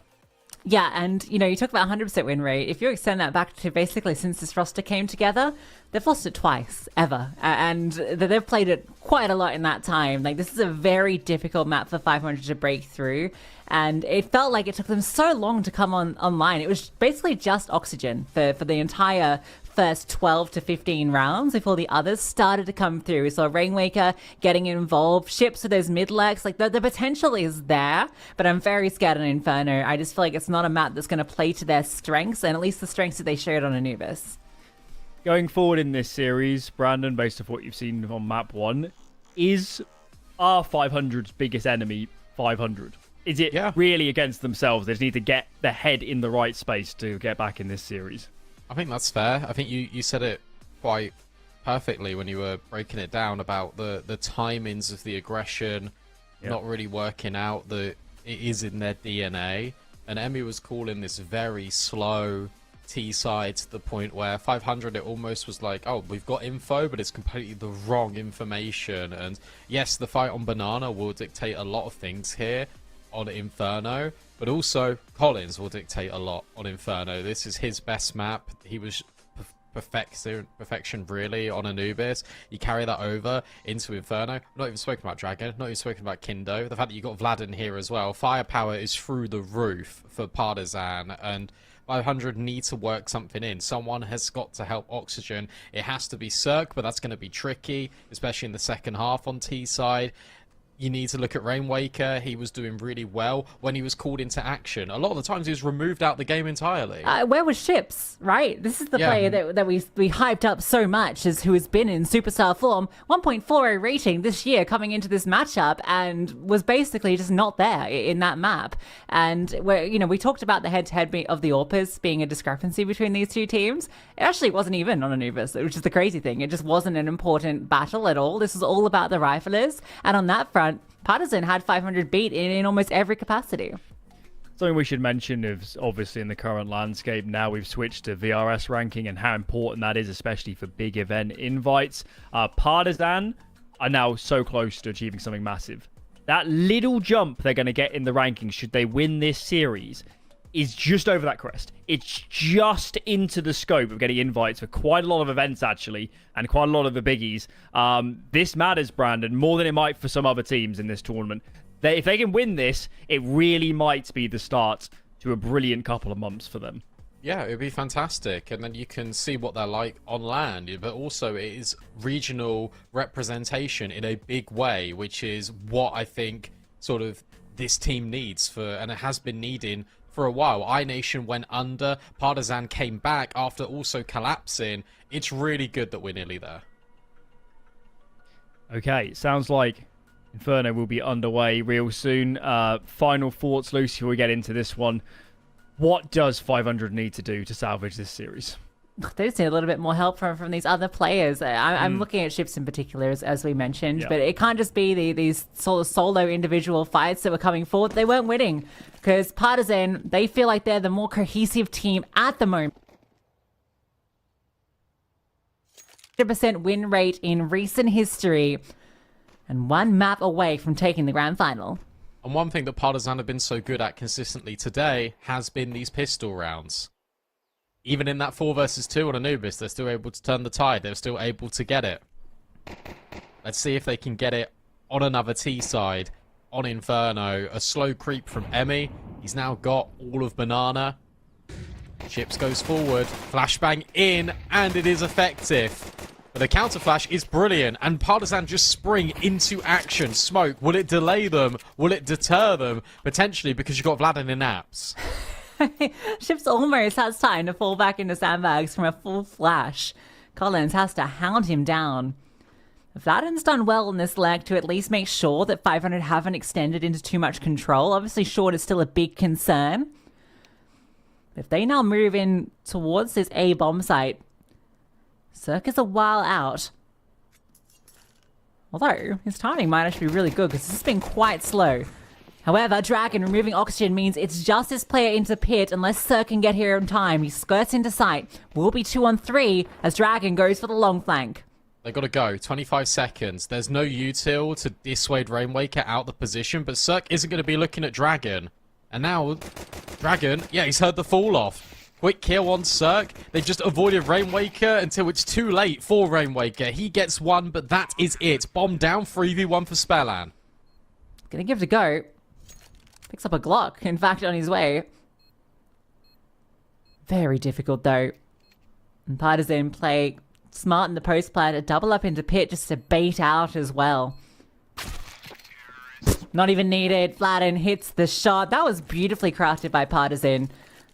Vladin just hanging out in apps the entire time just to get the information of exactly where these CTs can be, and then just the slowdown, that walk from Dragon through the long smoke, knowing that Cirque has run into sight, and there's a gap here he can exploit, is everything. Again, it's Emmy calling rings around. The burst in towards Banana, you've got that map control. Vladin's got the map control in towards apartments. You swing together. Suddenly, map control in towards top brackets. You are taking everything away from 500. And when you least expect it, it's going to be this burst. Time used to the absolute maximum. And the USPs with the double nades find absolutely nothing. A clean conversion. None of this funny business as there was against Ents, where you win pistol, lose to the force buy, struggle in the force buy. None of that. They've got the bonus, they've got 3 MAC-10s, you can go fast anywhere you desire. Yeah, you feel like you want to. 3 MAC-10s. It's kind of a shame one of your forward spawns has the Galil. But we do have 2 players charging up with the MAC-10s. Banana would be very easy for them to take control of, as this looks like a very fast crunch down middle. Ships wants to put the pace on, charging through, flashbang fantastic, and he even doubles down. Massive impact before the trade comes through, and even that's costly. Emmy brought down to a slither. Great timing for that aggression. We've been saying it all along. 500 thrive off aggression. They love getting into these positions. Look at Oxygen now. Vladden's got no idea. And will be sidelined. But when you've got limited utility as well, you have to do something a little bit drastic. Ships takes matters into his own hands. He grabs that double. Collins and Emmy will now clear all of second middle. But it doesn't matter because you got into a 2-2 split in the defense. You can execute B, but there's already a player boosted.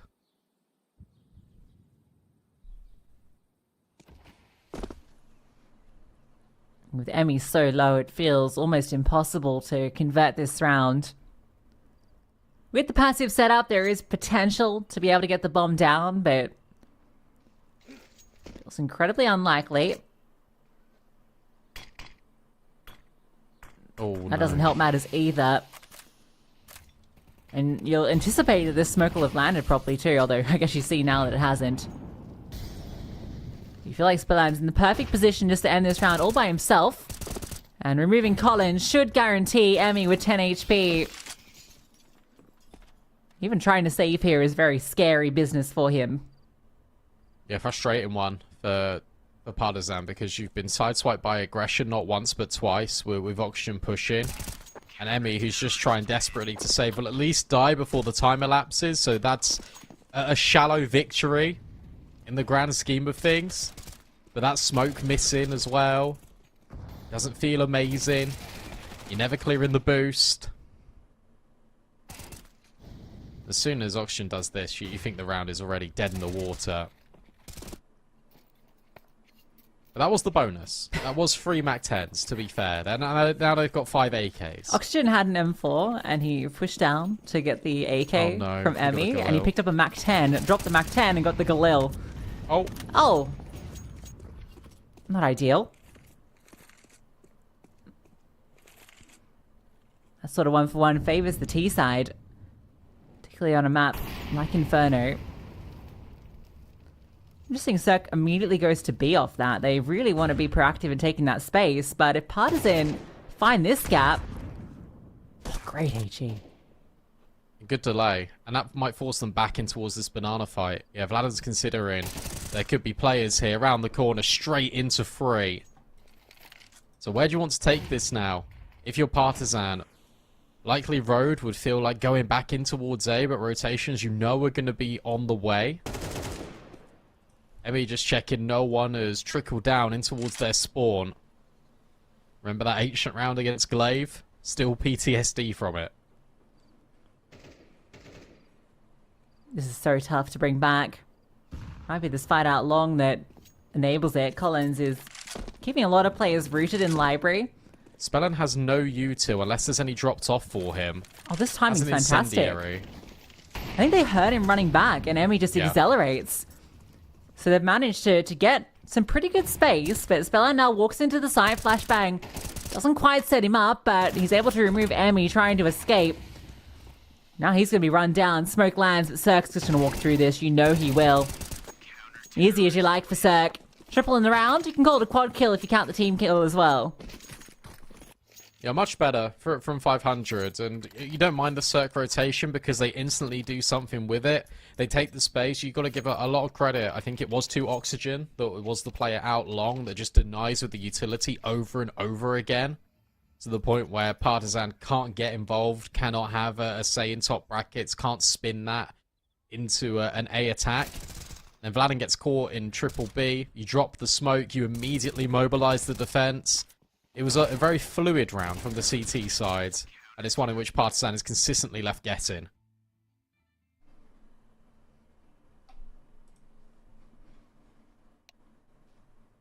After a great 2 rounds to kick things off, 500's relentless aggression and information gathering turns out to be the Achilles heel to Partisan. Maybe a very slight tech.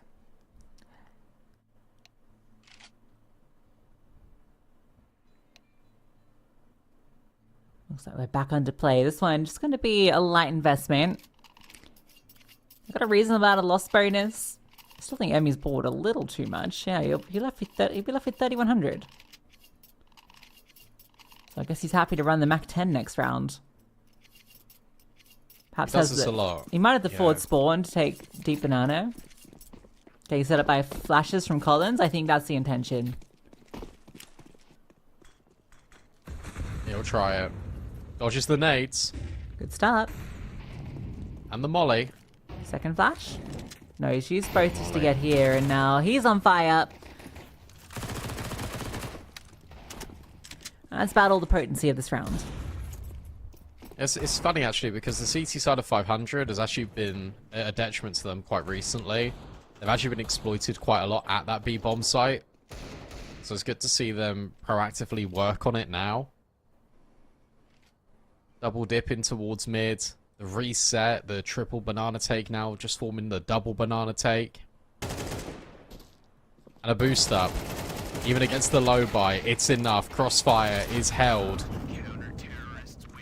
And secured. Gets a little bit touch and go with Kindo and Vladen getting kills, but Ships is already pushing the issue on banana.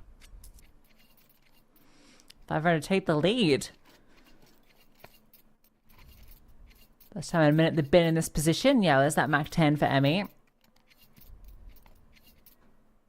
So that gets the AWP out as well.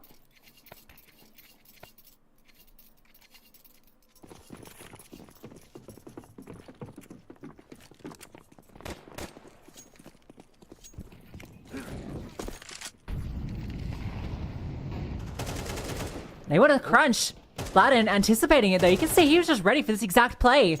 Doesn't matter from that position though. Oxygen still able to get a really nice trade. And Rainmaker cannot stick around in middle this much longer. The important thing is the Oxygen got out. Cirque is so incredibly low. Can take the first contact. Flashbang is enough to offset him. The swing, not good enough for Cirque. Spellan will at least trade. Rotations are on the way. This will be a commitment from Partisan, but they can't get by Spellan. 3 kills in the round. Oxygen comes in to help get rid of Dragon. And it's how quick they are responding, 500, that is getting them all of these rounds. Yeah, Spellan with 3, he lives with 1 HP.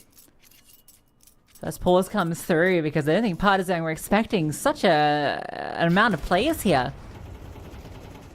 I mean, it wouldn't have mattered because Spellan removes everybody anyway, but they saw, based on the second player that comes out here, this kill, that the rotations were incredibly fast.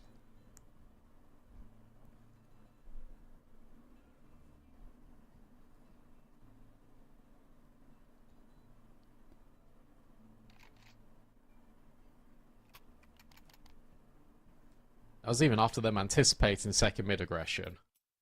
500 is still keeping it varied enough to the point where Partisan is still feeling unsettled. The trade on towards Vladen, then the escape, everything. It's just so they can't go in towards top brackets. It's so damaging for Partisan. It just feels like they're left completely motionless.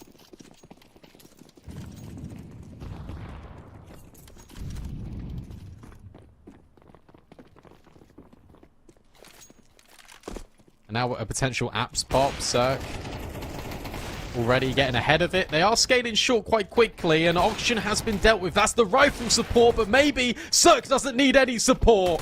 Insane kills. Bomb site overwhelmed, but bomb not planted. It is a 2 versus 2, so maybe all this hard work's for nothing. Well, Dragon's low, and Kindo is really separated. I'm not sure how he groups up here. Maybe Dragon's the one. Oh, if you orchestrate the smoke. This is such a huge play. Brilliant. To remove Rainwaker. Now you should know Spellan should be in towards short. The playthrough apps is pretty cheeky. And the delay it's taken them to get this bomb down. They're worried about short, but it's the apartments of Spellan. Might spell their end. The timing on the swing, but Dragon with that recovered M4 gets his 3rd. Big plays with the pistols. And big plays with the AWP, and Cirque's got to be sitting there thinking, what more can I do? He even got the kill to prevent the balcony player falling. Right here. And eventually Oxygen is overwhelmed, but it's a Cirque highlight reel that unfortunately is going to be forgotten about. Because Dragon not only kills him, takes the risk, walks through the smoke, deals with Rainwaker, and claims the round for Partizan. A much needed break in the action for them, as it was all 500. A break on the smoke for Cirque only comes back to bite him. And finally, we get to see an opening kill for the T side. Yeah, I felt like Cirque just getting really frustrated and feeling like he needed to force a fight. Standing on top, just spamming over the smoke.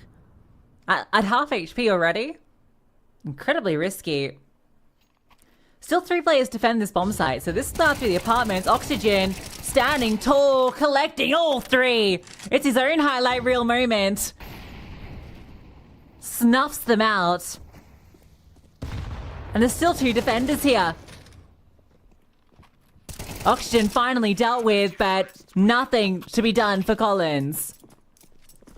I mean, great round out of Oxygen. He just dodges the flash. He can see sailing over, and he's able to get all 3 of them in one magazine. Even dealing with the jumping players and then the pixel peaks, doesn't matter. Uses every bullet. And Ships is on cleanup duty. And that sends Partizan straight back down to Tech 9s. Just after they break through, they get an opening kill. Everything looks good for a round. 500 stack on A. You wonder, is an apps pop to play when you're in a 5-on-4?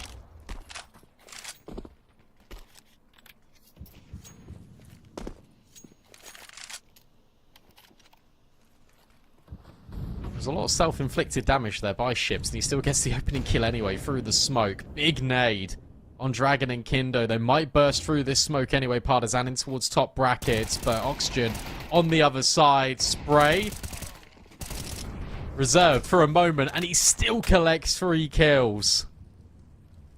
This is unbelievable rifle work by Oxygen, putting on a showcase to push 500 even further into the lead here on map 2. Yeah, he's been so good, hasn't he? A great map 1. Even though they lost it. He was a very consistent threat, and that's continuing here on Inferno.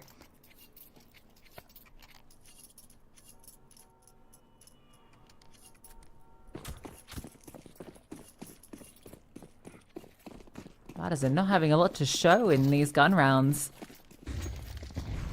The breakthroughs with the Tech 9s. The only round outside the pistol and the follow-up that they've gotten. Reminds me an awful lot of, again, map 2 with that semi-final against Ents, where it was obviously stark contrast in the way the map played out, but it's like 13-9, 13-10, and then getting blown out nearly in the second map. Still a long way to play on Inferno. Their CT side is better, but 500's T side is better than their CT side. So the fact that they've already got 6, the fact that they're looking to build, and they're consistently keeping this economy in check is making things so damaging for Partizan right now. They need a couple more. They can't go anywhere. They're just being shut out by utility. Cirque's now on a different elevated position. In fact, he might even just be lower down on the floor. The point is he can take one shot, fall back, and then bait in a rifler. It's still a crazy spot. Great flash. 4 stuff.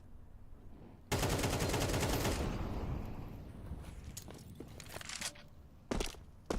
think that might send them back to B.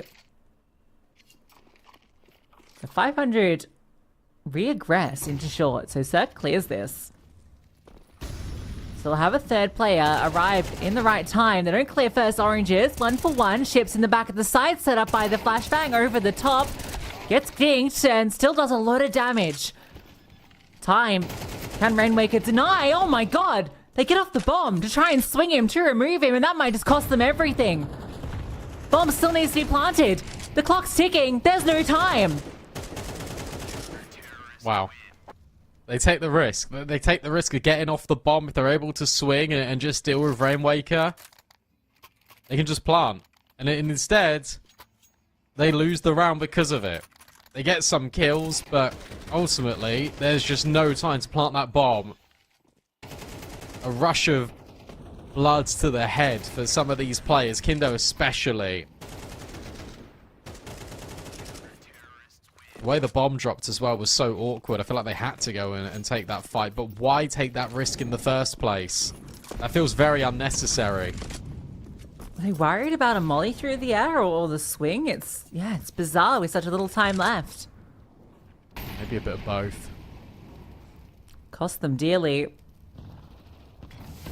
But if Rainwaker does go down there, it's a very different story. True.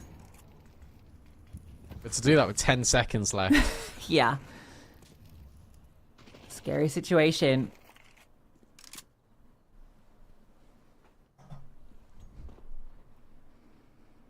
Oh, How far do you want to peek, Zerk?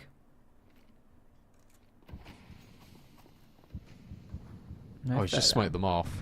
This is so nice. Now Spelllands came over and he's a double header with Rainwaker. It's the swing and the collection on Dragon. These opening kills have been few and far between it on Inferno or Partisan. It feels like they've run out of ideas at certain points. I mean, that's a way in, but it also isn't because the whole team's gone and Collins is on 9 HP without the bomb, which Spellland has just found. Yeah, it's been really lackluster T-side.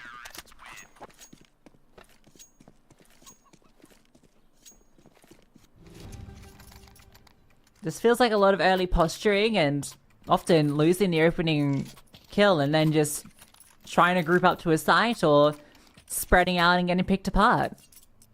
Much better balance for 500 as well, where it comes to Oxygen is still top of the board, but everyone is closing in behind him. It's a real team effort to get these rounds. And again, just another variation. 4 players this time starting in towards middle. And again, it is Ships that wants to push down early. Cirque on the angle, trying to help out his teammate in towards second middle. He goes, and he's rewarded with the peak. And now you're not ready for Ships, or maybe you are. Kindo will trade. It's a 4 versus 4. And Rainwaker's in the apartments. 500 are everywhere. And look at this. Oxygen's now just pushing second middle. There's nowhere to go. This is so suffocating. Oh, they're aware of it. There must have been something that gave up that this was happening. Good catch. 3 on 3. You go back to B and Cirque's here already. Cirque's in dark, just holding the peak. Yeah, 500 thus far have been really good at making the right gambles. This round might not be one. However, Rainwaker gets a freebie. Oh. His rotation's been heard, but he's trying to fake it out deliberately. He wants Kindo to walk into him. And he's rewarded. That's the bomb dropped. And most certainly, the round going to 500. Back-to-back 9-3 halves in our grand final. Yeah, and on opposing map picks.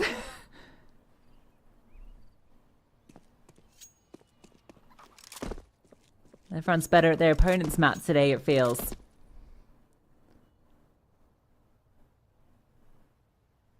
Can Emi pull this one through? Feels incredibly unlikely. Rainwaker's ready to swing as soon as this contact comes from Spellan. Which will be now. 9-3 half. 500 feel a lot more in control on Inferno. I like the decision out of Cirque as well. Let's catch the second mid player. It was a good find from Kindo onto Oxygen, who's been trying to make that play quite a few times, but this is all Rainwaker. Fakes the runaway to get the reload, deals with Kindo, drops the bomb, and then there's no chance. Set themselves up perfectly to head to Mirage. It's Partisan's CT side that needs to stop it. That's already a big ask when you're 6 rounds down.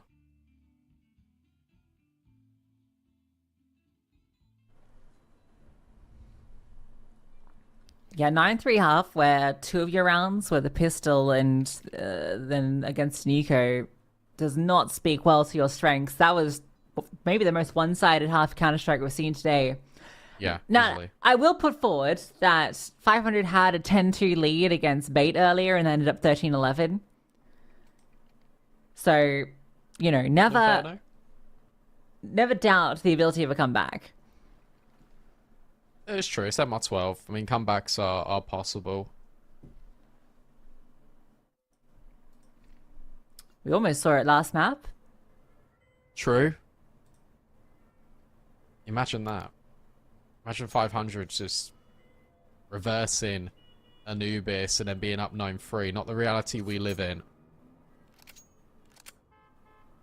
A big ask for Partisan, who already have battled back once today and now have to go and do it again. They have got Mirage in the back pocket, sure. But they don't want to get there. Ideally, they'd much rather just go forth on Inferno. Pistol round and necessity, something that they've been very good at. This is Partisan losing 9-3 with the pistol, by the way.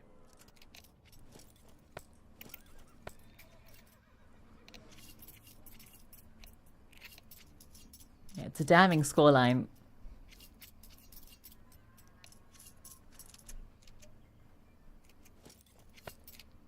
In fact, they've not had a single gun round. No. It was the Tech 9s. It was the only other round. It's crazy because they 13-9 Fnatic and 13-6 Nexus just in this tournament.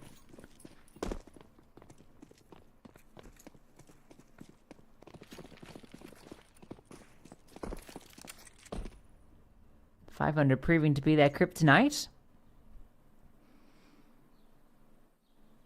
A peek out through apartments did not spot Rainwaker. They're still pretty strong here, though. There is a molly on Cirque. If that gets put in towards oranges, Oh, look at the that util. could be a very unhappy Kindo. Oh, deleted. Collins can't even drop his smoke. These flashbangs need to be perfect from Emmy. This round lives and dies on the dual Berettas, and there's that Molotov you mentioned. Oh, Ships. Ships is through CT. On the back of the flash. Emmy's got no idea. Emmy has no idea, and Ships has completely opened this round. Kindo now forced to relocate. Dealt with. Laddam finds one, but that might be it. Did he see Cirque go into the corner? Even if he did, it doesn't matter. Look where Dragon is. Oh yeah, he's so far away. Call it done. And to my knowledge, there's no kit. 10-3. Can almost go so far to say wrap it up. Let's look at Mirage. Yeah. You are getting to that stage, to be fair. Ships does everything. Insane shot on towards Collins in CT, and then he uses Emmy's flashbangs as a diversion. Can Dragon find any kills on the way out? Yeah. He can get a couple. That makes him feel a bit happier, I hope.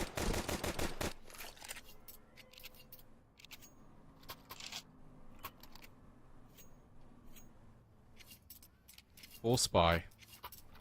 Or a hero scout. No, it will be the full force for Partisan.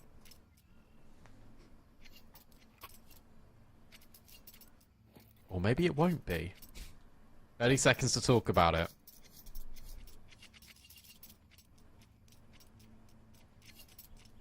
They're really having a good chat. Okay. So it will be the investment. Collins ends up with a FAMAS gifted over. So he What do you can... do with it, though? Because you can't... The thing is, you can't really fight Banana with this because you have no incendiaries at all. Hey, cheese. Yeah? Yeah? Flashbangs? Indo's got a forward spawn to peek middle. Maybe you can peek mid and second mid and go down that avenue. You can... Emmy can throw a flashbang. Just over the boiler. Oh, you horrible man, Spellan. Yeah, he's like a little smirk. He's taken 30 seconds to talk about this. You ready, guys? Right, we need this force by victory. We get this. It will start our CT side. It will start our proper campaign on Inferno. And Spellan's like, haha. 30 seconds. That's an old trick. They call a pause. You call a pause. You ruin the momentum. Actually, what momentum? They haven't got any. It ruins the game plan. Just delays it by another 30 seconds. You get ready, you get hyped up to go. Or you're giving them 30 more seconds to hype up. No. Further amplifying the hype. Maybe. That's a glass half full approach. Well, someone's got to be filling up the glasses for Partisan. Nice tag. FAMAS is close by. And Okay. brilliant spray. Yeah, so much damage. Dragon. Dealt with. Did he need to swing there? No. Not really. Wanted to punish Still that low HP technically- player, right? You're still technically in the advantage. Yeah. It is now a 2-2 split. A double up at long. Scout forced off. It's all a bait for the FAMAS, and Collins goes 1 for 1, but it was a full HP player. So these 2 low HP players, 1 shot from the Scout will take them down. Reinforcements start to arrive. HE as well can be devastating if used effectively. It's used to open the smoke, so not so effective. When the bomb goes down, chance to win the round start to dwindle. Resmoke towards Moto. It's very fat and very deep. It's a smoke shame. Well, sometimes that's a good thing.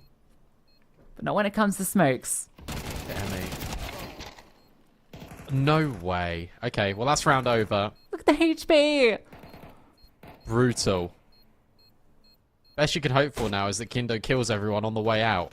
I mean, the bomb will if he doesn't.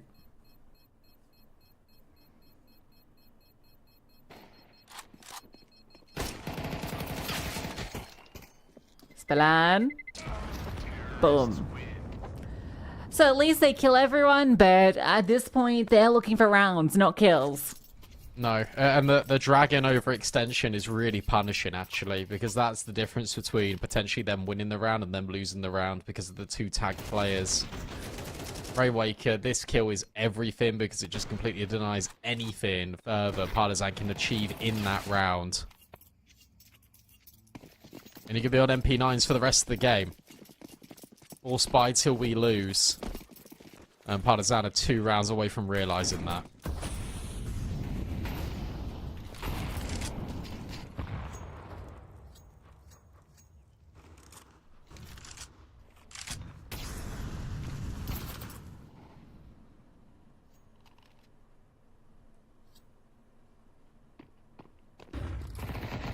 Find out. Dragon. Catch the as he's falling. Sure. The descending dragon snaps up 1. But that's the bomb site completely undone.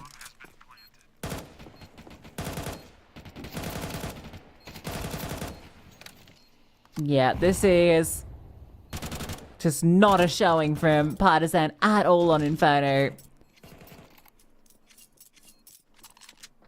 Oh, it's a showing. It's just not the one that they were hoping for. You're saving into this round 2 FAMASes, an MP9, and a 5.7.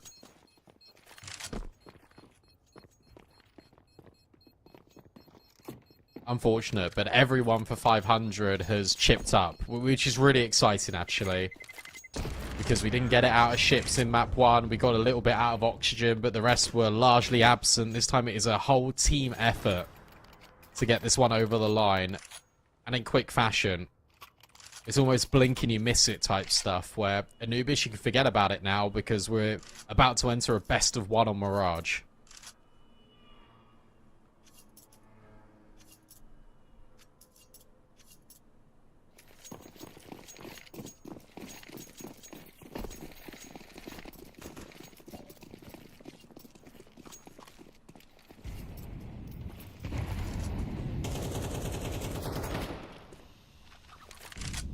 Every bit of momentum with 500. Collins gets the opening kill. First time he's really had a chance to fight forward on Banana. Does come at a bit of a cost, an exchange of weaponry. I can hear this. They might just go. Guys, you really gotta stop fumbling these guns. A third player arrives, though.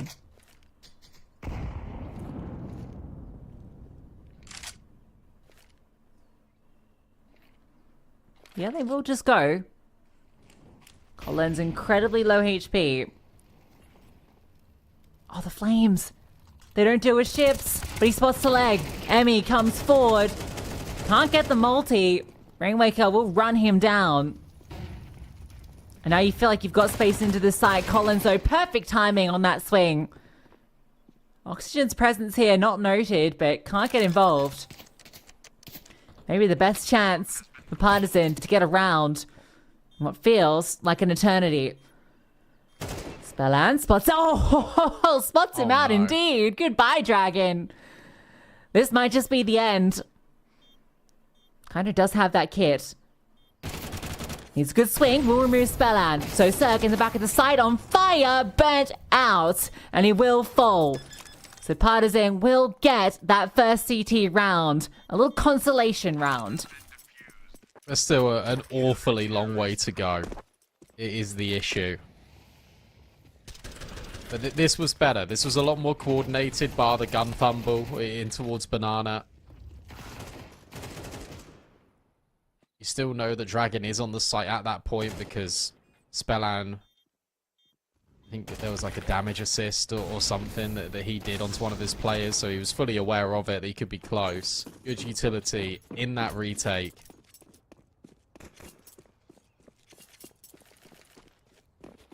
It at least gives them something to work with. But one mistake, and that's it. And this is fast. Out of 500. Already round the corner. Vladen. Traded. It's simple, it's direct, and it could be enough if Kindo doesn't hold on. Plucks Cirque from the sky. But now position completely known. Bomb down. Rainwaker legged, of all things. And of course, you have to go for this retake. Yeah, at least you're in a good position with Rainwaker brought down low. HE, fantastic.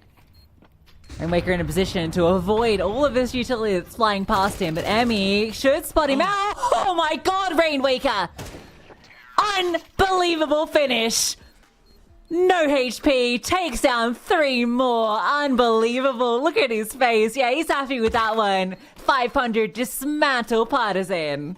That was sick. And that is a complete testament to how the game went for Partisan. I mean, what more can you say apart from 500 turned up, they destroyed, and now we go to Mirage. But before we get to Mirage, we've got Alan to break down exactly what went wrong there for Partisan. What didn't go wrong, Brandon? It was a bit of a train wreck from start to finish. I'm still reeling from that final sequence. Rainwaker, low HP. He's just trying to take the first jewels for Oxygen in mini pit to kind of be baited in. Just annihilates the last 2 players.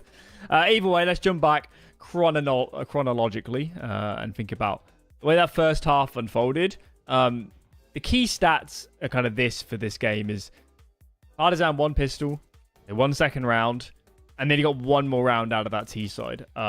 That should set the stage for what was a pretty brutal offense for the Serbian team. I think 500 set the tone, to put it mildly, in the first couple gun rounds of that first half. Ships pushed mid on the first 2 gun rounds. First gun round, it was kind of a bonus round for Partisan, a lot of Mac 10s, and he shreds. Second round, he pushes and Cirque shoots him in the back whilst felling one of the opponents, so 1 for 1 in that regard. But we saw a lot of aggressive plays like that during this half from Partisan, from 500 even. Abs pushes as well. Plenty on Banana. And I mean, it didn't look that dissimilar from what we saw on Anubis. Just that here, for whatever reason, it was working so much better. I don't know if it's that the players are more comfortable on this map, or maybe it's just random chance. If you're going to play 10 games, maybe 7 out of 10 times it works for them, and 3 out of 10 it causes problems. But I was surprised how aggressive they were willing to play on that opening CT side here, given how it went on the first map in Anubis. It was almost blindsiding to see it, but to give him credit, it did work a lot better here. Maybe that aggression was more measured and more timely, but for sure, Partisan, from their perspective, Emmy must have had a nightmare calling that first half, because the number of rounds where he must have come into it with a plan and he just never got to execute it. He never got into a position where it was like, okay, we're 5-on-5, we've got the map control we came here for, and now we can run our mid round. It was, you know, best case scenario, 4-on-4, space seeded to 500. You're going to have to make calls on the fly. It's so much more difficult, and certainly not what Partisan would have bargained for going into this map. Individually, Spellan actually played a brilliant map here. Not a player we normally look at individually, but he was fantastic. Rainwaker had a decent first half, but actually he really spooled up towards the end, and particularly going into the second. Oxygen also was playing good. I think across the board it was pretty marvelous from 500, and the amount of opening kills they got was pretty brutal as well. That first half from them was absolutely sensational. Come the half switch, 500 T side, they win pistol. As soon as they convert that second round, it's essentially game over. I mean, Partisan maybe had they won pistol or got a reset off, could have made this game closer, but certainly losing both of those, it was just an absolute death wish. There was just way too many rounds to come back from, and given the fact that, you know, they won the first 2 rounds, I need to find 2 more in the entire map when it's a map we know they're so good at. We know in many a series they're happy to pick Inferno. Indicates the sheer level of 500. The ceiling of 500 is so high because of the individuals.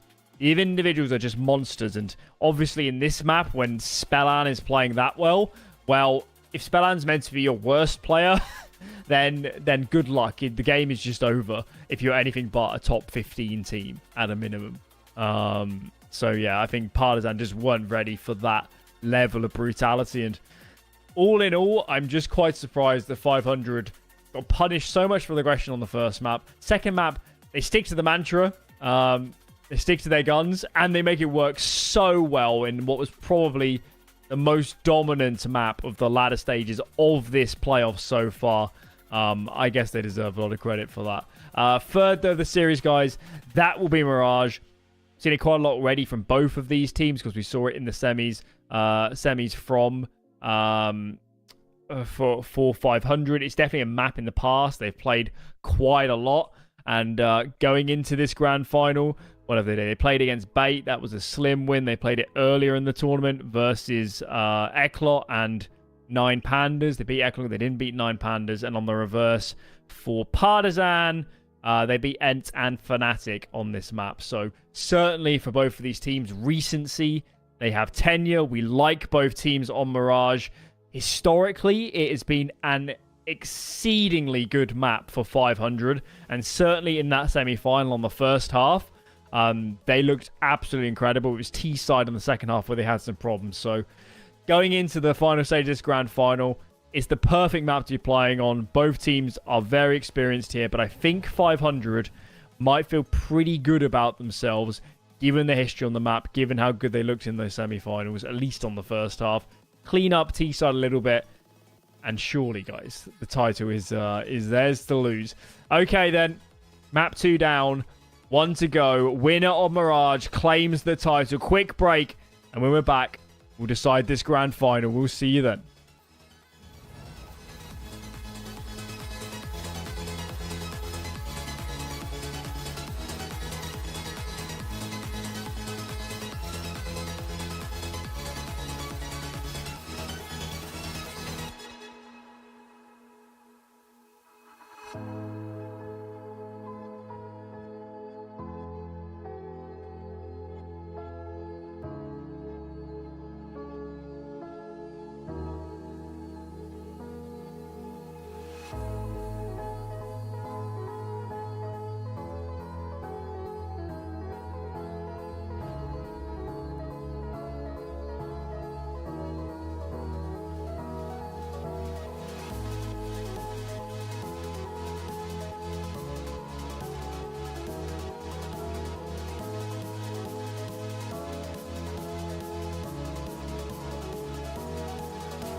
One map to go here in this grand final. Mirage will decide the victor of Series 17 Europe CCT Season 2. You know the jazz. It's been a roller coaster of a series.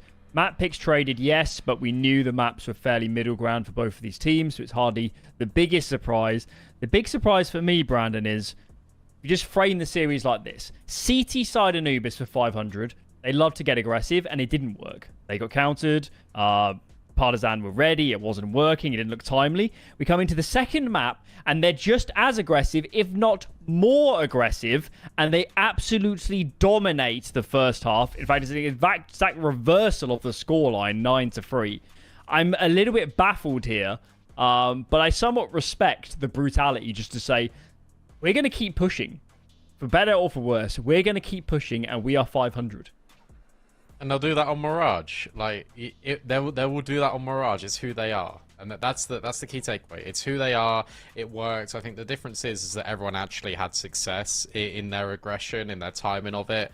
And it was a lot more cohesive, and it was a lot more put together. It felt like Anubis, they were trying to play off timings rather than on Inferno. They were doing it because they wanted to have that authority. They wanted to have that control. In terms of where it goes now, we know what the game plan is going to be. Emmy's going to know what the game plan is going to be. Can they stop it?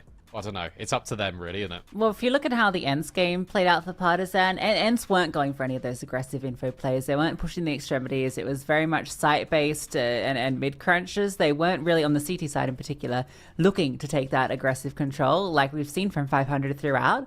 So if Partisan aren't anticipating that and aren't accounting for it, they're not going to be able to play the same game they played against Ents. And even that game was a little touch and go. So I think this is very scary for Partisan. I think they needed Inferno to win this grand final.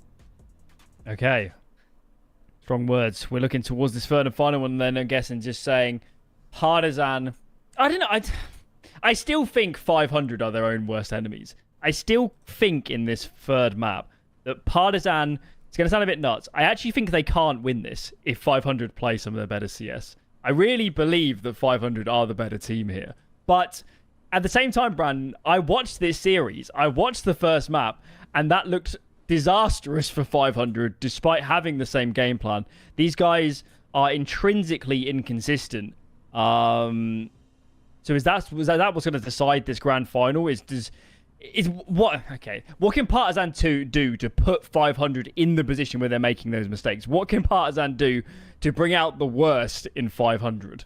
I'm going to go with some really boring analysis that isn't actually going to work or really dictate anything, but just hit their shots. Like, genuinely, we know what the individuals are like on Partisan. It will come down to these 1v1s. 500 will put them in positions where it will be down to the raw aim. And if they don't hit their shots, if 500 get the map control, then they're going to win the game. So you have to stop that by just hitting a headshot. Genuinely, that's what it comes down to. Who's going to win this? I don't know. I don't have a clue. I just want to sit here and enjoy it, to be honest, because it is mental. Yeah, I think Partisan really need a good T side here because the CT side looks so lights out from 500 on Mirage earlier, and also on Inferno, right? What I'm worried about is their T side. It was abysmal against Bait. They almost lost a series that they were 10-2 up in, a map in, sorry. So, obviously there's some serious issues with that T side. Part of that might just be inconsistency, and they could just show up today and just 10-2 on the T side. You just don't know, and maybe that's part of the excitement of this team.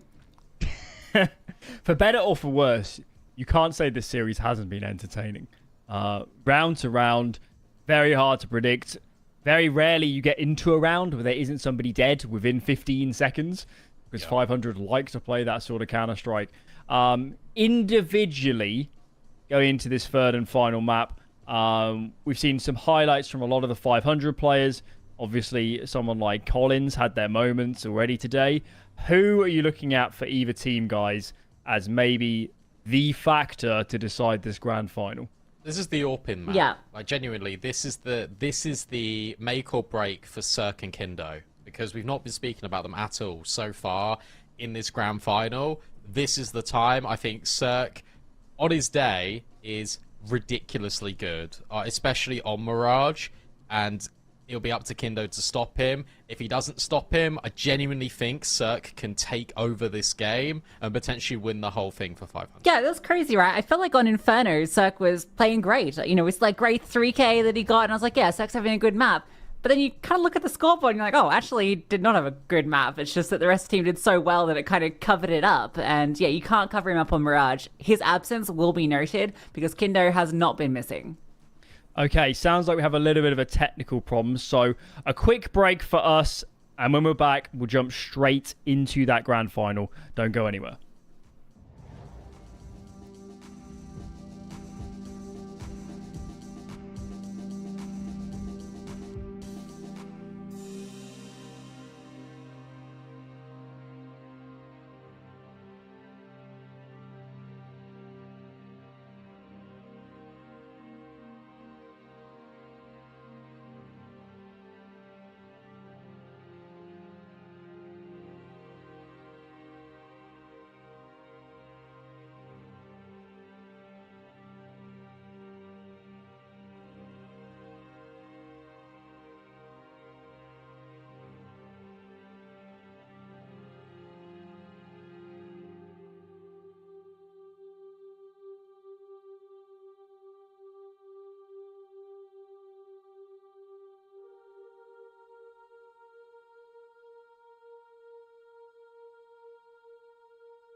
it all comes down to this. Last map here in CCT EU Series 17. That is a mouthful.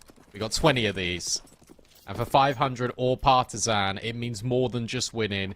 It's VRS points on the line. It is also a statement for your region. And it's Partisan that start on the T side. And they decoy out Rainwaker. There's 4 on B for 500. And Spalan is the only defender about to have a rude awakening. Yeah, he's likely just going to fall off, you'd expect, if he's allowed to. Yeah, he'll find his escape. Rotations now start to move over. Good damage from short. Rainwaker tags a few. And CTs are allowed to get in pretty good positions to commence a retake, as the bomb will go down. Rainwaker and Oxygen find their kills. Bomb planted, but players falling left, right, and center. Smoke lands onto the bomb, and you should just be able to stick this defuse. The spam almost on the mark, but the defuse will come through. Oh, body blocked. Emmy ran out of bullets as well. That's so horrible. They kill everyone. Emmy gets 4, and it's still not enough. You were bang on the money. They got so long into that bomb site without planting Partisan that 500 could just rotate over, and then Oxygen just hit some insane shots. Here's the body block, a dink, and then the swings from 2 different players. It comes right down to the wire, and because Emmy has to reload, that's the difference between Partisan winning and losing the round. Well, enough to entice a pretty decent investment after killing everybody. Crazy that the CTs have 5 M4s into this round. Not a single bit of utility save 1 smoke. Well, we know they like to push and take fights. But it's crazy when you know they're going to force. You have 3 players without head armor and no util. You lose this, it's devastating. It's true. But they're hoping it doesn't come to that. Now look at the setup in towards middle. 3 players ready and raring to go, potentially. No flash to set them up, as mentioned. But it doesn't matter with Rainwaker patrolling and securing the opening kill on Emmy. Yeah, if it's a slow round where they can just peek and find these picks like they just did, then that's exactly the sort of round that they're anticipating. If Partisan had come through with pace, this actually would have been really hard for 500 to deal with. Complete lack of counter utility. And this bomb over is going to be a struggle. Oh, Rainwaker. With potentially the triple. Instead it's a dink on Kindo. Here come the mollies, here come the flash, but Oxygen not affected by it. They're going to have no idea that Oxygen is still in this corner. He's seen them all jump out and he can collect his prize. And Cirque is just lying in wait. This slow pace out of Partisan does not work out. 4 alive, 4 M4s. In fact, it's 3 in an AK. Yeah, it felt quite slow on Inferno as well on the T side. 500 were just the ones that put on the pressure, and Partisan would have to slow down and couldn't find responses. If they're just going to play a slow T default, this is going to be very hard half of Counter-Strike for them. That's exactly what 500 want them to play. They'd love to dictate the pace.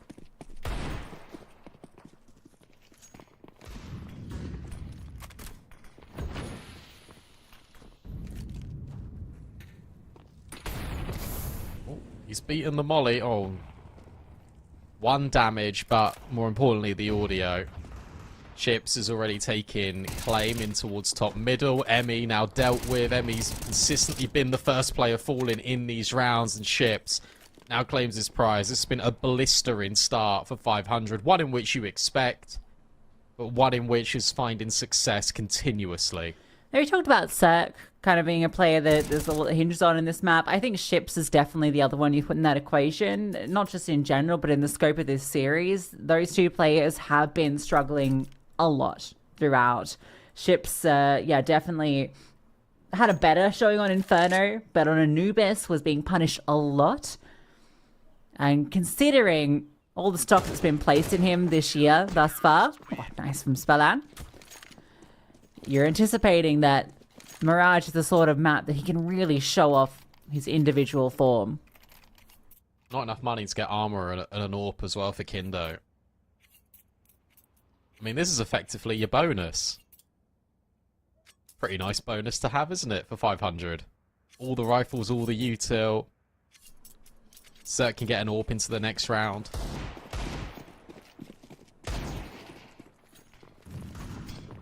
Partisan is much faster. They've seen the drop down as well. Zerk challenging in towards the window. Ships is stuck. And with a deep molly in towards the apps, it's actually Ships that diverts its attention away from underpass into top middle. This time 3 players are holding for him and it's enough to remove him. Yeah, that's a scary aggro play to make. Flashbang, not enough to deal with the 3 players there.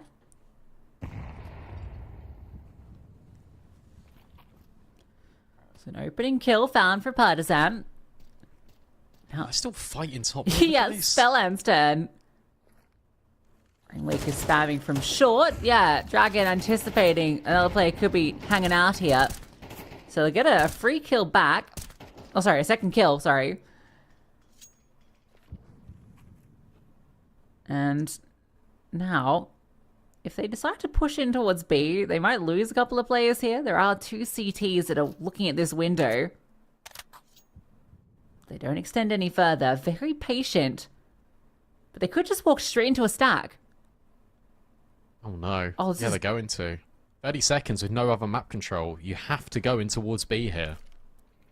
There is util. And there is this split in from short. So Oxygen's going to be mollied out, pushed forward, but yeah, affected and spotted by Emmy. Rainwaker will find one, but the trades are immediate. There's too many players to get by. And they've even mollied Cirque out the corner. Diligent work from Partisan. Yeah, Cirque's not happy with that one. He felt like he could have potentially won the round all by himself right there.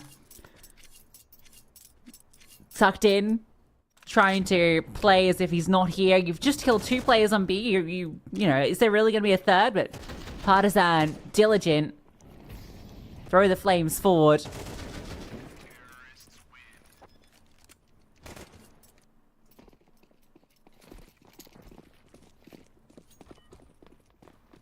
they will get onto the board. We get that AWP out early for Cirque. The M4 in the tail end of that round.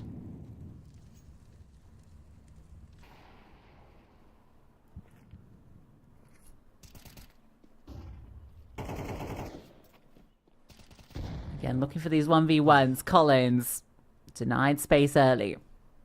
This is a nice little double setup as well towards B apps. So you got Cirque on the angle that can take the contacts. You're baiting Oxygen in.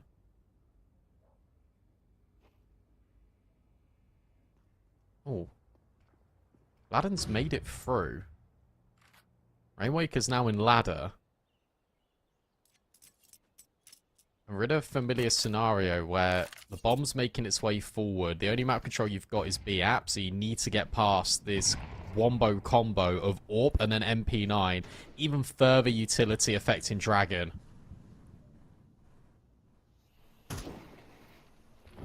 Rainmaker in a powerful position, but spotted out. Great clear. Really nice from Emmy. But Cirque with the AWP, able to get his kill. Dragon removes ships on the lurk. Oxygen swings out with the MP9.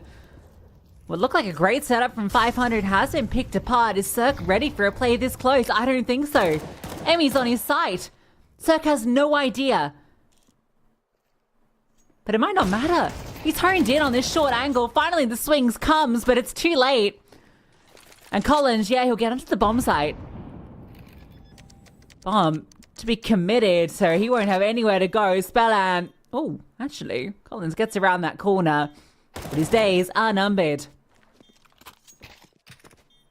Great play from Cirque. The fact that he stays alive the entire time is so essential. Emmy never swings because he doesn't know about Spelland and where he's gotten off to. He can hear the AWP clicking in, and he's hoping that the short play is going to be enough to dissuade Cirque. That combo does get 2 kills, and Cirque getting this kill almost just locks it in. Important trades out of Spelland, and then maneuvers himself slowly around the site. Surprised he's been given that much room to breathe. Saves the AWP for Cirque as well. Kendo will repurchase one of his own. First time we've actually seen the 2 AWPs go head-to-head on Mirage.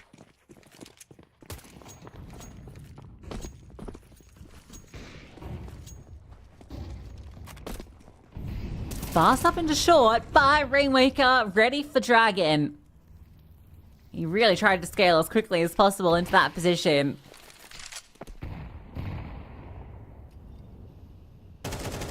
Tell you what, the Utah has been so good for 500.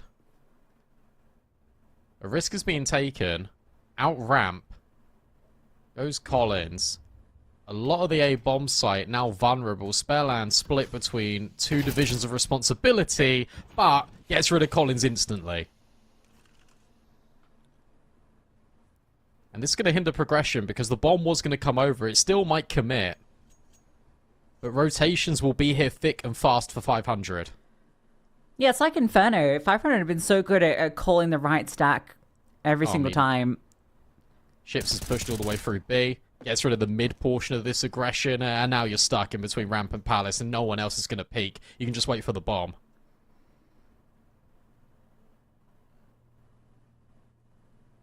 Yeah, it might have been the fast movement from Dragon that gets caught first, but every time they slow down as well, 500 just take the space, they take the liberties.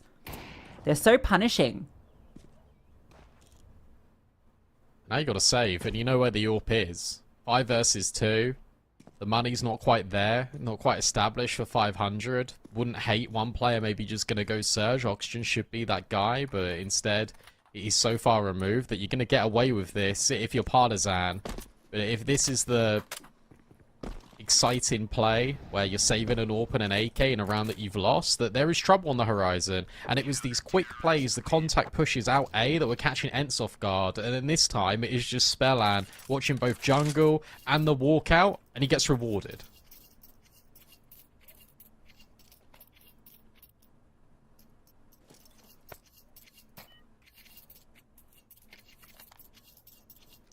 Partisan might have come in hot into this series, but it's 500 that's heating up. And a burnout for the Serbians.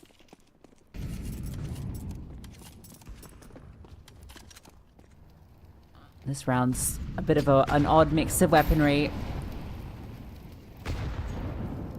Big nade. Oh, look at Vladin. Gosh. Spellland can be caught off here. Oh, never mind. Collins shot.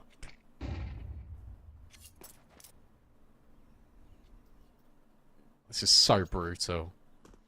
This is so systematic. It's just a dissection of Partisan on their T side. Suffocating. Put a lot of, yeah, did put a lot of like impetus on this knife round actually being a success story for Partisan, kind of going on the CT side, starting off strong. T sides have been a bit laboured of sorts, but I mean, who needs a T side when you're performing this well on the CT? It's going to be another round just locked in, unless Emmy's got something to say about it. One quick trade, Cirque just backs out. Look at the HP. It's null and void. This round just feels like a formality. 500 are going to get 6 to kick things off. And yes, this was just the save rifles and the Tech 9s, but this is them just ascending.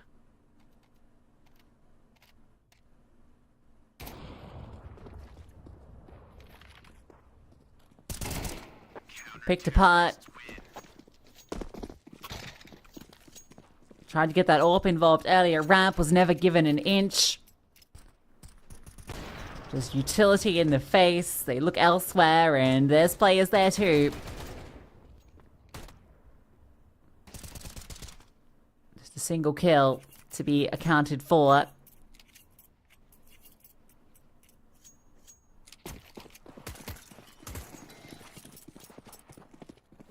Another chance with a full gun round, and this one looking very A-centric. Just the lurk in towards middle. The rest of the gang groups up, ready to hit this bomb site.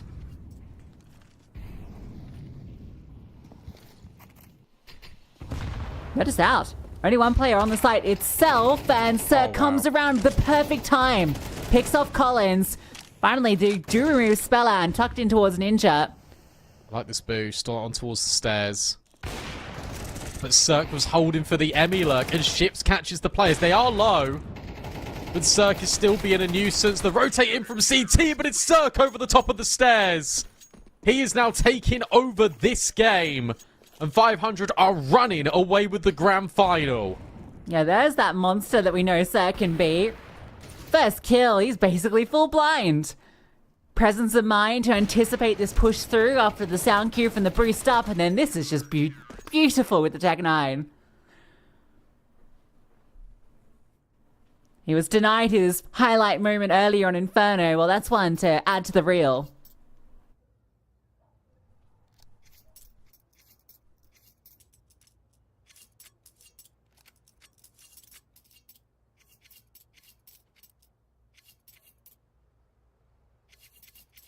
It's damning when your in-game leader is the one with the most impact for Partisan. Emmy top of the board with 8. Kindo not here. Dragon not the same as he has been all series long. And Vladen absent in a map that Partisan desperately need him to be on form. That was a full gun round. Now again, you're left with a frail buy. You're left with limited hope. You're left with 500 and are still being incredibly assertive here.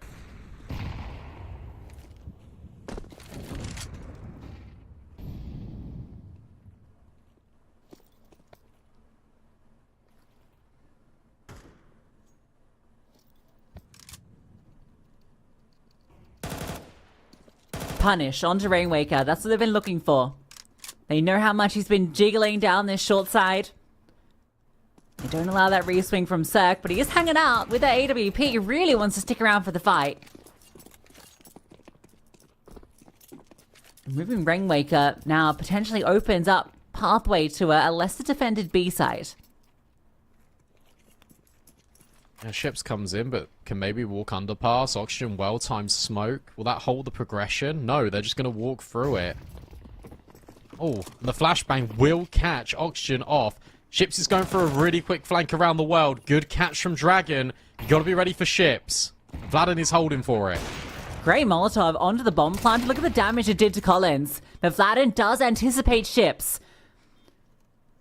So despite all that damage inflicted, there's not a way in for 500. Partisan will find their second.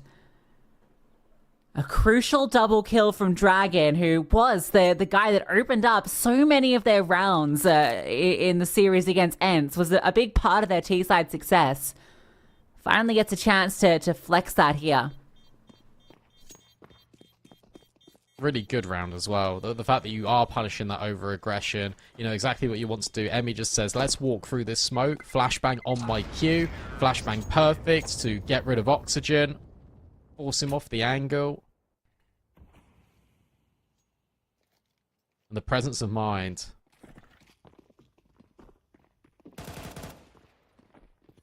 To get rid of Ships flanking. An important one. But it needs to be consistent.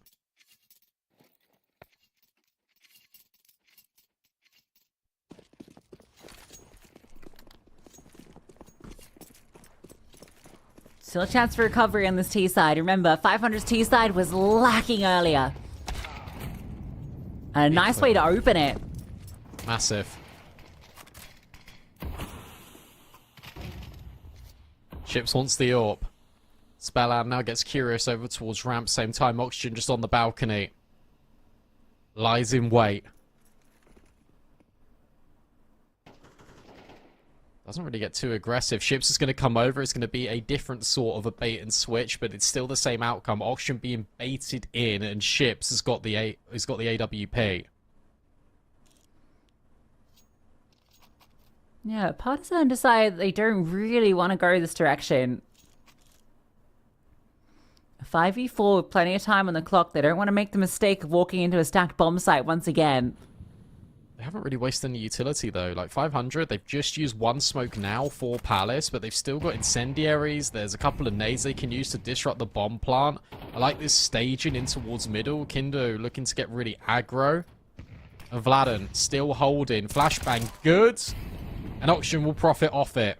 You just go fast. You to go into an A play. You know that 2 players were over on B. This is where the space is. Spellan, he's the space closer. Emmy, it's costly. Left on 4 HP after that. Now that utility, those HEs can be deadly. Finding the space to plant this bomb's going to be the tricky part. Oxygen's just going. We'll get it down. The spam from Oxygen does not connect. So a 3-on-3. Emmy still so low. The AWP from Ships not quite able to find the target. But Oxygen will. Catches out Emmy. That's one player removed. Dragon low. Kindo has to be the star. Sees that shadow, knows this jump and drop down has come, but misses the chance. Rainwaker around the corner, collects both. Wow, what a play. What a play from Rainwaker. Shadow spotted, but the shadow is just an allure. And Kindo's got one opportunity to hit that shot and make it so incredibly costly. Misses the mark. Rainwaker wide swings. See that from both POVs. It's just really tough for Partisan because they lose Emmy in jungle. They then know that there's a player that's in towards connector, in towards short, can go ladder, can jump down. And Kiddo has to hit his shot and then immediately swivels. He's got that in the back of his mind. There's too much information. And one thing that is consistent is that Partisan cannot find consistency. Spam through the smoke from Rainwaker. Another opening kill for 500. Once again, this T side looks to be escaping Partisan. Brilliant flash. Gonna push now through B apps. Dragon actually wants to contest this. This is an incredibly deadly choice. Oxygen on the off angle, yeah. Walks straight into the crosshair.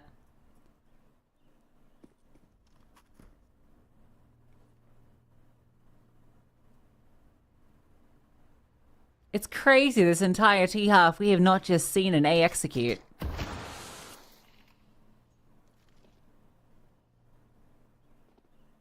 Good catch. Oh! Talk about and the spam executing. from Collins. That could be something. We're getting the bomb over. Again, it's a difficult task. Collins steps in and deals with him. And now Cirque. Smoked off from the action. A round that felt incredibly unlikely is now one in which Cirque has to clutch up. Quick switch all day, every day. Not going to make this one any easier. There's one player is low, clearing with the dualies, but Collins' position should be enough to win the round. He doesn't have a kit. Might be one he can pick up. Yeah, he's been advised that there's that one in towards jungle, so he'll scoop it up. If he could just get on the bomb, he could potentially steal it away. Oh, he's going to. He's going to go for the ninja. He's on it. He's sticking it in the smoke, but no, the smoke doesn't go on him. It goes too deep. It's a frustrating one for Cirque. Collins will die, so at least it's only one player surviving. And look, you've still got 8 rounds on your CT side. But this one, this 4 versus 2, this was exceptional from Collins. Spellan didn't even move. Didn't even give away audio. And he just gets cleared. Protecting the bomb cross Akindo because he got dinked. A necessary moment of magic for Collins. It can't be another 9-3 half. Surely not. What a 2v4 to convert. Here comes that aggression top mid. Emmy could have been caught out there. Was playing with utility, but instead it's looking like Partisan have finally found their groove. Took them a fair few rounds to get here, but now in a strong position to at least end with 4, which might be enough. Collins was being held for. Spellin. Oh, no, doesn't matter. Around the edge of that smoke will be removed.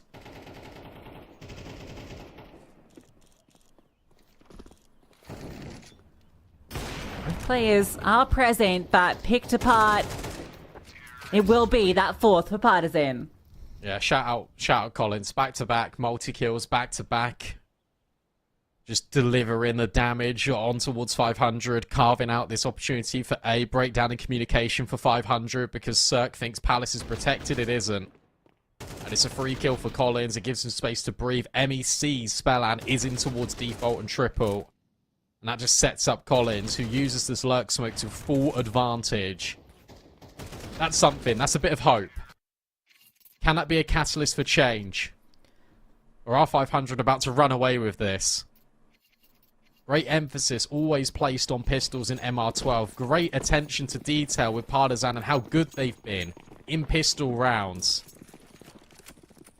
And a stack on B for 500. Currently are going underpass, giving it a little look, but the bomb is heading towards apps. Okay.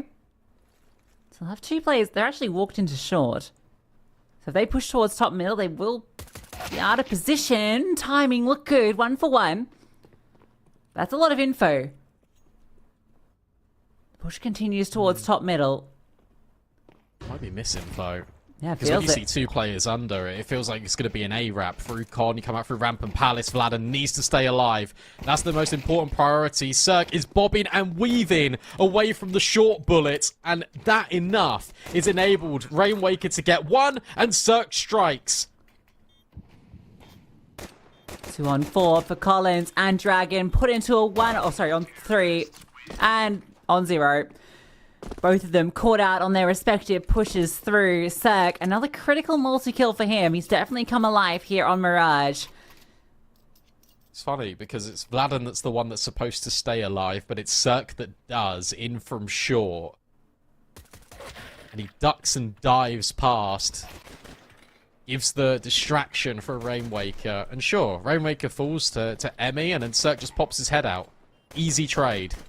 And then this one on towards Collins is just outrageous. And Oxygen knows how important it is to control the apartments. Tack pause for Partisan as they lose both pistols. And they start to lose a firm grip on what was their grand final. 1 map up, and now 500 are running rings around them. They're going to force into it. And honestly, a win here in the 4 spy puts the conversation back into it for Partisan. But a lose here, if this 4 spy falls short, then this entire map, this grand final, slips out of your fingers.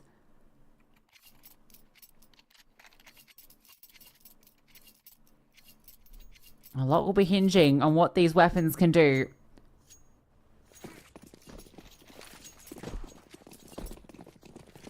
The scout hits hard.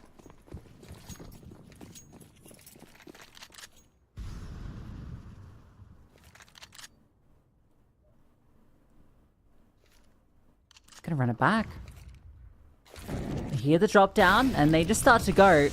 Smoke deployed, nice little boost up. Can Vladen get much from this position? Yes, the 5-7 strikes true, and now the swing out from Dragon. Boosted up with the MP9. Gets the follow-up, and he's just dancing around these boxes, buying the time and taking names. A second kill is huge. Gives the advantage for the CTs. No one's actually near this site yet. 500 can't quite believe it. Maybe a chance to get the bomb down. Cirque scoops it up. Spellan in towards short. Not planted for him, but he's the one that can take all these kills. A tag back from that scout. Brought down to 1 HP and removed. All now onto Cirque. He's had some hero moments.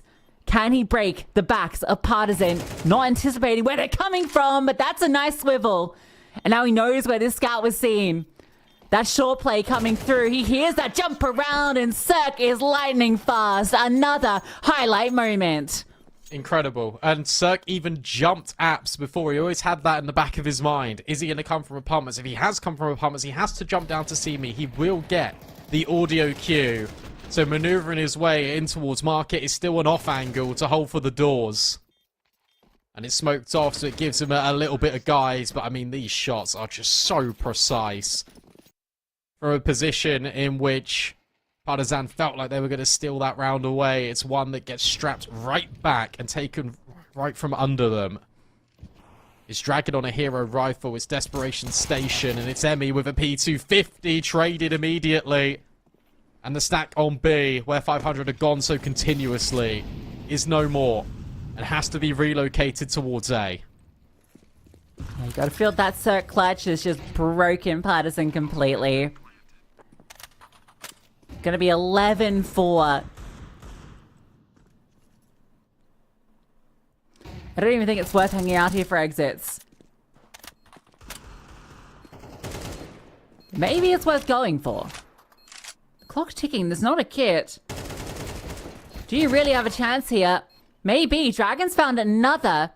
Rainwaker up in the palace, able to get a further kill. The Deagle connects, and now you know where this final player is, but it's hit that 10-second mark. There's no chance in the round, and there's definitely none when Rainwaker's still alive. Yeah, no chance with that, because as you mentioned, the time was a limiting factor. They didn't have a defuse kit, but Rainwaker just makes it locked in and guaranteed.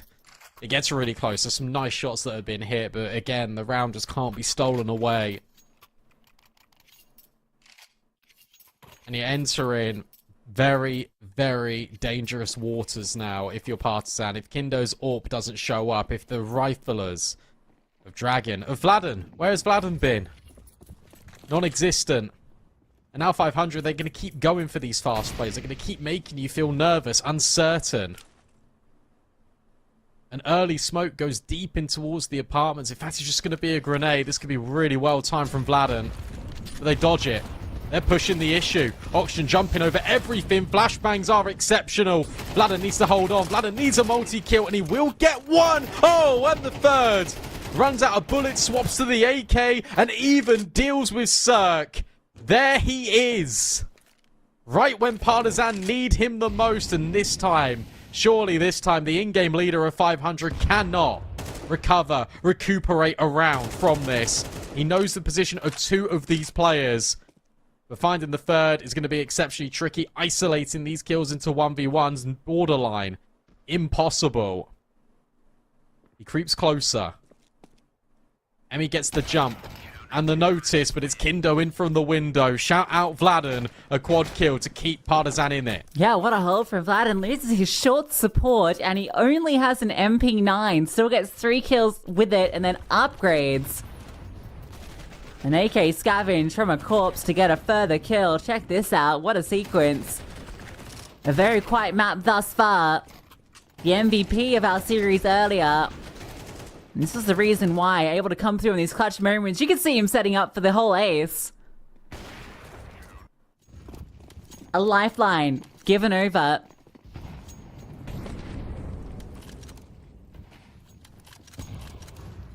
And it reduces 500 to Tech 9s.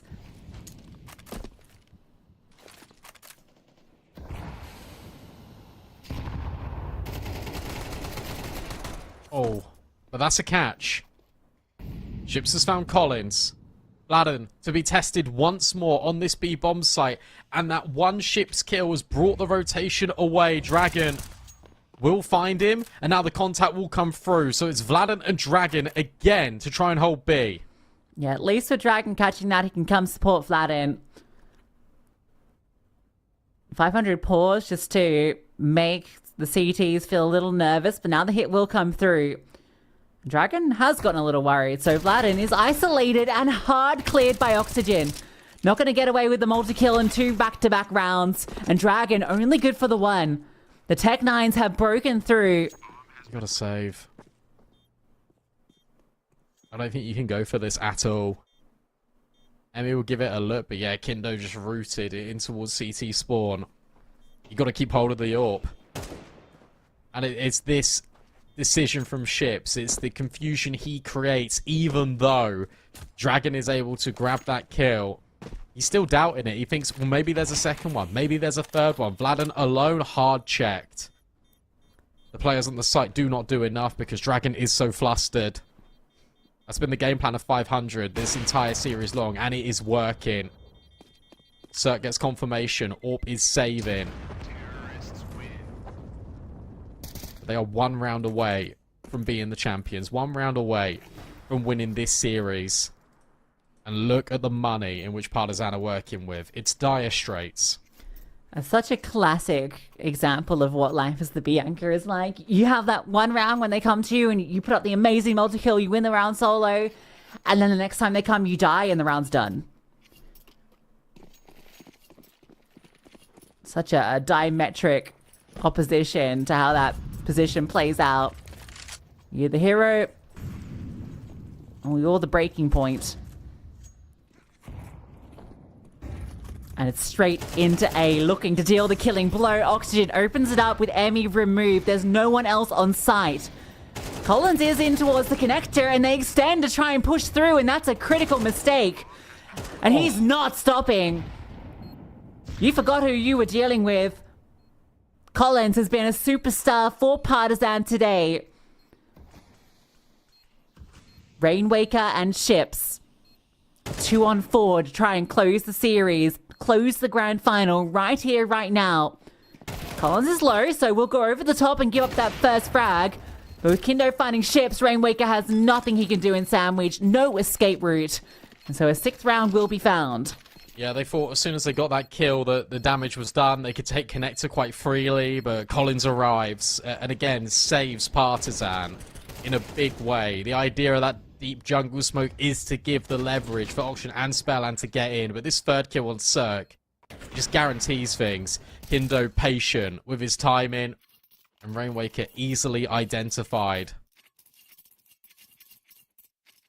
They came into that with the bare minimum. They walk away with the max. But it still needs to be 6 rounds in a row without making a mistake. Without succumbing to this aggression. And another round in which they need to defend this A bomb site right here, right now. Great HE. But again, Emmy dealt with by Oxygen. Clean shots. And again, Collins in the connector. Do you want to extend into his domain? Only one given at the sacrifice of the altar. Rainwaker slips forward, fixes up an M4. And Collins still fighting forward. Stands out Spellland. The HE lands right at his toes. Damage inflicted onto 2 of these CTs, but they still have that player advantage. Cirque's worried about both CT and Connector, but it's through Connector that 3 players come. And now you know. With all that util, you must know. So this crossfire in ramp, this bait and switch has to hold strong as ship swings alongside Cirque. This could be the beginning of the end. 2 versus 2. And there's no time. There's no time whatsoever to get this defuse in. 500 have done enough. And they will win. They will be the champions of the EU Series 17 with all the VRS points to boot. It is a massive victory and a statement after losing map 1 in dramatic fashion. Yeah, no one expected really either of these teams to even make it to this grand final, and after 500 got dismantled on their map pick, there's no nice way to put it. They came back with a vengeance on Inferno, absolutely ran over Partisan, and it was the same story here. Sure, a few rounds at the tail end, but this was 500 all the way through on both Map 2 and Map 3, and they are your champions of the CCT Europe Series 17. We've got Alan as well that we can bring in now, and I mean, that was incredible. Map 2, Map 3. Map 1, you forget about it, right? Yeah, you probably want to if you're a 500 fan. Yeah, I mean, Maps 2 and Map 3 are much closest to what we saw, at least in terms of their winning moments in the semi-final. Aggression was fabulous. We asked questions, of course, of Cirque perhaps coming into this final map of the grand final, and he played a blinding CT side. So I think across the board, we'll all say, you know, deserving champions. They played the best CS in this playoffs. They had a very difficult bracket as well on the way here. So there's no asterisks against this victory for 500. They earned this title. They earned, obviously, the subsequent ranking points and some juicy prize money at the same time. So all in all, I think a good outing for the Bulgarians. Let's bring up that playoff bracket if we have it. I'm not sure if it's up to date just yet. And kind of reflect on how we got here. There it is. Shout out to production. 500 are your champions. There is said run. I was looking at the stats, guys, so I didn't watch that 9 Pandas game live, but Ships went something like 81-41 to win them that close series.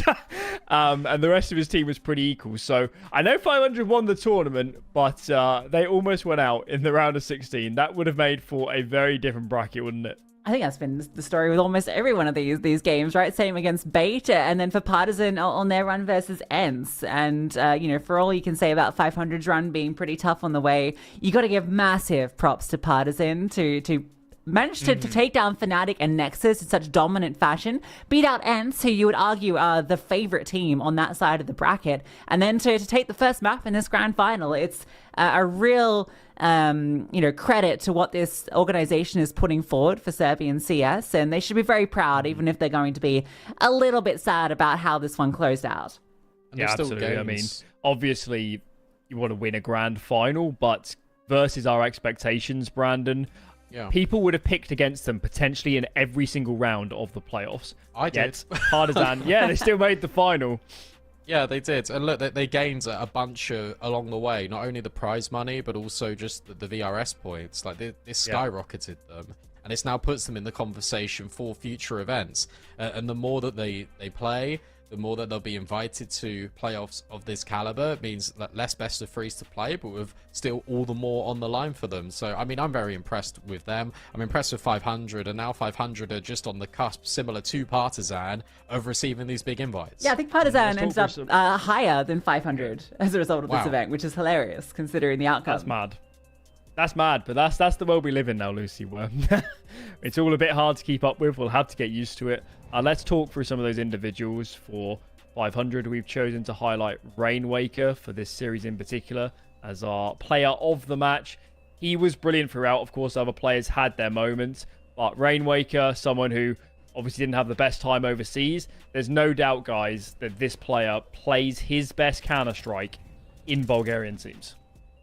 He's just the thing with Rainwaker, I think, especially just in Bulgarian teams, is they realize the value of him and they utilized him in the right way. I don't really think that it was actually his fault during Liquids, and obviously the individual form was a little bit touch and go, but he's been given the freedom to do whatever he wants. That's the key thing with this team, is they say, Rainwaker, we know that you can give us a masterful performance, so you go and do whatever you want. And he's got that trust, and therefore he's got that freedom. And you saw how many times he came up clutch in this game, how many multi-kills he was able to find just through his sheer mechanical ability. Yeah, he was an absolute machine throughout this map. I think some special props to Oxygen as well. He was kind of alongside him. He was one of the players we pegged as a strong hand, alongside Ships, who had a pretty rough performance just across all three maps, to be honest. It wasn't the big Ships that we've seen thus far this year. And we saw some highlights there as well from Cirque. He finally had that map that we kind of prophesized from him, that we said would be super influential, Mirage, an AWPing map, and he was really able to flex here. So they really had the stars aligning when it came to closing out this series. Is Oxygen the biggest surprise in this team, Brandon? No, I'd say Ships is, to be honest. I think Ships, Oxygen, I think, was doing it, especially in Go, when there was like Skade, when it was like even further back than that. Like, Oxygen was still relatively consistent. It was him and Rainwaker that were putting up numbers quite a lot. I think they had Dennis Law in the mix as well at some point. But Ships has been the revelation, especially coming over to CS2. Okay, well, there you have it. Our champions, 500 Bulgarian, well represented today. Commiserations, of course, to Partisan. But all in all, it's got to be said for both teams, it's a good day in the office. The ranking points will be very happy with how this one has ended for them. And that's going to wrap us up, guys, for all of this playoffs. It's been wild, it's been carnage, been quite a few surprises, of course. Not necessarily the grand final we expected, but nonetheless, a very entertaining affair. And of course, 500, after Anubis, decided it was their grand final to win, and a well-deserving title in the end. It's a little bit late, so I think we'll end the show here. That wraps up this season, this series of CCT, but no doubt plenty more CCT action to come. There's almost certainly some concurrent CCT action if you want to go watch that on the South American channel as well. So tune in. The action never ends here on CCT. That's it from us. We'll catch you soon. Have a good night, and peace out. We'll see you then.